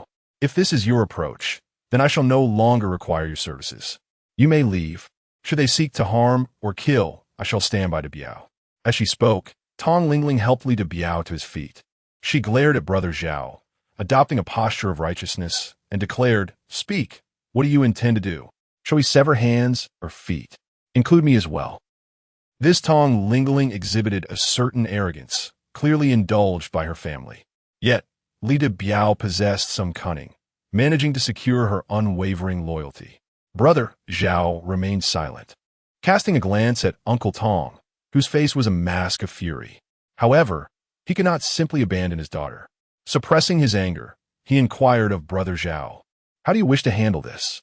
Brother Zhao smiled faintly and replied, Initially, we would have followed the rules. With Uncle Tong's arrival, I can no longer take charge. Let us allow our boss Zheng to discuss this with you. As he spoke, he signaled to someone nearby, who promptly exited to summon the boss. Shortly thereafter, the door swung open again, revealing a familiar figure. Brother Zhao stepped forward with respect, stating, Boss Zheng has arrived. Upon seeing Boss Zheng, I was taken aback. He was quite portly, of average height, clad in a white tank top and black shorts, both stained with grease. An apron around his waist seemed a tad short, leaving a deep indent on his ample belly. In his hand, he wielded a bloodied kitchen knife. I had not anticipated that Boss Zheng was the head chef of the kitchen. When I arrived, he had been busy chopping ribs. Yet, this unassuming cook was the proprietor of this thriving gambling establishment. Old Tong, you're quite the rare visitor. It has been ages since we last met. I just finished butchering a chicken. Shall we share a drink afterward? Boss Zheng exclaimed jovially, the blood dripping from the knife. Uncle Tong's face registered a hint of embarrassment. Yet he managed to say, let us skip the drinks. Today, I must trouble you with a matter. Speak. There is no need for formality with me. Uncle Tong's sentence trailed off as he pointed at the trembling Li De Biao beside him. This lad has been caught cheating in your establishment. He's a friend of my daughter. I wonder if I might take him home first, and we can resolve the remaining matters later. What is the situation? Boss Zheng turned to Brother Zhao in inquiry. Brother Zhao promptly recounted the events. Boss Zheng maintained his cheerful demeanor, yet I found it hard to believe he was unaware of the situation. From the moment he entered, holding a blood-soaked knife and making remarks about butchering chickens, it was evident he was deliberately speaking to intimidate Uncle Tong and Li De Biao. Master Lu had once said, in the world of martial arts, each person has a different face. Yet, there exists a certain type of individual that one must be wary of. These people wear smiles daily, greeting everyone with a cheerful countenance. However, behind that smile may lurk hidden daggers. After listening, Boss Zheng waved his hand grandly and laughed Old Tong. I thought it was a significant matter. This little affair hardly warrants your personal attention. Since you are here and have spoken, I shall certainly give you some consideration. As he spoke, Boss Zheng produced a cigarette and offered it to Uncle Tong. The two lit up, and Boss Zheng took a deep drag, his plump face adorned with an inscrutable smile. Suddenly, he shifted his tone, continuing, however, Old Tong, you must understand, we operate an establishment. There must be rules. Without rules, all manner of rogues and scoundrels would flood into my place, creating chaos. You know that my humble business cannot withstand such turmoil, correct? It must be acknowledged that Boss Zheng was a skilled negotiator. His words were carefully crafted, effectively denying Uncle Tong's request while providing a rationale that was difficult to contest. In truth, he had shown no regard for Uncle Tong's standing. Uncle Tong, a seasoned veteran, certainly grasped Boss Zheng's underlying intentions. With a gloomy expression, he questioned, what do you mean, Old Zheng? Boss Zheng chuckled and replied, what could I mean? Naturally, I wish to assist you in resolving this matter. How about this, Old Tong? In consideration of your standing, I shall waive any harm to the lad's hands or feet. Simply pay 50,000, and you may take him. 50,000? I exclaimed in shock. Li De Biao's hands, let alone his life, were hardly worth such a sum. Uncle Tong's eyes flared with anger. 50,000? Old Zheng, are you not being a bit unreasonable? Ha ha ha. Old Tong, who does not know you are the foremost confidant of Lord Qi. You have been by his side for many years. 50,000 is but a trifling sum for you, is it not? Lord Qi? This was the first time I had heard the name, yet I sensed that he was a significant figure in Hebei. Old Zheng, do you not think you are being excessive? Uncle Tong replied coldly. Boss Zheng retained his smiling demeanor, leisurely responding, tell me, Old Tong, how is this excessive? Do you not recall, 14 years ago, by the Lujin River, when over a dozen of you chased me with weapons, and you struck me the most? I have checked. You inflicted 13 wounds upon me. To this day, I have not deemed you excessive. Furthermore, 4 years ago, you and Lord Qi's eldest son, Qi Changxiao, got drunk and smashed my new car. I did not demand a single cent from you, nor did I accuse you of excess, did I? With that, Boss Zheng laughed heartily, swinging his bloodied knife, and added, I pride myself on my generosity. I let bygones be bygones. I hold no grudges, but rules must be respected. A blade concealed within a smile, still stained with blood. Uncle Tong's face turned a deep shade of anger. At this moment, the issue was no longer merely about Li De Biao's cheating, but rather a personal matter between him and Boss Zheng. Chapter 66. Breaking the silence after a prolonged silence. Uncle Tong finally said coldly, fine, 50,000 it is. May I take him now? What sort of talk is that, Old Tong? Even if you do not pay, I cannot prevent you from taking him. Boss Zheng laughed. Is that not so? This line of reasoning infuriated Uncle Tong, yet he found himself powerless to retaliate. He could only direct his ire at Tong Lingling, saying, take this disgraceful fool and go. Take care, Old Tong. Next time, let me know in advance. I shall prepare some fine dishes for us to enjoy. Boss Zheng cheerfully bid farewell. Thus, Li De Biao left unscathed. Yet, I felt no regret. Rather, I was somewhat pleased, for I knew that a dog cannot change its nature. After a few days of calm, he would return to gambling. As long as he gambled, I would have the opportunity to lead him into the abyss. With the matter resolved, Lao He and I prepared to depart. Just as I was about to inform Boss Zhang, he took the initiative, saying, "Come, you two young lads, let's have a chat. Everyone else, please leave." Chun Xiaoxue cast me a concerned glance. Although Boss Zhang had been jovial, his smile carried a chilling undertone. Noticing that Chun Xiaoxue remained, Boss Zhang immediately turned to her with a smiling query. "You do not wish to leave? Would you like a chat with me?" No, you all talk." Chun Xiaoxue quickly shook her head, exchanged a glance with me, and exited. In the room, only Brother Zhao, Boss Zhang, Lao He, and I remained. Lao He seemed unfazed, sprawled comfortably on the sofa, legs crossed, addressing Boss Zhang. "Zhang Shu, who was at Tong just now? Has he tried to harm you before?" Boss Zhang chuckled, responding, "Little He, do you know who is the most powerful family in Hebei? The Zhou family. Anyone else? The chief family?" Boss Zhang nodded, leisurely stating, "Correct, Zhou first. Qi second, Feng Mei third." In this small territory of Hebei, anyone engaged in the shady dealings of the underworld must take heed of these three families, showing them due respect. The individual surnamed Tong is none other than the chauffeur of Master Qi. Do not underestimate his role. He is a confidant among confidants for Master Qi. Boss Zhang remarked, suddenly handing me a cigarette. I accepted it, while he smiled meaningfully. Lao He nodded slightly, understanding the unspoken words. "If you have no further matters, we shall take our leave. I'll treat you to drinks another day, and listen to your tales," I said. "Dixing along sit Lao He." Yet, I was acutely aware that Boss Zhang would not let us depart so easily. Indeed, he patted his rotund belly and chuckled. "What's the rush? Have you won so much that you are eager to split the spoils?" Though Lao He may be simple-minded, he is not foolish. He sensed the underlying implications in Boss Zhang's words. With a chuckle, he replied, "Of course we shall share. However, we want to be sharing with you, Chef Zhang." Boss Zhang laughed heartily in return. "Well, if you won't share, consider this money as my deposit." "Deposit?" Lao He shot me a glance, and I too felt a jolt of surprise. What scheme was this smiling tiger, Boss Zhang, concocting? Lao He, perhaps intentionally, remarked, "This is our winnings. How can it become your deposit?" Boss Zhang, with a cigarette between his lips, maintained his jovial demeanor without a word. "How did you win?" "You don't know?" Shou Ye suddenly interjected. I turned to see him seated in a corner, an apple in his left hand and a knife in his right, deftly peeling the fruit. Zhao Ge was remarkably skilled. Each slice was as thin as paper, a feat that likely required years of practice. It was impressive indeed. Yet, I understood that his actions were a subtle threat directed at Lao He and me. Lao He furrowed his brow, immediately retorting, "What do you mean by that? We won through skill. Are you planning to withhold our winnings?" As he spoke, Zhao Ge was left with only the core of the apple. He popped it into his mouth, savoring it. "Indeed, you won through skill, but it was through cunning skill."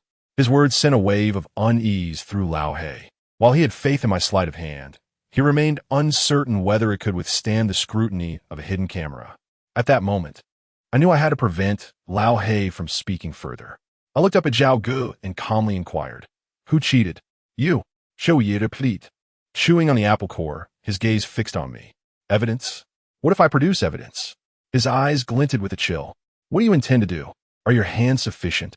I glanced at my hands and nodded slightly. "They are. But what if you can't produce it? Then I shall require your knife." I desired his knife because I noticed the character Zhao engraved on the blade. Those in the underworld cherish their weapons. Yet a knife, stained with blood, is a harbinger of misfortune. The inscription signified his deep affection for this weapon. As I anticipated, Zhao Ge hesitated, scrutinizing me in silence. I dared to gamble with Zhao Ge because I was confident he was merely posturing. Capturing my sleight of hand on film would be an arduous task, if not impossible. Naturally, given the current circumstances, if they did not suspect my trickery, they would truly be fools unworthy of the gambling realm. However, the crux remains. Evidence speaks volumes. But where is the evidence? Boss Zhang suddenly burst into laughter. "You young folks with your talk of knives and hands, come here and watch something with me." Lao He shot me another glance, silently asking for guidance on how to proceed. I returned to the sofa, maintaining my composure, eager to see what scheme this smiling tiger had in store. Grabbing the remote, Boss Zheng pressed a button, and an old television screen flickered to life, revealing a clear image that startled me. It was footage from the first time I visited the gaming hall, playing with the centipede. Lao He had informed me that there were no cameras in this establishment, and indeed, there were none. However, I had not anticipated the presence of hidden cameras on the staff. It was like being under constant surveillance. As I shuffled the cards, Boss Zheng suddenly pressed slow motion, pulling out a deck of cards and mimicking my shuffling style on screen. He laughed heartily. You see, I am aware that many petty cheats frequent my establishment. Yet, as long as they do not overstep, I tend to turn a blind eye. After all, a crystal-clear pond harbors no fish. He turned to me with a sinister smile. I began cooking at 8 and gambling at 11. I am quite familiar with the usual card cheating techniques, false shuffles, cuts, and the more sophisticated methods, like the plum blossom shuffle or the perfect shuffle. But your technique? I have watched for days, even in slow motion, and I still cannot discern it. Chapter 67. The setup. I must admit, my friend, you are a master of your craft. In my years in the gambling circles, I have yet to encounter someone as skilled as you. Boss Zheng mused, gesturing at the screen.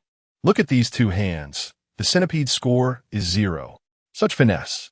Yet, I cannot fathom your methods.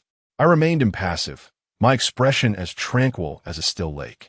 If my techniques were so easily decipherable, I would have long lost my touch. Seeing that Boss Zheng was unable to unravel my method, Lao He felt reassured. He quickly interjected, he didn't cheat. That's why you can't see it. Boss Zheng ignored Lao He and cheerfully continued. In fact, you should be grateful to me today. Why? Lao He ingui. Because I could have apprehended that scoundrelly Da Biao, but I chose not to. I waited until you two had won a substantial amount before I made my move. This gift I offer you is quite generous. Wouldn't you agree? If Boss Zheng's words elicited no reaction within me, that would be a lie. It was clear that from the moment I first bested the centipede, he had been watching me. He was well aware of my partnership with Lao He to cheat Li Da Biao and had chosen to remain silent, biding his time for the perfect moment. I understood that Boss Zheng was orchestrating a trap, and I was gradually stepping into it. Yet, I felt no trepidation. In the world of deceit and gambling, setups and breakdowns, trickery and counter-trickery coexist at all times. Since I chose this path, I knew these challenges were inevitable. Ultimately, it would come down to skill. Since I have gifted you something, should you not reciprocate? I inquired. I sensed that this smiling tiger was about to reveal his true intentions. What do you desire in return? I asked with feigned indifference. Boss Zheng put away the cards. Looking at me with a smile, it's quite simple. 3 days from now, I have 2 friends from Fengtian coming to Harbay. They have arranged a gathering. I want you to participate and, no matter how you do it, ensure that my 2 friends win. 3 days from now? Friends from Fengtian? I felt a surge of surprise. Before I arrived, Qian Laoba had approached me, mentioning a gathering set for 3 days later, urging me to collaborate with He Huan for the scheme involving the Fengtian guests. I had never anticipated that our 2 groups would collide in this manner. Who are they? I inquired, feigning ignorance. Qian Laoba. He will seek out cheats for the game. Boss Zheng candidly revealed, showing no signs of concealment. It was clear that Qian Laoba had long coveted my humble establishment, aware that these 2 Fengtian friends were aligned with me. Thus, it seemed as though he was merely arranging a gamble with these 2 acquaintances. In truth, I still wished to address the situation at hand. I lit a cigarette and inhaled quietly. Given the current circumstances, it was clear that if I did not acquiesce to Boss Zheng, he would not permit our departure. As for Qian Laoba, I found myself unable to decline his request either. However, once I entered this predicament, regardless of my actions, I would inevitably offend one party. Should I fail to perform adequately, I could even antagonize both sides. At this moment, it appeared to be a deadlock. Finding a way out seemed nearly impossible. Noticing my silence, Lao He surmised my reluctance to engage in this matter. With a grin, he turned to Boss Zheng and said, Uncle Zheng, I've mentioned before, my friend is not a cheat. You should look for someone else for this sort of thing. Boss Zheng chuckled, albeit his laughter bore a sinister undertone. Gazing at Lao He, he spoke slowly. Lao He, you're not a child anymore. You shouldn't be gallivanting around. Take some time to visit your parents. By the way, how is your mother doing? Is she well? A frown creased my brow. This was a threat, a blatant one. Lao He could certainly perceive the underlying tone of those words. Abruptly, he rose to his feet, glaring at Boss Zheng, and shouted angrily, "What do you mean, Boss Zheng?" Lao He's fury surged. In a world of the underbelly, no matter how deep the grudges run, family is a sacred subject. This smiling tiger, who prided himself on upholding the rules, was now using Lao He's parents as leverage against us. "Why are you provoking Boss Zheng?" Lao He. Zhao Gu, who had been seated in the corner, suddenly stood up, brandishing a gleaming knife as he approached Lao He. Undeterred, Lao He pointed at Zhao Gu and yelled, "Zhao, I respect you and call you Brother Zhao, but don't try this nonsense with me. I, Lao He, am not afraid. Come on, go ahead and cut me." As he spoke, Lao He's hand had already grasped a chair, ready to strike should Zhao Gu come any closer.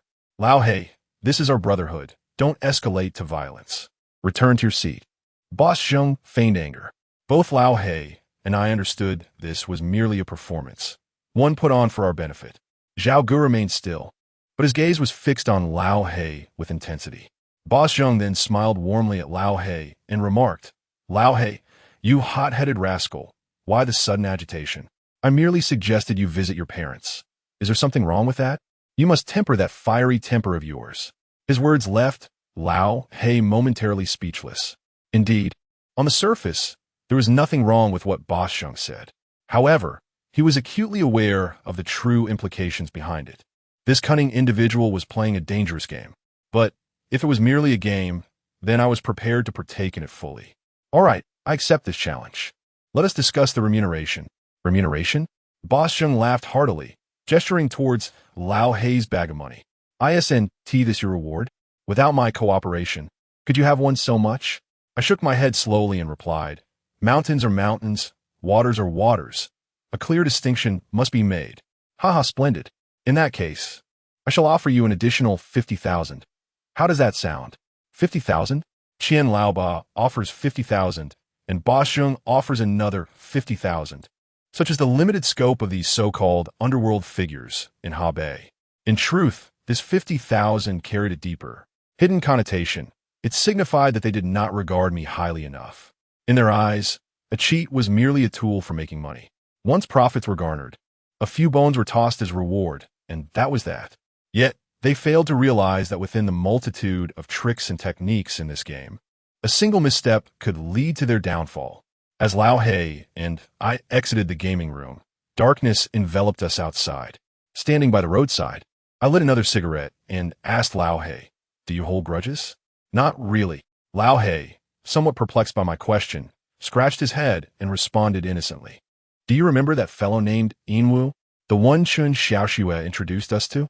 "Of course, Qian Laoba's brother, just released from prison after serving a few years. We almost came to blows that day. He insulted my parents. Do you recall?" "I remember." Lao He still did not grasp my meaning. I took a drag from my cigarette and remarked coldly, "Then you must remember that today, Boss Zheng and that Zhao Gu used your parents to threaten us." Lao He's expression shifted to one of gravity. He nodded vigorously. "Qian Laoba has also approached me, asking for assistance against those two from Feng Tian." "Huh?" Lao He's surprise was palpable. "What should we do? If both families are seeking your help, regardless of the outcome, you will be in trouble." I remained silent. Lao He quickly added, "How about we lay low for a few days until this blows over?" I chuckled derisively. Some matters cannot simply be avoided. Moreover, evasion is not in my nature. Since I am ensnared in this web, I might as well unravel it. As Lao He and I discussed the situation, a car suddenly approached us. It slowed to a halt beside us, and as the door swung open, two women swiftly emerged. I recognized them immediately. One was Chun Xiaoxue, and the other was Su Mei. Seeing them together, I surmised that Chun Xiaoxue, upon realizing Boss Zheng had not allowed us to leave, had returned to fetch Su Mei, much like the last time. However, unlike before, Su Mei had come alone this time. She glanced at me with concern and inquired, "Are you all right?" I shook my head. "As long as you're fine, it's all good. Let's get in the car." I turned to Chun Xiaoxue and instructed, "You accompany Lao He to fetch the car. Su Mei and I will head back first." I asked Shun Xiaoxue to remain behind so that Lao He could settle the financial matters from this game. We had won a total of 190,000 after accounting for expenses and the house's cut. Shun Xiaoxue had joined us later, and I intended for Lao He to share 50,000 with her. I suspected she would be quite pleased with that amount. Seated in the passenger seat, I rolled down the window and lit another cigarette while Su Mei drove quietly. After a while, she finally spoke. Shun Xiaoxue informed me that Boss Zheng detained you both. What was that about? It's nothing, just a casual chat. Naturally, I could not divulge the details to Su Mei. Master Liu, I advise you to steer clear of the Old Streets establishment. Why? I feigned ignorance, hoping to elicit more from Su Mei. The boss there, surnamed Zheng, used to be a chef. People outside call him the Smiling Tiger Zheng. He has operated in Hebei for many years and is quite a prominent figure. Initially, the Qi family sought to take over the Old Street and establish their own venue. To be honest, Zheng's strength is nowhere near theirs. Yet, they exhausted every trick in the book to outmaneuver him. But in the end, Zheng stood his ground. He also has a ruthless enforcer known as Zhao Ping, who is equally dangerous. It's best to avoid such individuals. I nodded slightly, surprised by the revelation of Zheng's true character. The dilapidated Old Street indeed harbored hidden dangers. How come you still dare to come here alone? I inquired.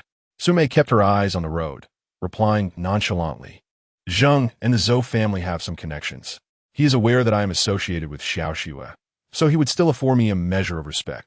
The Qi family and the Zhou family, Hebei, a small place, was evidently rife with factions and intrigue. Noticing my silence, Su Mei continued. Do you have any plans after this? I shook my head. Then can you do me a favor today? Go ahead. Accompany me to the casino and keep an eye on the hall's casual players. Is there a problem? Are people cheating? I inquired. Su Mei shook her head. Not exactly. We just received 2 groups of visitors from out of town, and many gamblers have come. We're short-staffed at the venue. We've even adjusted the lighting significantly, but it's still overwhelming. Ugh, I've barely had 3 hours of sleep these past few days. I nodded slightly. No wonder this morning, when I encountered Su Mei at the elevator, her eyes were shadowed and her face bore the signs of fatigue, much like before. Su Mei and I entered the casino in our usual sequence, one after the other. She even generously provided me with 50,000 in chips, allowing me to masquerade as a gambler. This would facilitate my observation of any potential cheating. Su Mei's words were far from exaggerated. The casino was nearly overflowing with patrons. Every gambling table was surrounded by an impenetrable throng. Even the roulette and fan-tan tables, typically sparsely attended, were now packed with people. Under such circumstances, catching sight of any cheating was as daunting as climbing to the heavens, for the tables were completely obscured from view, and pushing through the crowd was out of the question. Left with no alternative, I retreated to the lounge area to find a seat and take a moment to rest. I lit a cigarette, but before I could take more than a couple of puffs, I sensed someone watching me from a distance. Upon turning, I spotted my old acquaintance, Ho Jun, standing there, his gaze fixed upon me with an unsettling intensity. It had been some time since I last saw him, following the incident when he was caught cheating in this very establishment.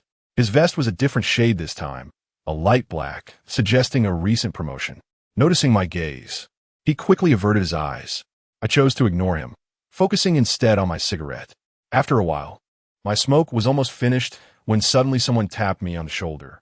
I turned to find an elderly gentleman with a face lined with wrinkles, smiling broadly at me. This was old Wu, looking nearly the same as the last time we met. His silvery hair tied back in a ponytail and wearing that same auspicious Tang suit adorned with a character for wealth. He held in his hand the familiar half-moon purple clay teapot and, with a hearty laugh, asked, "Hey, kid, where's that dark fellow? Aren't you two inseparable? Why isn't he here? He has matters to attend to." I replied coolly. "What's your name?" "Chulu." "And the dark fellow?" "Old Hay." "What kind of name is that?" Old Wu grumbled with mild discontent. Truth be told, I did not even know Old Hay's real name. In our line of work, names are mere aliases. Perhaps today in Hebei he is known as Old Hay, but tomorrow in a different place he might be called Little Bai. Nonetheless, I found Old Wu quite likable. His carefree optimism gave off a vibe of someone who had seen through the world as facade and chose to enjoy life's game. Old Wu raised his half-moon teapot before me, displaying it with a grin. What do you think of my little treasure, Xiaolu? The affectionate moniker warmed my heart, as it was a title only Sixy had used for me over the years. Not bad, I replied, admitting my ignorance of purple clay. Can you guess what's inside? Old Wu inquired, a mysterious gleam in his eyes, tinged with pride. Just as I was about to respond, he interrupted. Wait. Don't guess yet. Let's make a wager. How about it? What shall we bet on? $500. Guess what's inside? Do you dare to bet? Not betting. Don't be afraid. ISNT that what coming to the casino is for? It's just $500. Come on, let us wager. Old Wu was relentless in his persuasion, clearly confident of his victory. Are we really wagering? I asked again. Of course.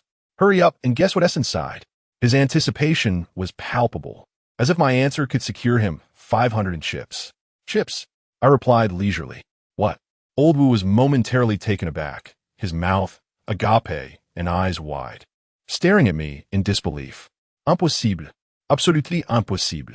How did you know? Can you see through it? No, that's nonsense. Or have you been secretly watching me? He asked eagerly. I felt a chuckle rising within, yet I refrained from answering. In truth, as Old Wu spoke, the teapot rattled with the unmistakable sound of chips. In a casino, such a sound could only belong to chips, nothing else. When he opened the teapot, it indeed contained several colored chips, none of which were of high denomination. The largest was merely 1,000.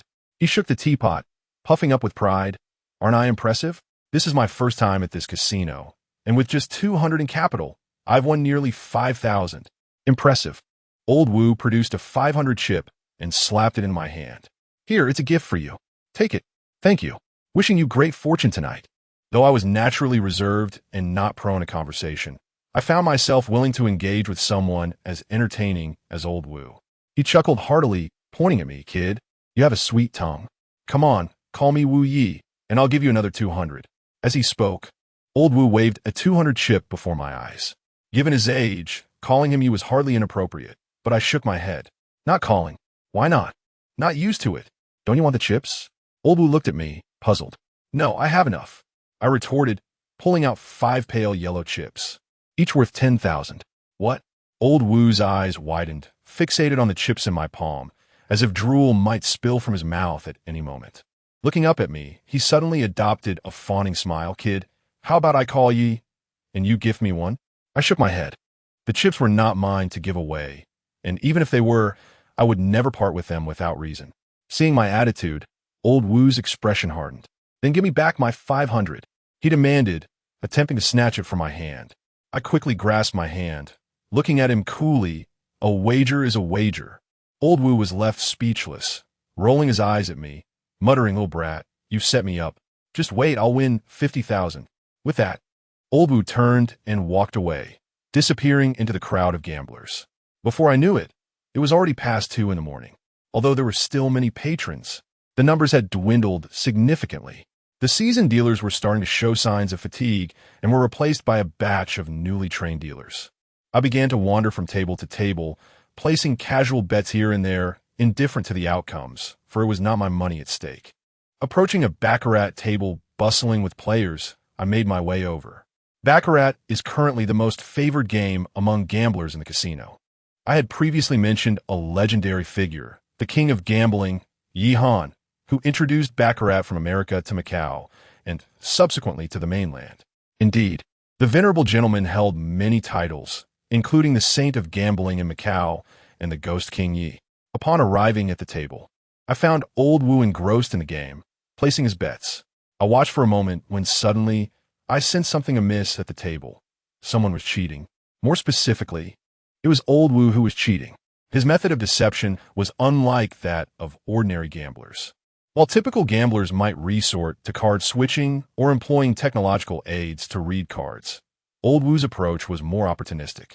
For instance, in this round, he placed 100 on the player. As the dealer began to deal, his bet was so small that he had no opportunity to view his cards. Instead, he craned his neck, cheering on the player alongside the crowd. In this round, the player scored 3 points while the banker scored 7. The banker won. Those who had bet on the player's side in disappointment, as the dealer began to collect the lost chips and pay out the winnings. At that moment, Old Wu, holding his teapot in one hand and resting the other on the table, subtly flicked his middle finger. In an instant, a 500 chip was propelled to the banker's position. What astonished me the most was Old Woo's remarkable precision. His choice of angle was astutely calculated to evade the dealer's line of sight, slipping into his visual blind spot, while ensuring that the chip would not collide with others and make a sound. His hand was swift, and with the teapot providing cover at the moment of the flick. As a mere observer, one cannot discern the intricacies of the situation. The actions of Old Woo left me furrowing my brow in concern. Sume had enlisted my assistance to monitor the proceedings, primarily to prevent any foul play. Ironically, the one engaging in such deceit was none other than Old Woo himself. Naturally, I could not apprehend him, but I felt compelled to caution him against continuing down this perilous path. Although it was late into the night, the establishment was still illuminated by numerous dim lights. No matter how swift his hands were, he was likely to be detected, given the multitude of flaws inherent in his method. I gently placed my hand on Old Woo's shoulder, causing him to startle. When he turned to me, his expression was one of bewilderment. Fixing me with an indignant gaze, he exclaimed, "You scared me. What is it that you want?" I suggested we step outside for a brief conversation. "Go away. I'm winning here," he retorted, immediately placing another bet of 100. I was taken aback by his obstinacy and realized that the game had already commenced. I resolved to discreetly inform him of his folly once this round concluded to prevent any further self-sabotage. As the cards were revealed, the banker emerged victorious once again. Old Woo, undeterred, repeated his previous actions, flinging another 300 in chips toward the banker's position. The dealer and assistant began to pay out the bets. Though Old Woo had only wagered 300, he appeared elated, incessantly urging the dealer, "Where's my payout? Hurry up. If I don't win 50,000 today, I'm not leaving." The dealer glanced at him contemplatively before suddenly declaring, "I distinctly saw you place your bet on the player's side. When did you switch to the banker?" At her words, a nearby meddlesome gambler chimed in, "Yes, I also saw him bet on the player, not the banker." Old Woo was momentarily taken aback, but quickly retorted, "What is wrong with betting on both sides if I'm feeling lucky? Does Baccarat not allow for such a strategy? Unless, of course, a mistake was made. Those unfamiliar might think betting on both sides guarantees a return, but that is not the case. The banker's side incurs a 5% commission." Upon hearing Old Woo's defense, the assistant dealer interjected, "I sensed something was off. I remember him distinctly betting on the banker, yet he is claiming he bet on the player. He must be cheating." This highlights the stark contrast between inexperienced novices and seasoned dealers. If such an incident occurred at a veteran dealer's table, they would discreetly notify security to observe the situation until they had incontrovertible evidence. However, at this moment, they possessed no tangible proof to accuse Old Woo of cheating.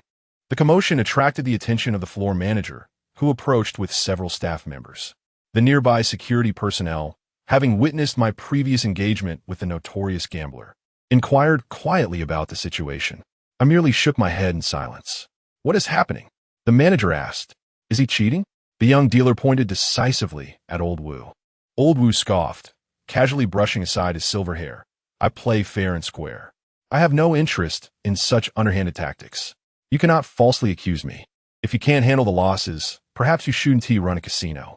Old Woo maintained his composure, while the manager's expression darkened as he coldly stated, "Let us move to a more private setting." He gestured for the dealer and assistant to accompany us. Just as we were about to leave, a voice rang out, "Wait a moment." Turning, I saw Ho Jun standing nearby. He pointed at me, exclaiming, "Those two are in cahoots. They've been whispering in the break area, clearly up to no good." Ho Jun harbored a vengeful spirit and would seize any opportunity to undermine me. I shot him a cold glance, ignoring his provocation. The floor manager, unfamiliar with me, nodded and said, "Then let us all go together." In the office, I was surprised to find Zhou Xiaoxian and Su Mei already present. Upon seeing our group enter, Su Mei raised an eyebrow in surprise and asked, "What is going on?" The manager instructed the dealer to recount the events. As Su Mei listened, her brow furrowed, and she glanced at me, asking, "Did you see what happened?" I shook my head. "Then why are you here?" she inquired. "Ho Jun claims I'm in league with him," I replied. "Do you know him?" I nodded slightly. Su Mei, however, did not believe that I was colluding with old Wu. Her disbelief stemmed not from trust in me, but rather from the absurdity of old Wu's antics and the trivial amount at stake. Casting a glance at old Wu, Sumei stated coolly, "Old man, given your age, I won't press you too hard.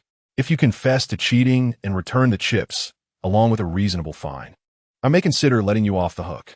Sumei's leniency was, in part, due to my influence. Old Wu immediately clutched the teapot, glaring defiantly. "This is my hard-earned money. Why should I return it? Just because you say I cheated? Where's the evidence? I could just as easily claim you are the ones cheating." Sumei furrowed her brow in frustration. Meanwhile, the previously silent Zhou Shaoxian suddenly snorted derisively, fixing old Wu with a frosty stare. "Using your age as an excuse. Do you really think that by denying it, we will be powerless against you?" Old Wu tilted his head back, still exuding an air of nonchalance. "Let me make it clear, we have surveillance here." Upon hearing this, old Wu's eyes began to blink rapidly, betraying a hint of panic.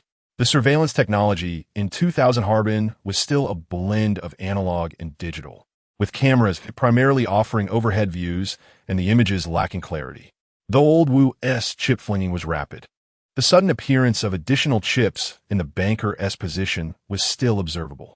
"Review the footage," Zhao Xiaoxian commended coldly. "Wait."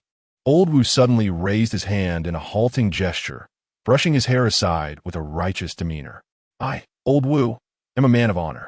I admit, I did manipulate the chips. Now, what do you propose we do?" Since my involvement in gambling, old Wu was the first I encountered who so brazenly confessed to cheating. The crowd was taken aback, and old Wu's expression shifted abruptly. He then donned a cheerful demeanor, pouring the chips from the teapot and declaring, "I was just here to have fun and share a joke. I never intended to win your money. Here, take back your chips." As he spoke, he offered the chips to the nearby dealer, yet retained a 200 chip, muttering to himself, "This 200 isn't yours. It's my original stake. I'll be exchanging it back shortly." The dealer glanced at Zhou Shaoxian, hesitating to accept. Seeing her reluctance, old Wu simply placed the chips on the table, still grinning. All right, it's nothing serious. It's getting late. I should head home with that." Old Wu attempted to leave. "Stop." Zhou Shaoxian, infuriated, glared at old Wu, demanding, "Do you take my establishment for a marketplace? You cheat and still think you can walk away? What if I don't want to leave? Are you planning to treat me to dinner?" His words only served to further incite Zhou Shaoxian's anger. "Do you understand the rules for those caught cheating?" Old Wu nodded. "Of course I understand. I cheated, but does that mean your casino hasn't cheated as well?" Zhou Shaoxian paused, locking eyes with old Wu, who remained unfazed, continuing, "Don't think because I'm older I'm unaware of the game. In your baccarat gaming area, there exists a hidden compartment containing an additional deck of cards. The dice at your table are remotely controlled, and beneath the roulette wheel lies a magnet. Even the pieces on the Fantan table are infused with magnetic powder. As for the blackjack game, both the dealing machine and the cards are compromised. You may deal whichever card you desire. Why is it permissible for you to cheat and deceive? Yet I, old Wu, cannot casually toss a few chips." In the office, an abrupt silence enveloped the room. Zhou Shaoxian's expression reflected shock and indignation, as she never anticipated that old Wu would openly expose the casino's deceptions. I was equally taken aback. Cheating in casinos is hardly a novelty. Many con artists can discern the tricks with careful observation. Yet this was old Wu's inaugural visit, and within such a brief span, he had unveiled every trick in the establishment. This alone signified that old Wu was no ordinary individual. However, my concern for him deepened. Having revealed the casino's secrets, how could Zhou Shaoxian possibly let him off easily? As expected, her countenance darkened, and she coldly declared, "You are utterly spouting nonsense. Since you admit to cheating, we shall proceed according to the rules." With that, she commanded the security personnel, first, leave one of his hands intact, then send him to the dog farm in the countryside, where he could spend a year or so with the dogs to prevent him from babbling nonsense. Zhou Shaoxian's actions were purely motivated by the casino's reputation.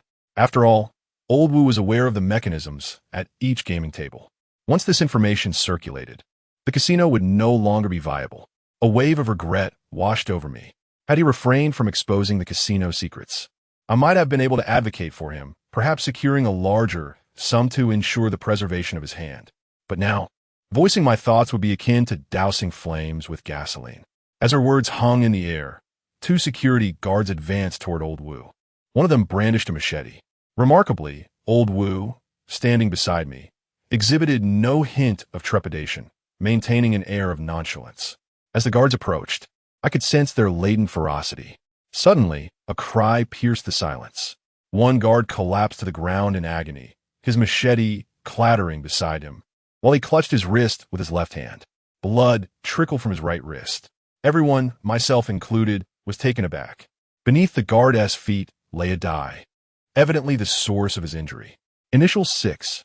Sume abruptly gazed at me, her expression a mixture of anger and concern. I understood she must have assumed that I'd flicked the die. Had it been me, Zhou Xiaoxian would certainly not have let me off the hook. However, it was not I, but rather Old Wu beside me. Chapter 71. A trick played on me. Su Mei and Zhou Xiaoxian quickly realized that the die had not originated from me. Zhou Xiaoxian's face flushed with fury, her beautiful eyes glaring at Old Wu. It seems you are not satisfied with merely losing one hand. Shall we take both? With that, she waved her hand, and several security guards immediately approached Old Wu. Yet he remained unfazed, smirking disdainfully at Zhou Xiaoxian. You little girl, your bravado is amusing. Do you think it's a glorious thing to know him? Why don't you ask your deceased father, Zhou Wanli, if he dares to take my hands? Old Wu's words left everyone in stunned silence.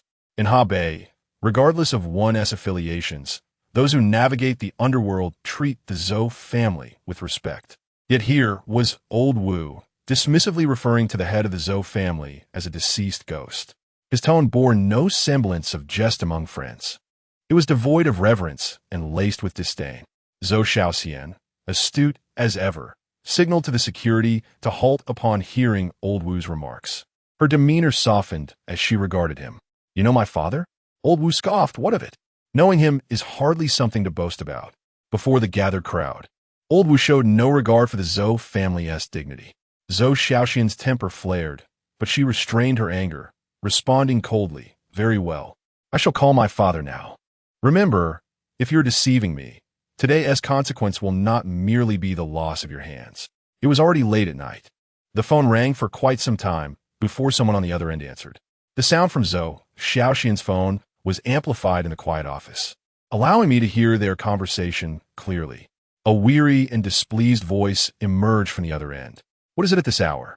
Zhou Xiaoxian displayed evident deference toward her father, speaking respectfully and cautiously. Father, someone at the casino is cheating.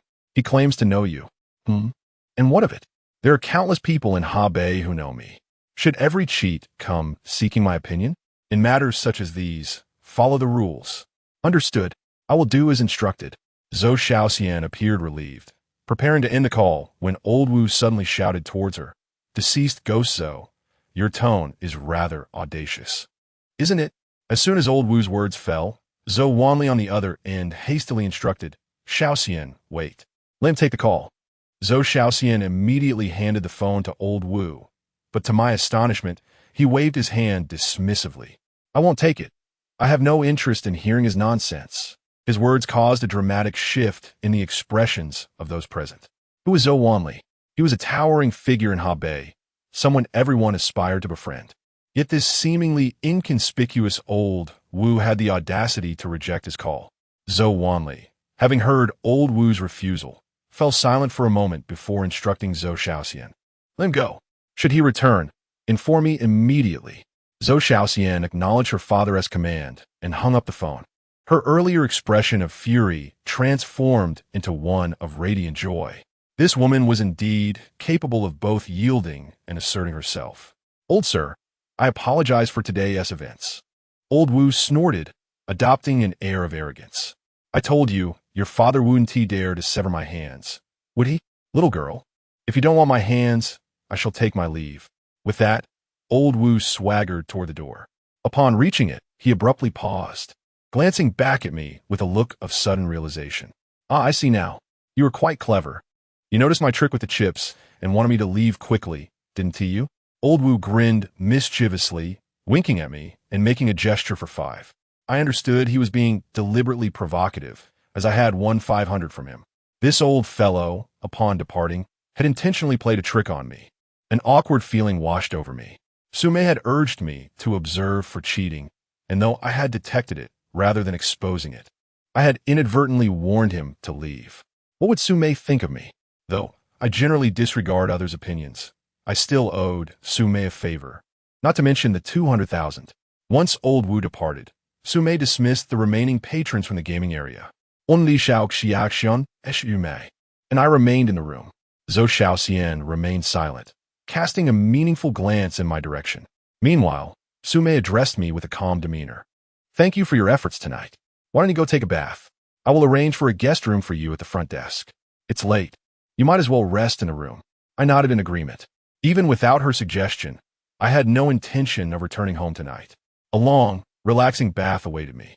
Reflect deeply upon the gambling match that awaits in 2 days. With Mr. Qian and Chef Zheng involved, I find myself caught in the middle. It is imperative that I devise the most prudent means of self-preservation. To my surprise, Sume had arranged for me a luxurious business suite, one that would have cost over 2,000 yuan even in the year 2000. After indulging in a bath and preparing myself, just as I was about to retire for the night, the doorbell rang unexpectedly. Upon opening the door, I was greeted by Sume, clad in a silk nightgown, her fragrant shoulders partially exposed. She stood at the threshold, a bottle of red wine and 2 glasses in hand, smiling invitingly. I'm staying next door and can't sleep. Care for a drink? Can't sleep? I found that hard to believe. She had been exhausted these past few days. How could she possibly be restless? Clearly, her late-night visit was not simply for a drink, but rather had to do with Old Wu. I must admit, there was an air of languor about Sume, which made one yearn to pull her close and share an affectionate moment. After pouring a glass of wine, she reclined lazily on the sofa, glass in hand, her long, fair legs elegantly crossed, smooth and delicate as cream. We exchanged trivial conversation over wine, until Sume shifted the topic, looking at me with a hint of curiosity. Is Mr. Wu your mentor? No, I replied. Then how do you know him? We met by chance. Are you close? Somewhat. Our dialogue was succinct, devoid of unnecessary embellishments. I sensed that Sume's true interest lay not with Old Wu, but rather with Zhou Xiaoxian. I was uncertain whether Zhou had concluded that Old Wu was a master of the underworld, but one thing was clear. Her father, Zhou Wanli, seemed inclined to show some respect towards Old Wu. Such an individual, once aligned with her, could significantly elevate her standing within the Zhou family. As expected, Sume inquired, Our establishment is looking to hire a consultant at a high salary. Could you possibly recommend Mr. Wu? I shook my head. Not only was my acquaintance with Old Wu limited, but even if it were not, I would not involve myself in such trifling matters. Furthermore, from what I understood of Old Wu's character, he was a man who lived life on his own terms and would likely decline such an offer. Seeing my refusal, Sume displayed a hint of disappointment. She drained her glass in one swift motion and rose to leave. Well then, I'll take my leave to rest. Oh, by the way, my birthday is next Wednesday. Perhaps we could have a meal together. Who else will be there? Not many, just a few good friends. I nodded in agreement. Truth be told, I was not fond of gatherings with numerous attendees. Yet, I was indebted to Sume and could not refuse her invitation. Moreover, I still harbored feelings for her. As I escorted her to the door, I admired her graceful silhouette and inhaled her subtle, elegant fragrance. Suddenly I spoke. I've changed my mind.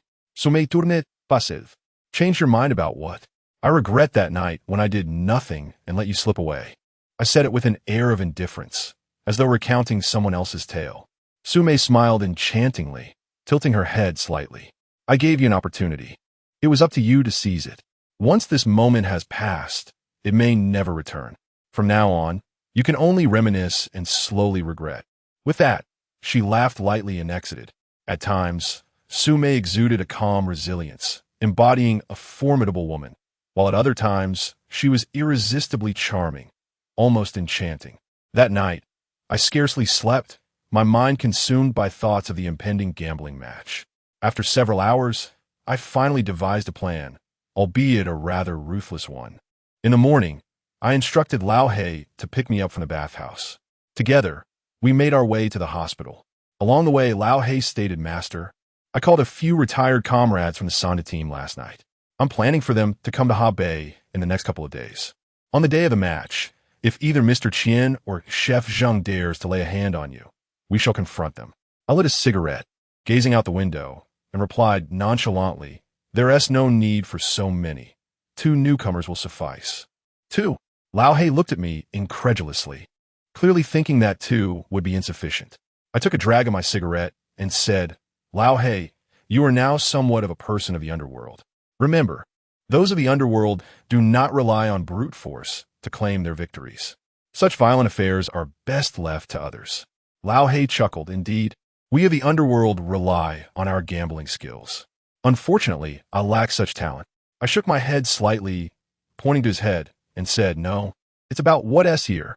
Many assume that those of the underworld are merely gamblers, but in truth, it is much more profound than that. Master Lu once remarked that true practitioners of the underworld operate in secrecy and possess remarkable wisdom. Historical figures such as Su Qin and Zhang Yi were renowned practitioners, disciples of Guguzi. Going further back, the founder of the underworld, Xia Yu, utilized gambling techniques to establish the first hereditary dynasty in history, the Xia dynasty. Thus, there exists a saying within the underworld: the small underworld seeks wealth, while the great underworld seeks to usurp nations. The essence of the underworld is not merely gambling or deception, but rather a form of deep wisdom. Of course, the modern underworld has devolved into a mere spectacle of gamblers seeking fame and fortune. Upon arriving at the hospital, Xiao Duo informed us that old Neo had undergone surgery, which had gone splendidly, and the tumor was benign. He would be discharged soon, but at present, he had just received anesthesia and was asleep. The 3 of us exited the hospital and stood by the roadside, chatting casually. During this period of caring for old Neo, Xiao Duo had noticeably lost weight. Yet her spirit remained high, her eyes shining with vitality, and her wildness still evident. "Master, you have come to see me for a reason, haven't you?" Xiao Duo was astute enough to realize that my visit was not merely to check on old Neo, but rather to seek her out. I did not respond directly, but instead asked, "How much of old Neo's teachings have you grasped?" At the mention of this, Xiao Duo beamed with confidence and pride. In old Grandpa Nyo's words, "I've learned 10 parts and can apply 12. This reflected the notion of surpassing one's teacher, reminiscent of how Master Lu once evaluated me. However, I remained silent. Xiao Duo blinked her large eyes and queried, "Don't believe me?" I remained mute, thinking, just wait. She then approached a nearby newsstand, purchased a book, and handed it to me. "This book has a total of 372 pages. Please call out a number." Understanding her intention, I casually replied, 7, but not 8. Xiao Duo smirked disdainfully, seemingly believing I underestimated her.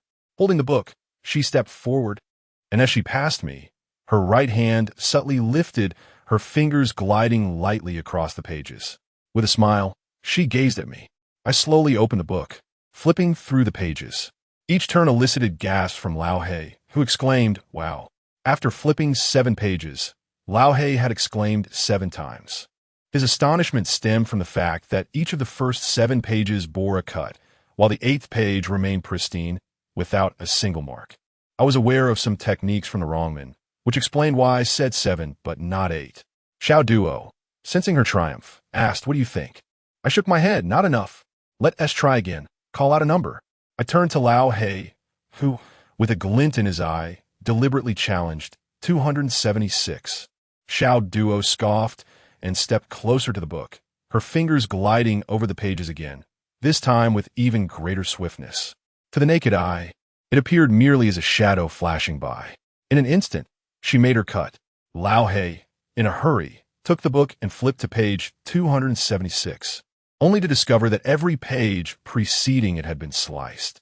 As the 277 remained intact, the individual stood there, mouth agape, utterly astonished and speechless for quite some time. Eventually, Old Black regained his composure and, with profound admiration directed toward Xiao Duo, exclaimed, "Xiao Duo, your skills are simply extraordinary. How is this even possible? How did you achieve it?" Xiao Duo chuckled with a hint of pride, explaining somewhat boastfully, "It's merely a matter of practice. Nothing too remarkable. I started with newspaper exercises as a child, gradually progressing from simple techniques to more complex ones using books."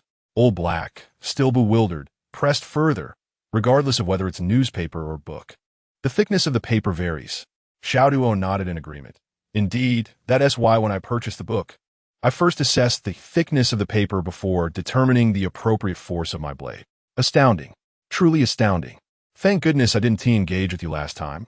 Otherwise, I might have lost my hand. From now on, I shall address you as Sister Xiaoduo. With a smug expression, Xiaoduo replied, "I have even more impressive skills to showcase. Perhaps another day." As they conversed, laughter ensued. Meanwhile, I stood by expressionless, smoking a cigarette, devoid of any sign of surprise or approval. Chapter 73. The layout. The art of thievery in the Rongmen encompasses various techniques: barehanded, thread manipulation, and the use of tools like tweezers. Barehanded refers to pure manual dexterity without reliance on tools. Thread manipulation pertains to the expertise of slipping through doors and picking locks, often requiring just a single thread to unlock countless locks. The use of tools, as exemplified by Xiaoduo, involves proficiency with instruments such as knives or tweezers. It is worth noting that in the past, those who dared to claim the title of Rongmen were not mere petty thieves. They were typically skilled bandits with remarkable talents. Observing my demeanor, Xiaoduo expressed her dissatisfaction. "Chulu, you can't possibly think this is insufficient?" Her defiance was evident as she called my name directly. Maintaining my calm composure, I replied, "Indeed, it is insufficient. What more do you desire?" I glanced at the book in my hands and stated nonchalantly, "It matters not. I require 2 cuts and 3 segments." The term 2 cuts and 3 segments refers to ensuring that regardless of whether the cut is horizontal or vertical, the book must be divided into 3 parts with 2 precise cuts. My unwavering stance displeased Xiaoduo, who rolled her eyes and declared, "I thought it would be a more challenging request." "Very well, I shall grant you 3 cuts and 6 segments." Slowly, I extended my arm, presenting the book. As Xiaoduo approached, she swiftly executed 2 horizontal cuts with remarkable speed. In an instant, the book was severed into 3 sections, one remaining in my grasp while the other 2 fell rapidly. However, what took me by surprise was Xiaoduo's even swifter response. She suddenly raised her hand, and with a flash of silver, she made several swift cuts. With a few resounding snaps, 5 segments of the book tumbled to the ground, leaving me with merely a corner of the remaining pages. Old Black stood there, utterly dumbfounded, unable to utter a word of disbelief. My expression remained serene, yet internally, I was tumultuous. I understood that this girl was exceptionally swift with her blade. During our last encounter, she had warned that had she not shown restraint, Old Black's hand would have been rendered useless. I believed her, yet I could never have anticipated the extent of her speed. "Is this sufficient now, Chulu?" Xiaoduo's triumphant tone carried a teasing undertone. "Indeed, it is enough," I affirmed with a nod. "Now, what do you require of me?" Xiaoduo was aware of my purpose for visiting her, so I shared my plans, albeit only the aspects that directly involved her. The remaining details of the plan were withheld, not out of distrust, but as a matter of habit. As the saying goes, words once spoken cannot be taken back. Upon leaving the hospital, I dialed Brother Zhu, the seasoned smoker. As soon as the call connected, Zhu's languid voice greeted me. "Brother, what is the matter?" His tone suggested he had just awakened. "I have a minor inconvenience that requires your assistance," I stated directly. Zhu didn't inquire further, responding promptly, "Let us meet at the Zhongjia Liushang Diba. We can discuss it there." Old Black drove me to Zhongjia, where he waited in the car, while I ventured alone into the dimly lit nightclub. Despite it being midday, the atmosphere remained murky, filled with the lingering scent of smoke and alcohol, a remnant of the previous night's revelry. Brother Zhu lounged on a couch in a corner, draped in a coat, his hair disheveled, and a cigarette dangling from his lips. He appeared to have spent the night there, confirming Tao Hua's assertion that Zhu was merely a caretaker of the establishment, his endeavors yielding little success. Upon my arrival, Zhu offered me a cigarette, and one of his underlings promptly lit it for me. "Brother, what is on your mind?" I inhaled deeply but remained silent. Zhu quickly grasped my intent and instructed his two companions, "You two step outside. I need to discuss some matters." Once they departed, I turned to Zhu and said, "In 2 days, I would like to enlist your assistance with a task. Who are we dealing with? Is it a matter of retrieving something from them? Or do we merely need to teach them a lesson?" Zhu inquired directly, assuming I sought to engage him in some form of confrontation. I shook my head slightly. "Not quite. I merely need your assistance in making an appearance." Zhu appeared puzzled, so I elaborated on my request. In truth, my demands were minimal and straightforward. After detailing my needs, I produced 20,000 yuan, placing on the table before him. Zhu glanced at the money and replied, "Brother, this is a trivial matter. You needn't pay." I gently tapped the bundles of cash. "It's more than that. It's merely a few boxes of cigarettes." Zhu hesitated before conceding. "Well, I shouldn't accept this money. Times are tough, so I'll take it for now. Rest assured, there will be no mistakes." I gestured for him to refrain from further discussion. This was a request for assistance, not a collaboration. Thus, I felt it necessary to compensate him. If money could speak, why should I owe him a favor? I had already arranged everything according to my plan, yet one variable remained. Yilao Ba's female con artist, Huan. She had previously proposed a partnership involving Yilao Ba, but I had declined, primarily due to my lack of trust in her. On the way back with Old Black, I thoroughly explained what he needed to do. Just as I finished, my phone rang. It was Huan calling. As the call connected, Huan immediately stated, "Chulu, do you have time? Let us meet and chat. Just convey your message over the phone." I coldly declined. After a brief pause, Huan persisted. "It's about what I mentioned last time. This time, we can collaborate to deal with Yilao Ba. You can rest assured, I have devised a foolproof plan. Once successful, I'll ensure you receive 70%, while I'll only take 30. I guarantee you will not receive less than 1 million. The proposition was tempting, but often, allure hides perilous undertones. I replied coolly, "I'm sorry, but I'm not interested." As I attempted to end the call, she interjected, "Wait a moment. You may decline to collaborate, but could you promise me one favor? Speak. During the game, could you ensure that I win a bit more? Let her win more? Normally, any winnings would belong to Yilao Ba. Why would she make such a request?" I began to sense her intentions. I decided to play it by ear. I neither consented nor declined. The night is dark, the path treacherous, and the world is fraught with complexities. Yet, more intricate than the world is the human heart. Huan is undoubtedly untrustworthy. 2 days swiftly passed. This morning, I deliberately donned a new outfit. Tonight, this game is set to commence. To me, it appears to be a deadlock. Without an opportunity to break it, my journey along the Blue Road in Hebei shall become perilous. For my strength is inadequate to contend with either Qian Laoba or Zheng Laochu, let alone both of them. Just as I finished my thoughts, my phone rang. Without looking, I could guess who it was. Chapter 74. The Storm Approaches. The call was from Qian Laoba, who, at this moment, must be more anxious than I. As soon as I answered, Qian Laoba spoke directly. "Brother Chu, the gambling match starts tonight. I'm sending someone to pick you up. Shall we meet to discuss?" "No need for that. I will find you." I replied. "Is tonight a cash game or a chip game?" "A cash game." "Good." After hanging up, I descended the stairs. Lao He was already waiting for me below. As soon as I got into the car, Lao He informed me, "Master Chu, my 2 senior brothers have arrived. I've arranged for them to stay at the hotel." "All right, understood. Let them wait for my instructions." As I finished speaking, I lit a cigarette and mentally reviewed the plan. Tonight's game must leave no room for error, or the consequences could be dire. After a moment of contemplation, I sent a message to Zheng Laochu, informing him that I would contact him in the afternoon and requesting that he await my call. The reason for this message was my concern that if I met Qian Laoba amidst the throng, Zheng Laochu's call might inadvertently be noticed by others. Meticulousness and caution are essential elements for a con artist. Upon arriving at Qian Laoba's arcade office, I found him seated at his desk, fiddling with his phone. On the sofa, Huan leaned back, gazing into the void, lost in thought. Beside her sat an average-looking middle-aged man, not particularly tall, but notable for his hawkish nose beneath small, shifty eyes. Upon noticing my entrance, Qian Laoba immediately rose, greeting me warmly. "Brother Chu, tonight's game has been finalized. It will take place in a suite on the 6th floor of the Huilin Hotel."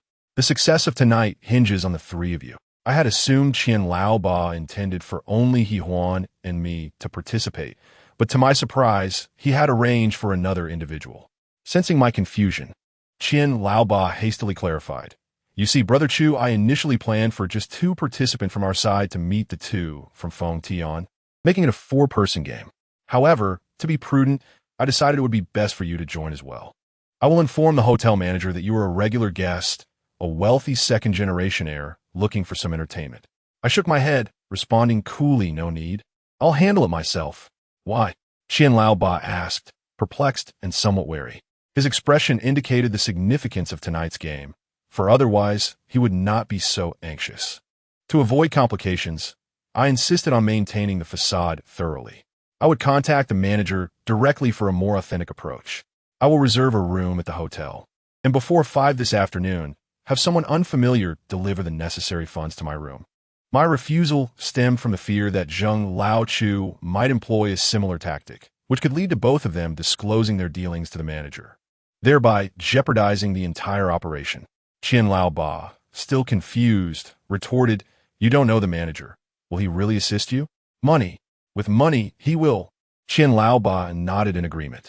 All right, we'll proceed as you suggest. How much do you need? I will cover it. Qian Laoba feigned generosity. Also, let us settle your promised compensation now. Qian Laoba's expression shifted slightly, but he quickly masked it with a smile, saying, Brother Chu, do you not trust me, your elder brother? Not to worry, I will pay you now. He produced 50,000 yuan and handed it to me. I accepted it without hesitation, preparing to leave when suddenly the door was forcefully swung open. A strong scent of alcohol wafted into the office as I turned to see Qian Laoba's companion, Yin Wu, the very man who had attempted to capture me that night, stumbling in with a drunken demeanor. He was followed by Wu Gu and 2 lackeys. At this early hour, I wondered whether he had been drinking since morning or was merely suffering from a hangover. Upon entering, Yin Wu staggered over to me, squinting with a smirk. Kid, I told you, you're just a small-time con artist. That night, if it weren't for Brother Ba's call, you'd have been in trouble. He punctuated his statement with a belch, the foul odor causing me to grimace. However, since you're working for Brother Ba now, I want to hold past grievances against you. But mark my words, if you cannot defeat those 2 from Feng Tian tonight, don't think I want to settle old scores with you. He clapped a hand on my shoulder. Got it? I maintained a cold demeanor, pushing his hand away. Yin Wu was exceedingly rude, while Qian Laoba remained silent, grinning in his chair. I understood his intent. Yin Wu's words echoed his own sentiments. Should I fail to win tonight, he would turn against me. With an icy gaze, I regarded Yin Wu and asked, What do you intend to do about it? My demeanor irked Yin Wu, who glared at me fiercely, declaring, We'll settle it by the rules of you small-time con artists. I'll take your hands. Huh, I scoffed, about to retort when Qian Laoba interjected, Old Wu, what nonsense are you spouting? Brother Chu is one of us. You must treat him with respect. He turned to me, smiling broadly, Brother Chu, Old Wu's still drunk. Don't take him too seriously. I believe in your skills. You will undoubtedly triumph tonight. Rest assured, Brother Ba will ensure you are well compensated. The duo played their roles expertly, one adopting a warm demeanor while the other took a confrontational stance. However, this tactic seemed ineffective against me. Upon exiting Qian Laoba's arcade, I entered the car, preparing to call Zheng Laochu when suddenly I received a text message. Opening it revealed merely 2 words. Please. The message was from He Huan. I realized she, seeing my reluctance to cooperate, could only hope that I would enable her to win more. I chose not to respond. To this point, her true intentions remained unclear. Yet my instincts told me she was untrustworthy. I proceeded to the old street to meet Zheng Laochu. His account mirrored Qian Laoba's. But there were a few points I was previously unaware of. Firstly, tonight's game required each participant to prepare 1 million yuan. The game would not pause midway unless one party lost 2 consecutive rounds. Additionally, the choice of Huilin Hotel was strategic, as it was neither Qian Laoba's nor Zheng Laochu's territory, serving as a neutral ground where both parties could feel secure. However, Zheng Laochu raised a point that diverged from Qian Laoba's. He insisted that I should allow the 2 from Feng Tian to win, instead of securing a victory for myself. The rationale behind this was unclear to me, possibly stemming from distrust or other undisclosed reasons. After leaving Zhonglao Chu, I headed directly to Hui Lin Hotel, seeking the lobby manager. Upon meeting, I inquired straightforwardly, "How many rooms do you have available?" The lobby manager promptly checked and informed me, "We have 2 suites, 6 standard rooms, and 3 deluxe rooms available." I summoned the lobby manager aside and whispered, "I have booked all these rooms. If there are any checkouts, I want those too." Upon hearing this, the lobby manager's face lit up with delight. I handed him 5,000 yuan and quietly instructed, "Please arrange these rooms under different names, ensuring that only you are privy to this arrangement. Additionally, there is a gathering on the 6th floor tonight that I wish to attend. Can you facilitate this?" The lobby manager, his eyes fixed on the 5,000 yuan in my hand, eagerly nodded, "Rest assured, I will make the arrangements." Chapter 75. The Art of Flower Arrangement. Around the year 2000, in any prestigious hotel boasting a modicum of reputation, over 90% would host gambling games, some of which were organized by the hotel staff themselves, while others involved outsiders who would book several suites or an entire floor for their illicit activities. Such gatherings exuded an air of safety and sophistication. The Huilin Hotel was no exception. Otherwise, the manager would not have so readily acquiesced to my request. I spent the entire day within the hotel. In the afternoon, Chef Zheng and Old Qian each dispatched a representative to deliver 1 million yuan to me. However, the hotel safe was too small to accommodate 2 million in cash, so I arranged for an additional safe to be sent. By 8 o'clock in the evening, I began to hear footsteps and voices echoing in the corridor, signaling that both parties had arrived. They had booked a suite at the end of the hallway. I remained in my room, patiently awaiting their arrival. After about half an hour, the doorbell rang suddenly. Upon opening the door, I found a lobby manager standing there with a cheerful smile. "Sir, their gathering is about to commence. Would you like to join them now?" I nodded and followed the manager to the suite booked by Old Qian. As I entered, I was greeted by a bustling parlor filled with people. While Old Qian and Chef Zheng sat on a sofa beside a tea table, both wearing broad smiles as they sipped tea and engaged in conversation. To an unknowing observer, they might appear to be old friends, but beneath their smiles lay veiled intentions. Standing beside them were Zheng's right-hand man, the swift Zhao Ping, and Old Qian's associates, Yin Wu and Wu Gong. In stark contrast to the two hosts, these individuals wore grim expressions, exuding an air of tension. Zhao Ping and Yin Wu frequently exchanged glances filled with defiance and provocation. In the corner of the room sat a man and woman side by side, whom I had never seen before. They were likely the visitors from Fengtian. The man, in his early 40s, was tall with thick eyebrows and bright eyes, his slick-back hair gleaming. He bore a stern demeanor, reminiscent of a bureaucratic leader. The woman, in her late 20s, was striking, with phoenix eyes and willow-leaf brows, her gaze conveying a mixture of allure and mystery. She wore a tight, pale yellow dress with a deep V neckline, which subtly revealed her neck and shoulders, adorned with a vibrant red rose tattoo that contrasted beautifully with her fair complexion, inviting the imagination to wander. Old Qian and Chef Zheng turned their attention to me and the lobby manager. Old Qian feigned ignorance, inquiring, "Do you have business here?" The lobby manager promptly responded with respect, "Boss Qian, Boss Zheng, this gentleman is our hotel guest. Since their game is not happening today, I brought him to observe your gathering. Would it be permissible for him to partake in a few hands?" He quickly added, "I must clarify to both of you that he is merely a hotel guest wishing to play cards. Any outcomes are unrelated to me." The manager displayed a commendable level of acumen, mindful of the potential repercussions if I were to win, thus distancing himself from any implication of wrongdoing. Old Qian did not immediately acquiesce, pretending to consult Zheng for his opinion. Zheng, maintaining his pleasant demeanor, replied, "Boss Qian, the decision rests with you. I have no objections." These two cunning foxes were engaged in a subtle performance. Old Qian feigned scrutiny of me, suggesting that while allowing me to join might not be a problem. Their game was quite significant, with each participant expected to stake 1 million, continuing until two players lost everything. Should anyone be caught cheating, the consequences would be dire. "Brother, can you handle this game?" he asked, ostensibly addressing me, but truly aimed at the visitors from Fengtian. This was a tactic to exert psychological pressure, either to deter me from cheating or to induce anxiety that might lead to mistakes. I nodded, responding coolly, "Certainly. It's akin to the stakes we typically engage with." "Very well, then let us reveal our stakes and commence the game." I returned to my room, retrieving 1 million in cash from the safe.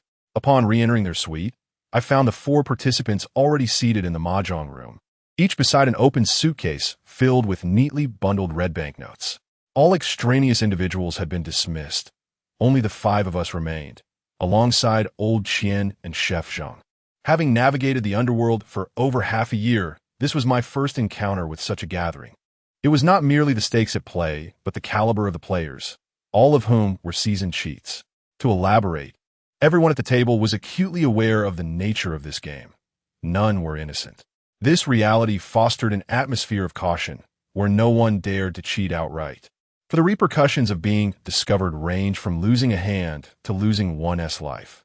In this environment, true skill was paramount, with techniques such as card stealing, switching, and hiding being rendered ineffective. We were playing a variant of poker with stakes ranging from 1,000 to 100,000.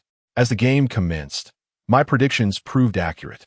All players were exceedingly cautious, adhering strictly to conventional strategies during this initial phase of probing, eager to discern the strengths of their opponents.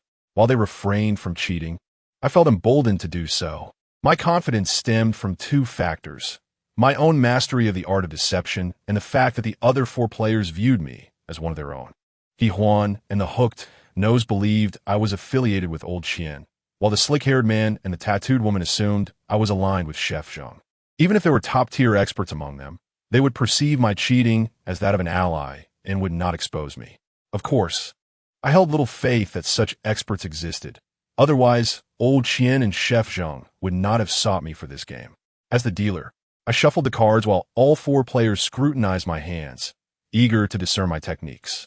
I shuffled only briefly before inviting them to cut the deck. The man from Fengtian executed a series of precise cuts, a method that, while appearing ordinary, was laden with intricacies.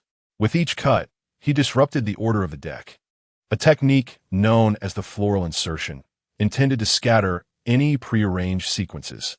However, this tactic bore no weight against me.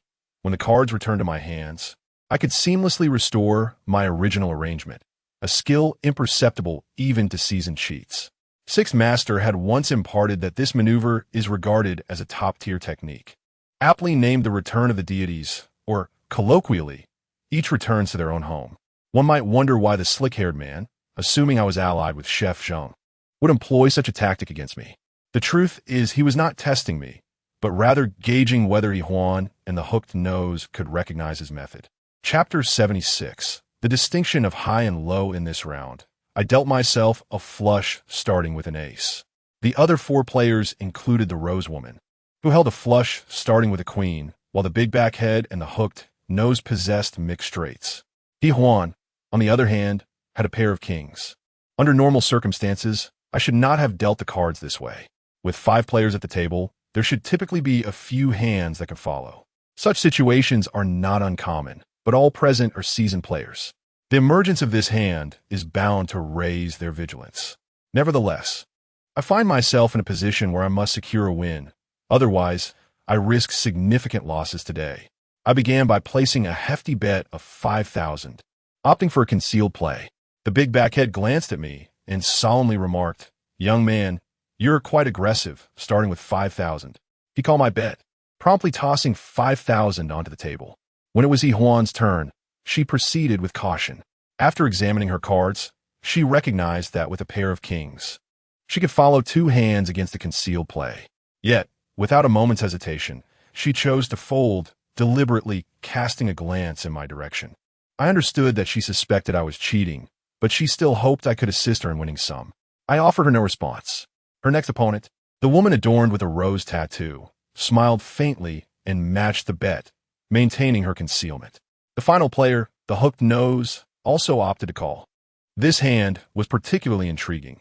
The 2 players from Fengtian believed I would adhere to Zheng Old Chef's instructions and allow one of them to win. Meanwhile, the hooked nose, An underling of Qian Old 8 was cooperating with me, hoping to help escalate the stakes to the maximum bet. Regardless of who won, it was advantageous for both of us. Thus, we continued to bet 5,000 each round. In no time, the pot swelled to 100,000. Both Qian Old 8 and Zheng Old Chef stood beside the table. Their expressions relaxed, as it was still early in the game and either outcome was acceptable. With the pot reaching 100,000, it was time to reveal our hands. The big backhead, still serious, unveiled his cards, a mixed straight of 9, 10, and Jack. The hooked nose followed suit, displaying a mixed straight of 5, 6, and 7. The Rose woman glanced at her cards, a seductive smile gracing her lips as she swayed her body, declaring, "It seems this hand is mine," with a flush of kings. With that, she revealed her cards. I feigned an examination of my hand before stating, "Apologies, but you fall short. I have a flush of aces." With that, I revealed my hand and collected the winnings. The entire sum of 100,000 now belonged to me. Both the Rose woman and the big backhead stared at me, undoubtedly puzzled as to how I had managed to cheat without allowing them to win. I ignored their scrutiny and continued to shuffle the cards. "Young man, your luck is quite impressive," the Rose woman commented suddenly. "Fortune smiles upon me," I replied nonchalantly. "What is your name?" she inquired, her curiosity piqued, perhaps due to her inability to discern my cheating methods. "Initial 6. Are you jesting? Initial 6? I'm still 15, in the first month." The Rose woman assumed I was using a false name and shot me a skeptical glance. I paid her no heed, mentally calculating the time. As my plan was already underway, I anticipated that within a few minutes, someone would arrive. Indeed, before I had finished dealing the cards, the door swung open with a forceful push. Inwu burst into the room, agitated. Upon entering, he shouted at Qian Old 8, "Brother 8, the rooms are completely full. I'll head to the bar in the lobby. Call me if you need anything." Qian Old 8 nodded slightly. This was precisely why I aimed to reserve the entire room today. Both parties had brought numerous subordinates, wary of losing control and resorting to underhanded tactics. I could not allow their subordinates to rest in the room. I needed to drive them downstairs or outside to facilitate the ensuing plan. The game resumed, and I won another 20 to 30,000. With the previous win, I had amassed around 100,000. I decided to cease my cheating, keeping my winnings under that threshold, for that amount would be mine. However, exceeding that could lead to complications. The game continued at a steady pace while I smoked, still calculating the time. According to my plan, the second knock on the door would come within 5 minutes.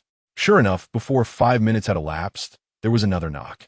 The newcomer was Zhao Ping, a subordinate of Zheng Old Chef, dressed in a black long-sleeve t-shirt and a black cap. Upon entering, he approached Zheng Old Chef and whispered a few words in his ear. Zheng Old Chef, who had initially been smiling, now wore a slightly altered expression. He nodded and said, "You handle it, be quick and return." Once Zhao Ping left, before Qian Old 8 could inquire, Zheng Old Chef preemptively stated, "I encounter a minor issue at my small gaming house. I sent Zhao Ping to handle it." I understood Zheng Old Chef's intention. He aimed to allay Qian Old 8's suspicions. Should Qian Old 8 assume that Zheng Old Chef had sent Zhao Ping to arrange something detrimental to him, it could lead to unnecessary complications. Qian Old 8 regarded him with suspicion, but merely nodded without further comment. The game continued in a steady manner. The 4 players at the table were gradually losing their composure, beginning to resort to their tricks. The first to act was He Huan. While shuffling cards, she employed a perfect shuffling technique. Around the year 2000, few in the northern regions possessed such a skill. However, that did not imply that the seasoned players at the table were unaware. After just 3 shuffles, the Rose woman sneered, glancing at He Huan and insinuating, "Beautiful lady, your shuffling technique is quite unique. It appears rather enchanting." The single word "beautiful" revealed everything. He Huan's expression shifted, and she remained silent. The big backhead scoffed, his serious demeanor unchanged as he stated, "Are you attempting to deceive us outsiders with such petty tricks? In strict terms, shuffling techniques constitute cheating. However, if one cannot articulate the precise order of the shuffled cards, catching them in the act is futile." The opponents, clearly unable to identify the sequence, could only use this method to warn He Huan. Her face paled at the implication. Suddenly, her ally, the hooked nose, interjected, "What is the use of all this chatter? If you suspect her of cheating, just catch her at it. If you can't, perhaps it's best for you to remain silent." Such words were undeniably provocative. The big backhead's eyes narrowed, glaring at the hooked nose. "Are you trying to bully her? You can't even let her speak?" It was evident that the big backhead's temper was flaring as he stood up, appearing ready to escalate the situation. This unexpected turn of events caught me off guard. Yet I remained unfazed, casually smoking and observing the unfolding drama. Zheng old chef quickly intervened. "Old Gao, calm down. Without evidence, there's no point in arguing." Qian old 8 clearly did not wish for the situation to escalate at that moment. Just as he was about to speak, a cacophony of shouting echoed in the corridor. Suddenly, the door was violently kicked open and a group of people stormed in. Chapter 77. Severed fingers. These individuals were all subordinates of Qian old 8. At the center of the crowd, supported by 2 underlings, was Qian old 8's brother, In Wu. His face contorted in agony. He was visibly in distress, repeatedly crying out in pain. His left hand gripped his right wrist tightly, and the side of his right hand, bloodied and mangled, sent shivers down the spine of anyone who laid eyes on it. To everyone's shock, aside from his thumb, all 4 fingers of In Wu's right hand had been severed. Blood had soaked through his palm and stained his clothes, rendering him a gruesome sight. The sight of such a bloody scene startled everyone in the room, especially Qian old 8, who stared wide-eyed and rushed forward, angrily demanding, "Old Wu, what happened? Who the hell did this?" In Wu, drenched in sweat from the pain, struggled to respond. He lifted his chin and gestured toward Chef Zheng with a face full of fury, cursing vehemently. This bastard is the one who orchestrated it all. The usually jovial Chef Zheng was now devoid of his customary smile. His expression bore an unmistakable hint of anxiety. He hastily retorted, "In Wu, you can't just say whatever you want. When have I ever sent someone after you?" In Wu clenched his teeth, his eyes wide with rage. He shouted, "You still won't admit it. Who else in this building, apart from your brother, the swift Zhao Ping, could wield a knife so quickly? With a single blow, he severed 4 of my fingers. I will make you pay for this today." In Wu seethed with hatred, acknowledging that he was indeed a formidable adversary. Despite having lost 4 fingers and foregoing medical attention, he was still intent on confronting his aggressor. Chef Zheng instinctively took a step back, but pressed In Wu further. "It couldn't have been Zhao Ping. He has returned to the old street. Don't tell me you saw him do it with your own eyes?" In Wu glared intensely and replied, "Damn it. You know how fast Zhao Ping's knife is, you old bastard.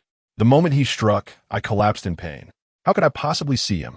Clearly, In Wu had not witnessed his assailant. He then turned to Qian Laoba, filled with animosity, and demanded, "Brother Ba, will you intervene in this matter? If you won't, I'll handle them myself." Qian Laoba's face darkened considerably. He fixed a furious glare on Chef Zheng and bellowed, "Chef Zheng, are you playing tricks on me? If you don't provide an explanation today, you want to leave this place." Chef Zheng was not a fool. He understood that Qian Laoba and his associates were in a volatile state. If he misstepped, it would only exacerbate the situation. He suppressed his irritation and explained, "Brother Ba, you must listen to me. There is no way Zhao Ping could have done this. He is currently in the game room. I'll call him right now and have him come over to clarify." As he spoke, Chef Zheng moved toward the sofa where his phone lay in a handbag.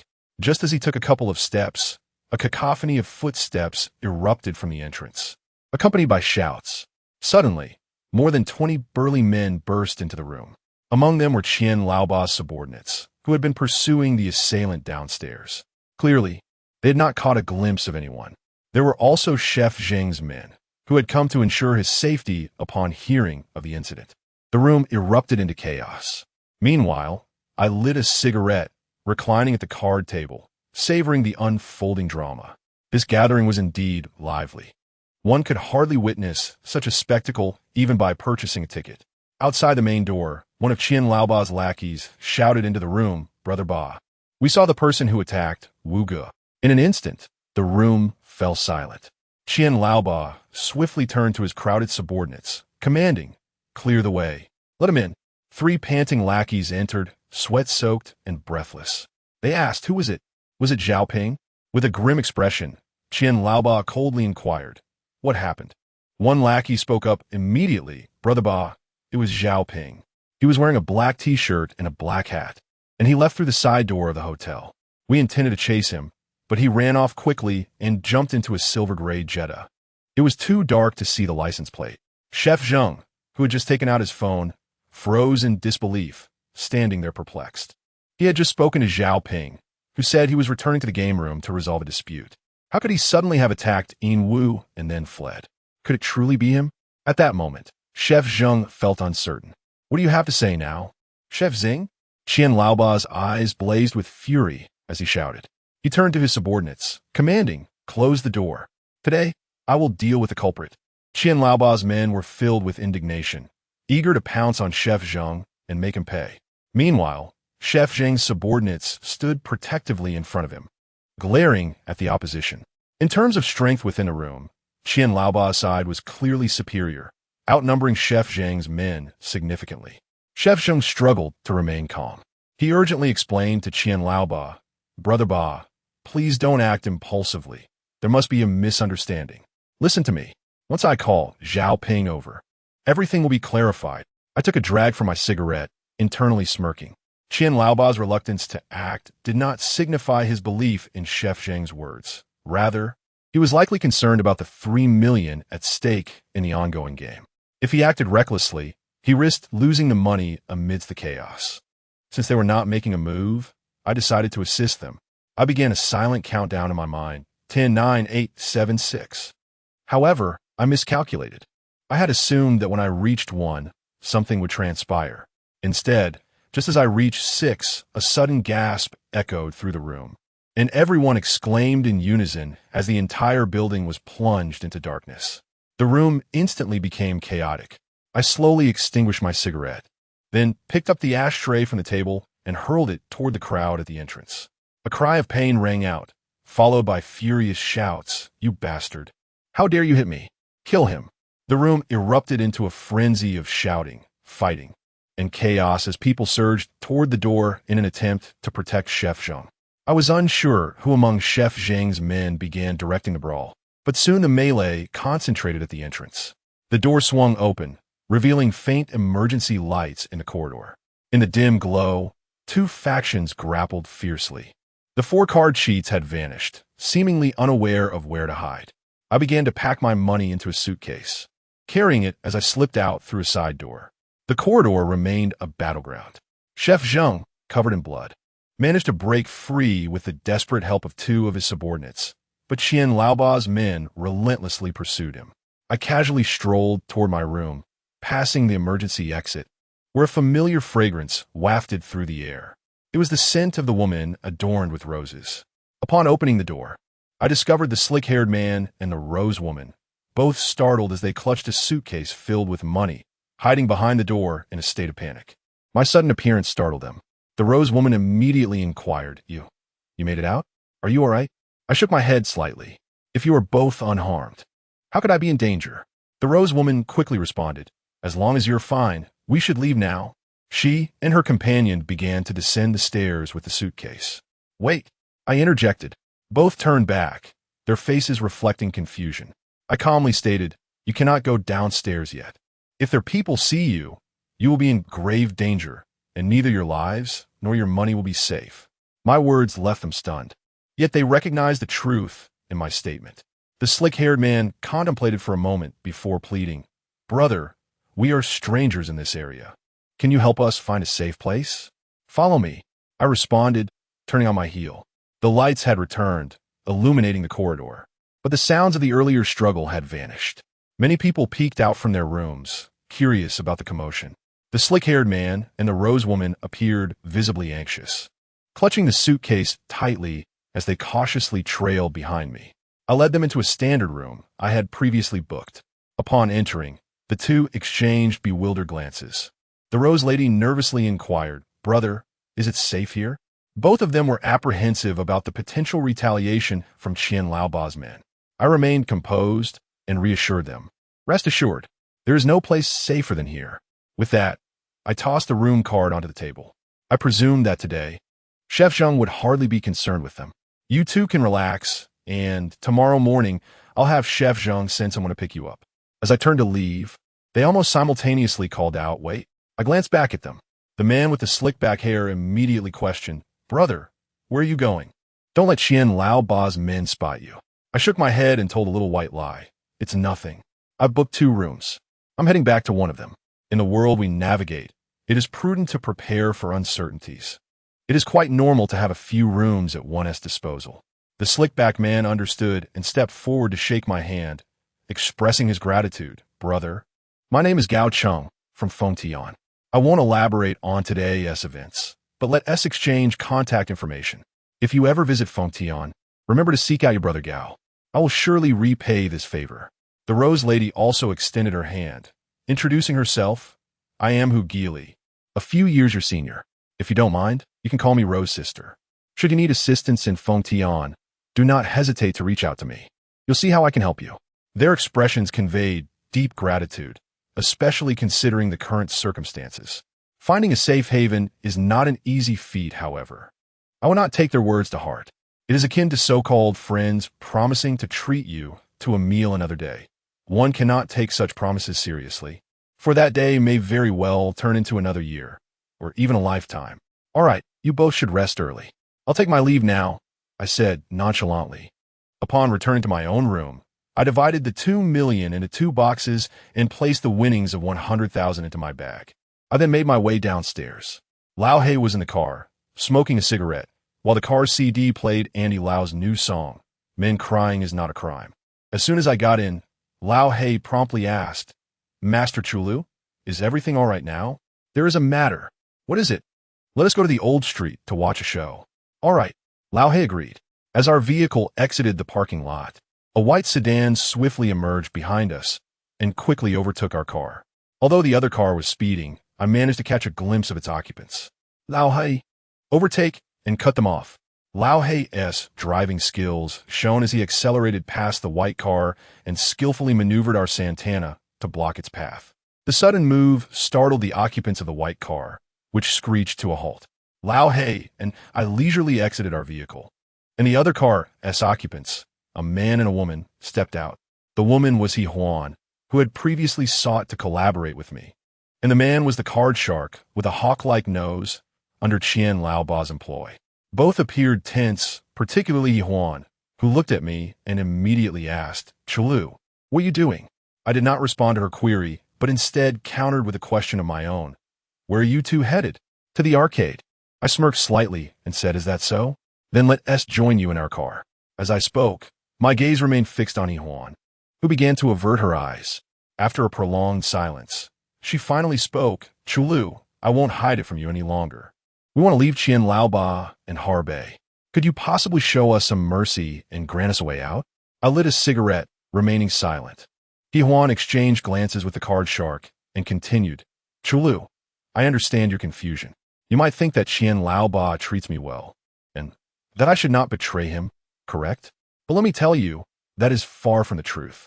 I have been with him for 3 years, helping him win substantial amounts of money. Yet, he has only given me 400,000 in total. Fine, I won't even contest that. What's worse is that he has borrowed over 300,000 from me under various pretenses, promising to repay me by tomorrow. Yet not a single cent has been returned to this day." As she spoke, He Huan looked towards the card shark and added, "His situation is similar to mine. Chulu, if you spare us this time, you can be assured that we will do anything for you in the future." "Yes, brother, we hope you can show us mercy." The card shark echoed her plea. I was indifferent to their plight. My intention in stopping them was solely to uncover their true plans, which undoubtedly involved me. Seeing that I remained silent, He Huan quickly turned and retrieved a suitcase from the trunk. "Chulu, in this line of work, we all seek wealth. If you let us go, this suitcase contains 1 million, all yours." "1 million, a substantial sum, indeed." However, I shook my head slightly and replied, "It's all right, you both can leave. Keep your money." With that, Lao He and I got back into the car. As Lao He drove, he glanced at me with curiosity and asked, "Master Chulu, that was 1 million. Aren't you tempted?" I chuckled coldly, gazing out the window as I calmly replied, "That suitcase contains counterfeit money." "Huh?" Lao He looked bewildered. unable to comprehend how I could ascertain that without even taking a glance. The truth is simple. During the game, the suitcase Juan used and the one she just presented, though both black, had subtle differences. For instance, the color of the combination lock was distinct, and the size of the suitcases varied slightly. It was evident that the money within was prearranged by her. I finally understood Juan's scheme. She intended to collaborate with me to first win against two individuals from Fengtian. After winning, she and Lao Ba would undoubtedly arrange a celebratory drink. She planned to take advantage of the inebriation to swap the suitcase of counterfeit money for Qian Lao Ba's real cash. Once the exchange was made, she would flee. Thankfully, I had refrained from teaming up with her. After her scheme succeeded, she could escape, while I would be left unable to do so, as I still had an important matter to attend to in Harbay, avenging my father. Upon arriving at the old street, I noticed a dozen cars parked at the entrance. On sumon bikian Lao Ba. They had tracked us to the old street. We parked and walked in the area. The old street was illuminated by numerous lights. It lacked the usual lively atmosphere. Instead, the air was thick with a sense of foreboding. As we approached the mahjong parlor, I spotted a throng of people in dark attire advancing towards it. I turned to Lao He and asked, "Can we find a higher vantage point to observe the situation?" "Sure, follow me." Lao He, familiar with the area, led me to a dilapidated 3-story building that was long abandoned. We settled on a rooftop, where we had a clear view of everything below. At that moment, Qian Lao Ba and Yin Wu, accompanied by dozens of men, were nearing the entrance of the mahjong parlor. They wielded various weapons: iron rods, wooden sticks, and knives. Yin Wu, despite having lost 4 fingers, had merely bandaged his hand and still held a knife, standing alongside Qian Lao Ba. Chef Zheng and Zhao Ping wore grave expressions, standing coldly at the entrance of the mahjong parlor with a group of 10 men. Chapter 79. 8 Steps. Lao He handed me a cigarette. After lighting it, I took a deep drag, watching as the two who had plotted against me were on the verge of a violent confrontation. This sensation was peculiar, akin to being a puppeteer with the people below as my marionettes. No, perhaps it would be more accurate to call them marionette figures. Lao He, also observing the scene below, suddenly turned to me and asked, "Master Chulu, I can't quite fathom this. It's clearly a deadlock. Besides a direct confrontation, I can't see any other options. How did you manage to orchestrate a conflict between these two factions while remaining unscathed?" I took a drag from my cigarette, exhaling slowly as I observed the pale smoke swirling in the night breeze. I relayed each step of my plan to Old Black. The first step involved a clever tactic akin to a bird taking over a nest. I preemptively booked all the remaining hotel rooms. Typically, after we commenced our operation, the subordinates of Qian Lao Ba and Zheng Laochu would retreat to the nearby rooms to rest. I could not afford to give them this opportunity. They needed to be drawn downstairs, which also prepared the ground for my third step. The second step was a strategy of diversion, aptly termed drawing the mouse away from the mountain. Yes, you heard me right. Zhao Ping, in my eyes, was merely a rat, hardly deserving of being called a tiger. The key players in this maneuver were Old Black's 2 senior brothers, who were unfamiliar faces. I arranged for them to arrive early at the game room, masquerading as gamblers. As I initiated my plan, they stirred up trouble in the old street game room, knowing that most of the personnel had been taken away by Zheng Laochu. The few remaining security guards were no match for these 2 combat-trained professionals. Zheng Laochu would be unable to return. The only one who could was Zhao Ping. The third step involved redirecting disaster. The pivotal figures here were Xiao Duo and Yin Wu. Known for his swift blade, Zhao Ping needed someone equally adept at quick strikes to divert suspicion onto him.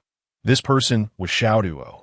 I took the initiative to assess Xiao Duo's knife skills, concerned that she might not be able to swiftly sever Yin Wu's fingers while remaining undetected. After witnessing her prowess, I felt reassured. I allowed Xiao Duo to choose between 2 locations, the restroom on the first floor and the hotel parking lot, both of which Yin Wu would undoubtedly frequent. At this juncture, it would be Xiao Duo's moment to strike. Some might wonder how one could sever a finger without raising alarm. In truth, when a person is suddenly attacked and experiences intense pain, their first instinct is to assess their injury and alleviate suffering, rather than immediately seek out their assailant.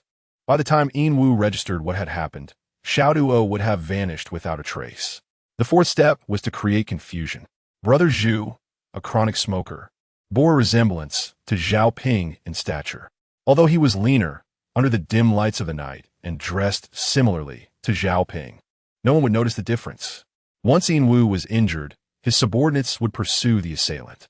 I instructed Zhao Gu, a man from the Red Stick background, to exit through a side door, deliberately allowing his men to see him before getting into a gray Jetta identical to Zhao Ping's. Anyone witnessing this scene would be convinced that this was indeed Zhao Ping, thereby solidifying the narrative that Zhao Ping had assaulted Yin Wu. The fifth step was to exploit the darkness. I had Old Black bribe the hotel's maintenance staff to cut the power for 5 to 10 minutes, creating an atmosphere of chaos, tension, and fear. After all, the sight of Yin Wu's injuries would leave everyone rattled. In the pitch-black environment, the foremost instinct of individuals would be self-preservation. This tumultuous scenario also facilitated my sixth step. The sixth step, fishing in troubled waters, utilized the blackout to embroil both parties in conflict. While this might appear convoluted, a mere ashtray sufficed to resolve it. Of course, if a fight had already erupted, the necessity of this step would be moot, as my ultimate goal was to incite a clash between both factions. Then came the seventh step, the golden cicada shedding its shell, where I would safeguard myself amidst the chaos. Some might think that since both sides regarded me as one of their own, I would be safe. However, that notion was misguided. Only Qian Laoba and Zheng Laochu, along with a few of their trusted aides, were aware of my true identity. The other thugs had no real understanding of who I was. In the event of upheaval, I could easily fall victim. Thus, self-preservation was paramount. And now, the eighth step, to observe the flames from afar. Standing on the rooftop, I watched as both factions prepared for an impending clash, while I remained completely disengaged. Old Black was utterly astonished, left speechless. I understood his shock, reminiscent of the time I listened to Liu Yi recount tales of schemers in the underworld. The difference was that I was no longer merely a spectator. I had become the orchestrator. As I conversed, the two factions finally collided. Gazing down at the throng below, I suddenly inquired of Old Black, "Who do you think will emerge victorious?" After a moment's contemplation, Old Black replied, "Qian Laoba, I suppose, as he has the numbers, but then again, it's hard to say. Zheng Laochu may have fewer men, but he commands a few ruthless fighters. And what about you? Who do you think will win?" I pressed. "Zheng Laochu." Old Black inquired, his curiosity piqued. "Why do you believe that?" Although Zheng Laochu harbors a fierce heart, he treats his subordinates far better than Qian Laoba does. As we spoke, the confrontation below escalated. Qian Laoba's numerical advantage was overwhelming, and they quickly gained the upper hand. Zheng Laochu and the swift Zhao Ping, despite their ferocity, were being cornered by Qian Laoba's men. "It's over for Zheng Laochu," Old Black lamented, shaking his head. I slowly disagreed. "Not necessarily." Just then, a voice blared through the alleyway, amplified by a loudspeaker, belonging to a woman whose voice resonated with fervor. We could hear her clearly from our vantage point on the rooftop. "They've pushed Zheng Laochu to his doorstep. Have all the brave men of the old street perished? You've enjoyed Zheng Laochu's hospitality for so long. Isn't it time you showed your gratitude? If all the men have fallen, then let the women step up. Those with courage, come forth." Her words stirred a fervent response, igniting a wave of enthusiasm throughout the old street. The sounds of doors opening, curses, and shouts melded into a cacophony as a throng of over 100 individuals surged forth. Men, women, young, and old, brandishing an eclectic array of makeshift weapons, cleavers, poles, rolling pins, axes, hammers, and shovels. Among them was a frail old man, likely stripped of all usable tools by his family, trembling as he held a back-scratcher aloft. Chapter 80.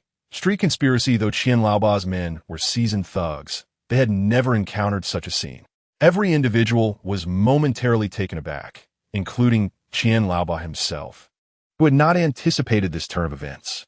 Zheng Laochu, cornered at the street's end, raised his bloodied cleaver and, with wild eyes, rallied his comrades. "Brothers, our neighbors have come to our aid. We cannot falter. We must not let the old streets suffer. Do not allow our neighbors to be dragged into this mess. If we are men, let us fight back. In street brawls, morale is paramount, and Zheng Laochu was adept at rallying spirits. His words galvanized their resolve, and in an instant, the tide turned as they retaliated against their adversaries. I couldn't help but admire Zheng Laochu for this moment. He had provided free meals to the neighborhood for years, asking for nothing in return. It was this goodwill that had earned him their loyalty, and today, he reaped the rewards of his generosity. Qian Laoba's impending defeat was now inevitable. Observing further held little interest for me, so I instructed Old Black to drive me home. On the way back, Old Black inquired, "Master Lu, what shall we do with the 2 million in the trunk? That money isn't ours. It must be returned." Old Black was taken aback, having assumed I would keep the 2 million for myself. Instead, I intended to return it. I did not elaborate, knowing that both Qian Laoba and Zheng Laochu were on edge. If I were to abscond with that sum, it would surely provoke them into a vendetta against me. I looked at Old Black and calmly stated, "This sum is inconsequential. Have faith that, in the near future, we shall acquire tenfold this amount. Even more money." The old man smiled and nodded. He still believed my words. "Moreover, tomorrow, I will give those 2 friends of yours 20,000 each. They have worked hard for this matter." The old man immediately shook his head and said, "Master Lu, there's no need. The bond between them and me is unspoken. Money is unnecessary between us." I believed him. What he said was true. His relationship with those 2 brothers must be very good. However, he misunderstood a concept, the distinction between money and friendship. Once these 2 are conflated, the fragile boat of friendship may indeed capsize. I explained to the old man, "Your thinking is flawed. Remember, if money can resolve an issue, do not incur a debt of gratitude. The closer the friendship, the clearer the financial boundaries must be. Only then can friendships endure." The old man paused for a moment, then nodded thoughtfully. But soon he asked me, "What about us?" I looked out the window, smoking a cigarette, and replied, "Our relationship is one of collaboration." A flicker of disappointment crossed the old man's face, but I quickly added, "Of course, we are still brothers." Only then did he break into a goofy smile. Some believe that true con artists are heartless and unfeeling, devoid of familial ties. In truth, this notion is misguided. Certainly, there are many who are indeed detached from kinship. Master Lu once said that among the elite in the gambling world, the pinnacle figures must be humble yet profound. They can display fierce intensity or serene compassion, capable of both madness and enlightenment. Only in this manner can they orchestrate an unbreakable and astonishing scheme. The brawl between Old Qian and Chef Zheng caused quite a stir in Harbei. Eventually, the authorities intervened to resolve the matter, though the specifics are best left unsaid. The next day, I returned the 200,000 to Chef Zheng and Old Qian, as I could not retain that money. Both suffered significant losses this time. If I withheld the money, they would undoubtedly come after me with vengeance. Upon returning the funds, both expressed their gratitude. Chef Zheng thanked me not only for safeguarding his money, but also for providing a safe haven for the 2 individuals from Fengtian. Although Old Qian also expressed his thanks. His words were more filled with curses directed at He Huan and the hooked-nosed man, who had absconded with his 200,000. He even contemplated a covert operation to capture them. The term covert operation refers to private bounties among the underworld. Despite his proclamations, Old Qian lamented his financial loss, and, after a few harsh words, the matter faded into oblivion. From this incident, I earned a total of 200,000. Old Qian and Chef Zheng each gave me 50,000. I also won an additional 100,000 at the table. After deducting the 40,000 for the old man's friends and 20,000 for the old smoker, Brother Zhu, along with some other expenses, I was left with 130,000. Adding the previous 14,000 from Old Black, I now had a total of 270,000. In a few days, Su Mei's birthday would arrive, and I needed to return her 20,000 before then. Exiting Old Qian's gaming hall, I did not summon a car, but strolled leisurely along the street, contemplating how to acquire more funds. I had not walked far when I noticed a crowd gathered at the alley's entrance, their voices rising in chants of odd, even. This street gambling scam was all too familiar to me. In a gambling world, there are 8 generals divided into upper and lower echelons. Such street scams are predominantly perpetrated by those of the lower echelon. Generally, Individuals from reputable gambling circles do not acknowledge the lower echelon, deeming them unorthodox and a disgrace to the craft. I paid them little mind and was about to move on when, through the gaps in the crowd, I suddenly spotted a familiar object. Its owner was crouched among the throng. Though I could not see his face, I recognized the half-moon purple clay pot he held all too well. Its owner was none other than Old Wu. The last time I encountered him was at the casino, where he had played a trick on me when Zhou Xiaoxian let him go. I hadn't expected to meet him here today. This time, I would have to have a word with him. As I approached, I saw Old Wu crouched in front of the gambling booth, gripping $600 or $700, fully engrossed in the game. This booth was betting on odds and evens, employing a rather simplistic setup: a white cloth spread on the ground with a small porcelain dish atop it. A circular lid fashioned from cardboard lay nearby, alongside a pile of sunflower seeds. At the onset, the stall owner casually tossed a few seeds into the dish, covered it, and invited guesses on whether the total would be odd or even. Before 2000, such street scams were rampant across the country, with various incarnations such as 3 cards, 2 black and 1 red, where one had to guess the red card, or games involving guessing which bowl contained a ball. There were even marble games aimed at deceiving the elderly and children, as well as chess endgames and landlording scenarios. The varieties were numerous and diverse, yet they all revolved around one word: deceit. When I arrived, the round had just concluded. The stall owner, cracking sunflower seeds, called out, "Bet big, win big. Go home and trade for a Santana. Bet more, win more. A motorcycle for a luxury car. All eyes on me. I'm starting now." Saying this, he tossed 3 seeds into the dish, covered it, and resumed his chant for bets. Bet on odd to win odd. Bet on even to win even. Bet on your wife to win a girl. He placed 3 seeds in the dish, and anyone with normal eyesight could see clearly. As the betting commenced, several men eagerly rushed to place their wagers. "This is odd. 3 seeds, I saw it." One declared, "Yes, it's odd. I'll bet 200. I too wanted to join in. Such a splendid opportunity to win money was rare."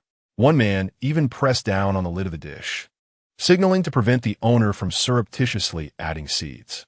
Do not assume these people are fools.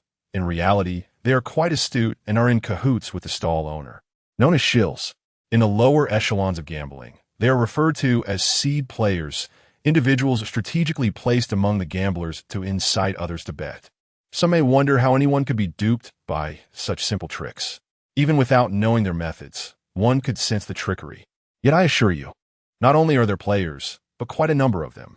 Humans possess an inherent tendency to conform, and under specific circumstances and persuasive rhetoric, they often engage in actions they would typically avoid or fear. Much like contemporary telecom scams, where callers refuse to let you hang up, they aim to ensnare you in a carefully crafted conversational atmosphere, leaving no space for quiet reflection. As expected, onlookers began to place their bets, all of them wagering on odds, though their stakes were modest, totaling merely a few $100s. The stall owner continued to shout, "Once you buy, there's no turning back. We're about to reveal." Suddenly, Old Wu reached out to stop him. He produced $50 and placed it on even. "I'm betting even. Let us see." This old fellow must have been aware of the underlying trickery. With the majority on odds, it was likely that even would prevail, so he deliberately placed his bet on even. He meticulously controlled the amount he wagered. Too much would invite the owner to cheat him, while too little would diminish the thrill of victory. $50 was just right. Indeed, the stall owner glared at him, hesitated, then lifted the lid. The moment the lid opened, a synchronized gasp erupted from the crowd. Inside were clearly 3 seeds, yet upon revealing, it astonishingly transformed into 4. In truth, this little trick was quite simple. The stall owner had a small piece of magnet hidden between his fingers, and one of the seeds contained a tiny iron piece. This particular seed was always held fast against the lid. When needed, a slight release of the fingers allows the sunflower seeds to fall. When not required, they remain firmly on the lid. Upon seeing a 4, the crowd erupted into a cacophony of voices, questioning how a single bet could yield a double. Indeed, it felt like deceit. I had already lost 50 or 60. 2 women exchanged their thoughts, one exclaiming, "You lost 50 or 60. I've lost several hundred." The atmosphere grew tense as they began to encourage one another to wager more, hoping to recover their losses in one go. The only individual profiting from the situation was Old Wu, who cheerfully sipped his tea, holding the 50 yuan, just one from the dealer. His smug demeanor infuriating to those around him. The stall owner, visibly displeased, glared at him, saying, "Old man, you've won enough to buy groceries. Why don't you leave?" Under normal circumstances, Old Wu should have exited at this point. Otherwise, the more he won, the less likely he could depart unscathed. Such street scams have designated enforcers who ensure the winnings are collected through intimidation and coercion. Yet, Old Wu remained, chuckling, not leaving. "I want to play a couple more rounds. I haven't had my fill yet." He then turned to the crowd and beckoned, "Come, everyone, place your bets." To an outsider, Old Wu's enthusiasm would surely suggest he was one of their accomplices. Spotting me standing nearby, he was taken aback, scrutinizing me and asking, "What brings you here? You seem to have nothing going on." Though seemingly disconnected, his words referenced that day when I had caught him cheating. After all, I had seen him in action and even warned him to leave. I lit a cigarette, choosing silence as I stared back at him. The stall owner, observing our interaction, suspected we were in cahoots and, with a hint of menace, questioned, "Brother, are you two together?" I replied coolly, "Acquainted but not well." Upon hearing this, Old Wu scoffed. "You wish to be familiar with me? I'd never give you the chance." The stall owner continued to scrutinize us, doubting our intentions. In truth, the meager sum he possessed was hardly worth my effort. I then added, "Though not well acquainted, I know you are a cheat." I had witnessed him manipulate the chips at the casino. "Cheat?" My words sent shockwaves through the crowd. "What? He a cheat? No wonder he keeps winning," murmured the onlookers. "So that's why we never win. It's all his doing." The murmurs grew louder as the crowd turned against him. Old Wu's eyes widened in alarm as he hastily protested, "Ignore this brat. I'm no cheat. Who is the real cheat here?" He pointed at me, accusingly. "You little brat, are you trying to ruin me?" I smirked, reflecting, had I known this would happen, perhaps I would have acted differently. Just as Old Wu intended to defend himself further, a hefty woman, nearly 200 pounds and with an obscured neck, stepped forward and seized him by the throat. Her arms were thicker than his neck, and in a menacing tone, she demanded, "You deceitful cheat, return my money. I lost 80. If you don't, I'll make sure you regret it." Old Wu gasped for air, his face reddening as he croaked, "Let go, I didn't cheat. Not until you return my money." She insisted, tightening her grip. The stall owner, utterly taken aback by the unfolding drama, exchanged glances with his accomplices, and they hastily packed up and fled. Old Wu struggled, but the more he fought, the tighter she held on, gritting her teeth as she pressed, "Old man, are you returning it or not?" Desperately, he managed to choke out, "I'll pay. Just loosen your grip." With great effort, he finally conceded, and the woman relented, releasing him. He collapsed to the ground, panting, yet even in his disarray, he shot me a furious glare. I met his gaze and slightly nodded before turning to leave, content to let the matter rest. Not far from my path, I heard a voice call out, "You little brat, stop right there. You dare to deceive me." Turning around, I saw Old Wu, breathless, hastening towards me. The crowd had dispersed, and it seemed he had returned the money. Upon reaching me, he panted, pointing an accusatory finger. "You little brat, you dare to set me up? You were the one who set me up first." I retorted, "What I said that day was the truth. And today, I speak only the truth. I did not cheat. I never claimed you did. I referred to that incident when you cheated." Old Wu was momentarily at a loss for words, rolling his eyes. He insisted, "I don't care. Today I lost over 600. You need to compensate me." "I will not," I declared, attempting to walk away. Old Wu blocked my path, arms crossed. "No way, you must pay." I glanced at him, mockingly. What's this? No longer gambling, now resorting to extortion? Old Wu's eyes darted as he flicked his silver hair aside. "Let us gamble a few hands. If I win, you owe me the 600 plus the 500 I lost to you at the casino. And if you lose?" He seemed resolute in his belief that he could not lose. After a moment's thought, he proposed, "I have only 300 left.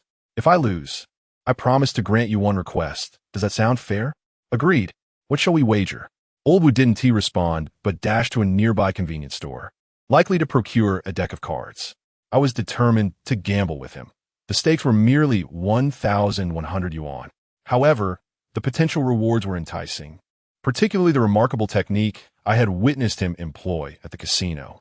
Before long, Old Wu returned with a deck of cards, a pencil, a bag of sunflower seeds, and a plate, hurrying towards me. "Come this way," he beckoned, leading me to a small pavilion at the corner. We settled onto a stone bench, and as he set the items on the stone table, he opened the bag of seeds, announcing, "I know you're a small-time cheat, or else you wouldn't have noticed my chip manipulation. But Wu is not afraid of you. I specialize in dealing with your kind." I lit a cigarette, choosing silence. I felt he too was a cheat, perhaps even a master of the craft. Not to mention, his chip and dice manipulation skills were common tricks of cheats. However, I remained uncertain about the extent of his expertise. Pouring the seeds onto the table, Old Wu declared, "First game, Fan-Tan. The next two will be poker. What do you say?" "I'm in," I replied.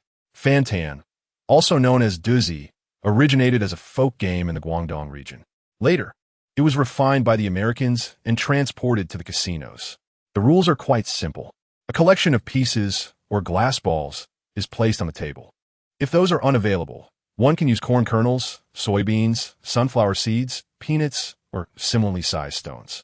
For instance, Old Wu intends to use sunflower seeds. The gameplay is straightforward. Typically, a bowl is used in common settings, while casinos employ a lid. Once the lid is lifted, the dealer uses a specialized tool, a small stick, known as the sticking bamboo in casinos, to shift 4 pieces. The remaining count indicates the final result.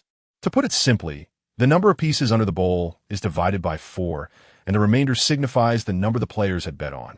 If exactly 4 are left, then the outcome is 4. Bets can be placed on odd or even numbers, as well as on the numbers 1, 2, 3, and 4. Naturally, there are other variations of the game, such as shooting 3 reds and both ends double, which I shall not elaborate on here. This particular method of play is becoming increasingly rare, although some casinos still offer it. As Old Wu spoke, he picked up a plate and placed it over a pile of sunflower seeds, then, with a sly grin, urged me, "You go first." Old Wu had purchased a kilogram of sunflower seeds, which typically contains around 17 to 1800 seeds. With the plate covering them, there were certainly several hundred left. This guessing game is indeed challenging. Noticing my silence, Old Wu chuckled mischievously and said, "I'll give you a chance. I'll guess even, and you guess odd. All right?" I looked at Old Wu puzzled. "What is the matter? Are you guessing even too?" "No. Aren't we guessing the remainder?" "Huh?" This time it was Old Wu who was taken aback. "The remainder? There are only 4 numbers. The odds of guessing correctly are 1 in 4. If we both fail to guess correctly several times in a row, we'll be stuck here playing with sunflower seeds all day." My confusion deepened. In my mind, I had already concluded that Old Wu was undoubtedly a master at this game. The essence of this game relies on keen eyesight, which is a fundamental skill for any expert. Years ago, Master Lu taught me starting with the dark black beans and deep brown red beans. I began practicing at the age of 10. How could Old Wu not understand this? Seeing my silence, Old Wu suddenly smirked and proposed, "How about you guess the remainder while I guess odd or even?" With this arrangement, his chances of winning would be doubled. Yet I nodded and replied, "All right, you guess even, and I'll guess 3. "Great." Old Wu proudly lifted the plate and, with a pencil in hand, began counting 4 seeds at a time. My gaze remained fixed on his hands. This old fox surely had something cunning up his sleeve. I needed to keep a close watch to prevent any cheating. Old Wu counted for several minutes, the pile of seeds diminishing as he grew increasingly astonished. He realized that the remaining seeds amounted to just over 10, and dividing them by 4 would yield 3. Impossible. Suddenly, he threw the pencil onto the table and stared at me in disbelief. "Did you guess? Or did you actually see it?" I too felt a wave of uncertainty. Throughout the game, Old Wu had shown no signs of deceit. Perhaps he was completely unaware of it. Yet, I maintained a calm demeanor and replied nonchalantly, whether I guessed or saw it, "It doesn't matter. In any case, I won this round." Old Wu looked at me, still in disbelief, muttering, "No way you must have guessed. I've never encountered such a skilled player in Harbet." I remained silent. Old Wu quickly asked, "So, how many seeds were under the plate?" 415. "All right, let us see if you truly possess such keen eyesight." Old Wu was quite serious. He began counting again. I lit a cigarette and waited patiently. Once he finished counting, He looked up at me, his eyes wide with shock, as if he had seen a ghost. Chapter 83. Flying cards. Old Wu could hardly believe that I could determine the number of seeds beneath the plate in such a brief moment. Kid, tell me, where did you learn this trick? Who is your master? After a prolonged pause, Old Wu finally asked, does this relate to today's gambling?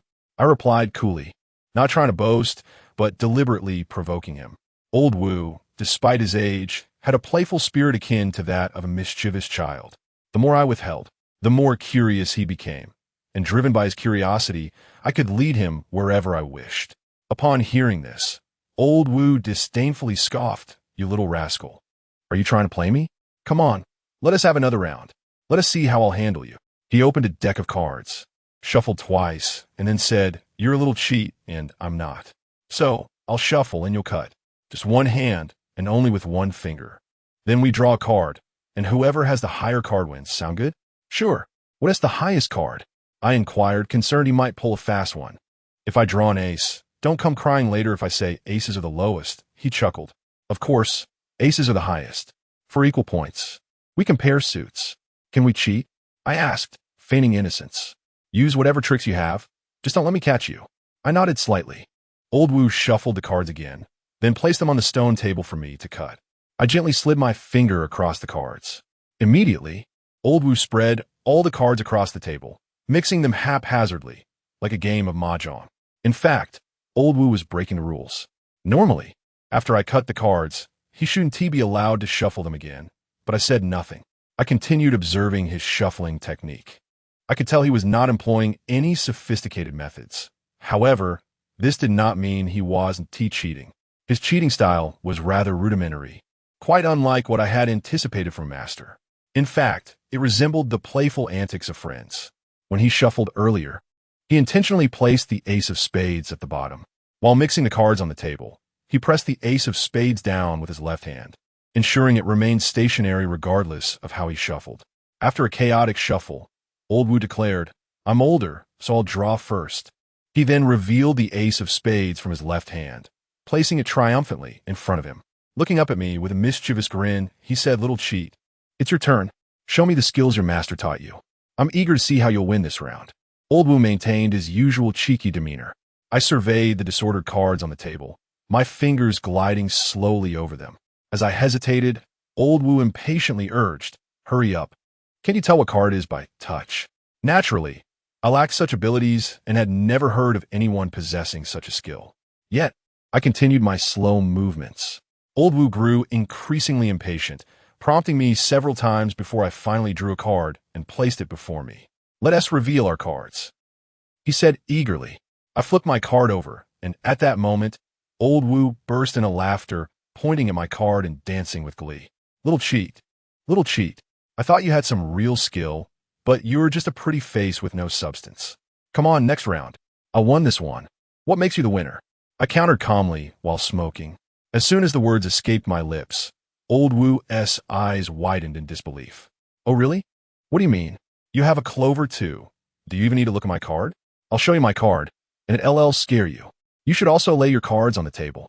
All right, I shall do so. Behold the magnitude of my hand. With that, Old Wu extended his hand, grasping the cards resting on the stone table, presenting the face of the card directly towards me. I gazed at his card in silence, quietly smoking a cigarette. Old Wu burst into laughter. What's wrong? Are you dumbfounded? Did you not anticipate that your Wu grandfather possesses such remarkable skills? He danced about in pride. Yet, I calmly replied, you have lost. Nonsense. Wu grandfather holds the ace of spades, the highest card. How could I possibly lose? He flipped the card over to confirm for himself. Upon seeing it, his mouth fell agape, and his eyes glazed over in shock. Impossible. I clearly had the ace of spades. How has it transformed into the two of diamonds? He frantically searched the stone table, desperate to find the ace of spades that he believed remained beneath his hand. After a lengthy search, he realized it had mysteriously vanished, not present in the pile of cards. Where's the ace of spades? Old Wu demanded loudly. I slowly picked up the two of clubs before me, interlacing my fingers and giving it a gentle flick. Concealed behind the two of clubs was the ace of spades. With a soft snap, the ace of spades flew forth. landing before Old Wu. Consider it a gift. Old Wu, fuming, brandished the ace of spades and shouted, "You little rascal, you've cheated. You accuse me of cheating. Yet have you ever encountered a cheater who does not cheat?" I did not deny it. I had indeed cheated. While drawing cards, I had deliberately taken my time, drawing Old Wu's attention entirely to my actions. As he grew impatient with my delay, I executed a sleight of hand, swapping his ace of spades for my two of diamonds. We had agreed upon a best-of-3 match, yet before the third round commenced, Old Wu found himself defeated. He stood up, clutching the ace of spades, seething with indignation, muttering, "This infuriates me, you little cheat. How could you let me lose again?" With that, he flung the two of diamonds away. I glanced casually in the direction he threw it, where there stood a plethora of trees.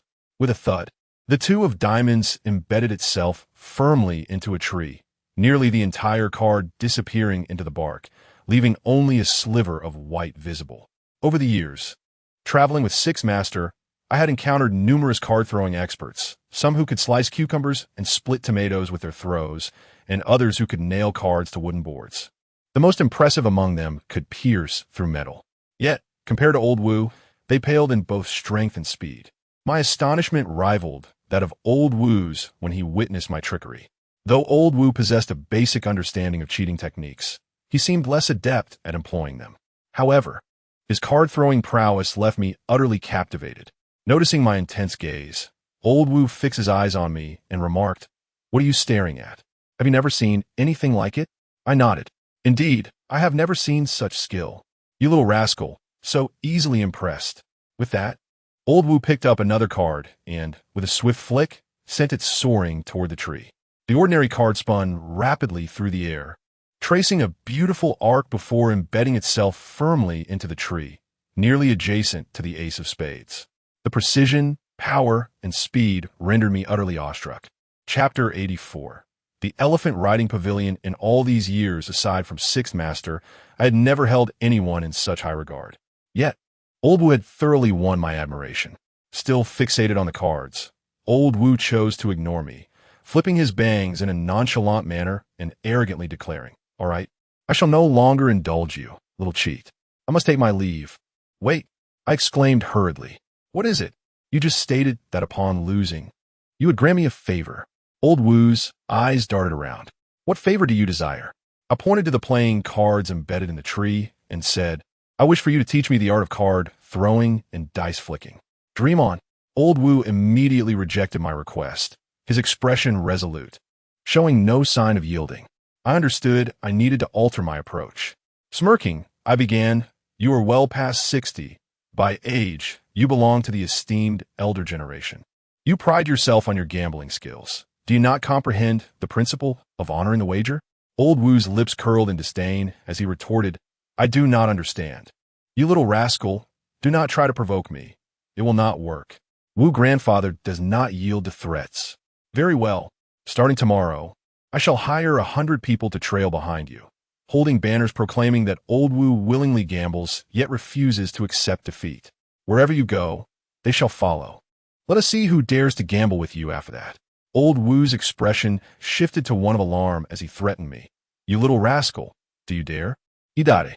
Upon uttering those words, Old Wu's bravado deflated. After a lengthy pause, he reluctantly conceded, "Card throwing and dice flicking are two different matters. I can only agree to teach you one. Then let it be card throwing." "Very well, but I have two conditions." "Speak. Tell me, who is your master?" "Sixth Master." "Nonsense. Your name is Initial 6. His name is Sixth Master? Is he your grandfather?" "Not at all. His name is indeed Sixth Master." Old Wu was momentarily speechless. "Forget it. I shall not waste words with you, little rascal. The second condition is this. Once you have mastered the skill, assist me in a gambling match with someone." "Absolutely," I readily agreed, feeling a surge of excitement. It had been a long time since I felt such exhilaration. Once I mastered the art of card throwing, it would not only serve me in gambling, but also ensure my safety. Of course, I was also greedy. I intended to find a way to persuade the old fellow to teach me dice flicking as well. In the following days, I spent all my time with Old Wu, learning the intricacies of card throwing. The techniques of card throwing bore similarities to those of cheating, allowing me to grasp the fundamentals swiftly. The only aspects requiring refinement were speed, strength, and accuracy. Old Wu was quite generous, sharing various clever methods with me. Yet after explaining, he would ignore me and wander off to entertain himself, leaving me at home to practice diligently. Old Wu was an amusing character. He seemed to lose daily, yet he was fully aware of my cheating ways and never once suggested I help him recover his losses. One afternoon, after practicing card throwing, I decided to indulge in a bath. Tomorrow was Su Mei's birthday, and I intended to repay the 200,000 I owed her. I called Su Mei. She had just awakened and mentioned she would be late for work, so I said I would contact her later. I then stepped out alone. Just as I was about to hail a cab, my phone in my pocket rang unexpectedly. I pulled it out to see it was Brother Zhu, the old smoker, calling. As soon as I answered, before I could speak, I heard him cough on the other end. He then said, "Initial 6, do you have time? Shall we meet?" Of course. After providing him with the address, I stood by the street, awaiting his arrival. Since the incident with Money Old 8 and Chef Zhang, we had not been in contact. I suspected he was reaching out regarding that previous matter. Before long, a military green 213 vehicle pulled up beside me. It was quite dirty, covered in mud and grime. As it came to a halt, I heard Brother Zhu's voice from inside. "Initial brother, hop in." I opened the door and climbed in. Even with the windows down, the smell of smoke was overpowering. Brother Zhu still clutched a cigarette. Sometimes, I wondered if he smoked incessantly whenever he was awake. Such a habit could lead to a grim fate. "Brother, I heard a new establishment has opened nearby." A friend of mine went and said it is quite legitimate and fair. In recent days, many people have claimed to have won money there. Is it legitimate? Is it fair? The thought makes me chuckle. Across the globe, every casino, whether licensed by local governments or operating underground, I have yet to encounter a truly fair establishment. Take the so-called legitimate casino in Macau, for instance. Even if the casino employs no cheating, the rake alone can drain you dry. Not to mention the myriad of other tricks they employ. Noticing my silence, Brother Zhu added, "I haven't been there myself. I've only heard it from friends. Perhaps the casino is deliberately letting players win since it has just opened. If you have some free time, shall we take a look?" "Sure." I nodded in agreement. With nothing pressing at the moment, it could serve as a leisurely stroll. On the way, Brother Zhu and I engaged in casual conversation. Suddenly, he asked, "I heard that at the Huilan Hotel, Brother Qianlaoba's associate had his fingers chopped off." I nodded slightly, understanding his implication. Though he was unsure if I was involved, he could guess that I had some connection to it, especially since I'd sent him to play a role that day. I chose not to pursue the topic. Our relationship was purely one of collaboration, and trust was still a distant concept. Deliberately shifting the subject, I inquired, "How far until we arrive?" "Just ahead at Bama Road." "Bama Road?" I was taken aback. It was merely a street away from Tianxiang Bathhouse. Opening a venue here was clearly a challenge to Zhou Xiaoxian. The owner must certainly have significant backing. Before long, we arrived at Bama Road, where Brother Zhu pointed to an 8-story building. "Here?" I asked, somewhat perplexed. The building's exterior was still under renovation. The 3 shimmering golden plaques at the top were draped in red satin, presumably to be unveiled at the grand opening. However, through the satin, I could still discern the building's name. Elephant Riding Tower. Tianxiang, Elephant Riding. This was undeniably a direct competition against Zhou Xiaoxian's Tianxiang. Noticing my hesitation, Brother Zhu explained, "The venue is on the 8th floor. I've heard the lower floors will host a nightclub, guest rooms, and a Chinese restaurant, all nearing completion. This owner has ambitious plans. It's an all-in-one entertainment hub. Do you know who the owner is?" I inquired again. Brother Zhu shook his head. "No idea. To be honest, at my level, I have no access to such big players. Let's go. We can enter through the side door." We took a temporary elevator to the upper floors. Upon entering the casino, I was momentarily taken aback. Compared to Tianxiang, this establishment exuded a higher level of sophistication, having evidently invested considerable resources into its lavish renovation. The opulent decor and inviting color palette created an immediate sense of luxury and comfort. At the center stood a large circular bar, offering a variety of beverages and fine wines. They even provided complimentary hot milk and several invigorating drinks. The bartenders were all charming and attractive. Surrounding them were various gaming tables. Notably, there was no electronic gambling area. only traditional tables and casual seating. Brother Zhu exchanged 40,000 in chips at the bar and handed me 20,000. We wandered about the establishment. Our purpose today was not to gamble, but to scout the place. I was skeptical that a clandestine casino would operate without any tricks. I was curious to see how they conducted their affairs, and if I could find any opportunities to capitalize on. As I observed, I couldn't help but feel a sense of foreboding. With the opening of the elephant riding tower, Zhou Shaoxian would undoubtedly face increasing challenges.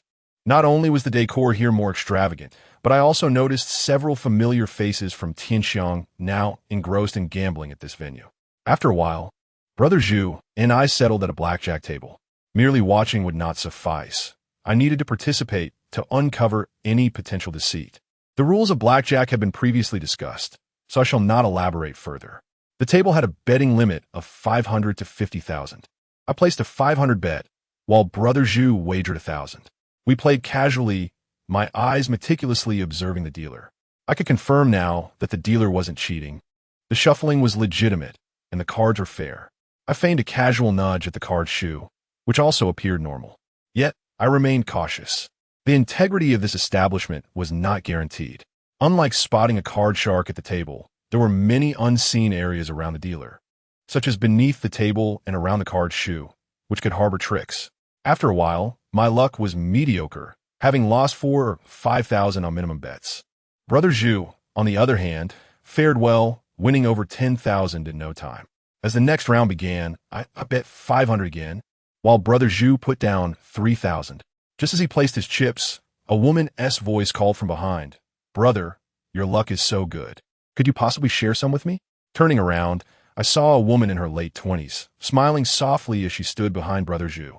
She was quite attractive, with a well-proportioned figure, dressed in a fitted short skirt. Her ample bosom and low neckline left little to the imagination. What she meant by share was that she wanted to place her money on Brother Zhu's bet. Such occurrences are common in casinos, and dealers are accustomed to them. Rarely intervening, Brother Zhu glanced at her and, unable to resist, asked, "How much are you betting?" "Just like you, 3,000. Together we'll have 6,000. It's a lucky number." She chuckled, and as she did, her chest swayed enticingly. Brother Zhu seemed unable to resist her charms. His gaze fixated on her figure, momentarily forgetting his words. The dealer dealt the cards. I ended up with a total of 16 and chose not to hit. Brother Zhu received 2 tens. He glanced at his cards and turned to the woman, asking, "Should we hit?" It was a necessary decision. He was inquiring if she wanted to double down, which required both of them to place an additional 6,000 bet and allowed them to draw only one more card. "Brother, I'll follow your lead," she cooed, playfully leaning toward him. "All right, let us double down. The larger the bet, the greater the reward." They each put down 3,000 more, totaling 12,000 in chips. The dealer dealt Brother Zhu one face-down card. He did not look, but turned to the woman, saying, "Come on, sister. I want to look. You take a peek." Those who gamble enjoy the thrill of the unknown, and the anticipation is exhilarating. Brother Zhu and I were separated by another player, and since the woman had no seat, she bent down a peek at the cards. Though her posture was somewhat indecent, many men found it appealing, especially Brother Zhu, who deliberately did not offer her a seat. As she leaned forward, her ample bosom was fully exposed to his gaze. She seemed to relish the moment, taking her time to examine the cards. Each subtle movement brought her closer to Brother Zhu, who appeared to revel in the experience, his eyes wandering where they shouldn't. "We've got this one in the bag. Take your time. No rush," he reassured her. She played along, taking her sweet time before finally revealing her cards, a 2 of clubs, totaling 12. This was the lowest possible total in blackjack, nearly the worst hand. Pouting, she placed a hand on Brother Zhu's shoulder, feigning innocence and a touch of guilt. "Brother, it's all my fault. I didn't look properly." 12. "And now you're losing." Brother Zhu chuckled, patting her hand on his shoulder. "No one wins all the time. Besides, we might not even lose. What if the dealer busts?" As they flirted back and forth, I quietly observed from the side, my mind racing with suspicion. Could this woman be a lead ghost for the casino? The narrative unfolds within the shadowy confines of underground casinos, where a variety of women are strategically positioned to masquerade as gamblers. Their purpose is to ensnare unsuspecting male players, leading them into precarious situations akin to a form of deception. When it is the dealer's turn, he reveals an 8 as his face-up card, while the hidden card is a 6, totaling 14 points. It becomes imperative for the dealer to draw another card. As the dealer prepares to act, the gamblers at the table erupt in excitement. One particular woman, leaning on Zhu Ji's shoulder, joins in the exuberance. The dealer unveils a third card, a king, bringing the dealer's total to 24 points, resulting in a bust and a loss for the house. Zhu Gu and the woman celebrate their victory, each pocketing 6,000.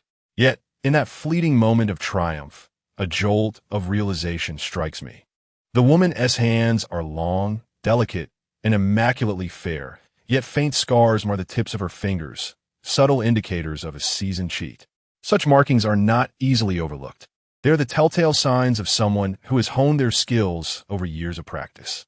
I, too, bore similar marks once, concealed by a special salve from Master Liu. A wave of suspicion washes over me. Why would a seasoned cheat suddenly fixate on Zhu Gu? What might her intentions be? Or is it merely a coincidence? As the next round begins, I place a modest bet of 500. The buxom woman remains at Zhu Ji's side, playfully inquiring about their next wager. Zhu Yi, clearly smitten by her charm, ponders a substantial bet of 10,000. I interject, gently advising against such an impulsive wager, stressing the necessity of caution in this uncertain environment. The table appears clean for now, but that does not guarantee it will remain so. Moreover, the presence of the woman, a potential con artist, adds an element of risk to Zhu Ji's decisions. My warning is met with resistance from the woman, who insists that they should bet the full amount. Zhu Gu, caught between my caution and her persuasion, ultimately concedes to a bet of 10,000, with intentions to lower the stakes in the following round. His desire to maintain face before the woman irks me. Such foolish pride is a flaw I cannot abide. The dealer begins to distribute the cards. I find myself with a king and a 7, totaling 17 points, and I choose to stand. Zhu Gu, however, contemplates his hand, a 4 and a 10, totaling 14 points, a precarious position known as a bust card. As Zhu Gu hesitates, the woman encourages him to double down, a strategy that seasoned gamblers would recognize as perilous. Her insistence is relentless, and Zhu Gu, succumbing to her influence, places an additional wager of 10,000. Despite the evident risk, the dealer, eager to expedite the proceedings, draws a card for Zhu Gu without hesitation. The atmosphere thickens with anticipation as the onlookers gather around. Intrigued by the unfolding drama, the woman feigns confusion, her hands obscuring the cards. Suddenly, I catch a glimpse of her right hand, subtly executing a sleight of hand. The so-called spring finger technique is a risky maneuver, especially in a crowded environment where the presence of casino security lurks. With a flourish, she reveals a 6, bringing the total to 21 points. The crowd gasps in awe, and Zhu Gu, buoyed by the outcome, revels in the moment. However, amidst the celebration, I notice the encroaching presence of casino staff, indicating that the atmosphere has grown increasingly perilous. This game must end. Zhu Ji's safety is paramount, and my own is intertwined with his. I rise, suggesting we change tables, and Zhu Gu follows, albeit reluctantly, with the woman trailing behind, her voice dripping with feigned concern. As we depart, Zhu Gu attempts to lighten the mood, explaining his attraction to this particular woman. I remain vigilant, aware that our fates are precariously linked in this game of chance and deception. I am somewhat dissatisfied with his performance today. I shot him a glance and said flatly, "I understand, but we cannot continue to play today. We must withdraw." "Why?" he inquired. "She has attracted attention." As soon as the words left my mouth, Zhu Gu appeared visibly unconvinced. What is there to fear from being watched? We haven't cheated. Are we not allowed to take our winnings from this place? I countered his disbelief in a lowered tone. They are watching her because she is a hustler. What? Zhu Gu looked at me, his expression replete with skepticism. Her? A hustler? Brother, are you perhaps too deep into this world? Do you think everyone is a hustler? Zhu Gu whispered, his demeanor revealing his utter disbelief. I merely glanced at him, choosing silence. Individuals like Zhu Gu, who have traversed society and the underworld, often presume themselves to be worldly wise. Although he may not be entrenched in the hustler's domain, he is acquainted with many. His judgments stem solely from his instinctual knowledge. Anything that diverges from his understanding is deemed erroneous. Such individuals are obstinate and unyielding. Until they suffer a consequence, they will never accept the reality of danger. I found no need to elaborate further and simply stated, I will exchange my chips. Feel free to do as you wish. I certainly will not play again. As for Zhu Ge, come what may. Zhu Ge furrowed his brow, recognizing my indifferent demeanor. He promptly replied, all right, then I shall also exchange. At the chip exchange area, many were in line to change their chips. I had lost 4,000 in exchange for 16,000. Zhu Ge had won, adding to his previous 20,000, totaling 63,000. After my exchange, he pulled out his chips, eager to convert them into cash. However, as he revealed his chips, his expression shifted dramatically. The chips in his hand were all small denominations of blue and gray. None were worth 1,000. All of his larger chips had vanished. No, my chips. Zhu Ge realized that this was not the place for discussions. He quickly pulled me aside.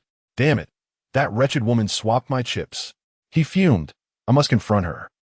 With that, he strode towards the restroom. I smirked inwardly. Confront her? Was that even feasible? Did he truly believe she would be waiting for him? Sure enough. Moments later, Zhu Ge stormed out of the restroom, fuming with rage. Damn it, she slipped away. But it's fine, we were here the whole time. She certainly hasn't exchanged her chips. I will stake out her location for the next few days. Once I catch her, I will make her understand who truly holds power. Zhu Ge's teeth ground together in fury as he muttered threats. I remained silent, exiting the casino. Upon stepping outside, I spotted a black Audi A6 parked at the entrance. Its window rolled down. Inside, a woman with a mocking smile sat in the back seat. None other than the voluptuous woman. The moment Zhu Ge saw her, his anger flared. Pointing, he demanded, where are my chips? The woman smirked dismissively, replying, the chips are of course with me. After all, you've been ogling my chest for quite some time. A little payment would be in order, don't you think? You filthy bitch. Zhu Ge was incensed, charging towards the A6. The voluptuous woman remained unfazed, playfully gesturing at me while smiling. And you, little brother, hinder my profits. If you hadn't delayed me, I would have made even more today. Boy, I hope I don't see you again. Otherwise, I'll have to take matters into my own hands. With that, she flicked a chip in Zhu Ge's direction, tauntingly declaring it a reward for the foolish old lecher. Zhu Ge did not catch it. The chip, a light gray one worth 100, fell to the ground. Such an affront was unbearable for Zhu Ge. He hurried to the side of the Audi. But just as he reached it, the driver pressed the accelerator and the car sped away. I found myself puzzled. Initially, I assumed the voluptuous woman was merely a guide for the casino. However, it was evident that she was not. What emboldened her to cheat so brazenly in plain view of everyone? Moreover, how could she afford to flaunt her ill-gotten gains? In the world of gambling, leaving traces is a grave transgression for a hustler, yet she brazenly disregarded this rule. Zhu Ge seethed with rage, yet felt powerless. Since the chips were his purchase, I considered giving him the money I had lost, but he shook his head vehemently. No, it doesn't work that way. If you win, you owe me. If you lose, I'm still owed? What does that make sense? By the way, is this place viable? I shook my head, uncertain. It's hard to say. This place has an odd atmosphere. Just because we didn't witness any cheating during our last game of blackjack doesn't mean there isn't any elsewhere. I'll return when I have time to observe further. Zhu Ge nodded slightly, sensing my disappointment. Perhaps he felt I was excessively cautious. But he did not understand that caution is a fundamental lesson for a hustler. In a venue of such magnitude, one must be wary. Rash actions could lead to dire consequences. Upon returning to the bathhouse, I instructed Lao He to deliver the money to me. Tomorrow marks Su Mei's birthday, and I could not afford to delay her payment any longer. After receiving the funds, I called Su Mei to inquire about her whereabouts. She instructed me to find her in the office of the bathhouse. Carrying the bag, I knocked and entered the office. Upon entering, I found Su Mei standing by the coffee table, conversing with a woman seated on the couch opposite her.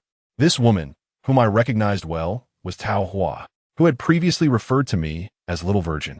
The atmosphere suggested a rather unpleasant discussion.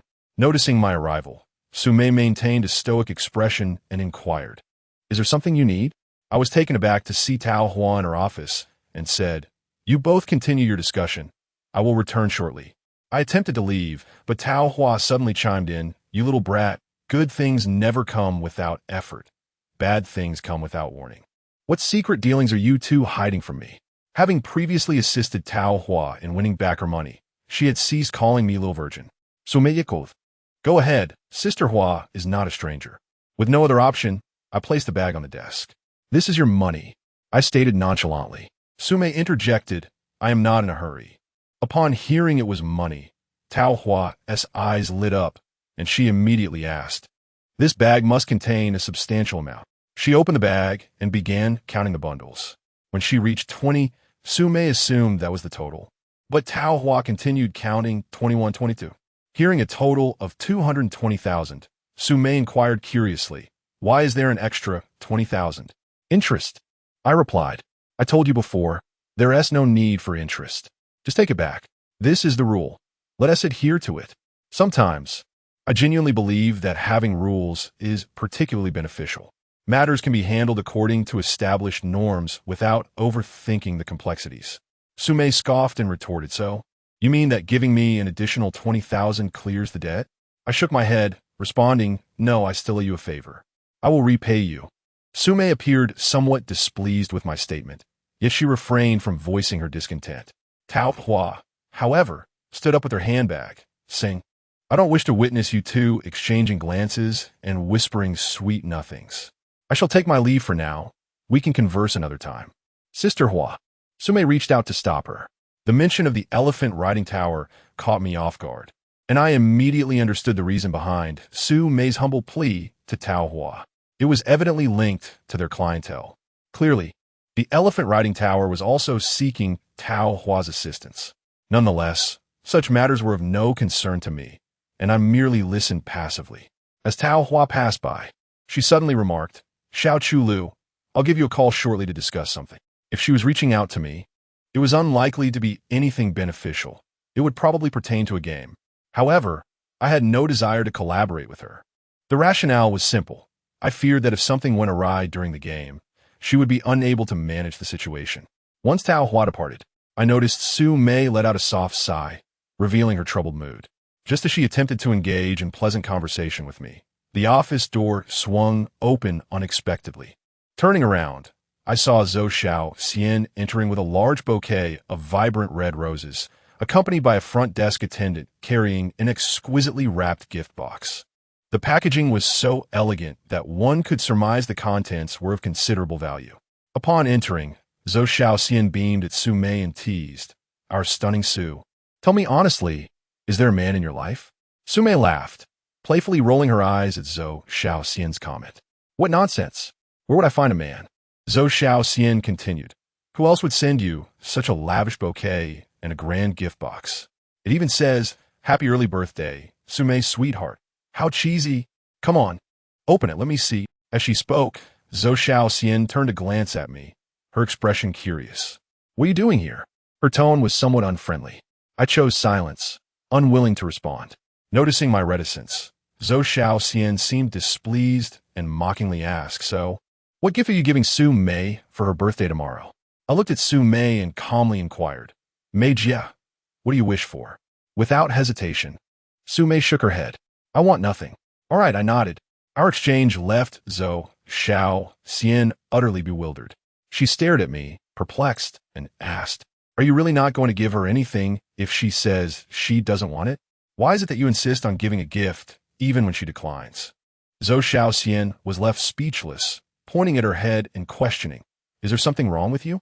I chuckled coldly. "I prefer straightforwardness over ambiguity. If you want a gift, just say so. If I can fulfill it, I shall. If not, I will simply refuse. Don't make me guess. I lack the time and inclination for such trivial games. Some may believe I'm ignorant of women's sentiments or social niceties, but that is just my nature." As I prepared to leave, Zhou Xian and Sumei had already begun unwrapping the gift box. My ears perked up involuntarily at the faint sounds emanating from within. A reflex developed during my practice of listening to dice. Just then, I exclaimed, "Wait." Both women looked at me with confusion, not comprehending my intent. I pointed at the gift box and suggested, "Shall I assist you in opening it?" Zhou Xiaoxian scoffed, her bewildered gaze fixed on me as she incredulously replied, "Chulu, I can't believe you actually think you're needed to open a gift box. Get out of my way." Zhou Xiaoxian appeared quite irate. As she spoke, the packaging had already been removed, revealing a delicate inner box. Just as I was about to exit, Zhou Xiaoxian and Su Mei simultaneously reached for the inner box. Suddenly, a horrifying scream pierced the air, chilling to the bone. It was the kind of distorted scream one emits when faced with severe terror. The two women recoiled in fright, their faces drained of color. Zhao Xiaoxian, in particular, clutched her arms around herself, trembling uncontrollably. Upon looking at the inner box, I was shocked to see several snakes slowly emerging. Not only women, but many men also fear snakes, myself included. I felt fortunate that Zhou Xiaoxian had denied my offer to help her open the box. Otherwise, I would likely be the one trembling in fear. In fact, I had heard the sound of something writhing inside when they placed the gift box on the desk. I initially thought it might be a pet sent by Su Mei's admirer, which prompted me to warn them not to be startled. However, I could never have imagined it contained snakes. "Quick, get it away!" Zhou Xiaoxian screamed at the service attendant, her voice filled with panic. The attendant, equally terrified, had no choice but to approach, hastily cover the box, and retreat with it in haste. It took a while for the two women to regain their composure. Su Mei's complexion remained pale as she asked Zhou Xiaoxian, "Do you know who did this?" Zhou Xiaoxian shook her head. "No idea."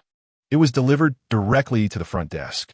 I happened to pass by and asked the attendant to bring it up. If I knew who was responsible, I wouldn't let them off easily. Hatred flickered across Zhou Xiaoxian's beautiful face. It seemed this young lady from a Zhou family had not encountered such a setback before. Just then, Su Mei's phone buzzed on the desk. Upon answering, a man on the other end chuckled awkwardly. Su Mei's expression shifted to one of fury as she spat. Ping Kuwen. This was the first time I had heard that name. Upon hearing it, Zhou Xiaoxian immediately urged Su Mei, "Put it on speaker." Once the speaker was activated, the man, Feng Kuan, spoke in a hoarse voice, "My little darling, did you like the birthday gift I sent you?" Su Mei's face darkened considerably, her hand trembling as she held the phone, filled with a mix of anger, hatred, and helplessness. The last time I had seen her with such expression was during a conversation with Zhou Xiaoxian's second brother. On that day, she had looked similarly distressed. "Feng Kuan, you bastard." Su Mei cursed vehemently. Feng Kuan laughed heartily, his laughter both hoarse and shrill, a sound that grated on the ears. "Darling, the angrier you get, the more excited I become, just like that night when you took the pill and were in front of me." Su Mei had previously shared with me that Zhou Xiaoxian's second brother, Zhou Tiancheng, had once drugged her, along with several others, with the intent to violate her. Fortunately, Zhou Xiaoxian had rescued her. It was evident that Feng Kuan was among those individuals. "Ping Kuan," Zhao Xiaoxian shouted. "My second brother promised my father that he wouldn't allow you to harass Su Mei. Are you not afraid of him dealing with you for this?" Zhou Xiaoxian's tone was fierce, yet I sensed a hint of helplessness beneath it. The eerie laughter of Feng Kuan echoed again from the other end. "Miss Xiao, are you planning to report me to the second boss?" "Indeed," Zhou Xiaoxian retorted, her voice sharp. "Well, the second boss is right here with me. Go ahead and speak with him." A languid male voice emerged from the phone. "Zhou Xiaoxian, go ahead and say what you need to say. I am listening." Zhou Xiaoxian's face turned awkward as she hesitated before finally stating, "Second brother, you promised in front of father that you wouldn't harass Su Mei." Typically, the haughty Zhou Xiaoxian now spoke with a certain humility. The voice of the second boss, Zhou Tiancheng, dripped with disdain as he replied slowly, "Did I? How could I forget? Second brother, you must keep your word." Zhao Xiaoxian implored. "Are you teaching me how to conduct myself? Let me tell you, stop using our father to pressure me. To me and my brother, you are nothing but a worthless girl, just like your mother. Do you understand? If you have any sense, you should find someone to marry and leave the Zhou family. Otherwise, don't think I want to slowly make your life miserable." Zhou Xiaoxian's hands trembled uncontrollably, a clear sign of her overwhelming rage. Seeing her in such a state, Su Mei swiftly ended the call, fearing that Zhou Tian Chung might utter even more outrageous remarks. The atmosphere in the room was laden with an awkward silence, infused with an undercurrent of tension. After a considerable pause, Zhou Xiaoxian finally broke the silence. Su Mei, do you think the Elephant Tower was deliberately established by Zhou Tiancheng to target us? Su Mei pondered for a moment before nodding. In the past few days, I've had people inquire about it, but we still don't know who the mastermind behind it is. It's quite likely to be the second boss. Zhou Xiaoxian nodded in acknowledgement and inquired further. How are the discussions with Tao Hua progressing? Su Mei shook her head helplessly. The results are not promising. The commission offered to Tao Hua from the Elephant Tower is double what we can provide. It seems she is inclined to collaborate with them. I'll think of a way to approach her again. Zhou Xiaoxian fell into silence. I exchanged a brief greeting with Su Mei and decided to leave. As I stepped outside and descended the stairs, I suddenly heard someone calling my name from the direction of the parking lot. Turning around, I saw Tao Hua standing beside a car, a smile gracing her face. Come here, Xiao Chulu. Sister Hua has some good news for you. I remained still, and it appeared Tao Hua noticed my aversion to her manner of greeting. She swayed her slender waist in her high heels and approached me with a captivating gait. Xiao Chulu, why do you seem so aloof at such a young age? Tao Hua smirked playfully. In truth, I was not aloof. I merely harbored resentment and found it difficult to engage with the outside world. What is it, Sister Hua? I prompted. It's about the collaboration we discussed earlier. There is a significant gathering tonight, with substantial stakes involved. I assure you, there will be no cheats at the table. Shall we partner up for this? Without a moment's hesitation, I shook my head. Upon seeing my refusal, Tao Hua immediately pressed. Why not? Is it because you found the last payment too meager? I can double it this time, 10,000 in commission. Does that sound acceptable? She persisted in her coaxing, yet I remained unmoved. What about a 50-50 split? She suggested. No, I have other commitments tonight. Though I yearned to partake in a lucrative game, I knew Tao Hua lacked the competence to manage the aftermath, and I was unwilling to take such risks. As I turned to leave, Tao Hua swiftly blocked my path, her determination unyielding. Her flirtatious eyes blinked incessantly. Suddenly, she took out her phone and dialed quickly. If you're not going, I'll find a way to make you. The call connected, and I heard Su Mei's voice on the other end. Sister Hua, Su Mei, I need Xiao Chulu to accompany me to this gathering. Could you persuade him? If he agrees, I'll consider what you mentioned earlier. At the very least, I want to direct all the clients to the Elephant Tower. Didn't you mention it to him? I did, but he declined. Su Mei hesitated but eventually said, let him speak to me. No need. I'm on speakerphone. Just tell him he can hear you. Su Mei promptly addressed me. Chulu, just consider a favor for me. Please accompany Sister Hua this time. I pulled out a cigarette, lit it, and took a deep drag without responding to Su Mei's request. Her insistence stemmed from her concerns for the casino and Zhou Xiaoxian, not from any consideration for me. In her eyes, I might merely be a person with some skills, a tool for her use. I disliked that feeling immensely. Su Mei, perceptive as ever, recognized my silence and sighed.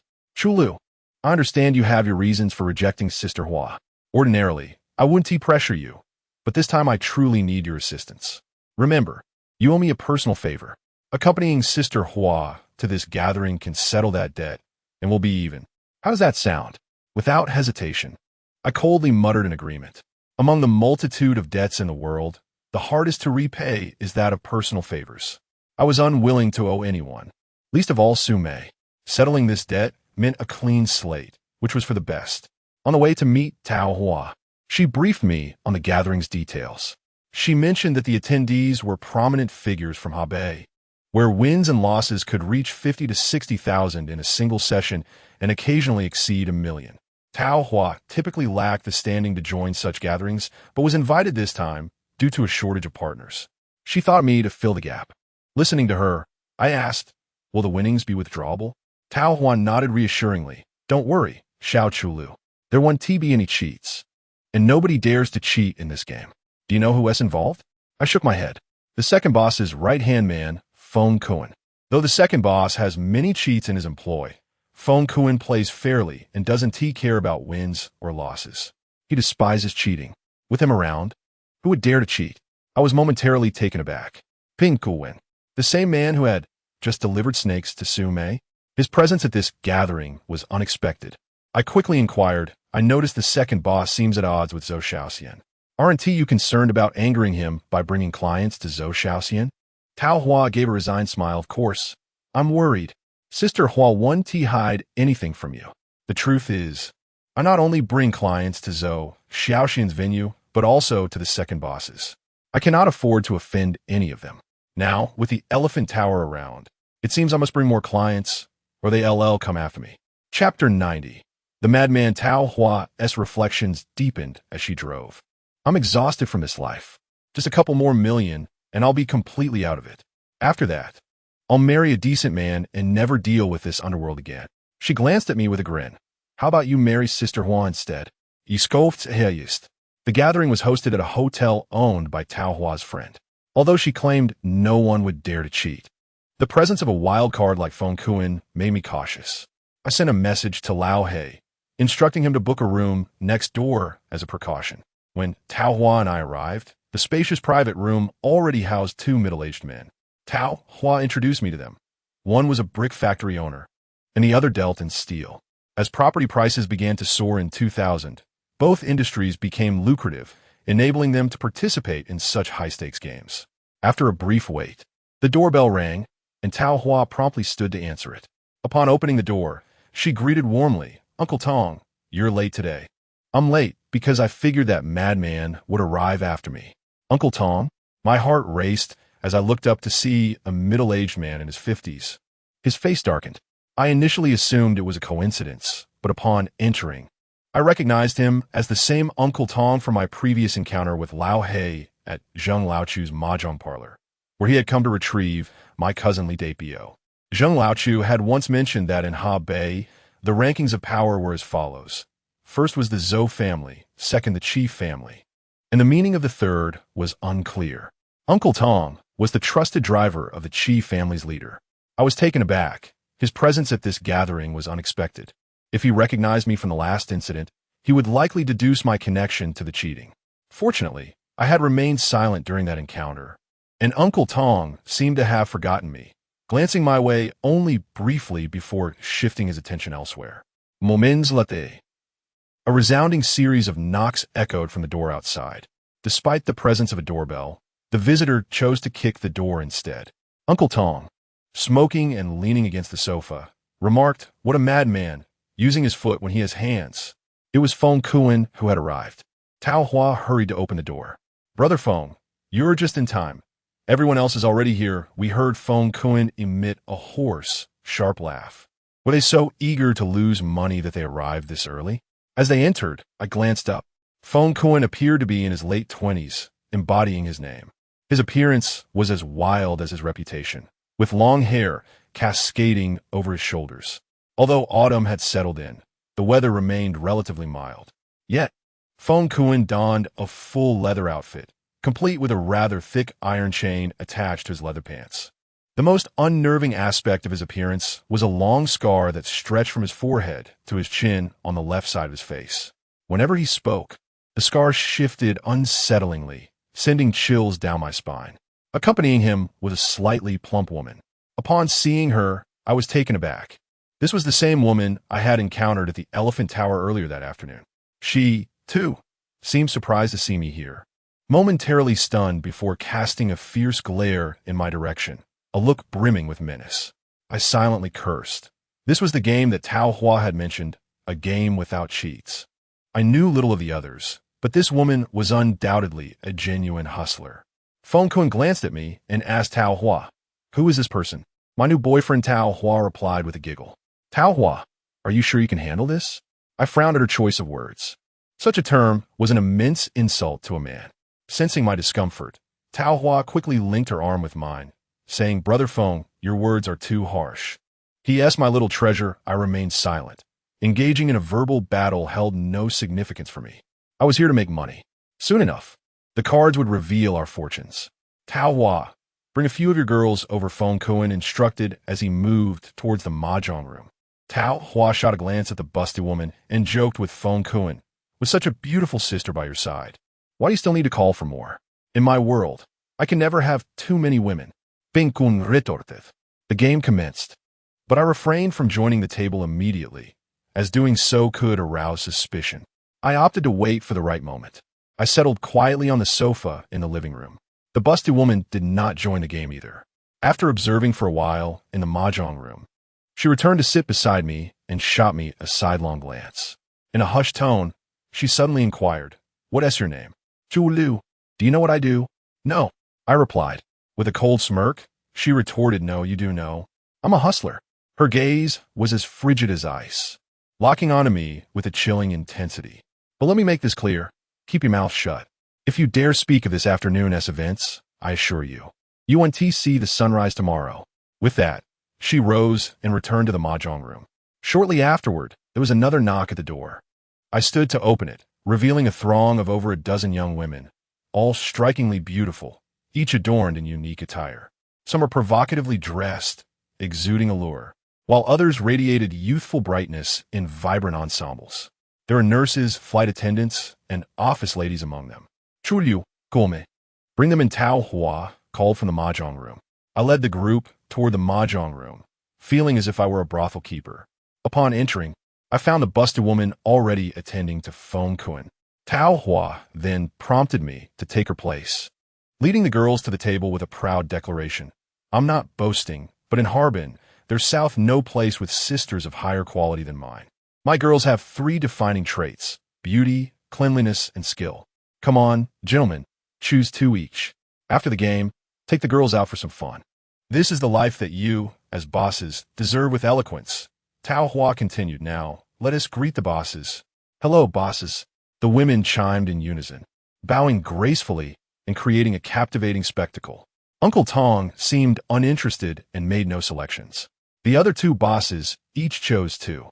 When it was Feng Kuin's turn, he pointed to a girl in a professional outfit and asked, "What is your name?" "Hello, boss. My name is Ming Ming." "No, you're not Ming Ming. You're Su Mei." I was momentarily taken aback, glancing back to see that the girl bore a striking resemblance to Su Mei.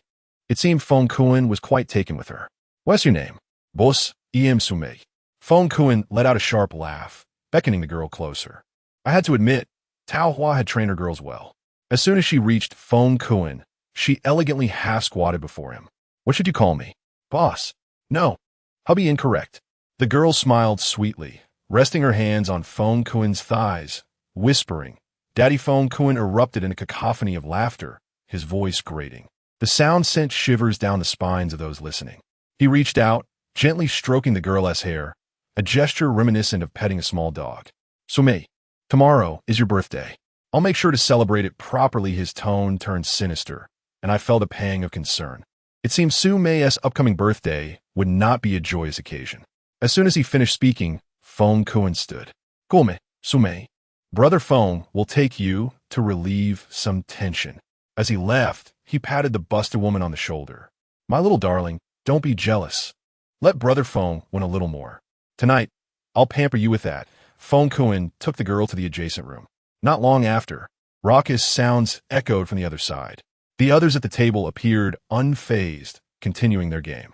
The stakes were high in this round of Zheng Tian, with a minimum bet of 1,000 and a maximum of 5,000, while the full bet reached 100,000. The game was complicated, as it involved a dealer who shuffled the cards with a professional technique that concealed any visible markings. Attempting to remember the cards would be futile.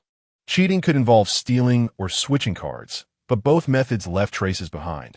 I opted for a more primitive and straightforward cheating method, marking the cards. Many might scoff at the idea of marking cards, as seasoned gamblers often employ various methods, such as using rings or nails to create subtle marks on the cards. Others, like Li Dabiao, mark the sides of the cards. However, their methods follow a predictable pattern, and careful comparison can reveal discrepancies. My approach differed. In Zheng Tian, 52 cards are used, and I marked each card uniquely. To put it simply, for the 4 aces, I wouldn't team mark them in the same spot, but rather create 4 distinct marks, with 52 cards, excluding suits and focusing solely on values. I needed to devise 52 different marks. Including suits, the total number of marks I made reached into the hundreds. This method was so intricate that even the most skilled hustler would struggle to decipher it. As I played, I discreetly marked the cards. Before long, I had nearly completed the markings for one deck. Throughout the game, I made a concerted effort to avoid the busted woman, as she had already begun cheating from the outset, concealing 2 cards on her person. During the card exchange, I employed the same spring hand technique. The next round commenced with the dealer distributing the cards. Among the 5 of us, none held particularly strong hands. I possessed a sequence of 7, 8, and 9, with 2 spades and 1 club. My immediate opponent had a pair of queens alongside a spade 6. The voluptuous woman had a mixed sequence of 2, 3, and 4, featuring 2 hearts and 1 spade. Uncle Tong held a pair of kings. The last player had a hand of scattered cards. It was my turn to speak first, and I decided to place a bet of 1,000. My immediate opponent called. When it was the voluptuous woman's turn, she raised the bet to 5,000 without even glancing at her cards. Uncle Tong, not looking at his cards either, chose to call. The player after him looked at his cards and folded. At this point, if the voluptuous woman did not exchange her cards, mine would be the strongest at the table. I decided to call the 5,000. My opponent, who had already lost over 100,000, seemed a bit reckless and also chose to call without looking at his cards. The voluptuous woman and Uncle Tong continued to keep their cards hidden. Thus, the 4 of us went through 4 rounds of betting, with the pot nearing 100,000. Given the circumstances, it appeared that this hand would culminate in a full bet showdown. When it was the voluptuous woman's turn, she suddenly looked at her cards. Normally, peeking at this stage would be ill-advised, as we were only 2 rounds away from a full bet showdown. However, I understood that her glance was merely a prelude to a card exchange, as her mixed sequence of 2, 3, and 4 was not particularly strong. She looked at her cards with both hands encircled, and with a slight finger movement and a bend of her wrist, she exchanged her cards. The new hand revealed a flush sequence of 2, 3, and 4. She bet 1,000, feigning a smile of triumph.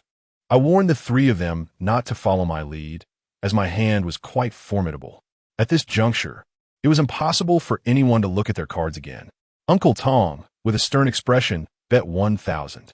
When my turn arrived, I felt a pang of frustration. I had been the strongest hand moments ago, but now, after her exchange, she had taken the lead.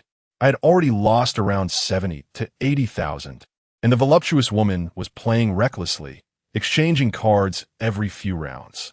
If this continued, winning today would be an arduous task, let alone recovering my losses. I could no longer afford to concede to her whims. However, to win this hand, I needed to transform my cards into a flush or a 3 of a kind. The dealer had all the cards, and with the dealer seated far from me, exchanging cards was utterly impossible. Seeing that I remained inactive, the voluptuous woman, with a disdainful look, taunted, "Little pretty boy, what are you hesitating for? If you're not going to call, just leave and don't waste our time." Of course I had to call, I replied, maintaining a stoic expression. "Then stop wasting time and place your bet. What's wrong? If you find this bet too small, shall we set up a private table for just the 2 of us?" The term private table referred to a game unrelated to the money on the main table. "What stakes are we talking about?" I inquired. "How much do you have left?" The voluptuous woman gestured towards my stack of chips. I glanced at it. I had brought 30,000. She had lost over 30,000, while I had lost about 80,000, plus this current bet of over 20,000. I estimated I still had around 16,000 left. "About 16,000, I stated. "Then let us wager 15,000 privately. Are you brave enough?" The voluptuous woman provocatively challenged me. Her audacity was infuriating. I assessed my cards once more. I still held the sequence of 7, 8, and 9 with 2 spades and 1 club. "Forget it, I want to gamble," I replied nonchalantly. However, I was acutely aware that this voluptuous woman would not concede easily. Sure enough, she coldly laughed. "What's the matter? Are you scared?" I looked up at her and retorted, "Why do you have to be so aggressive?" The voluptuous woman tilted her head, gazing at me coldly, and provocatively replied, "Yes, I am pushing you. What's wrong? Are you afraid?" Staring at my 3 cards, I slowly uttered, "I'll gamble." Chapter 92. Raising the bet. A seasoned gambler should remain discreet. Yet many choose to flaunt their prowess, like the voluptuous woman. Today, while at the Elephant Tower, she brazenly cheated in public, showing no concern for the evidence left on her. Now, she was swapping cards and pressuring me to gamble privately. I glanced at my cards once again, still holding a mixed sequence. My expression began to reveal signs of anxiety. The voluptuous woman had a flush, and my only chance of winning lay in exchanging cards. But how could I accomplish that? I had to place my bet. What was I waiting for? Noticing my tension, the voluptuous woman appeared even more triumphant, convinced she had me cornered. Since I had just looked at my cards, my call now required a wager of 10,000. I produced the amount and tossed it onto the table. It was now my opponent's turn to act, and he would be the last to bet. Once he placed his bet, the four of us would have to reveal our hands. Without hesitation, my opponent picked up 5,000 and decided to call. Just as he placed the money on the table, I pointed to the cigarettes in front of him and politely asked, "Boss, may I have a cigarette?" "Help yourself," he replied, handing me a cigarette. My own cigarettes were in the living room, and at this pivotal moment, I needed one to alleviate my nerves. I retrieved a cigarette, set the pack aside, lit it, and took a deep drag. Nervous? It's not an issue. After all, the money I was losing wasn't mine, so what was there to fear? The voluptuous woman shot me a sidelong glance, deliberately attempting to provoke me with her words. I smoked in silence. Anyone observing me might assume I was anxious and worried. Uncle Tong also wore a grim expression as he stared at the pile of chips on the table, seemingly lost in thought. "Come on, let us stop playing coy and reveal our cards," the voluptuous woman proclaimed loudly. The first to unveil was my opponent, who revealed a pair of queens. Next came the voluptuous woman, who elegantly placed her 3 cards on the table, flashing a triumphant smile at the 4 of us. Her demeanor resembled that of a cinematic gambling queen. "My apologies, everyone. I have a flush," she declared, making a gesture towards Uncle Tong. "Uncle, it's your turn." Uncle Tong revealed his hand, displaying a pair of kings. The voluptuous woman's expression grew even more smug. She gazed at me with delight, while I, still smoking, appeared increasingly tense. "If you don't reveal your hand, I'll collect my winnings," she said, reaching towards the pile of chips.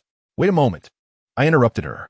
The voluptuous woman looked up at me, her expression exuding confidence and pride. "What is the matter? I seem to have one." With a cigarette in my mouth, I slowly revealed my 3 cards. "I'm sorry, but I also have a flush." I imitated her manner of speaking, laying down my card one by one. 6, 7, 8, a spade flush. Impossible. The voluptuous woman's eyes widened in disbelief as she stared at my hand, seemingly afraid of misreading it. My opponent let out a hearty laugh, patted me on the shoulder. "Brother, I didn't know your hand was so strong. What were you nervous about earlier?"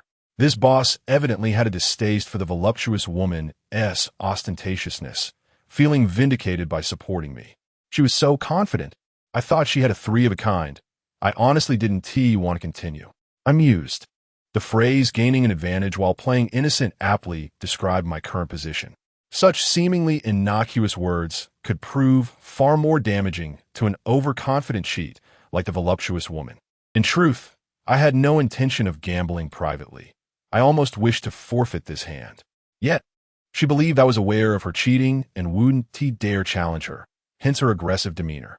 Therefore, I felt no compulsion to be courteous. I feigned anxiety to make her believe she was assured of victory. As for the spade 6, it certainly did not come from the dealer's pile. The dealer was too far away, and I lacked the skill to swap card from a distance. I had actually exchanged it from my opponent's pile. When I borrowed a cigarette from him, I discreetly palmed the club 9, and in the process, stealthily acquired a spade 6, forming a flush of 6, 7, and 8.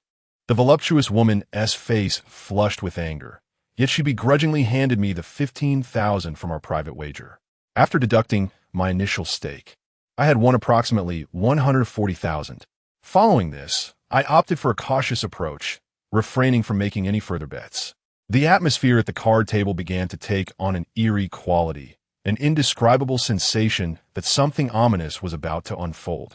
Perhaps the well-endowed woman had been stimulated by the cards. She began to swap them frequently and soon amassed a fortune of over 400,000. In contrast, Uncle Tong had merely lost a little over 100,000, yet his face darkened and he chain-smoked, his expression exceedingly grim. As the next round commenced, I immediately examined my cards. Holding a 4, I chose not to engage and discarded my hand. The other two players also folded, leaving only Uncle Tong and the well-endowed woman at the table. I had already made my decision regarding the cards, knowing Uncle Tong possessed a weak hand. 2, 6, 7, worthless in the game. Typically a hand one would discard without hesitation.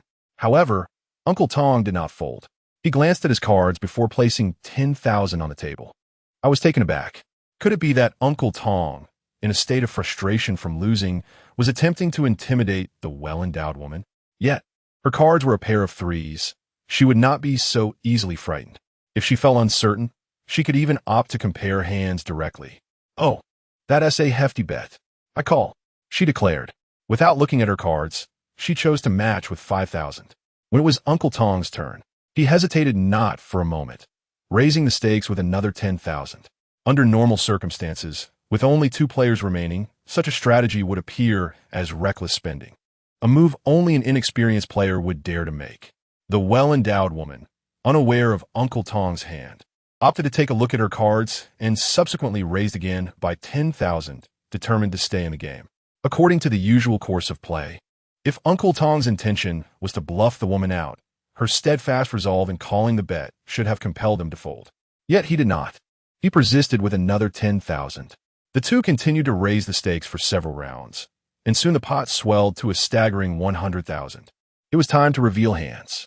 Unexpectedly, Uncle Tong interjected, "100,000 seems a bit modest. Shall we raise the limit?" Without a moment's thought, the well-endowed woman nodded in agreement. "Sure, how high do you want to go?" she inquired. Unbeknownst to her, Uncle Tong was aware of his hand's weakness. Yet he was resolute. With a flick of her wrist, she executed a deft maneuver, transforming her pair of threes into three of a kind. With a glance at the substantial sum before her, she confidently declared, "I'm all in. 80,000. I was taken aback once more. What was Uncle Tong thinking? Risking such a sum with such a feeble hand? Was he perhaps a master of deception, intent on creating chaos to facilitate a card swap? The woman smirked disdainfully. "I thought it would be more. It's just 80,000. I call. Let's see the cards." Her confidence was palpable, yet Uncle Tong suddenly interrupted. "Wait a moment. I haven't finished yet."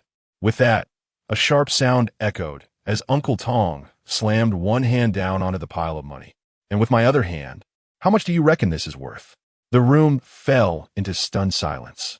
The well-endowed woman stared at Uncle Tong, bewildered, while Tao Hua looked at me in alarm, her eyes silently questioning the unfolding drama.